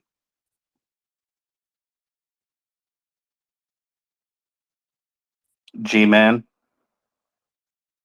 Yeah, sorry, and somebody else was talking there. Yeah, just when we're in a reflective mood, whenever if you look back to just before February 24th, 22, I've been military history sort of my thing, and whenever everything started to kick off, and the troops were massing on the border, and even the weeks before there was all this will they, won't they. The Beijing Olympics were happening, and just by looking at the information I could find, just the order of battle, yeah, there was these 200,000 troops in Belarus and around the area, and I just went, for some reason, it was just, this isn't going, they're going to invade, but it's not going to work. And I don't know where that faith, well, I guess it did. There was some things that I read around logistics. It was a very, very good article. Some of the military historians that I follow were sharing stuff. One of which was an article about logistics and how the Russians tie their logistics very much to railheads, and somebody had just done the maths. The distances between the rail hubs meant that the Russians were going to be forced to go to trucks, and it really they didn't have that trucking stock. At least we'd never seen them demonstrate that ability. And they gained experience in Syria, but that's not the same thing. Fighting an insurgent type conflict and then trying to take on a peer power isn't the same thing. So obviously it looked bad, and a lot of people were wringing their hands. And I was very glad that as a Brit, I saw again, I was watching the RAF transport for the sort of 10 days before the 24th of February with all the weapons transfers that were happening, and it in some ways just reinforced our faith in the rules-based order, and in other ways, of course, with the inaction of the UN and all the rest of it. Then but we always knew, we've known for years that the UN is in many ways a busted flush. It cares about many, many other things other than the actual main thing it was set up for. Anyway, I'm rambling, so I'm gonna stop. Thanks.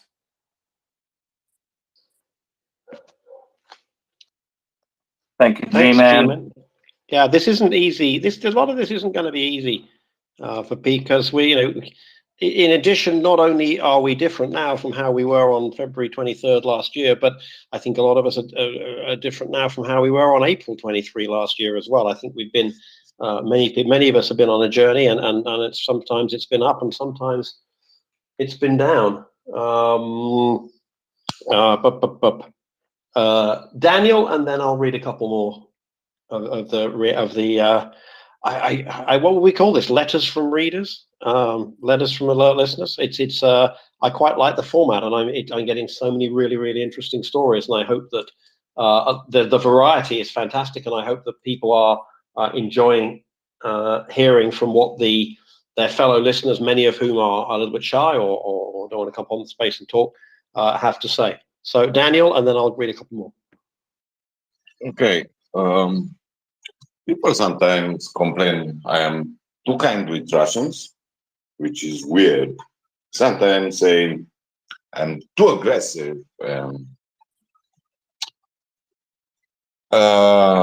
They use that American expression, passionate, which I'm not. I'm evil bastard from East. But you know what I read?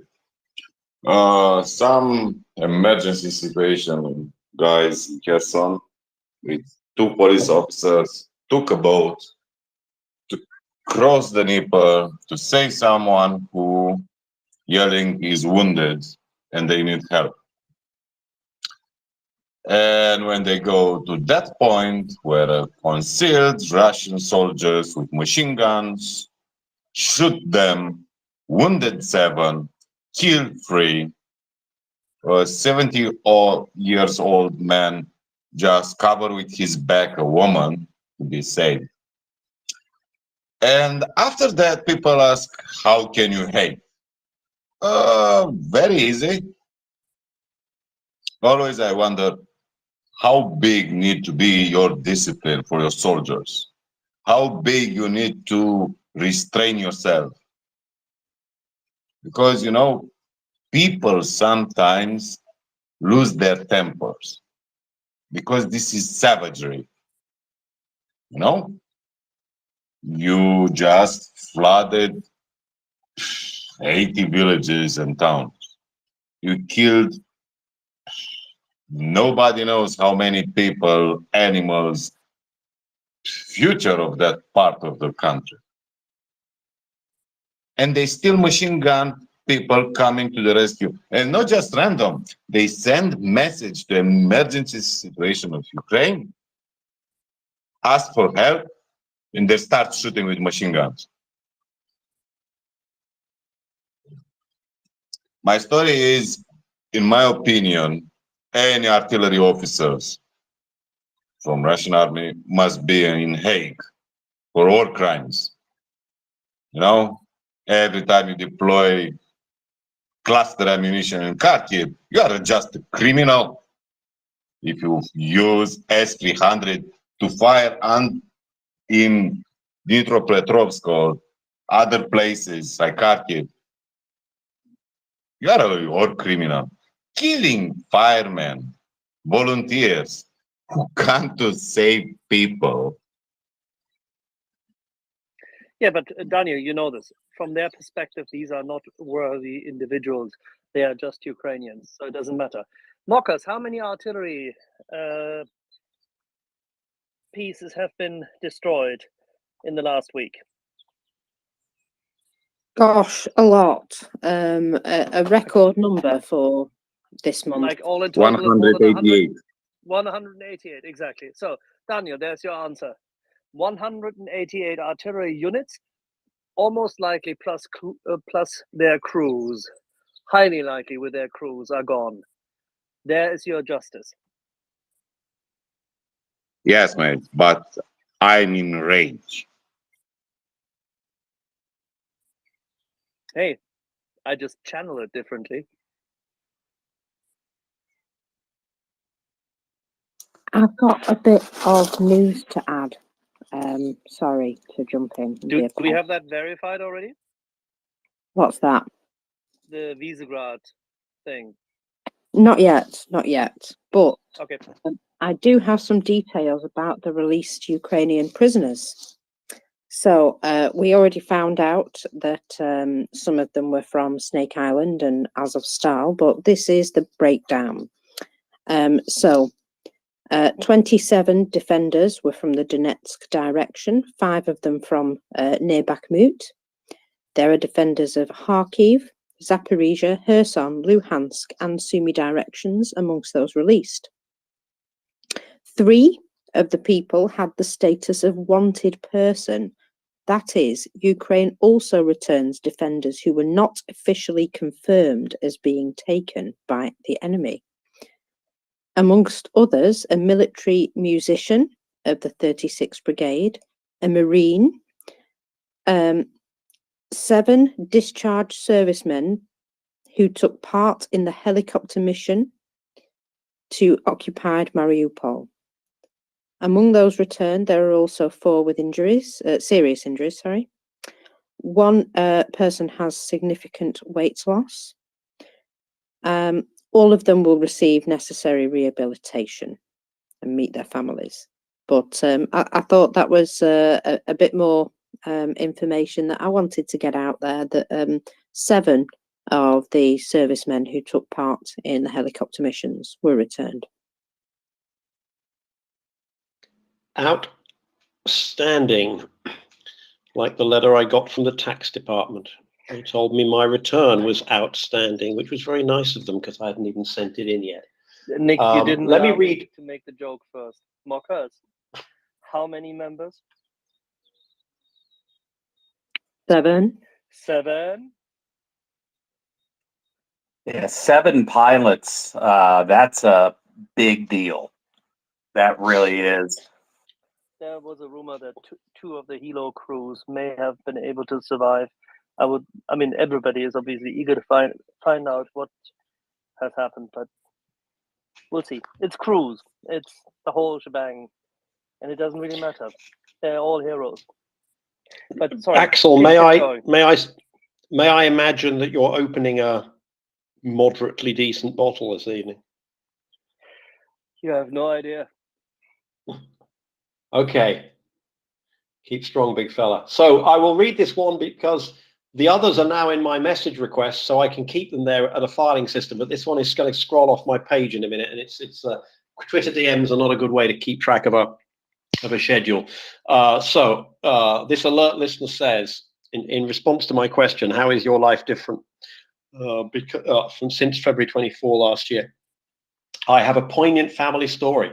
After the war started, I decided to research my grandfather's time in the US Marines in World War II. He never told anyone about his time in the Pacific Theater. We've been told he was a support person, something like a war correspondent, but he also had a Bronze Star and a Purple Heart. Turns out he fought with great courage on one of the islands in the island hopping campaign, and he was written up in the official magazine of the Marines. He captured many Japanese soldiers and saved several of his brothers. He was beloved by the team he was embedded with. My grandmother and he, yes, died years ago. My mother never knew any of it. No one did. The story only came out in full from his brothers in a story relayed by one of them near the end of his life. And this correspondent also sent me a picture of his grandfather's medals, and even I know that one is a Purple Heart.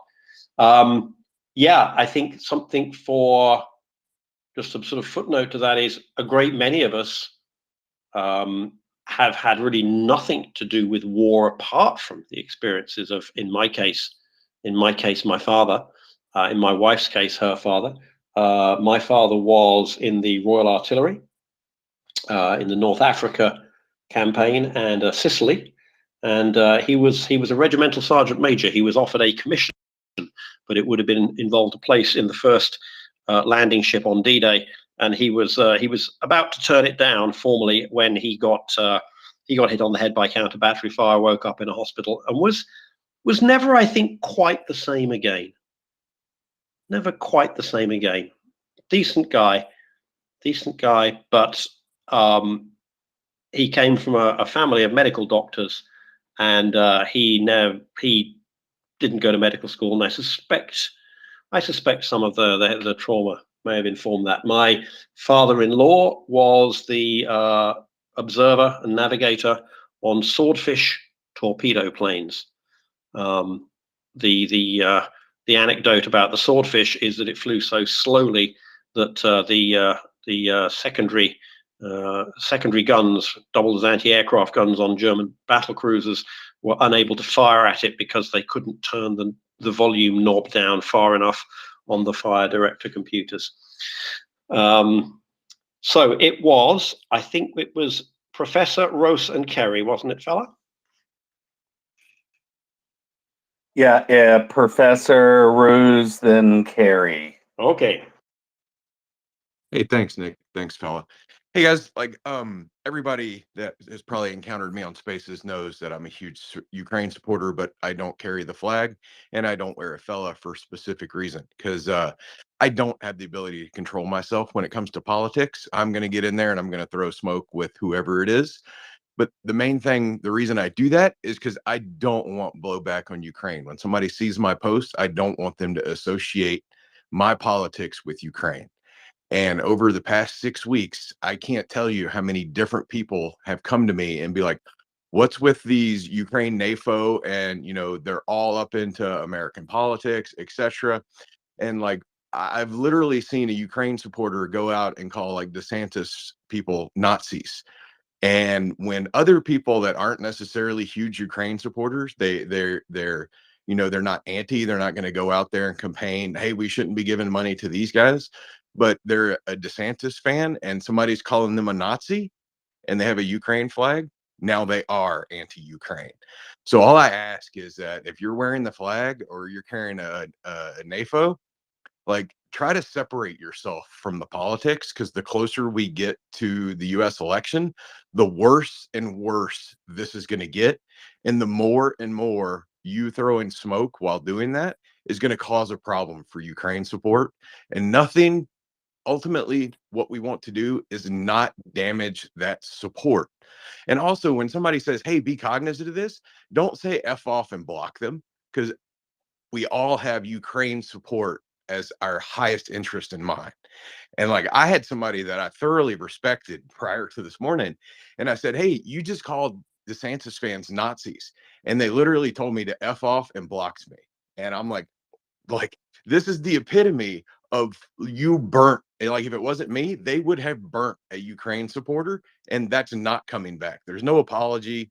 You're not going to crawl out of that hole. So apologies if I'm getting a little emotional, because like this is one of the things, like if you're just going to throw smoke, like don't do it, because you're going to damage the mission. So thanks, guys.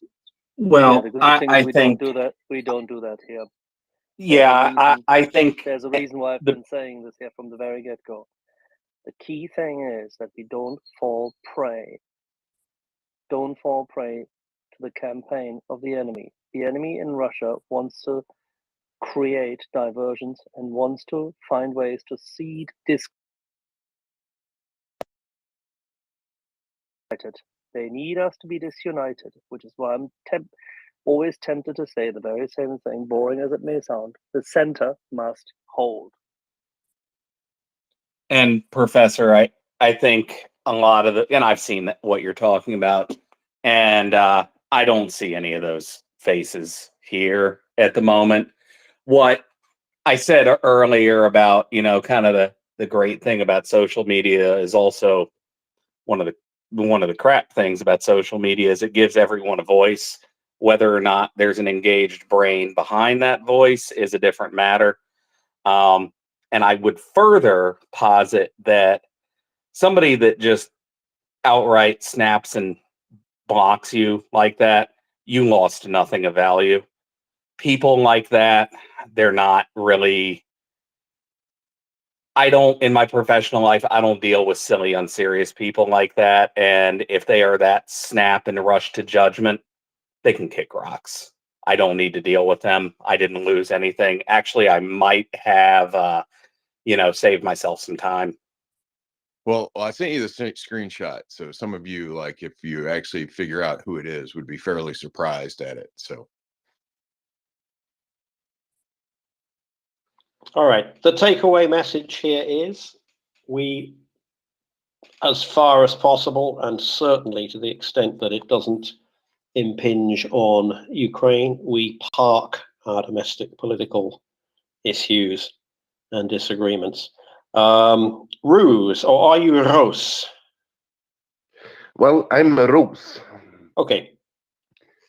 5:17 this Saturday morning, I was awoke by church bells, or a church bell chiming, and I wondered what has happened. I was trying to look at my phone, but of course it was discharged since I'd fallen asleep listening to you guys and Twitter. Yeah. And I had this moment of false hope. Could this be peace? Could it mean peace? Before my phone started, and I found out that it was just someone who pushed the wrong button. But I realized how on edge I am compared to before. I would never have had that reaction, and how tired I am. And I'm sitting in peaceful Sweden, following the news and doing my small contributions in safe distance from the front. I can't imagine how anyone hearing the church bells going off in the middle of the night would react if they had lost their family or if they're in Ukraine. I really hope this is coming, but yes, I'm tired. I really want this to end. And I hope it does.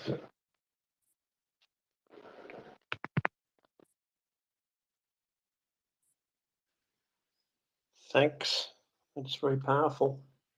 We all really, really want this to end. I'm very much looking forward to no longer being asked to co-host the MriyaReport, reporting 24 hours a day on Russia's illegal invasion of Ukraine.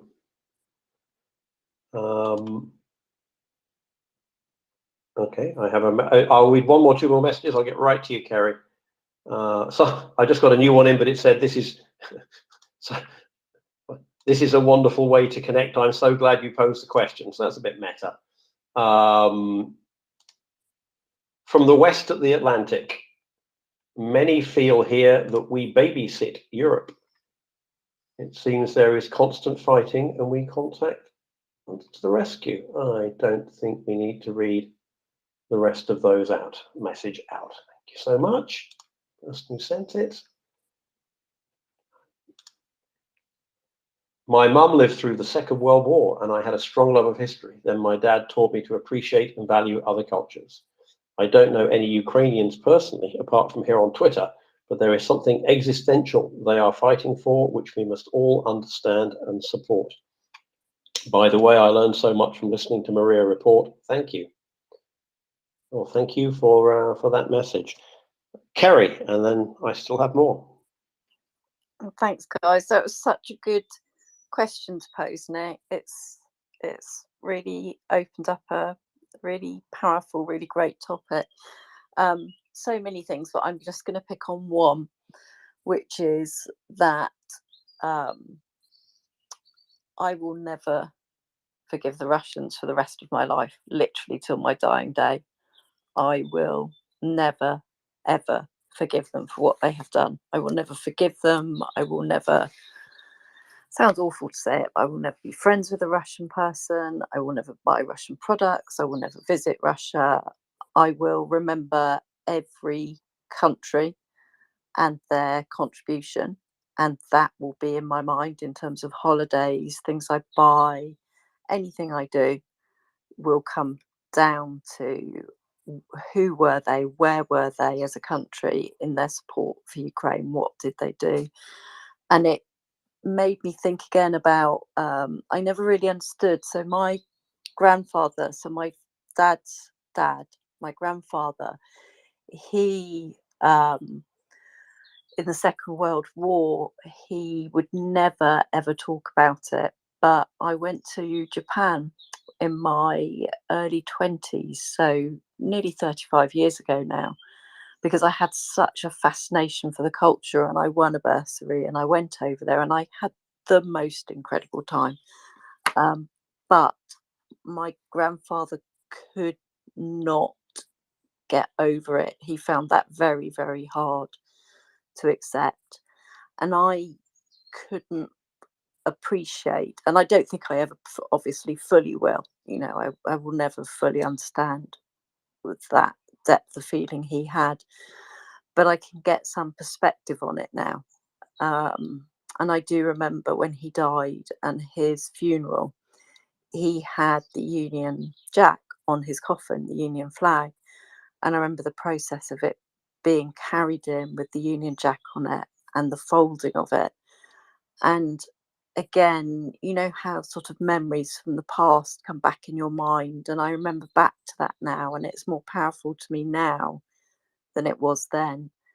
So that was something I thought I would share. It gets you to think about your present, your past, why people have strong feelings about certain things that you can't put into perspective, but then the layers of life join together and you begin to make sense of some things. So I just thought that might be worth sharing. But obviously for all of us, there are so many layers, but that's one.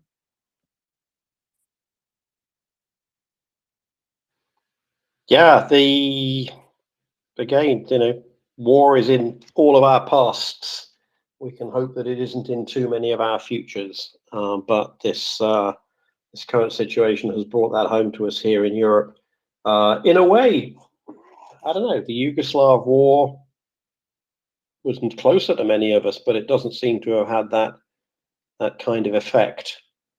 Interesting to think why that was. Maybe we need to talk to people who were a bit older than us when the Yugoslav war was happening to see why that.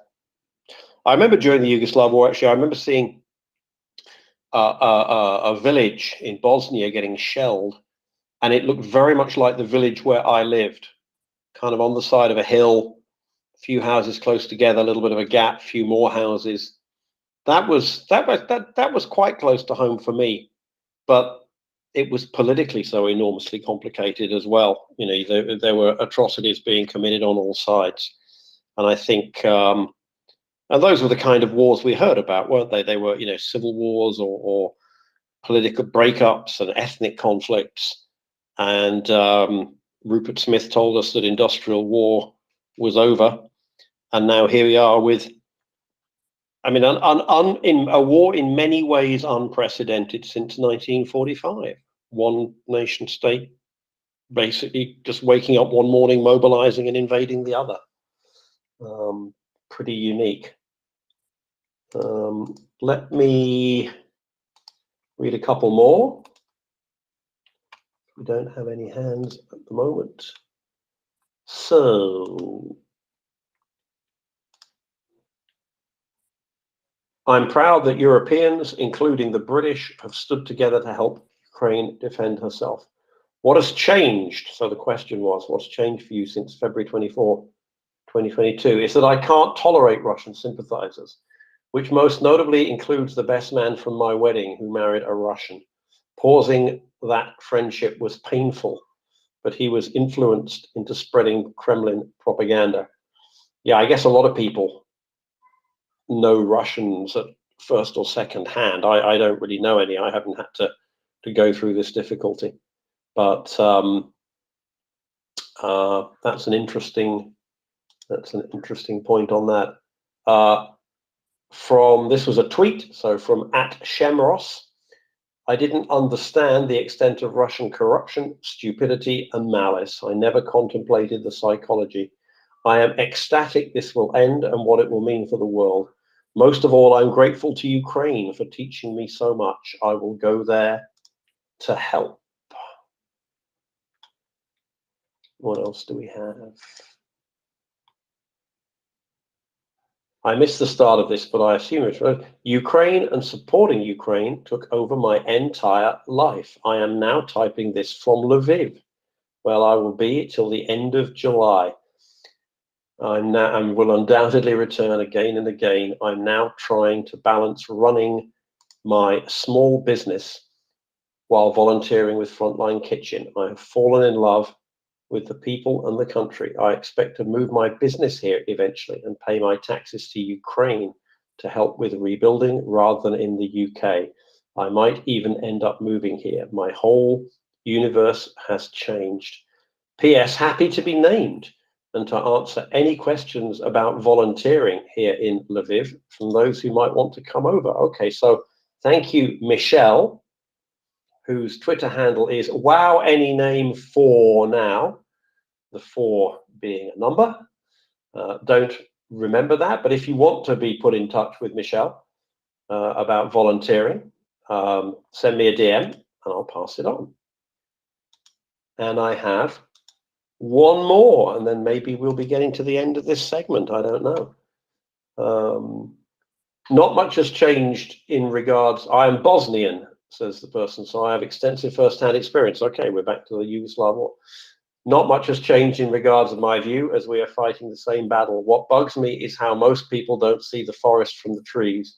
Serbia has been doing the same thing as Russia since 1989, and they continue to do so till now. The same concept, the same scripts, it seems like. So yeah, maybe we should have paid more attention to what was going on in the Bosnian war. I've seen one or two other people expressing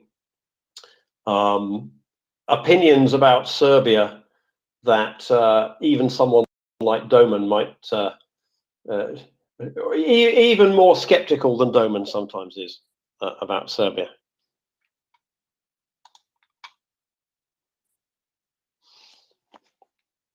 All right. Now, there was a rumor. I don't think we can go with that yet. There are rumors coming out of Excellent News from the front, but I'm looking to see whether we've got enough confirmation on it to be able to. You know, not quite yet. Not quite. Okay. Yeah, we're like 80% of the way there. 2 real sources so far. Probably want 1 or 2 more, I guess. We're going to end up like the mainstream media with all our fact checking.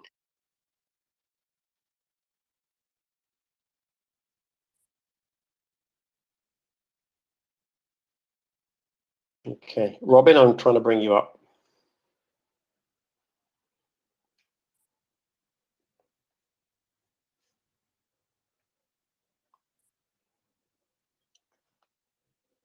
Okay. Fella, keep us entertained for 2 seconds. I got 3 people to bring up here. Yeah, I'm not seeing those at all. No, I'm typing them in. That's how these things do or don't work. Oh, so this is Elmo messed something up again. That's all right.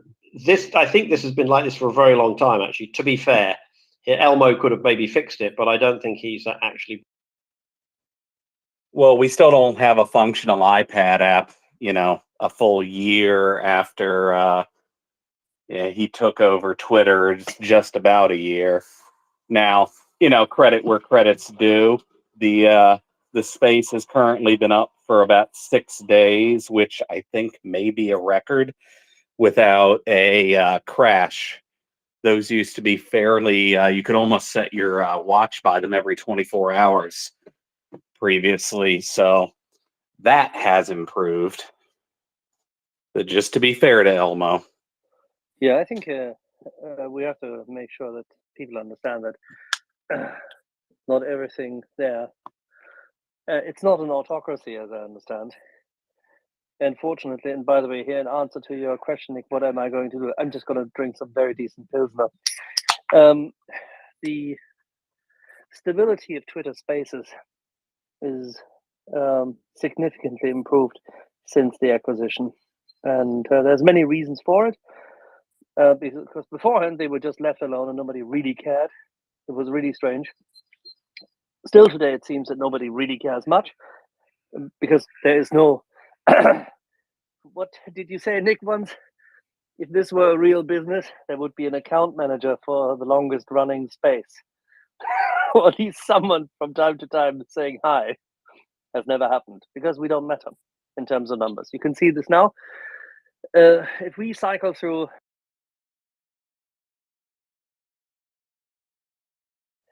That's great. That is actually that's great. That is actually in terms of a global segment of those who are registered, because we have probably about 4 times as many people on average who listen to the space anonymously through browsers and through other functionalities, YouTube, the restream, you name it. There's many ways of doing so. And then there's the Spotify account, where the most recent Chinatown has done 7,000 unique, or now 7,200 unique downloads. So there's a very good, dedicated, very focused audience of multipliers. From a digital radio perspective, that's a good start. But for Twitter, you compare this to what they want to have, it's not yet relevant to them. They want what? As Mr. Musk with his cronies, David Sachs and others, incited, having 200,000-300,000 people logged in, and they want them topically and for individual segments, like short little spikes, YouTube Shorts, so to say, in Twitter Spaces format. Whether you like that or not, but that's what they want. In that regard, by the way, the 6 days is good, but it's a show of stability more than anything else. We still have, from time to time, crash days where we had 2 or 3 crashes. Recently, we had them when Twitter was doing load testing, and they did so live, of course, because there's no other way for them.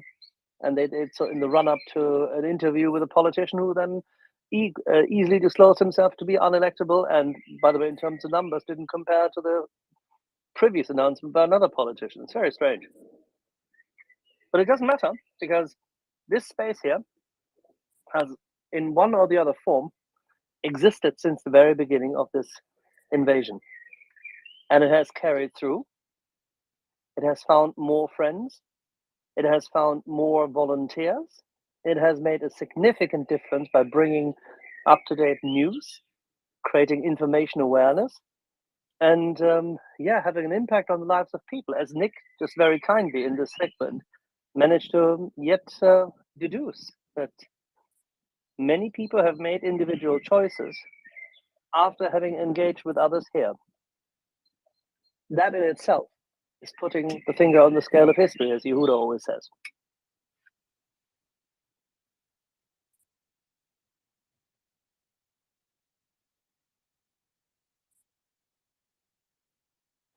All right, we have two new hands. I didn't see the order, so I'm going to say, did you see the order, fella?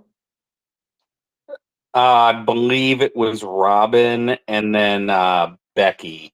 Let's go with that, unless Robin wants to say that. Say we've got it wrong. Robin, go ahead. Excellent. I'm good with either. Oh, go. Okay.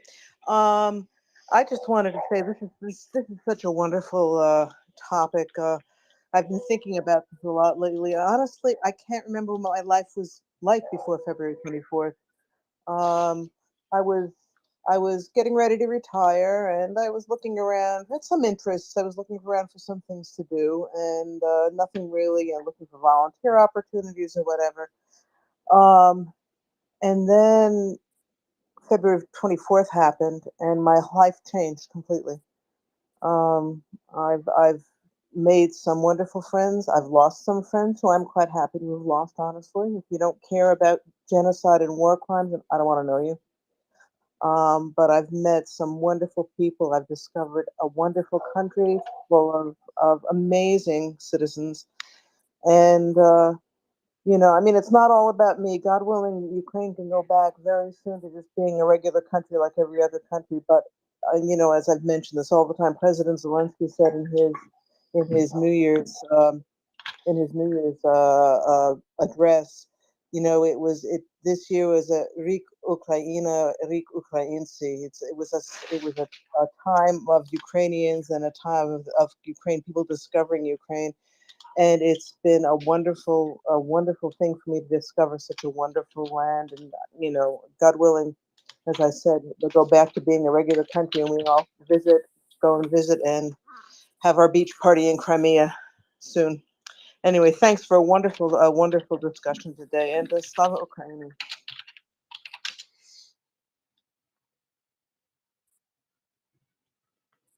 Glory to the heroes.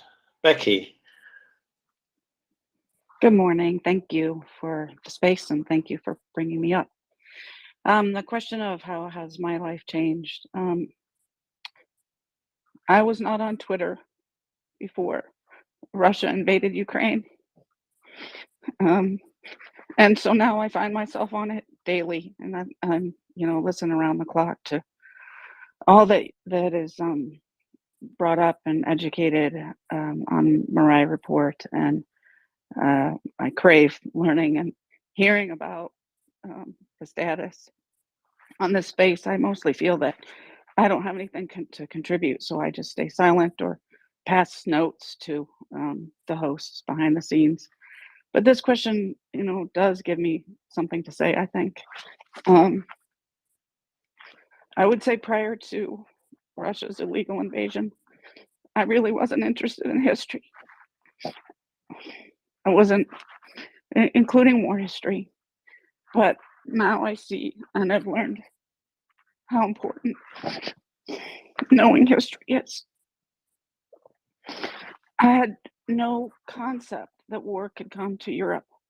I didn't believe it could be fought in trenches. in 2023.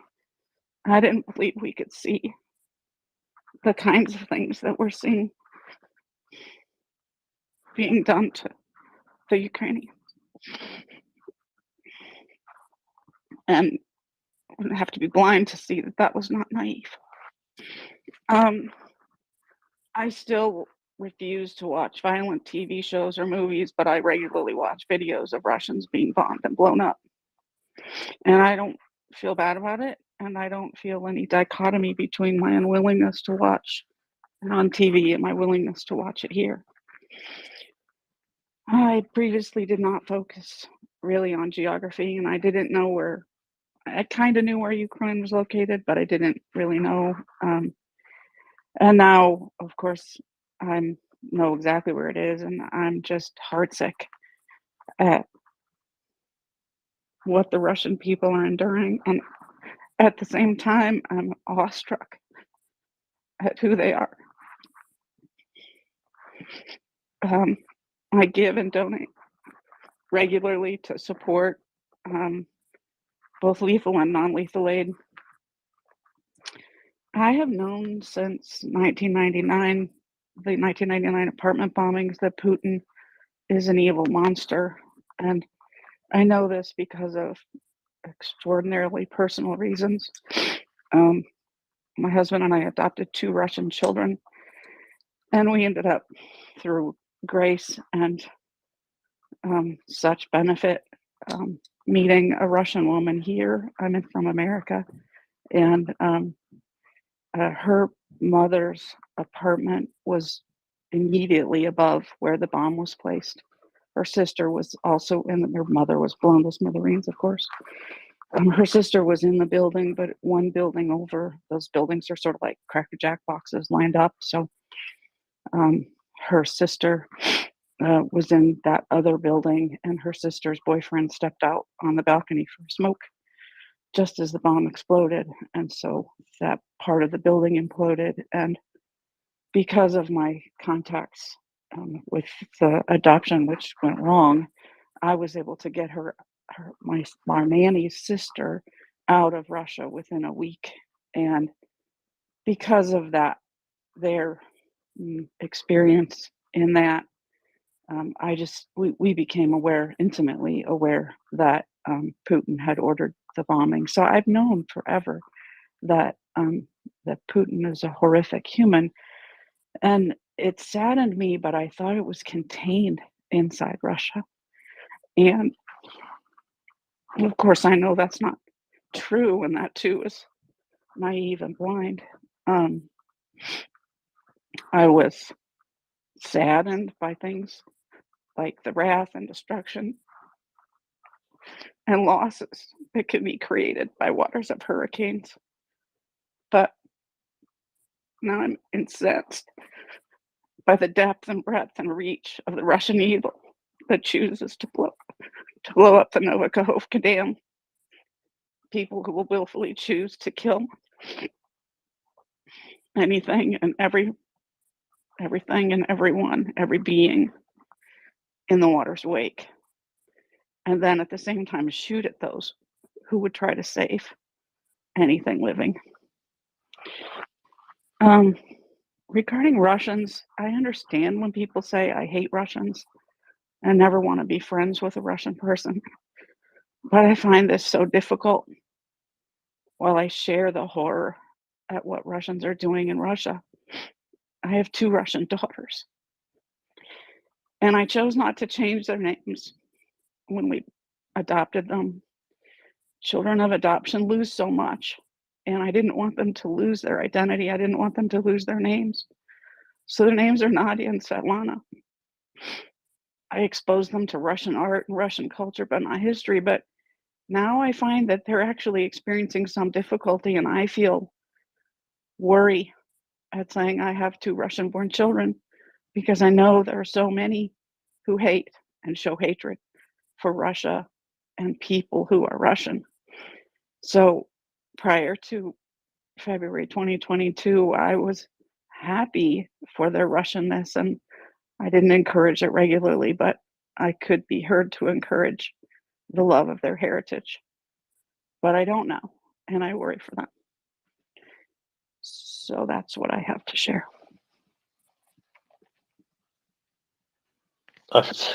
Thanks, Becky. That is just an incredible story about the apartment bombings, which we maybe need. Maybe if someone at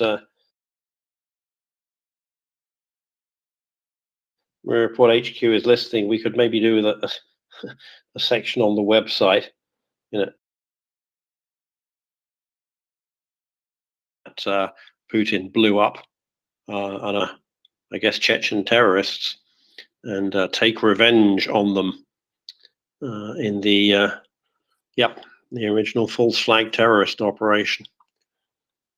Let me read one more. Oh, wow, okay. Several.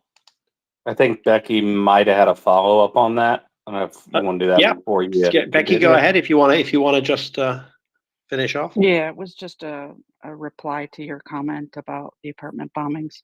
The nature of our nanny and her sister's involvement actually caused them to be involved with Berezovsky, and who used them personally to file a lawsuit against Putin and Russia. So I have this weird life history, which has involved me intimately and closely with some crazy world events, including the apartment bombing. So that's all I'll say for now. Well, now that you've got a little bit better knowledge of geography, I think a lot of us here know a surprising amount more about which cities in Ukraine are close to others. But get ready to become intimately familiar with where places like Melitopol are. From an alert listener, Ukraine has changed me. I remember the sinking feeling in the run-up to the invasion and logged into Twitter for news. The waves of hate and lies staggered me, and I reported the worst, too afraid to take them on. I reported the worst of the hate and lies. I could even report in the sense of reporting a tweet. I found myself in a certain ambassador's thread with stupid brain-damaged dogs. Followed them and watched, too shy to ask to join. Best decision was for my fella. This is indeed a person with a fella. I found folk from all walks of life uniting for Ukraine. I found my tribe. I saw a house of culture being destroyed by a missile on CCTV and knew at that moment Ukraine would be in my life forever. U-24 came along, and that was my cause. Not sure what U-24 is. Can somebody? Now every That's waking United moment. 24. That's the organization founded by and patronized by President Zelensky's wife. Yeah. My heart aches like my own. Now every waking moment is filled with news. My heart aches like my own are at risk. I made Ukraine my own. I have pledged to help the Ukrainians restore their houses of culture. I'll help their weavers for the rest of my days. Ukraine restored my faith in humanity, showed me how much can be achieved when we stand up for what is right together. Thank you, fellas, Maria, and you, Nick. Not at all. Not at all. And one more for now, and I've still got plenty. Thank you for what you do and for the volunteer work of all the report. Y'all are educational force multipliers. While the war in Russia, it's in Russia as well. The war in Russia has clarified my ideals and how much as a conservative I see how far are previous for the entire world. Not sure what that means. I fundamentally disagree with the previous speaker who asked people to stick to Ukraine and not bring up US domestic politics. That might even have been me. Corrupt skimping impacts everyone. US Army ideals matter, such as we should not lie, cheat, or steal, or tolerate those who do. US leaders should subscribe to those basics. Whether my avatar is a Doge or not, anti-Ukraine, anti-Semitic, racist, anti-LGBTQ, hateful asshats have no place in the public sphere.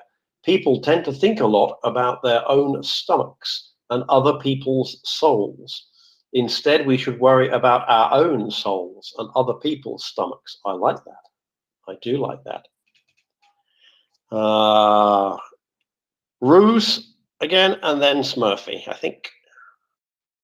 Yes, I think it's not just us that has changed. At least Europe has changed. When visiting Kiev before the invasion, it was a peaceful place, and the war was far away in the east. Now, sitting at home in Stockholm, that's a peaceful place, and the war is far away in Ukraine. So it has changed. We're all on edge here, and we should be.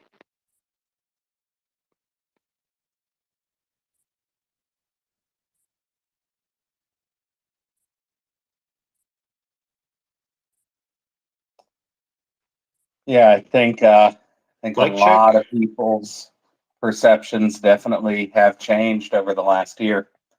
Not just their geographical and geopolitical awareness, but just all what we think of, say countries like Russia. In my mind, they've gone from a decrepit superpower to a declining, dying out regional at best power. I think Smurfy.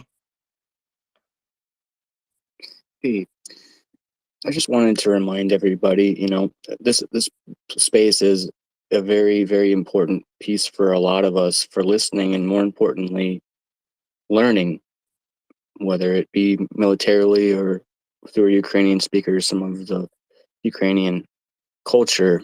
And as Axel and others have pointed out repeatedly, the center must and will hold for the support of Ukraine in this, because for all of us, it's important to remember that it's impossible for Russia to take such a callous disregard for human life and international law to be a victim while perpetuating this level of genocide for a neighboring country, period. So this is a constant reminder to us all of the suffering and the need for continued support for a young democracy that's going to become a very important part of Europe in the coming decades. Thank you.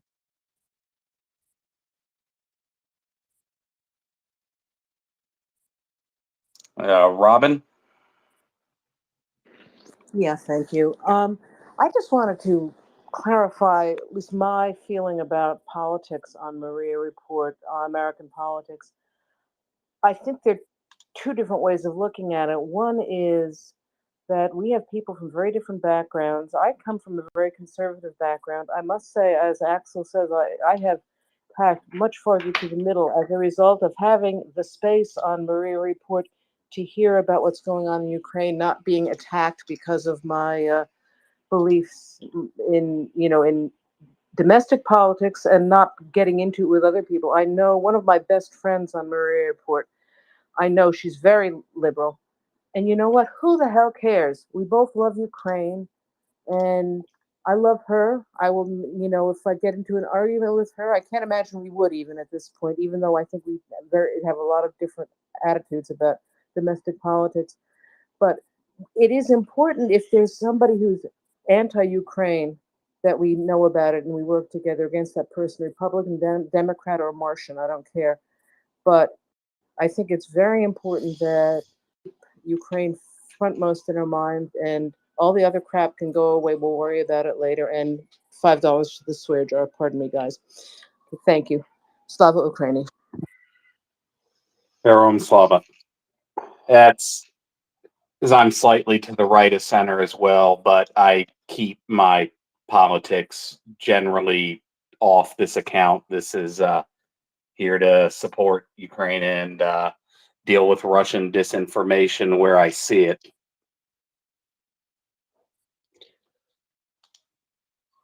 So,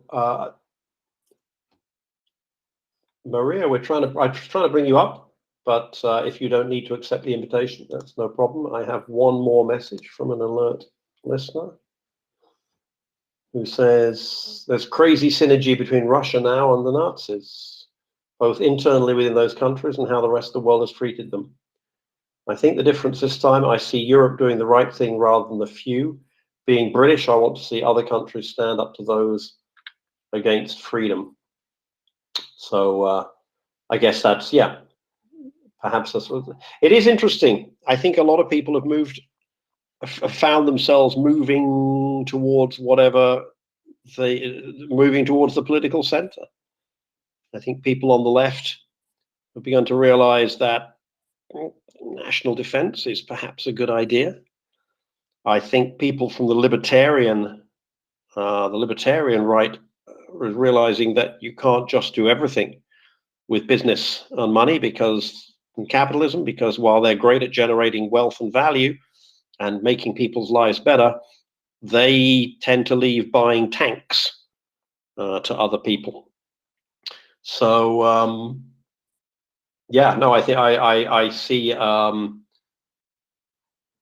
of the terrible things in this war, one of the very first comments that I read out, yeah, maybe we can get away a little bit from the last few years of political craziness and divisiveness, and realize that we can all pretty much agree that having your house flooded out with toxic sludge and then being sniped at on the roof is probably not an outcome that anybody from the political left or right would wish on anybody. I have another new one. What has changed for me since February 2022? As someone with a center-left political outlook, I now truly realize how important sufficient spending on defense is. We in European countries may not be able to take US military support for granted. We all need to put more cash to protect our European way of life. Thank you, MReport, Mr. and Mrs. Report, and their daughter Maria, for providing a great, motivating and educational service. I have learned so much for you. Diolch, which I believe is Welsh. Is it Welsh for thank you? Diolch K. I think K is the sign off, and I think diolch is Welsh for thank you. And I shall ask my wife in a second. She's making me a drink. Oh, here is the author to tell me what diolch means. Quick, hit enter.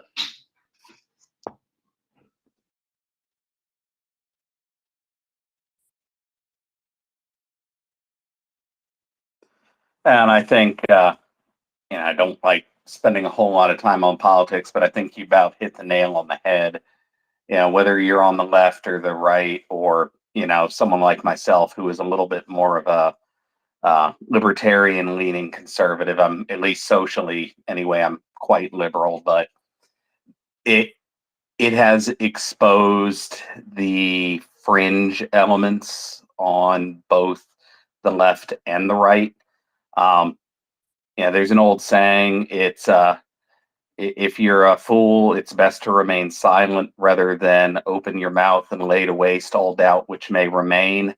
And that's precisely what has been happening, whether it's the crazy communists or the ultra right wing MAGA folk that are they're both just completely brainwashed in different ways.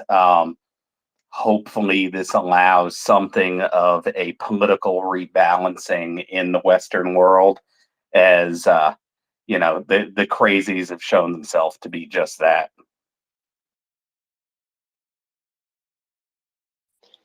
Absolutely. I'm about to put a tweet up in the nest. Somebody has just brought to my attention from Radio Free Europe, which I presume is the genuine Radio Free Europe. It doesn't have a verification icon on it, but they have 200k followers, I guess, stating that a US citizen has been detained in Moscow on drug charges. CNN identified the man as Michael Travis Leak, a former paratrooper who had been working in Russia as a musician and music producer. So Russia is, taking hostages, filling the trade pool, kind of thing we expect them to do.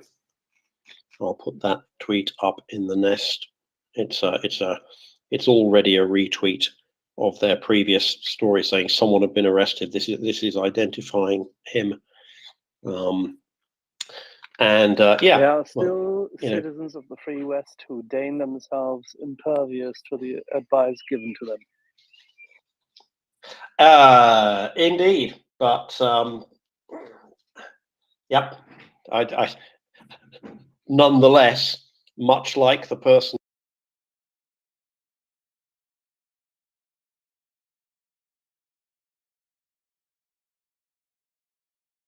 rescue helicopter.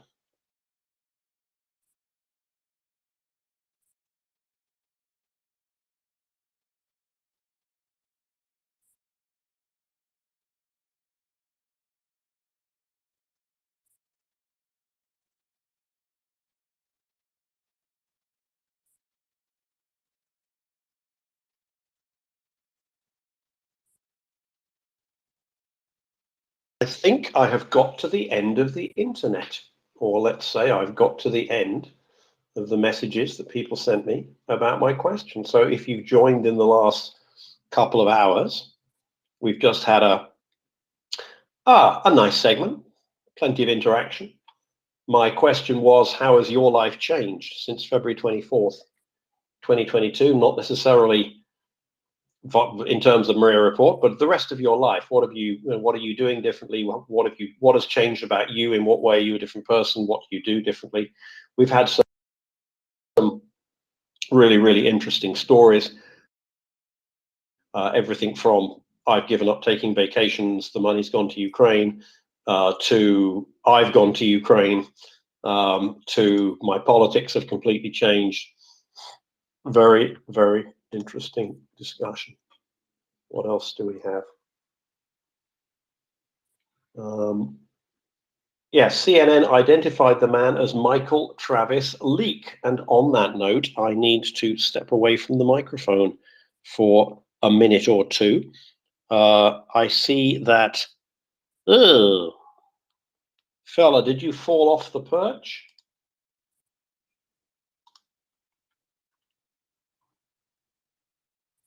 Okay, yep.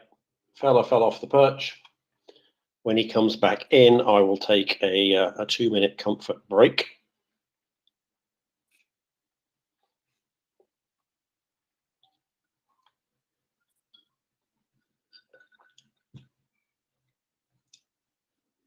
Axel, are you there? Oh, we have Si, hands. senor. All of a sudden. How can I No, help no. you? Well, all of a sudden, 3 hands are up, and I hadn't seen them before. I'm back. My screen is just so. Okay, yeah, hi, you go away, Axel. Do you remember the order, fella? Because I didn't see any hands, and just as I called up Axel, 3 hands went up, and I think that's just my screen refreshing. I crashed. I was in the middle of reconnecting. I saw Jameson. I didn't see Mary or Abdullah at that point, but my Well, let's go in that order. Jameson. All right, Jameson, then Mary, then Abdullah. Jameson, go ahead. All right, really quick. And I'm just gonna step out for 2 seconds, so I won't hear it, I'm afraid. Really quick, I have something to admit. I was starting to lose hope with everybody from the United Kingdom the other day until someone finally made a Knickers reference, and my hope was restored. That's just a personal side note. All right, with that said, I agree. Like, first of all, God bless Becky, right? Took in not 1, but 2 Russian orphans into her home. And I was thinking when I was listening to the people before talking about how they absolutely hate Russia. I mean, you got to be careful. There's a lot of Russians who hate their government and are stuck and are basically chattel. They're human slavery. And they're eating rotten potatoes and the like all the bad stereotypes that come from Russia. So you can hate the government, and it's even okay to hate Putin, because like Hitler, like if you look at a picture of Putin and Hitler, I see something very similar. Like when you see Hitler, you look in his eyes and you see hatred. And when I look at Putin, and this is way before this war, I know I'm not alone.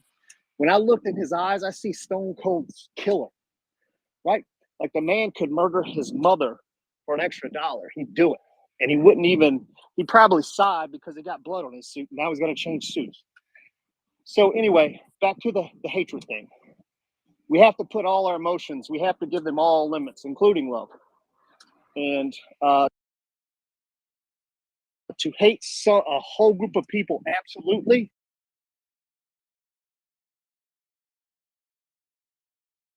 Hate is a very corrosive thing. And you spend all your time and energy hating people you don't even know. And I just want to put that out there. We hate the government. We hate the government for the same reason that most of the Russian people hate the government. It's like the Chinese. I love Chinese food. I love Chinese culture, mostly anyway. And whenever I see someone from China, I want to pick their brain until they won't, they're tired of dealing with me. But we can't say we hate everybody. So when I went out there to train with NATO, I would talk to like the Estonians and the Latvians, and they would talk often about how much they don't trust the Russian government. And they would also talk about what's going on in Russia because they had family in Russia, right? And so it was okay for them to talk about Russia and imply the government. But if we started talking about Russia and Russians as Americans, you notice they started to get a snarl. And so we had to go out of our way to say the Russian government. Okay, so I just want to warn people. James, nope, not quite.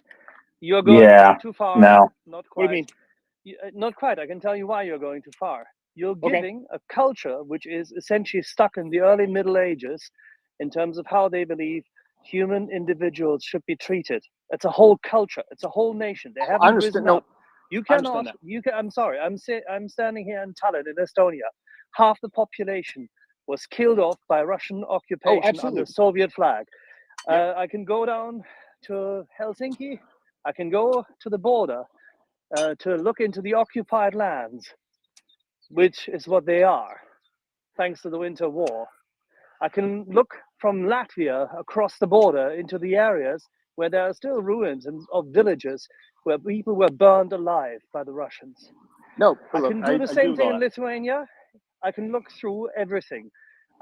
This is completely, utterly uncalled for at this time to show too much leniency to say it's Putin's war or just his regime's war. No, it is Russia's war. And yes, the people here in Central Eastern Europe who have warned all of you since ages that this will come. These days will come. And I knew they would Russian come. culture, Look, Russian culture is the reason for this. It is Russia. That is the whole point. That is what the West doesn't want to accept. It is a cultural thing. They haven't transitioned through the Enlightenment. That is the barbaric thing. This is why they are so meek and happy to accept violence. They create violence in their culture. I lived there, I worked there. I've traveled. You wouldn't believe how far in that country. It is absolutely abominable. That's the whole point. And it categorically hating everyone from a country, you're right, it can become corrosive, but what we cannot lose sight of and cannot forget is that it's the culture. And it's been a problem for hundreds of years. They simply didn't evolve sociologically the way the rest of the developed world did. I mean, even their industrial revolution was, what, 100 years after the rest of us? For this to never happen again, the culture has to be broken. There's no option B, particularly. And it just, unfortunately, it is what it is. I don't know if you have any response to that. If not, I don't remember the order, but I think it was Abdullah, Alex, then Mary. No, we said Mary would be next. I do have a response on that. Carry on, Jameson, but then we'll go Mary, Abdullah, So Alex, I because didn't that was the mean- order before I went. Somewhere along the way there, I got muted. So, I mean, it was probably me. But anyway, I'm just saying, let's not throw the baby away with the bathwater. I agree that it's not just the government. There are cultural issues with Russia and there always have been, and there always will be, because I don't see anybody coming in to change Russia, and I don't see anybody in Russia doing it. But it's a problem to go through. And Becky brought up a great example with the two kids, right? Like they're somewhere in Russia, there's a good person or two, right? And to be hateful to people you've never met only hurts you. And so, I'm a big fan of Patton and Winston Churchill, and they both said the war shouldn't be over. We have to liberate Poland, and Patton wanted to take it further and take out Moscow. So I agree with all those things, and especially for the Western world, there's been no bigger thorn in our side than Russia. It's just too often with our emotions, we let them go absolutely. And that is not what you need to do. And that is not helpful. And so, yeah, I don't, James, no, I do agree with that, but I don't think that I've ever been very emotional other than crying out loud today when the 7 helicopter crew members came back. I can attest to that, yes. And when Roman Ratushny died, yes. Other than that, I keep my emotions to myself because I'm a northerner, I'm boring. Trust me, that's how it is. But what I can definitely tell you is the level of complacency, cultural meekness, acceptance, and enjoyment of violence and dishing it out in barbarism, Russia absolutely, is on a level which you will not find in any other culture. And therefore, it's not about hatred. Those Ukrainians who have just suffered grave violence and atrocities, they can be very well understood as to why they would hate these people. Completely sure. fair. But beyond that, I don't have to like them, and I don't have to I'm not agree saying with that. them. And there are good ways of containing Russia, and that is what will come. And if it doesn't come, it must be our clear understanding that the whole thing will start again. Yes. That's the whole point. Yes. No, it will. So, It will. Therefore, it will continue. It's like a weed.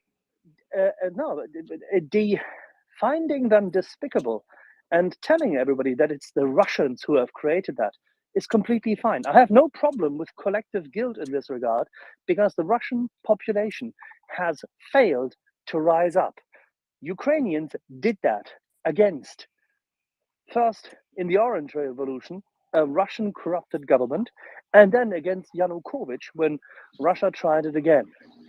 There were people on Maidan and on University Street with essentially no weapons against snipers. They were willing to sacrifice and die. Life and limb, absolutely.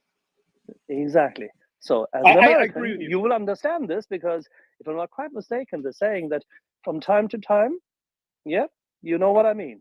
The tree of you're going with liberty. the Thank you Jefferson very quote? much. Yes, sir. I'm with you. I just like it's just not good for the individual is what I was getting at. To hate absolutely, especially if they've never actually met someone. It's quite Fair. different if they're shooting at your grandmother and you can't do anything about it. That's the only point I wanted to make. No, that of course that is a universally accepted statement. I think nobody has an issue with that. All right, good. Thanks. That's it. Thanks, guys. Thank you. Mary? Sorry, mic off. Can you hear me? You there? Yep, loud and clear. Okay. First, I want to thank you for this session this morning. I've spoken before, but I wanted to add because this has been a very moving morning on MriyaReport, as it always is for me, and I think all of us. But it came to mind that we are dealing universally in the world with division, denial, and possibility in a very meta sort of way. And this means that the denialism and division are one side of the coin and the other is possibility. And they do come together. I agree with my favorite Northern conservative boring person, Axel, that about Russian culture, but he's completely different from me. We're completely different people. On the other hand, you know, the possibility of being on here is the same possibility that extends to every other thing that this brought. The idea that Russian children were taken was so overwhelmingly devastating to me. The way it was done, when it was done, how it was done, and that it was done at all, and that it's still a problem and will be, along with mining and every other thing that's happening and killing, flooding, whatever, is only bearable because MriyaReport is here. Not bearable, really. None of us can bear this. But it's the idea that we do put aside what we think about division long enough to hold that space on where we agree, and we have to grow that space. There's a candidate for mayor in Washington, D.C. once said, "There's no Republican or Democrat way to take out the trash. There's no Republican or Democrat way to rescue children. You just rescue the children." And so that's what we're doing. But the possibilities that have arisen as a result of MriyaReports, or that I've learned of and that have changed my life after a lifetime of possibilities that I've seen, the thing that expanded it for me, even I'd say in a quantum way, was the tiny little things that happened immediately. Nobody waited to say, well, this didn't happen, this shouldn't have happened. They saw it happen and they said, oh, this happened. This is happening. And we knew this was going to happen. And they acted immediately. And every possibility of aid and support and military assistance, everything came to the table right away. They asked for it, but they also, acknowledged. Nobody sat around and wrung their hands. It was the kind of thing where, yes, we learned from MriyaReport. Yes, we've heard every voice, from Anda's gentle encouragements to Axel's corrections to everybody. And I'm not making you an extremist, Axel. I'm sorry. I don't mean to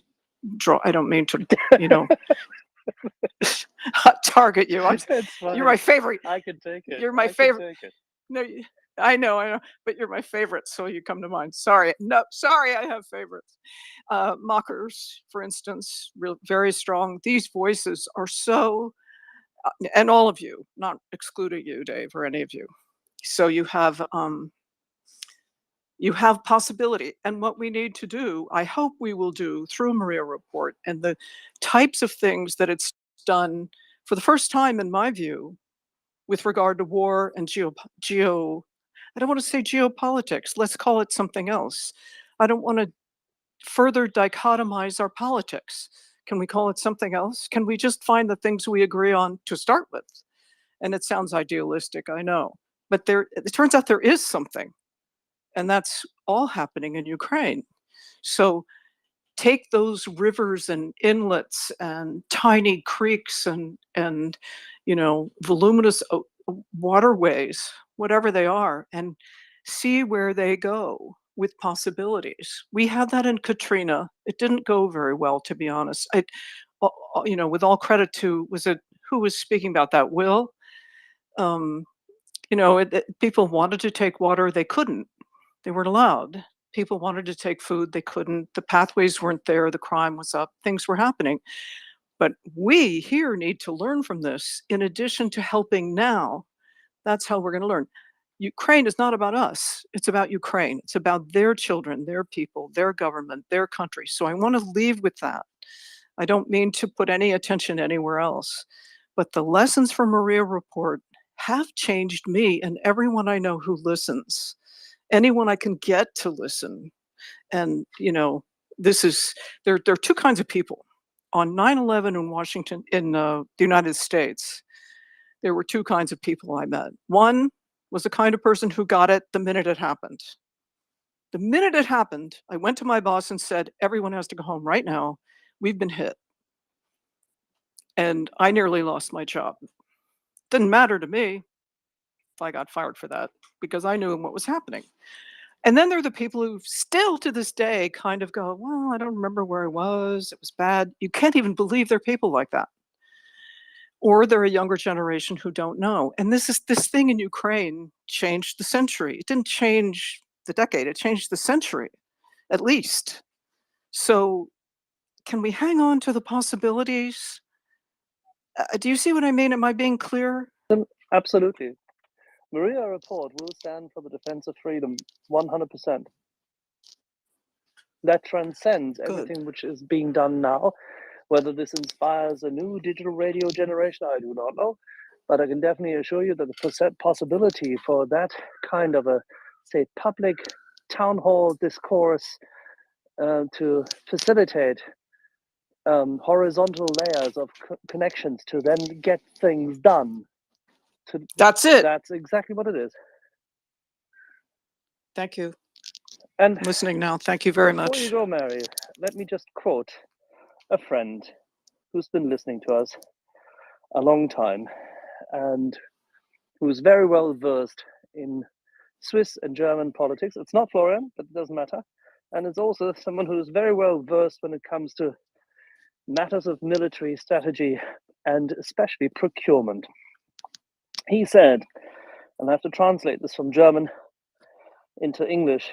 In German it says, ohne den Space hätte es den Druck für die Leoparden so nicht gegeben, da kann man niemandem was erzählen. Da haben schon die richtigen Leute zugehört. Without this space, the pressure for the leopards would not have existed. Nobody can tell us anything else. There were the right people listening. And that's the key Fantastic. thing. We have many, that's why I said it a little earlier today, we have many anonymous listeners. You know who you are, and if you're listening now, have a smile. Yeah, people can spout off whatever they want about Twitter Spaces, but the fact is, the Free the Leopards, that was you, Axel. I think that got that ball rolling. We started it Yes. here on the space because it was necessary. And then we engaged, and all of our community engaged with it. That's the whole point. That's what I And said. likewise, Yeah. Free the Falcons. And Absolutely.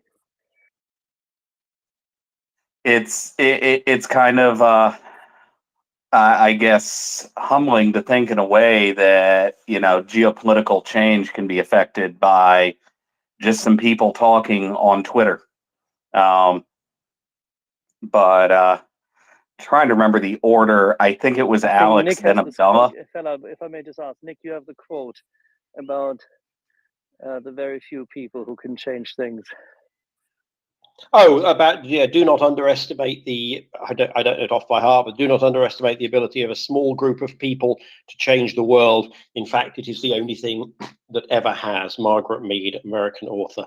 It was Abdullah, and then Alex. But I want to read you another contribution. This is from a MriyaReport volunteer who said, figured I'd share, no need to read it as we've kind of moved on, but I don't think we have. I'm still getting comments in, and I think we're still at this overall topic.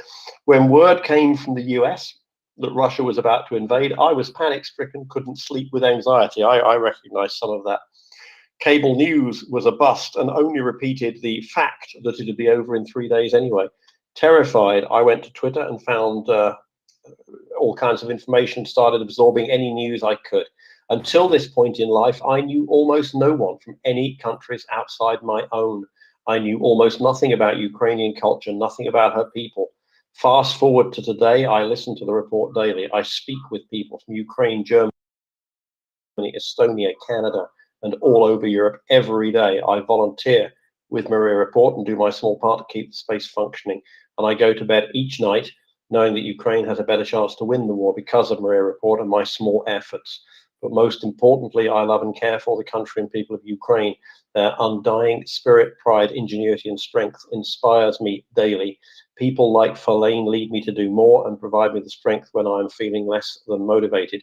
My admiration grows with every story, anecdote, and interview I hear. Ends with Slava Ukraini. And he said, to the MriyaReport volunteer who sent that, no need to read it. Hell no. That's great. That's one of the best contributions we've had. Thank you so much. Abdullah.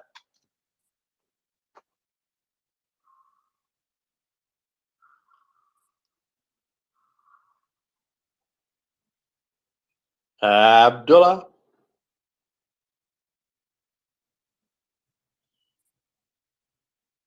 I like to give people plenty of time, because when this happens to me, it's my microphone button has got sticky.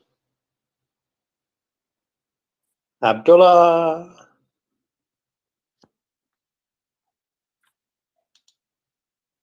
Okay, if you need to reboot or something, Abdullah, we'll move on to Alex. Abdullah, if you can put your hand down and then back up, we'll see that you've heard this. Alex, go ahead, please. Thank you. So, couple of comments first. When we speak about culture and Russia, etc., it's impossible, and it's not just my observation. It's impossible to separate Russian culture from Russian imperialism. Like, take people who we are considering beacons of Russian culture and read what they've written. Again, this nation never existed without imperialism and expansion and subjugation and mass killing. And that's reality, unfortunately. Like, it's been, what, 500 years, 600 years? It doesn't mean that they're gonna remain that way for centuries to come, but it will be a very, very long road. And, talking that there will be people who have really nothing to do to it, and this is all Putin's fault, it's a conversation that is going nowhere, because there are no merits to it. Now, couple of tips, for kids who probably have been adopted and they come from Russia. Well, for starters, there is no way to tell really whether they are really Russians or Ukrainians or any other deported nation, because like Russians steal kids of territories that and then they raise these kids in basically the idea of Russian imperialism. And you can find people of all nationalities when they are grown up, of all nationalities, basically representing Russian imperialism in its purest. But if the kid was raised in somewhere else with different values, that's what matters. And again, there is no way to tell whether they are really Russians or Ukrainians or whoever,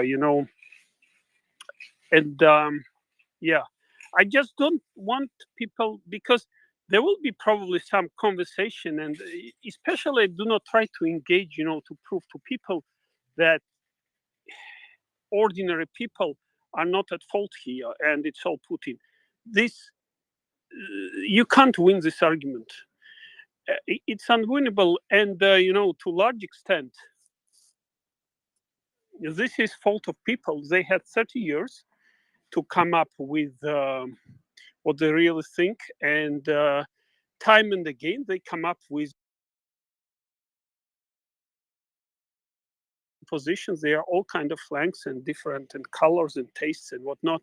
300 people, they cannot state that colonized nations should be able to form their own countries. They just cannot say that. And I mean, even Bolsheviks at some point, were saying that Russian Empire is prison of nations, and each nation should have right to. That's actually, yeah. Russia never went through decolonization, and as long as it can be painful process, and it can be a long process, and you need to start somewhere. They haven't even started yet. I don't think they even realize that. Maybe there are a few dozens of people who realize that, but that's too little for a 140 million nation. That's too little. It's gonna be for generations. So the best advice I can tell: look for your Ukrainian origins. It's not that hard to find, honestly, because this is, they also wanted to create some kind of melting pot, but that melting pot, the main idea is imperialism and subjugation and expansionism, and that's all they honestly, if you, there is a famous say that if you scrap Russian,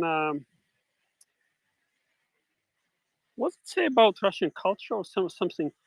Uh, Basically, the most liberal, if you scrap well enough the most liberal Russian, you will find imperialist in its core. And there is a lot of truth in that. So again, it's going to be a journey from generations. I'm not saying that this is lost case, but they have to start somewhere, and they don't even realize they need to.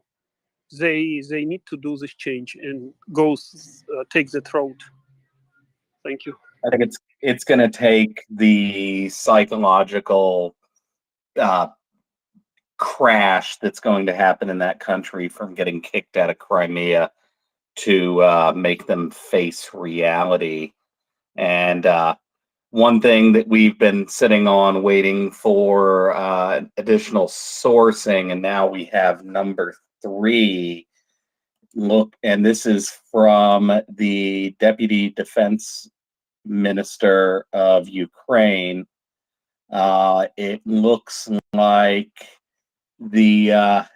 I'm just going to read it out, paraphrasing slightly. In the Bakhmut direction, their troops are continuing to advance. In the area of the Berkhiv Reservoir, they advance 250 meters. In the south, and this is more what we've kind of been waiting on, there are 2 different directions differing from 300 to 1,500 meters. And Makarivka, hopefully I didn't butcher that, and Blagno.ne, I probably did butcher that, are now free. I think we're going to be having a whole lot more of this stuff coming in over the next few hours. So that's great news. I understand that Yehuda may be here in not too long to put today's Ukrainian operations in context, starting with Makarivka, including where that is. I have to, or I'm scheduled to hand over to a new co-host in a fairly short order. Let's see when Yehuda is going to be available. Abdullah, are you there? Yes, Dr. Brown. I'm here. Can you hear me? Okay. Yeah, you were there. We called you. And sorry, I stepped away. Yeah. So we went over to Alex. So please go ahead. Then we'll go to Florian. Then we'll go to G-Man. Then I will read the last item that I have from an alert listener. And hopefully by that point, Yehuda will be ready to come up, and we can move the topic from the European early evening, rather meta discussion, over to the concrete and a much more relevant question of Ukraine's offensive. Abdullah, go ahead, please. Thank you, Dr. Brown. Yeah, just a couple of things. First, the stuff that you put on the nest of the American guy, another American paratrooper being detained. To be honest, I don't know what to make of it. I know it's a sad situation, but Americans were told to leave Russia and not to go, and no one to go there, knowing the risks. So this person took the risk. Even he's a paratrooper. He's a target for the Russians to exchange someone who's in American prison. He should have known better. So now he puts his family and his country in a bind. It's a very sad situation. I hope all Americans who are listening to never go to Russia. This is what the Russians do. I know we were discussing the Russian way of doing things. This is not a civilized nation. Civilized nations don't do such a thing. So, and the other thing I wanted to comment on is that the bruiting. There's there's a battle brewing between the Wagnerites and Shoigu. I don't know, Dr. Brown and Fella, if you guys seen the letter by Shoigu that they must report the Wagnerites to the Defense Department by July 1st, and Prigozhin.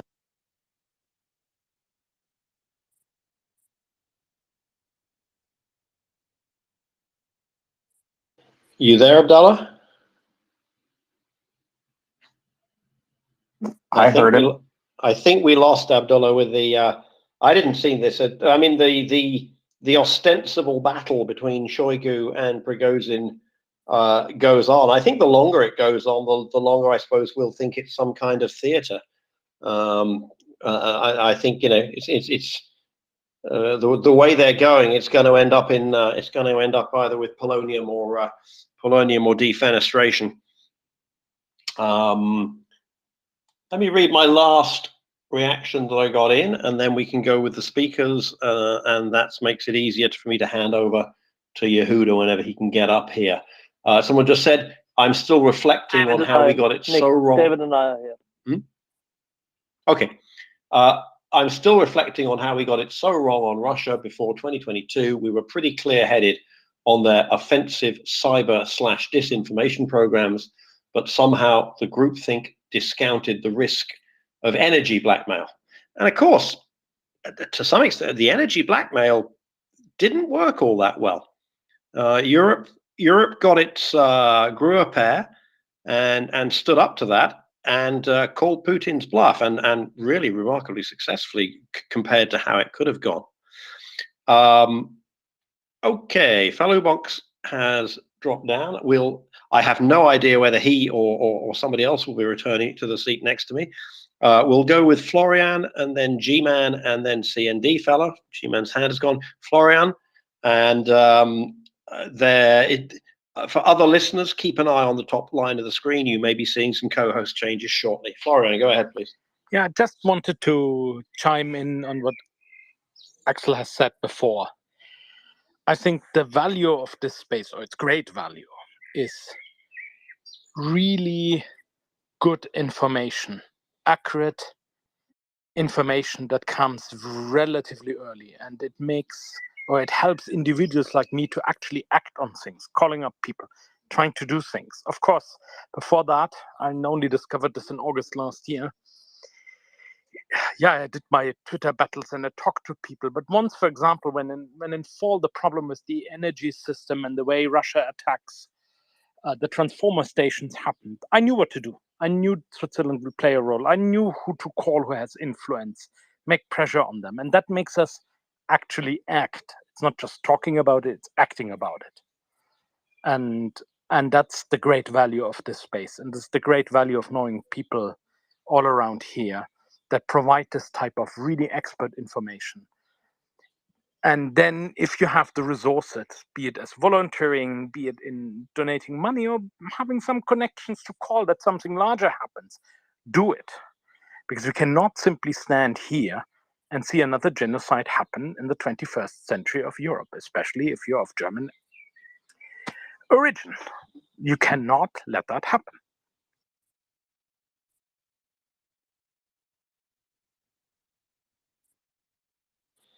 Yeah, looks like Germany's politicians are finally waking up to that, does it not? CND fella.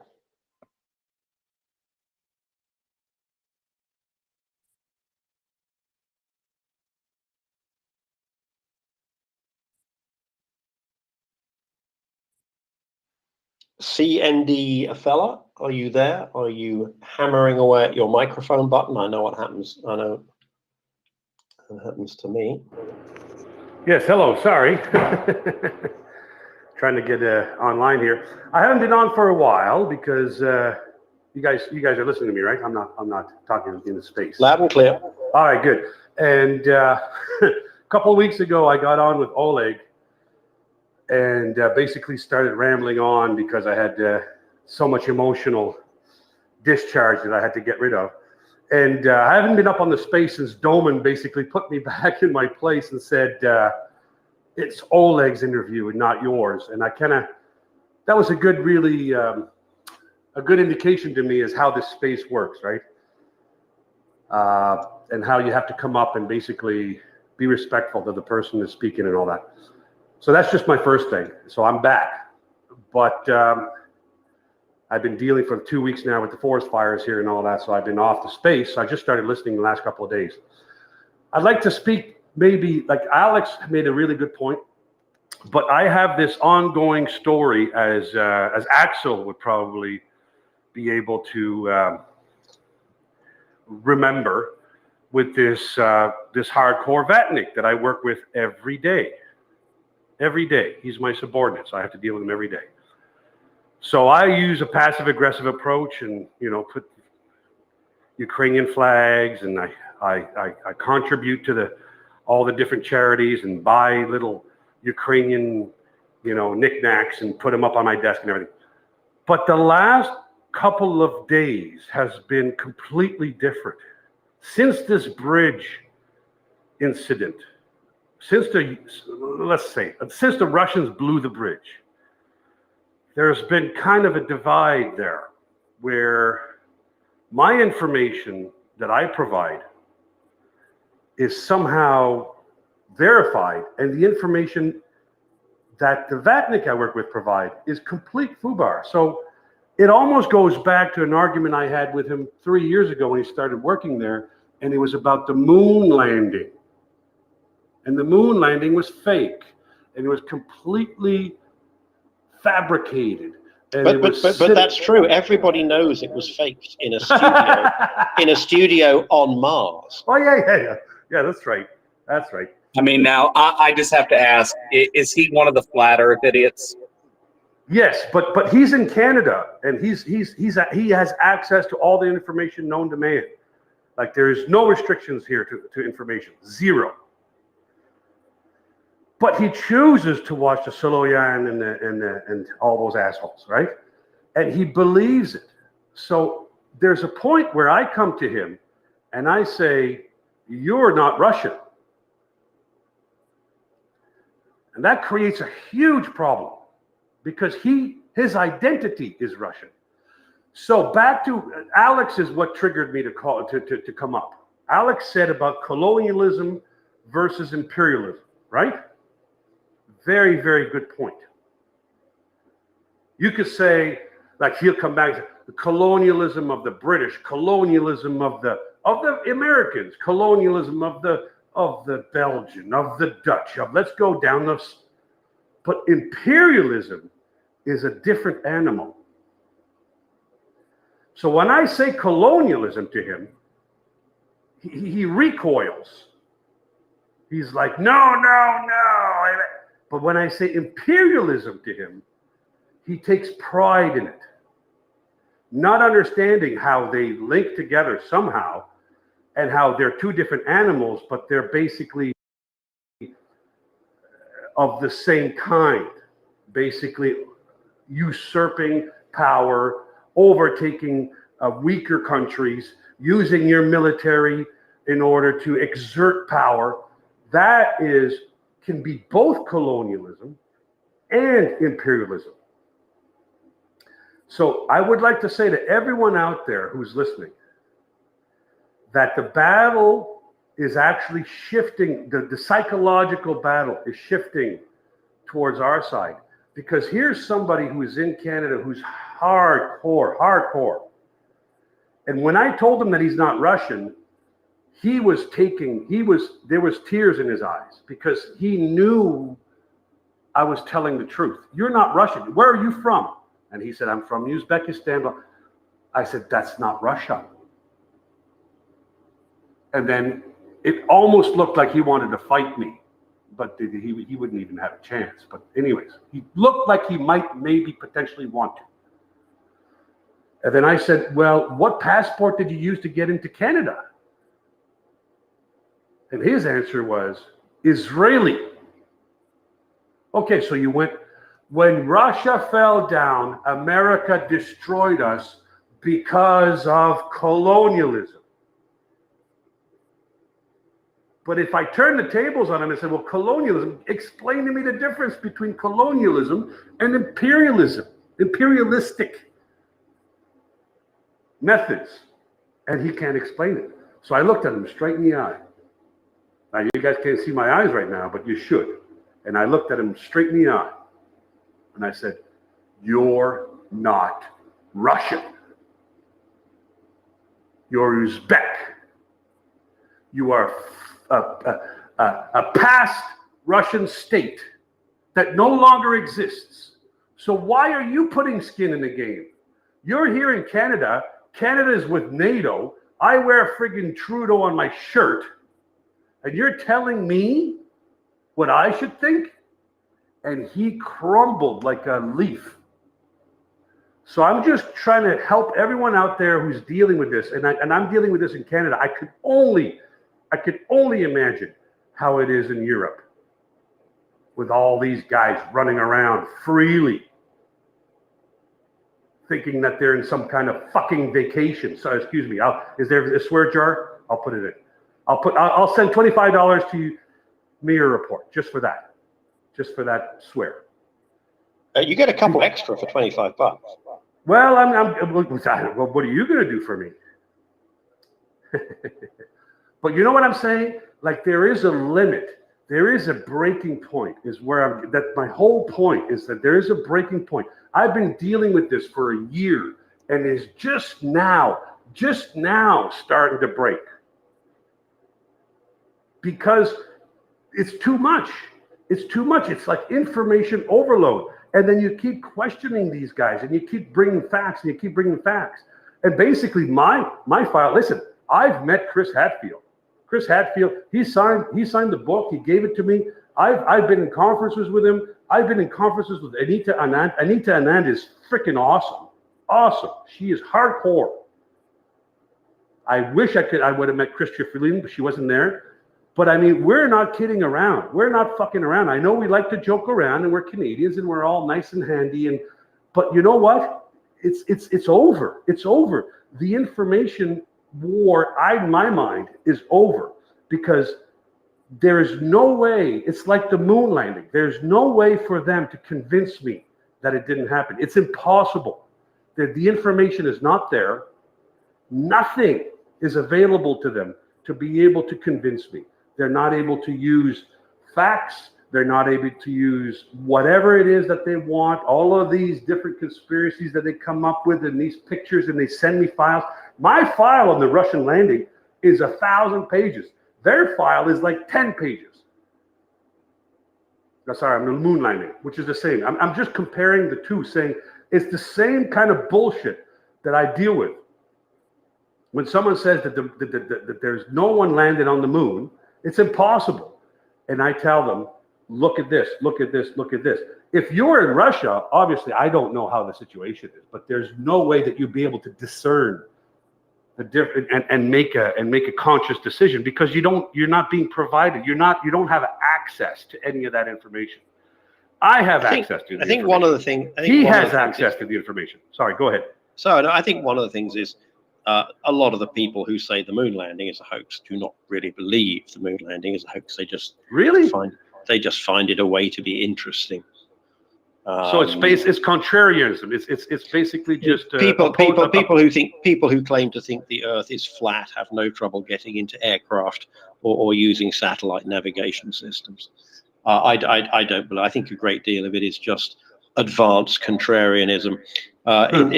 People who didn't think COVID was real, oh, why are you wearing a mask? And you say, well, because I've got COVID, and they'll take a step back. Not these days. But how can you say the Earth is not flat when you pull out a map and the map is flat? The map is flat. There you go. So I need to step down now to let Axel come up. We're going to move on. We're going to move on to military. That's all I had to say. Thank you very much. Yeah, sorry, retweet the space. See you guys later. I'm stepping down. I gotta go to the gas station and do all kinds of stuff. I'm gonna step down to also. So thank you to everyone who contributed for the last 3 hours. That was a really interesting segment. I'm going to finish with the last message I got from an alert listener who says, on a lighter note, since February of last year, I have new sex symbols in my life. And she explicitly mentions M and Domen and Yehuda and so many others. So David Axel and myself will choose, I think, to assume that we are included under so many others. Are you prepared to be a sex symbol, David? I see what you mean. I've always been a sex symbol there, Nick. Nick, yeah, you didn't sound like as if you believed it. David was a professional athlete and an Olympian. Indeed. So yeah, he can. Yeah. I'm not quite certain what I compete there. Despite his good character, he can has a claim to fame.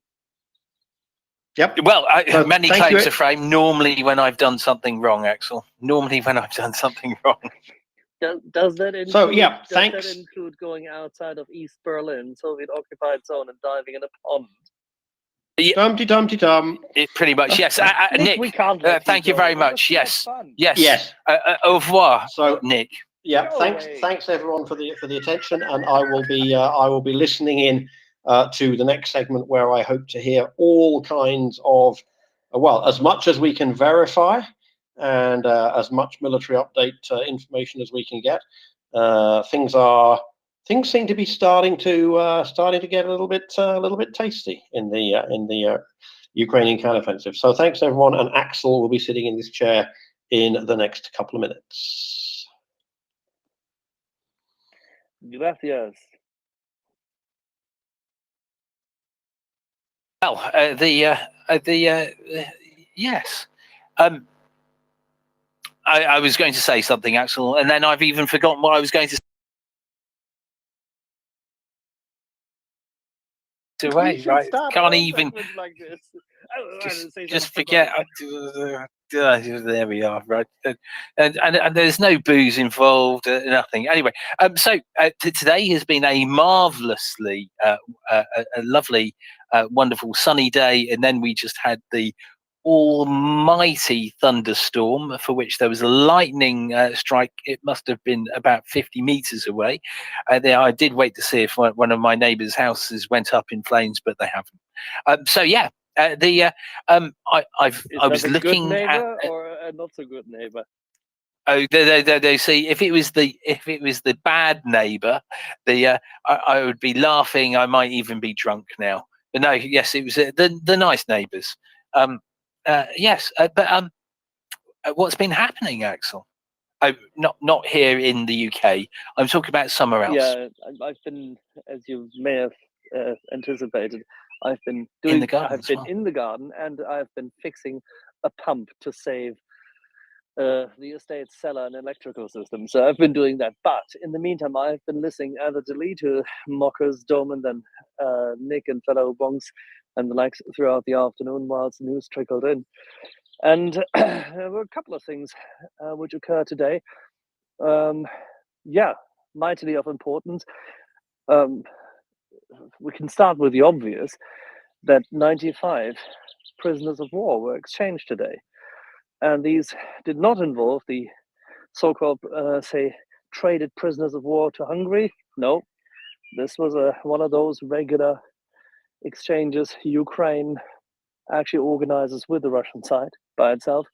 And this included a number of soldiers who had actually been imprisoned in Russia since last May, because they originate also from those who were taken at Mariupol, amongst them Azovstal defenders, a couple of Marines, and a couple of policemen and the likes of various units, but also, as was highlighted, 7 aviators, meaning 7 crew members of the helicopter crews who did the supply runs into Mariupol under fire, which later were disclosed, and people have been in awe ever since as to the heroism and the willingness to sacrifice, given the fact that they had a 90% risk of going down, and some of them were shut down.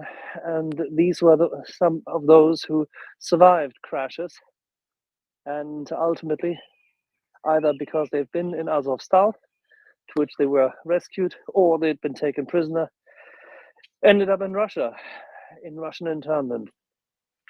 And that they've been, these guys who've been sacrificing as much and now been under in Russian imprisonment for more than a year have been freed has brought a lot of joy and a lot of tears today. So it will have, isn't it? It's beautiful, the fact that they're back, right? And I think it's a joyous time for those coming back, and the fact that 7 airmen have come back as well. That's brilliant. Yeah, 95 human souls have been freed from Russian imprisonment, torture, mistreatment, abuse, everything. And as a consequence, we should be glad, we should be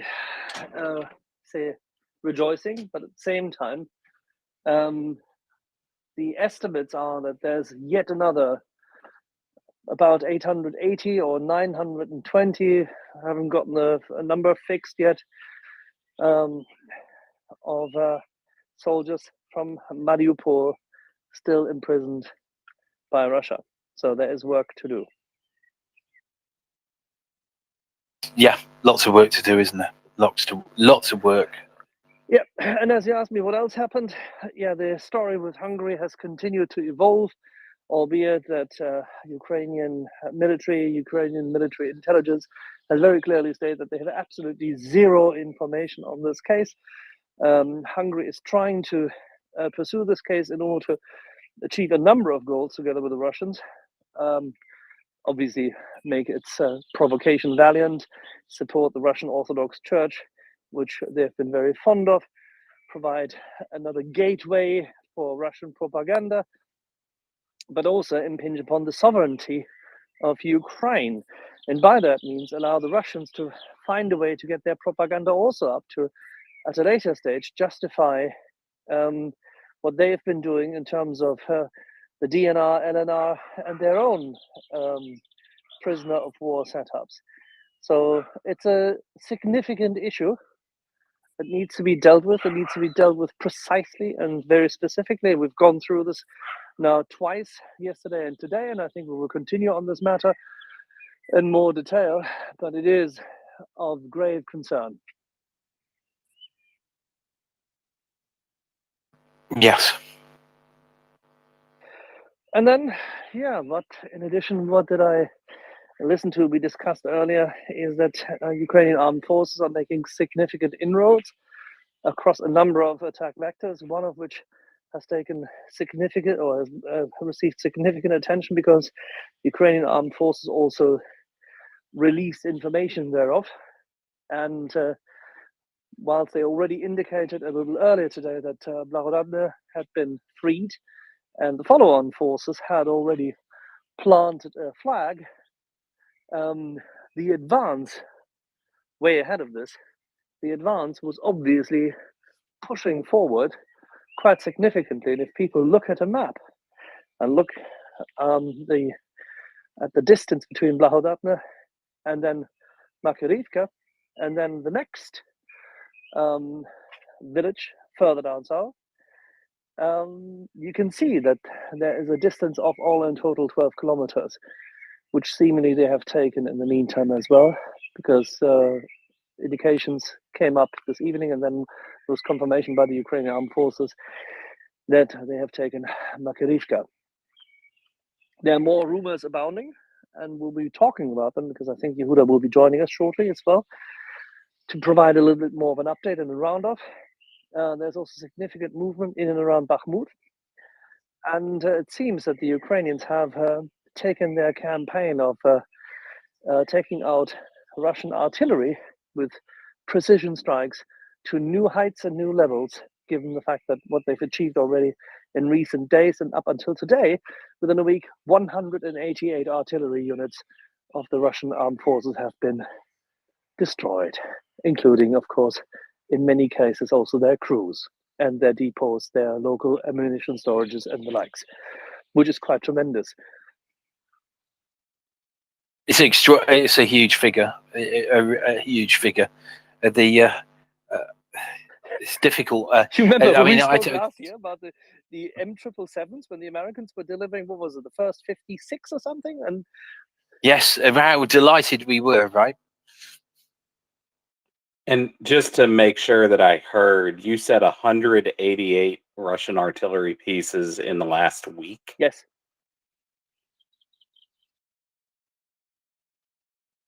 I wonder how many good guns the Russians actually have left. 'Cause from what I understand, they can't make barrels anymore. True. Did they ever had good guns? You're both right. Yes, A, they don't replace them as much. B, they don't have as many good tubes. C, they are now short, or the numbers which they have available in theater are now significantly lower. However, they still have quite a bit. So there's a long way to Tipperary. But the losing close to what would be 800 a month is a lot, right? And Absolutely. then there'll be the people around it, and you said all the munitions around it as well. And we have this the supply chain problem approaching, because when you blow up that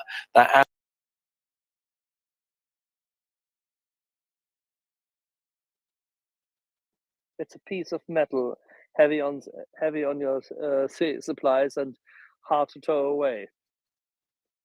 it's flipping useless. That's what it is. Yes, exactly. Right. The is utterly useless piece of kit. When it's got no ammo. I'd seen a report that a lot of the Russians have recalled a lot of the 2023 152 ammo because it is detonating prematurely, meaning when they go to fire it, the acceleration is setting the fuse off. Yeah, I've seen a number of barrels that have been look like, in actual fact, they've that spiked, but they've been spiked themselves. Their own ammo has done it. Yeah. Oops. Yeah, exactly right. That's it's not you don't want to be an artillery piece when that happens, right? I mean, it's just extraordinary. I mean, that we are watching the everything fail in sort of slow time. It's wonderful to see. Right, I'm looking for. There was a couple of things I saw. Oh yes, here's the thing. Interesting piece. So there's a tweet I tweeted out a while ago, and it's a gentleman from Poland, and they've filmed. There's a couple of hinds. They're on the back of trolleys, not trolleys, but trucks, being taken on their way to Ukraine. That's brilliant. Not sure why they just didn't fly them there, though. But anyway, right. That tweet has had a little bit of OPSEC pushback, but I checked with the person. Well, I checked with.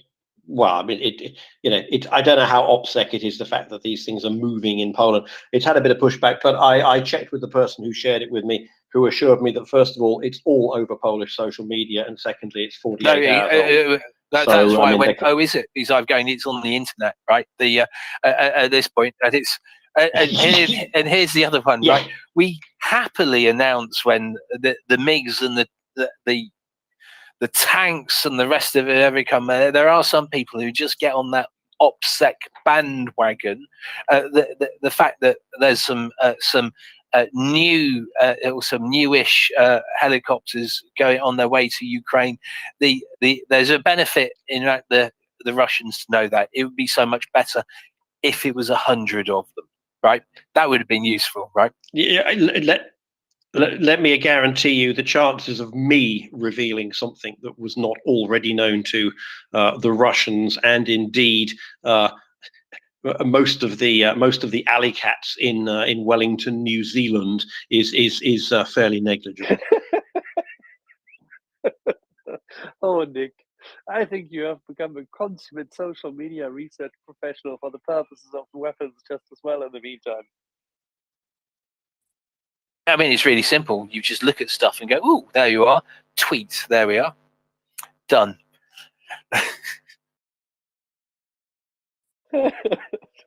Oh man, what a day! It's very difficult. I have to say this. I mean, Nick was there earlier when the news broke about the helicopter pilots, but There are still people on roofs on the southern side of Kherson. There are still people without water, without food, them dying, the animals dying, the elderly, children in fear, dehydrated, and being shelled or shot at, and definitely not being treated or rescued by the Russians. At the same time, and this is the horrid thing of large-scale conventional war, and that's why you always have to take the good with all the bad. At the same time, Russian armed forces are being pushed back across various sectors. Ukrainian armed forces liberate villages which have been under suppression for ages, where people are coming out of cellars, tired, liberated, again, in very bad shape. And then you have the whole shebang of the Western world still being on a Sunday. And some of these things want to make you laugh, because if you take this all in, the level of emotion it could trigger would overwhelm any human being, because despair and liberation are so close to each other. Death, destruction, and being saved from it are so close at this point in time as the Ukrainians progress forward. It's going to be absolutely horrid. It's going to be a wild ride, quite literally. You'll see both terrifically enchanting and wonderful images, and you'll see a lot of grief, death, and destruction. And we haven't seen much of it quite yet. But if you look at the faces of those prisoners of war who have been exchanged, that tells you, from my point of view, everything. So, and for that, gentle people, I will open another beer. Cheers. Oh, well, chin chin. Oh, and you reminded me to go to the shop and buy some more beer before it closes. I'm got some other news. The Russians have blown another dam. Did you?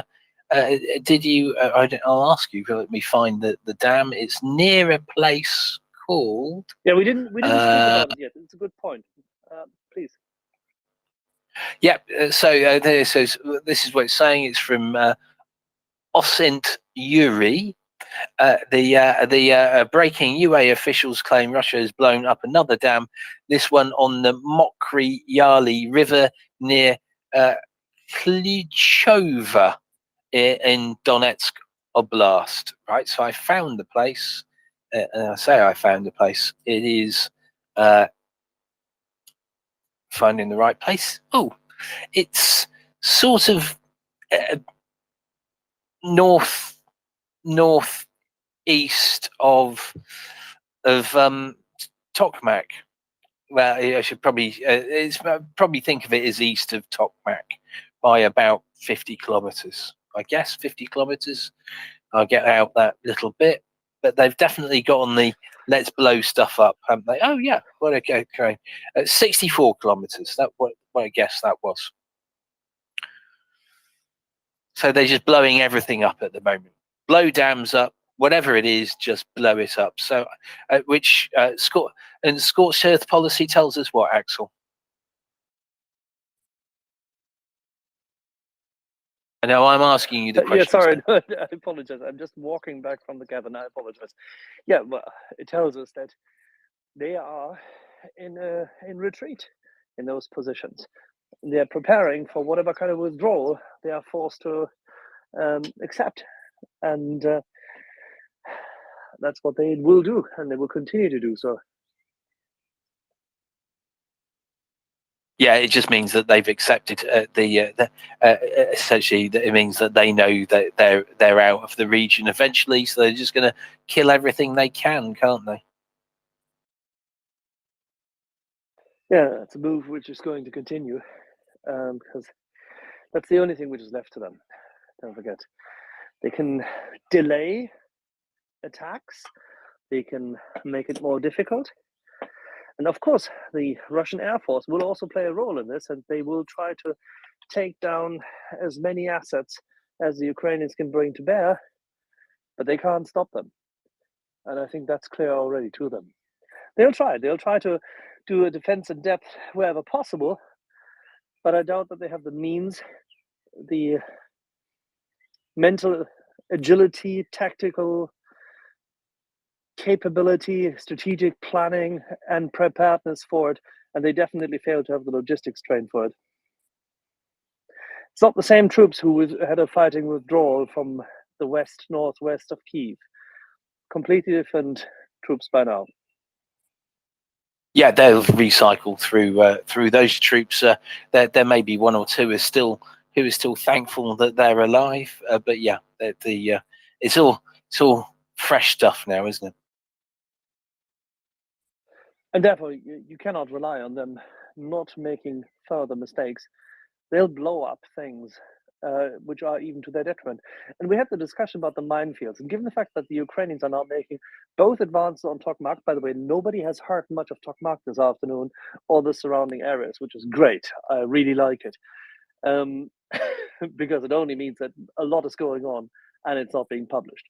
And the Russian military bloggers are quite frantic, but at the same time, they're very much in panic about other things at the moment. So, and towards the east, where we just discussed Makivka and the likes, that area, the Russians have still a few more things to blow up. But if you scroll out, if you zoom out, David, what do you see south of that area, south from Makivka?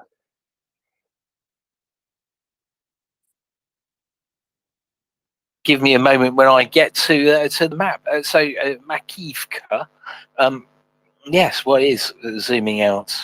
I was looking at where it was. Well, directly south, Berdyansk. That's exactly it.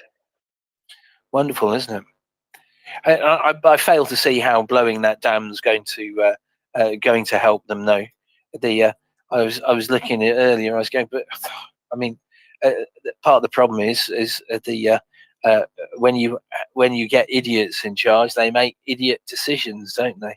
So yeah, still trying to work out what blowing that's going to do for them, because if you empty water out of a large body of water, sometimes you just make it easier for it to cross, don't you? That's exactly the point. Albeit that this dam is important for various bits and pieces, and it's also to cross over, and they want to flood the area because they believe that by flooding it, that they could prevent the Ukrainians from taking ground easily with mechanized infantry. They seemingly believe that they can hold up the advances circumnavigating that area. So they want to obviously channel and therefore predominantly then say deter and fix them. They probably have a couple of minefields around there as well. Yeah, you would expect so, right? I mean, given that they put mines everywhere, right, and they put mines everywhere to the point where their own troops don't know where they are, and they run into minefields and blow themselves up. So that was a good discussion, by the way. That was a little earlier today. Was it at lunchtime, or when did we talk about this? I think it was. It was just after lunch. It's just very funny, isn't it? So it's a dual-purpose minefield designed to stop the Ukrainians from coming in and designed to stop the Russians from running away. The troops ahead of them. Now, how to instill confidence in your troops, Axel? Exactly. How in the tradition of the anti-fascist barrier at the Berlin Wall, Nespa, which successfully kept fascists out for many years. No fascist ever crossed the death strip in front of the Berlin Wall to get in to East Berlin, so they counted it as a success. But yes, it had. I do know a Scotsman who got so drunk and jumped over the fence. What, he jumped into the minefield? No, he didn't. Yes, he did. Okay, David, yes, he did. David, now you have to tell the story again. Oh, no. So it's very simple. He got extraordinarily drunk and thought he'd go and have words. I don't know. Maybe he was carrying a couple of Newcastle brown ale bottles or something. Anyway, he was sent back a couple of days later. But yeah, went over the fence, picked up by the East German border guards because he was up in the north. it's actually north. It's probably west. Anyway, further away. So it wasn't actually it wasn't going into the Russian sector. It was going out into East Germany. And there was there was someone who Scottish invasion. I know, right? And quite famously, and this is before I arrived, there was someone who lost the plot, and I think in something like a ferret, like that well-known and armored car, the Ferret, because we saw it in Ukraine, and they went, yes, they went AWOL in one of those things through the Starken checkpoint and were picked up by the East Germans. They must have been going, what the hell is happening here? I think also another Scotsman. It's not a good day for Scotsmen and Scotswomen, huh? Was he a true Scotsman? Yeah, well, who knows? Which one are you talking about now, Nick? Did he have a fishy name? Yeah, Miss Sturgeon. Good to see you. Yeah. Yeah, so that was Berlin. It was an interesting time. People just get drunk, jump over the fence, because that makes complete sense to everyone, doesn't it? But going back to the minefield, Nick, you're absolutely right. These minefields are, these specific minefields, in the way they were laid, without much of a care, no real recording, have that dual purpose. And they will come to bite many Russian troops. They'll come to kill Russians and Ukrainians. And if they are circumnavigated and after the area is liberated are still around, they will be dangerous for the civilian population as well as for animal welfare. I mean, at the moment, don't forget, there are areas in Ukraine with a significant wild boar population. You can imagine what that means in minefields. Yep, it does. In fact, didn't we last year? One of the farmers. That's how he cleared one of his minefields. He let his pigs out, didn't he, into the field? Yes. I went to Croatia about 1994, and there was still, we drove around one or two of the villages. There were still plenty of signs of shell damage, and there would be the occasional minefield, and the word danger mined was up in Croatian, so Latin alphabet, German, English, Italian, French, but not in Cyrillic alphabet.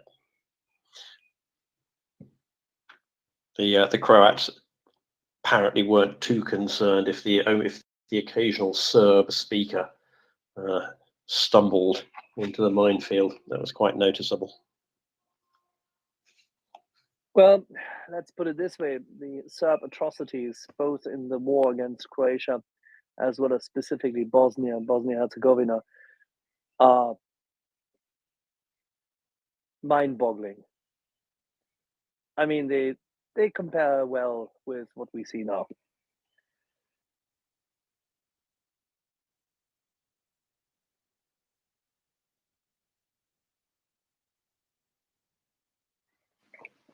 What else has been happening, Axel? That is as much as I could go by means of what I've seen, given the fact that I was unable to see much on screen other than imagery of people being free. But there you go. And the rest of the time I had to deal with pump valves, water, not too distant electricity cabinets, and listening to kind Nick bringing up lots and lots of good questions from our listenership as to what has happened and how they have reacted, how life has changed for them in the last year.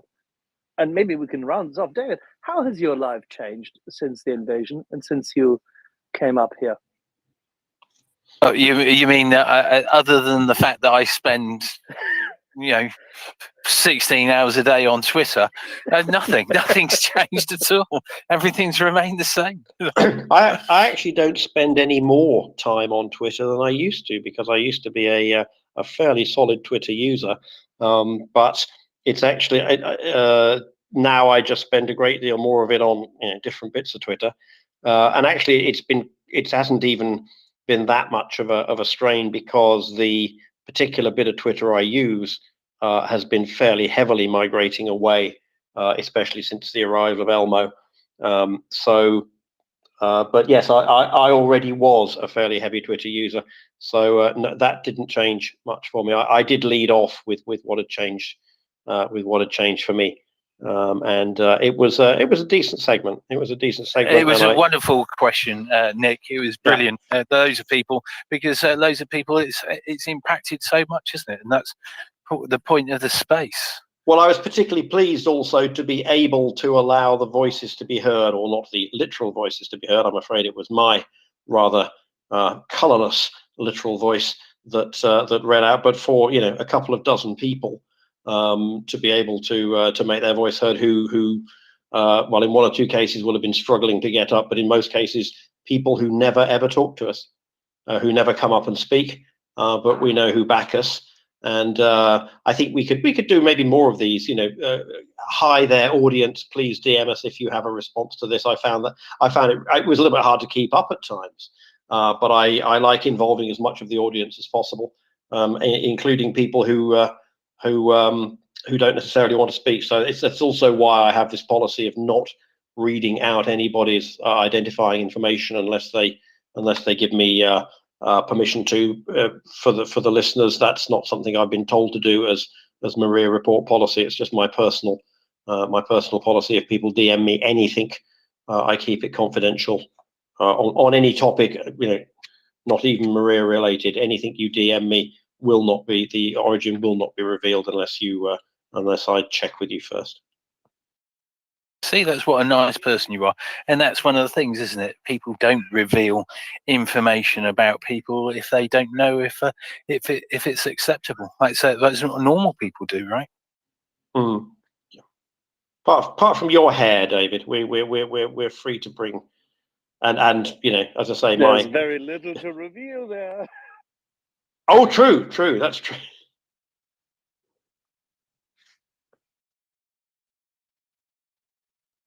Give me a second. I need 2 minutes because I'm getting my beer, and I'll be back on. Sure, not a problem. With pleasure.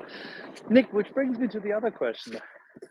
We haven't discussed this specifically, but it fits with the same topic. If you think about that, you just said that for you, you've been a Twitter user before. I haven't counted mine, but I think I had maybe 120 tweets before in my life, maybe 150, who knows? And maybe as many people I interacted with, if ever, or followed in some shape or form, on that day of the invasion, actually the eve of the invasion, because I just spend time chatting with a few friends, very rarely, never used Twitter for that, and made some jokes about football. That's it. Twitter didn't feature because it didn't have that impact. And I think it's a lot to be said for the fact that it was the only media site which could be used for that horizontal interconnectivity. I can't find any other. Yeah, I barely ever use Spaces. I had about 9, maybe 10,000 followers due to various other things that I've done over the years. I had at one point I had over 1,000 followers in Turkey after I revealed some misdoings by the Turkish government over their COVID statistics, and I was briefly sort of on the front page of Turkish independent media, and I had a tremendous number of follows from that. It's one of the ways in which I learned the potential power of Twitter if you have an idea that can go viral. And so, apart from anything else, one or two. I mean, I'm most of my Twitter, I would say, was science Twitter, but a lot of my science Twitter friends know what I'm doing for Ukraine now, and they may or may not be listening in, but they're kind of they're understanding as to why I'm not around on science Twitter as much. But it does have that ability all of a sudden you get something right, and it's very hard to predict what you get right. You get something right, and all of a sudden you've got 800 retweets, and 300 or 400 followers, and you build from there. I don't think I'm ever going to be able to monetize it, but when you've got it, when you have a following, you start to become somebody that when people click on your tweet at random, they'll go, oh, he's got 12,000 followers. And it shouldn't, of course, be due to that people interact differently with a tweet. It shouldn't be because of the number of followers you got. It should be because of the content, but we are where we are. And sometimes these things go further simply because you have more reach.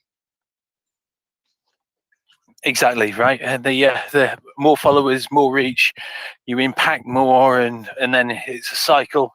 Hence why part of one of the things I do is occasionally I do a recruitment drive. I need to do another recruitment drive, but we do have hands, and it would look like we had a hand disappeared, but we got mockers with a hand up.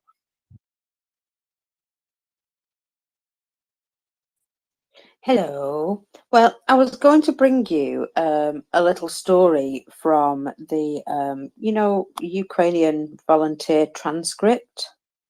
Yes. Well, no, I don't, but I'm saying yes. Well, this is something that I get quite regularly. And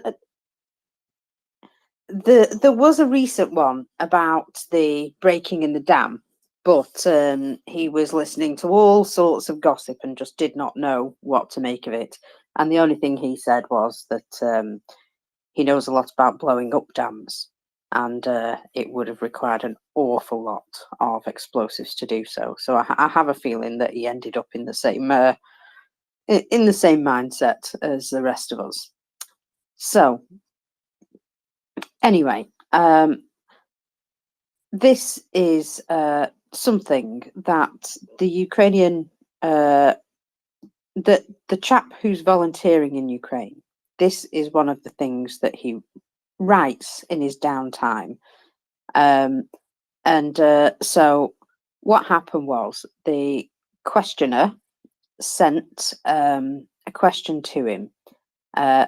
Why hasn't Putin already used tactical nuclear weapons? And he said, answer it in your own time. So he's given an answer.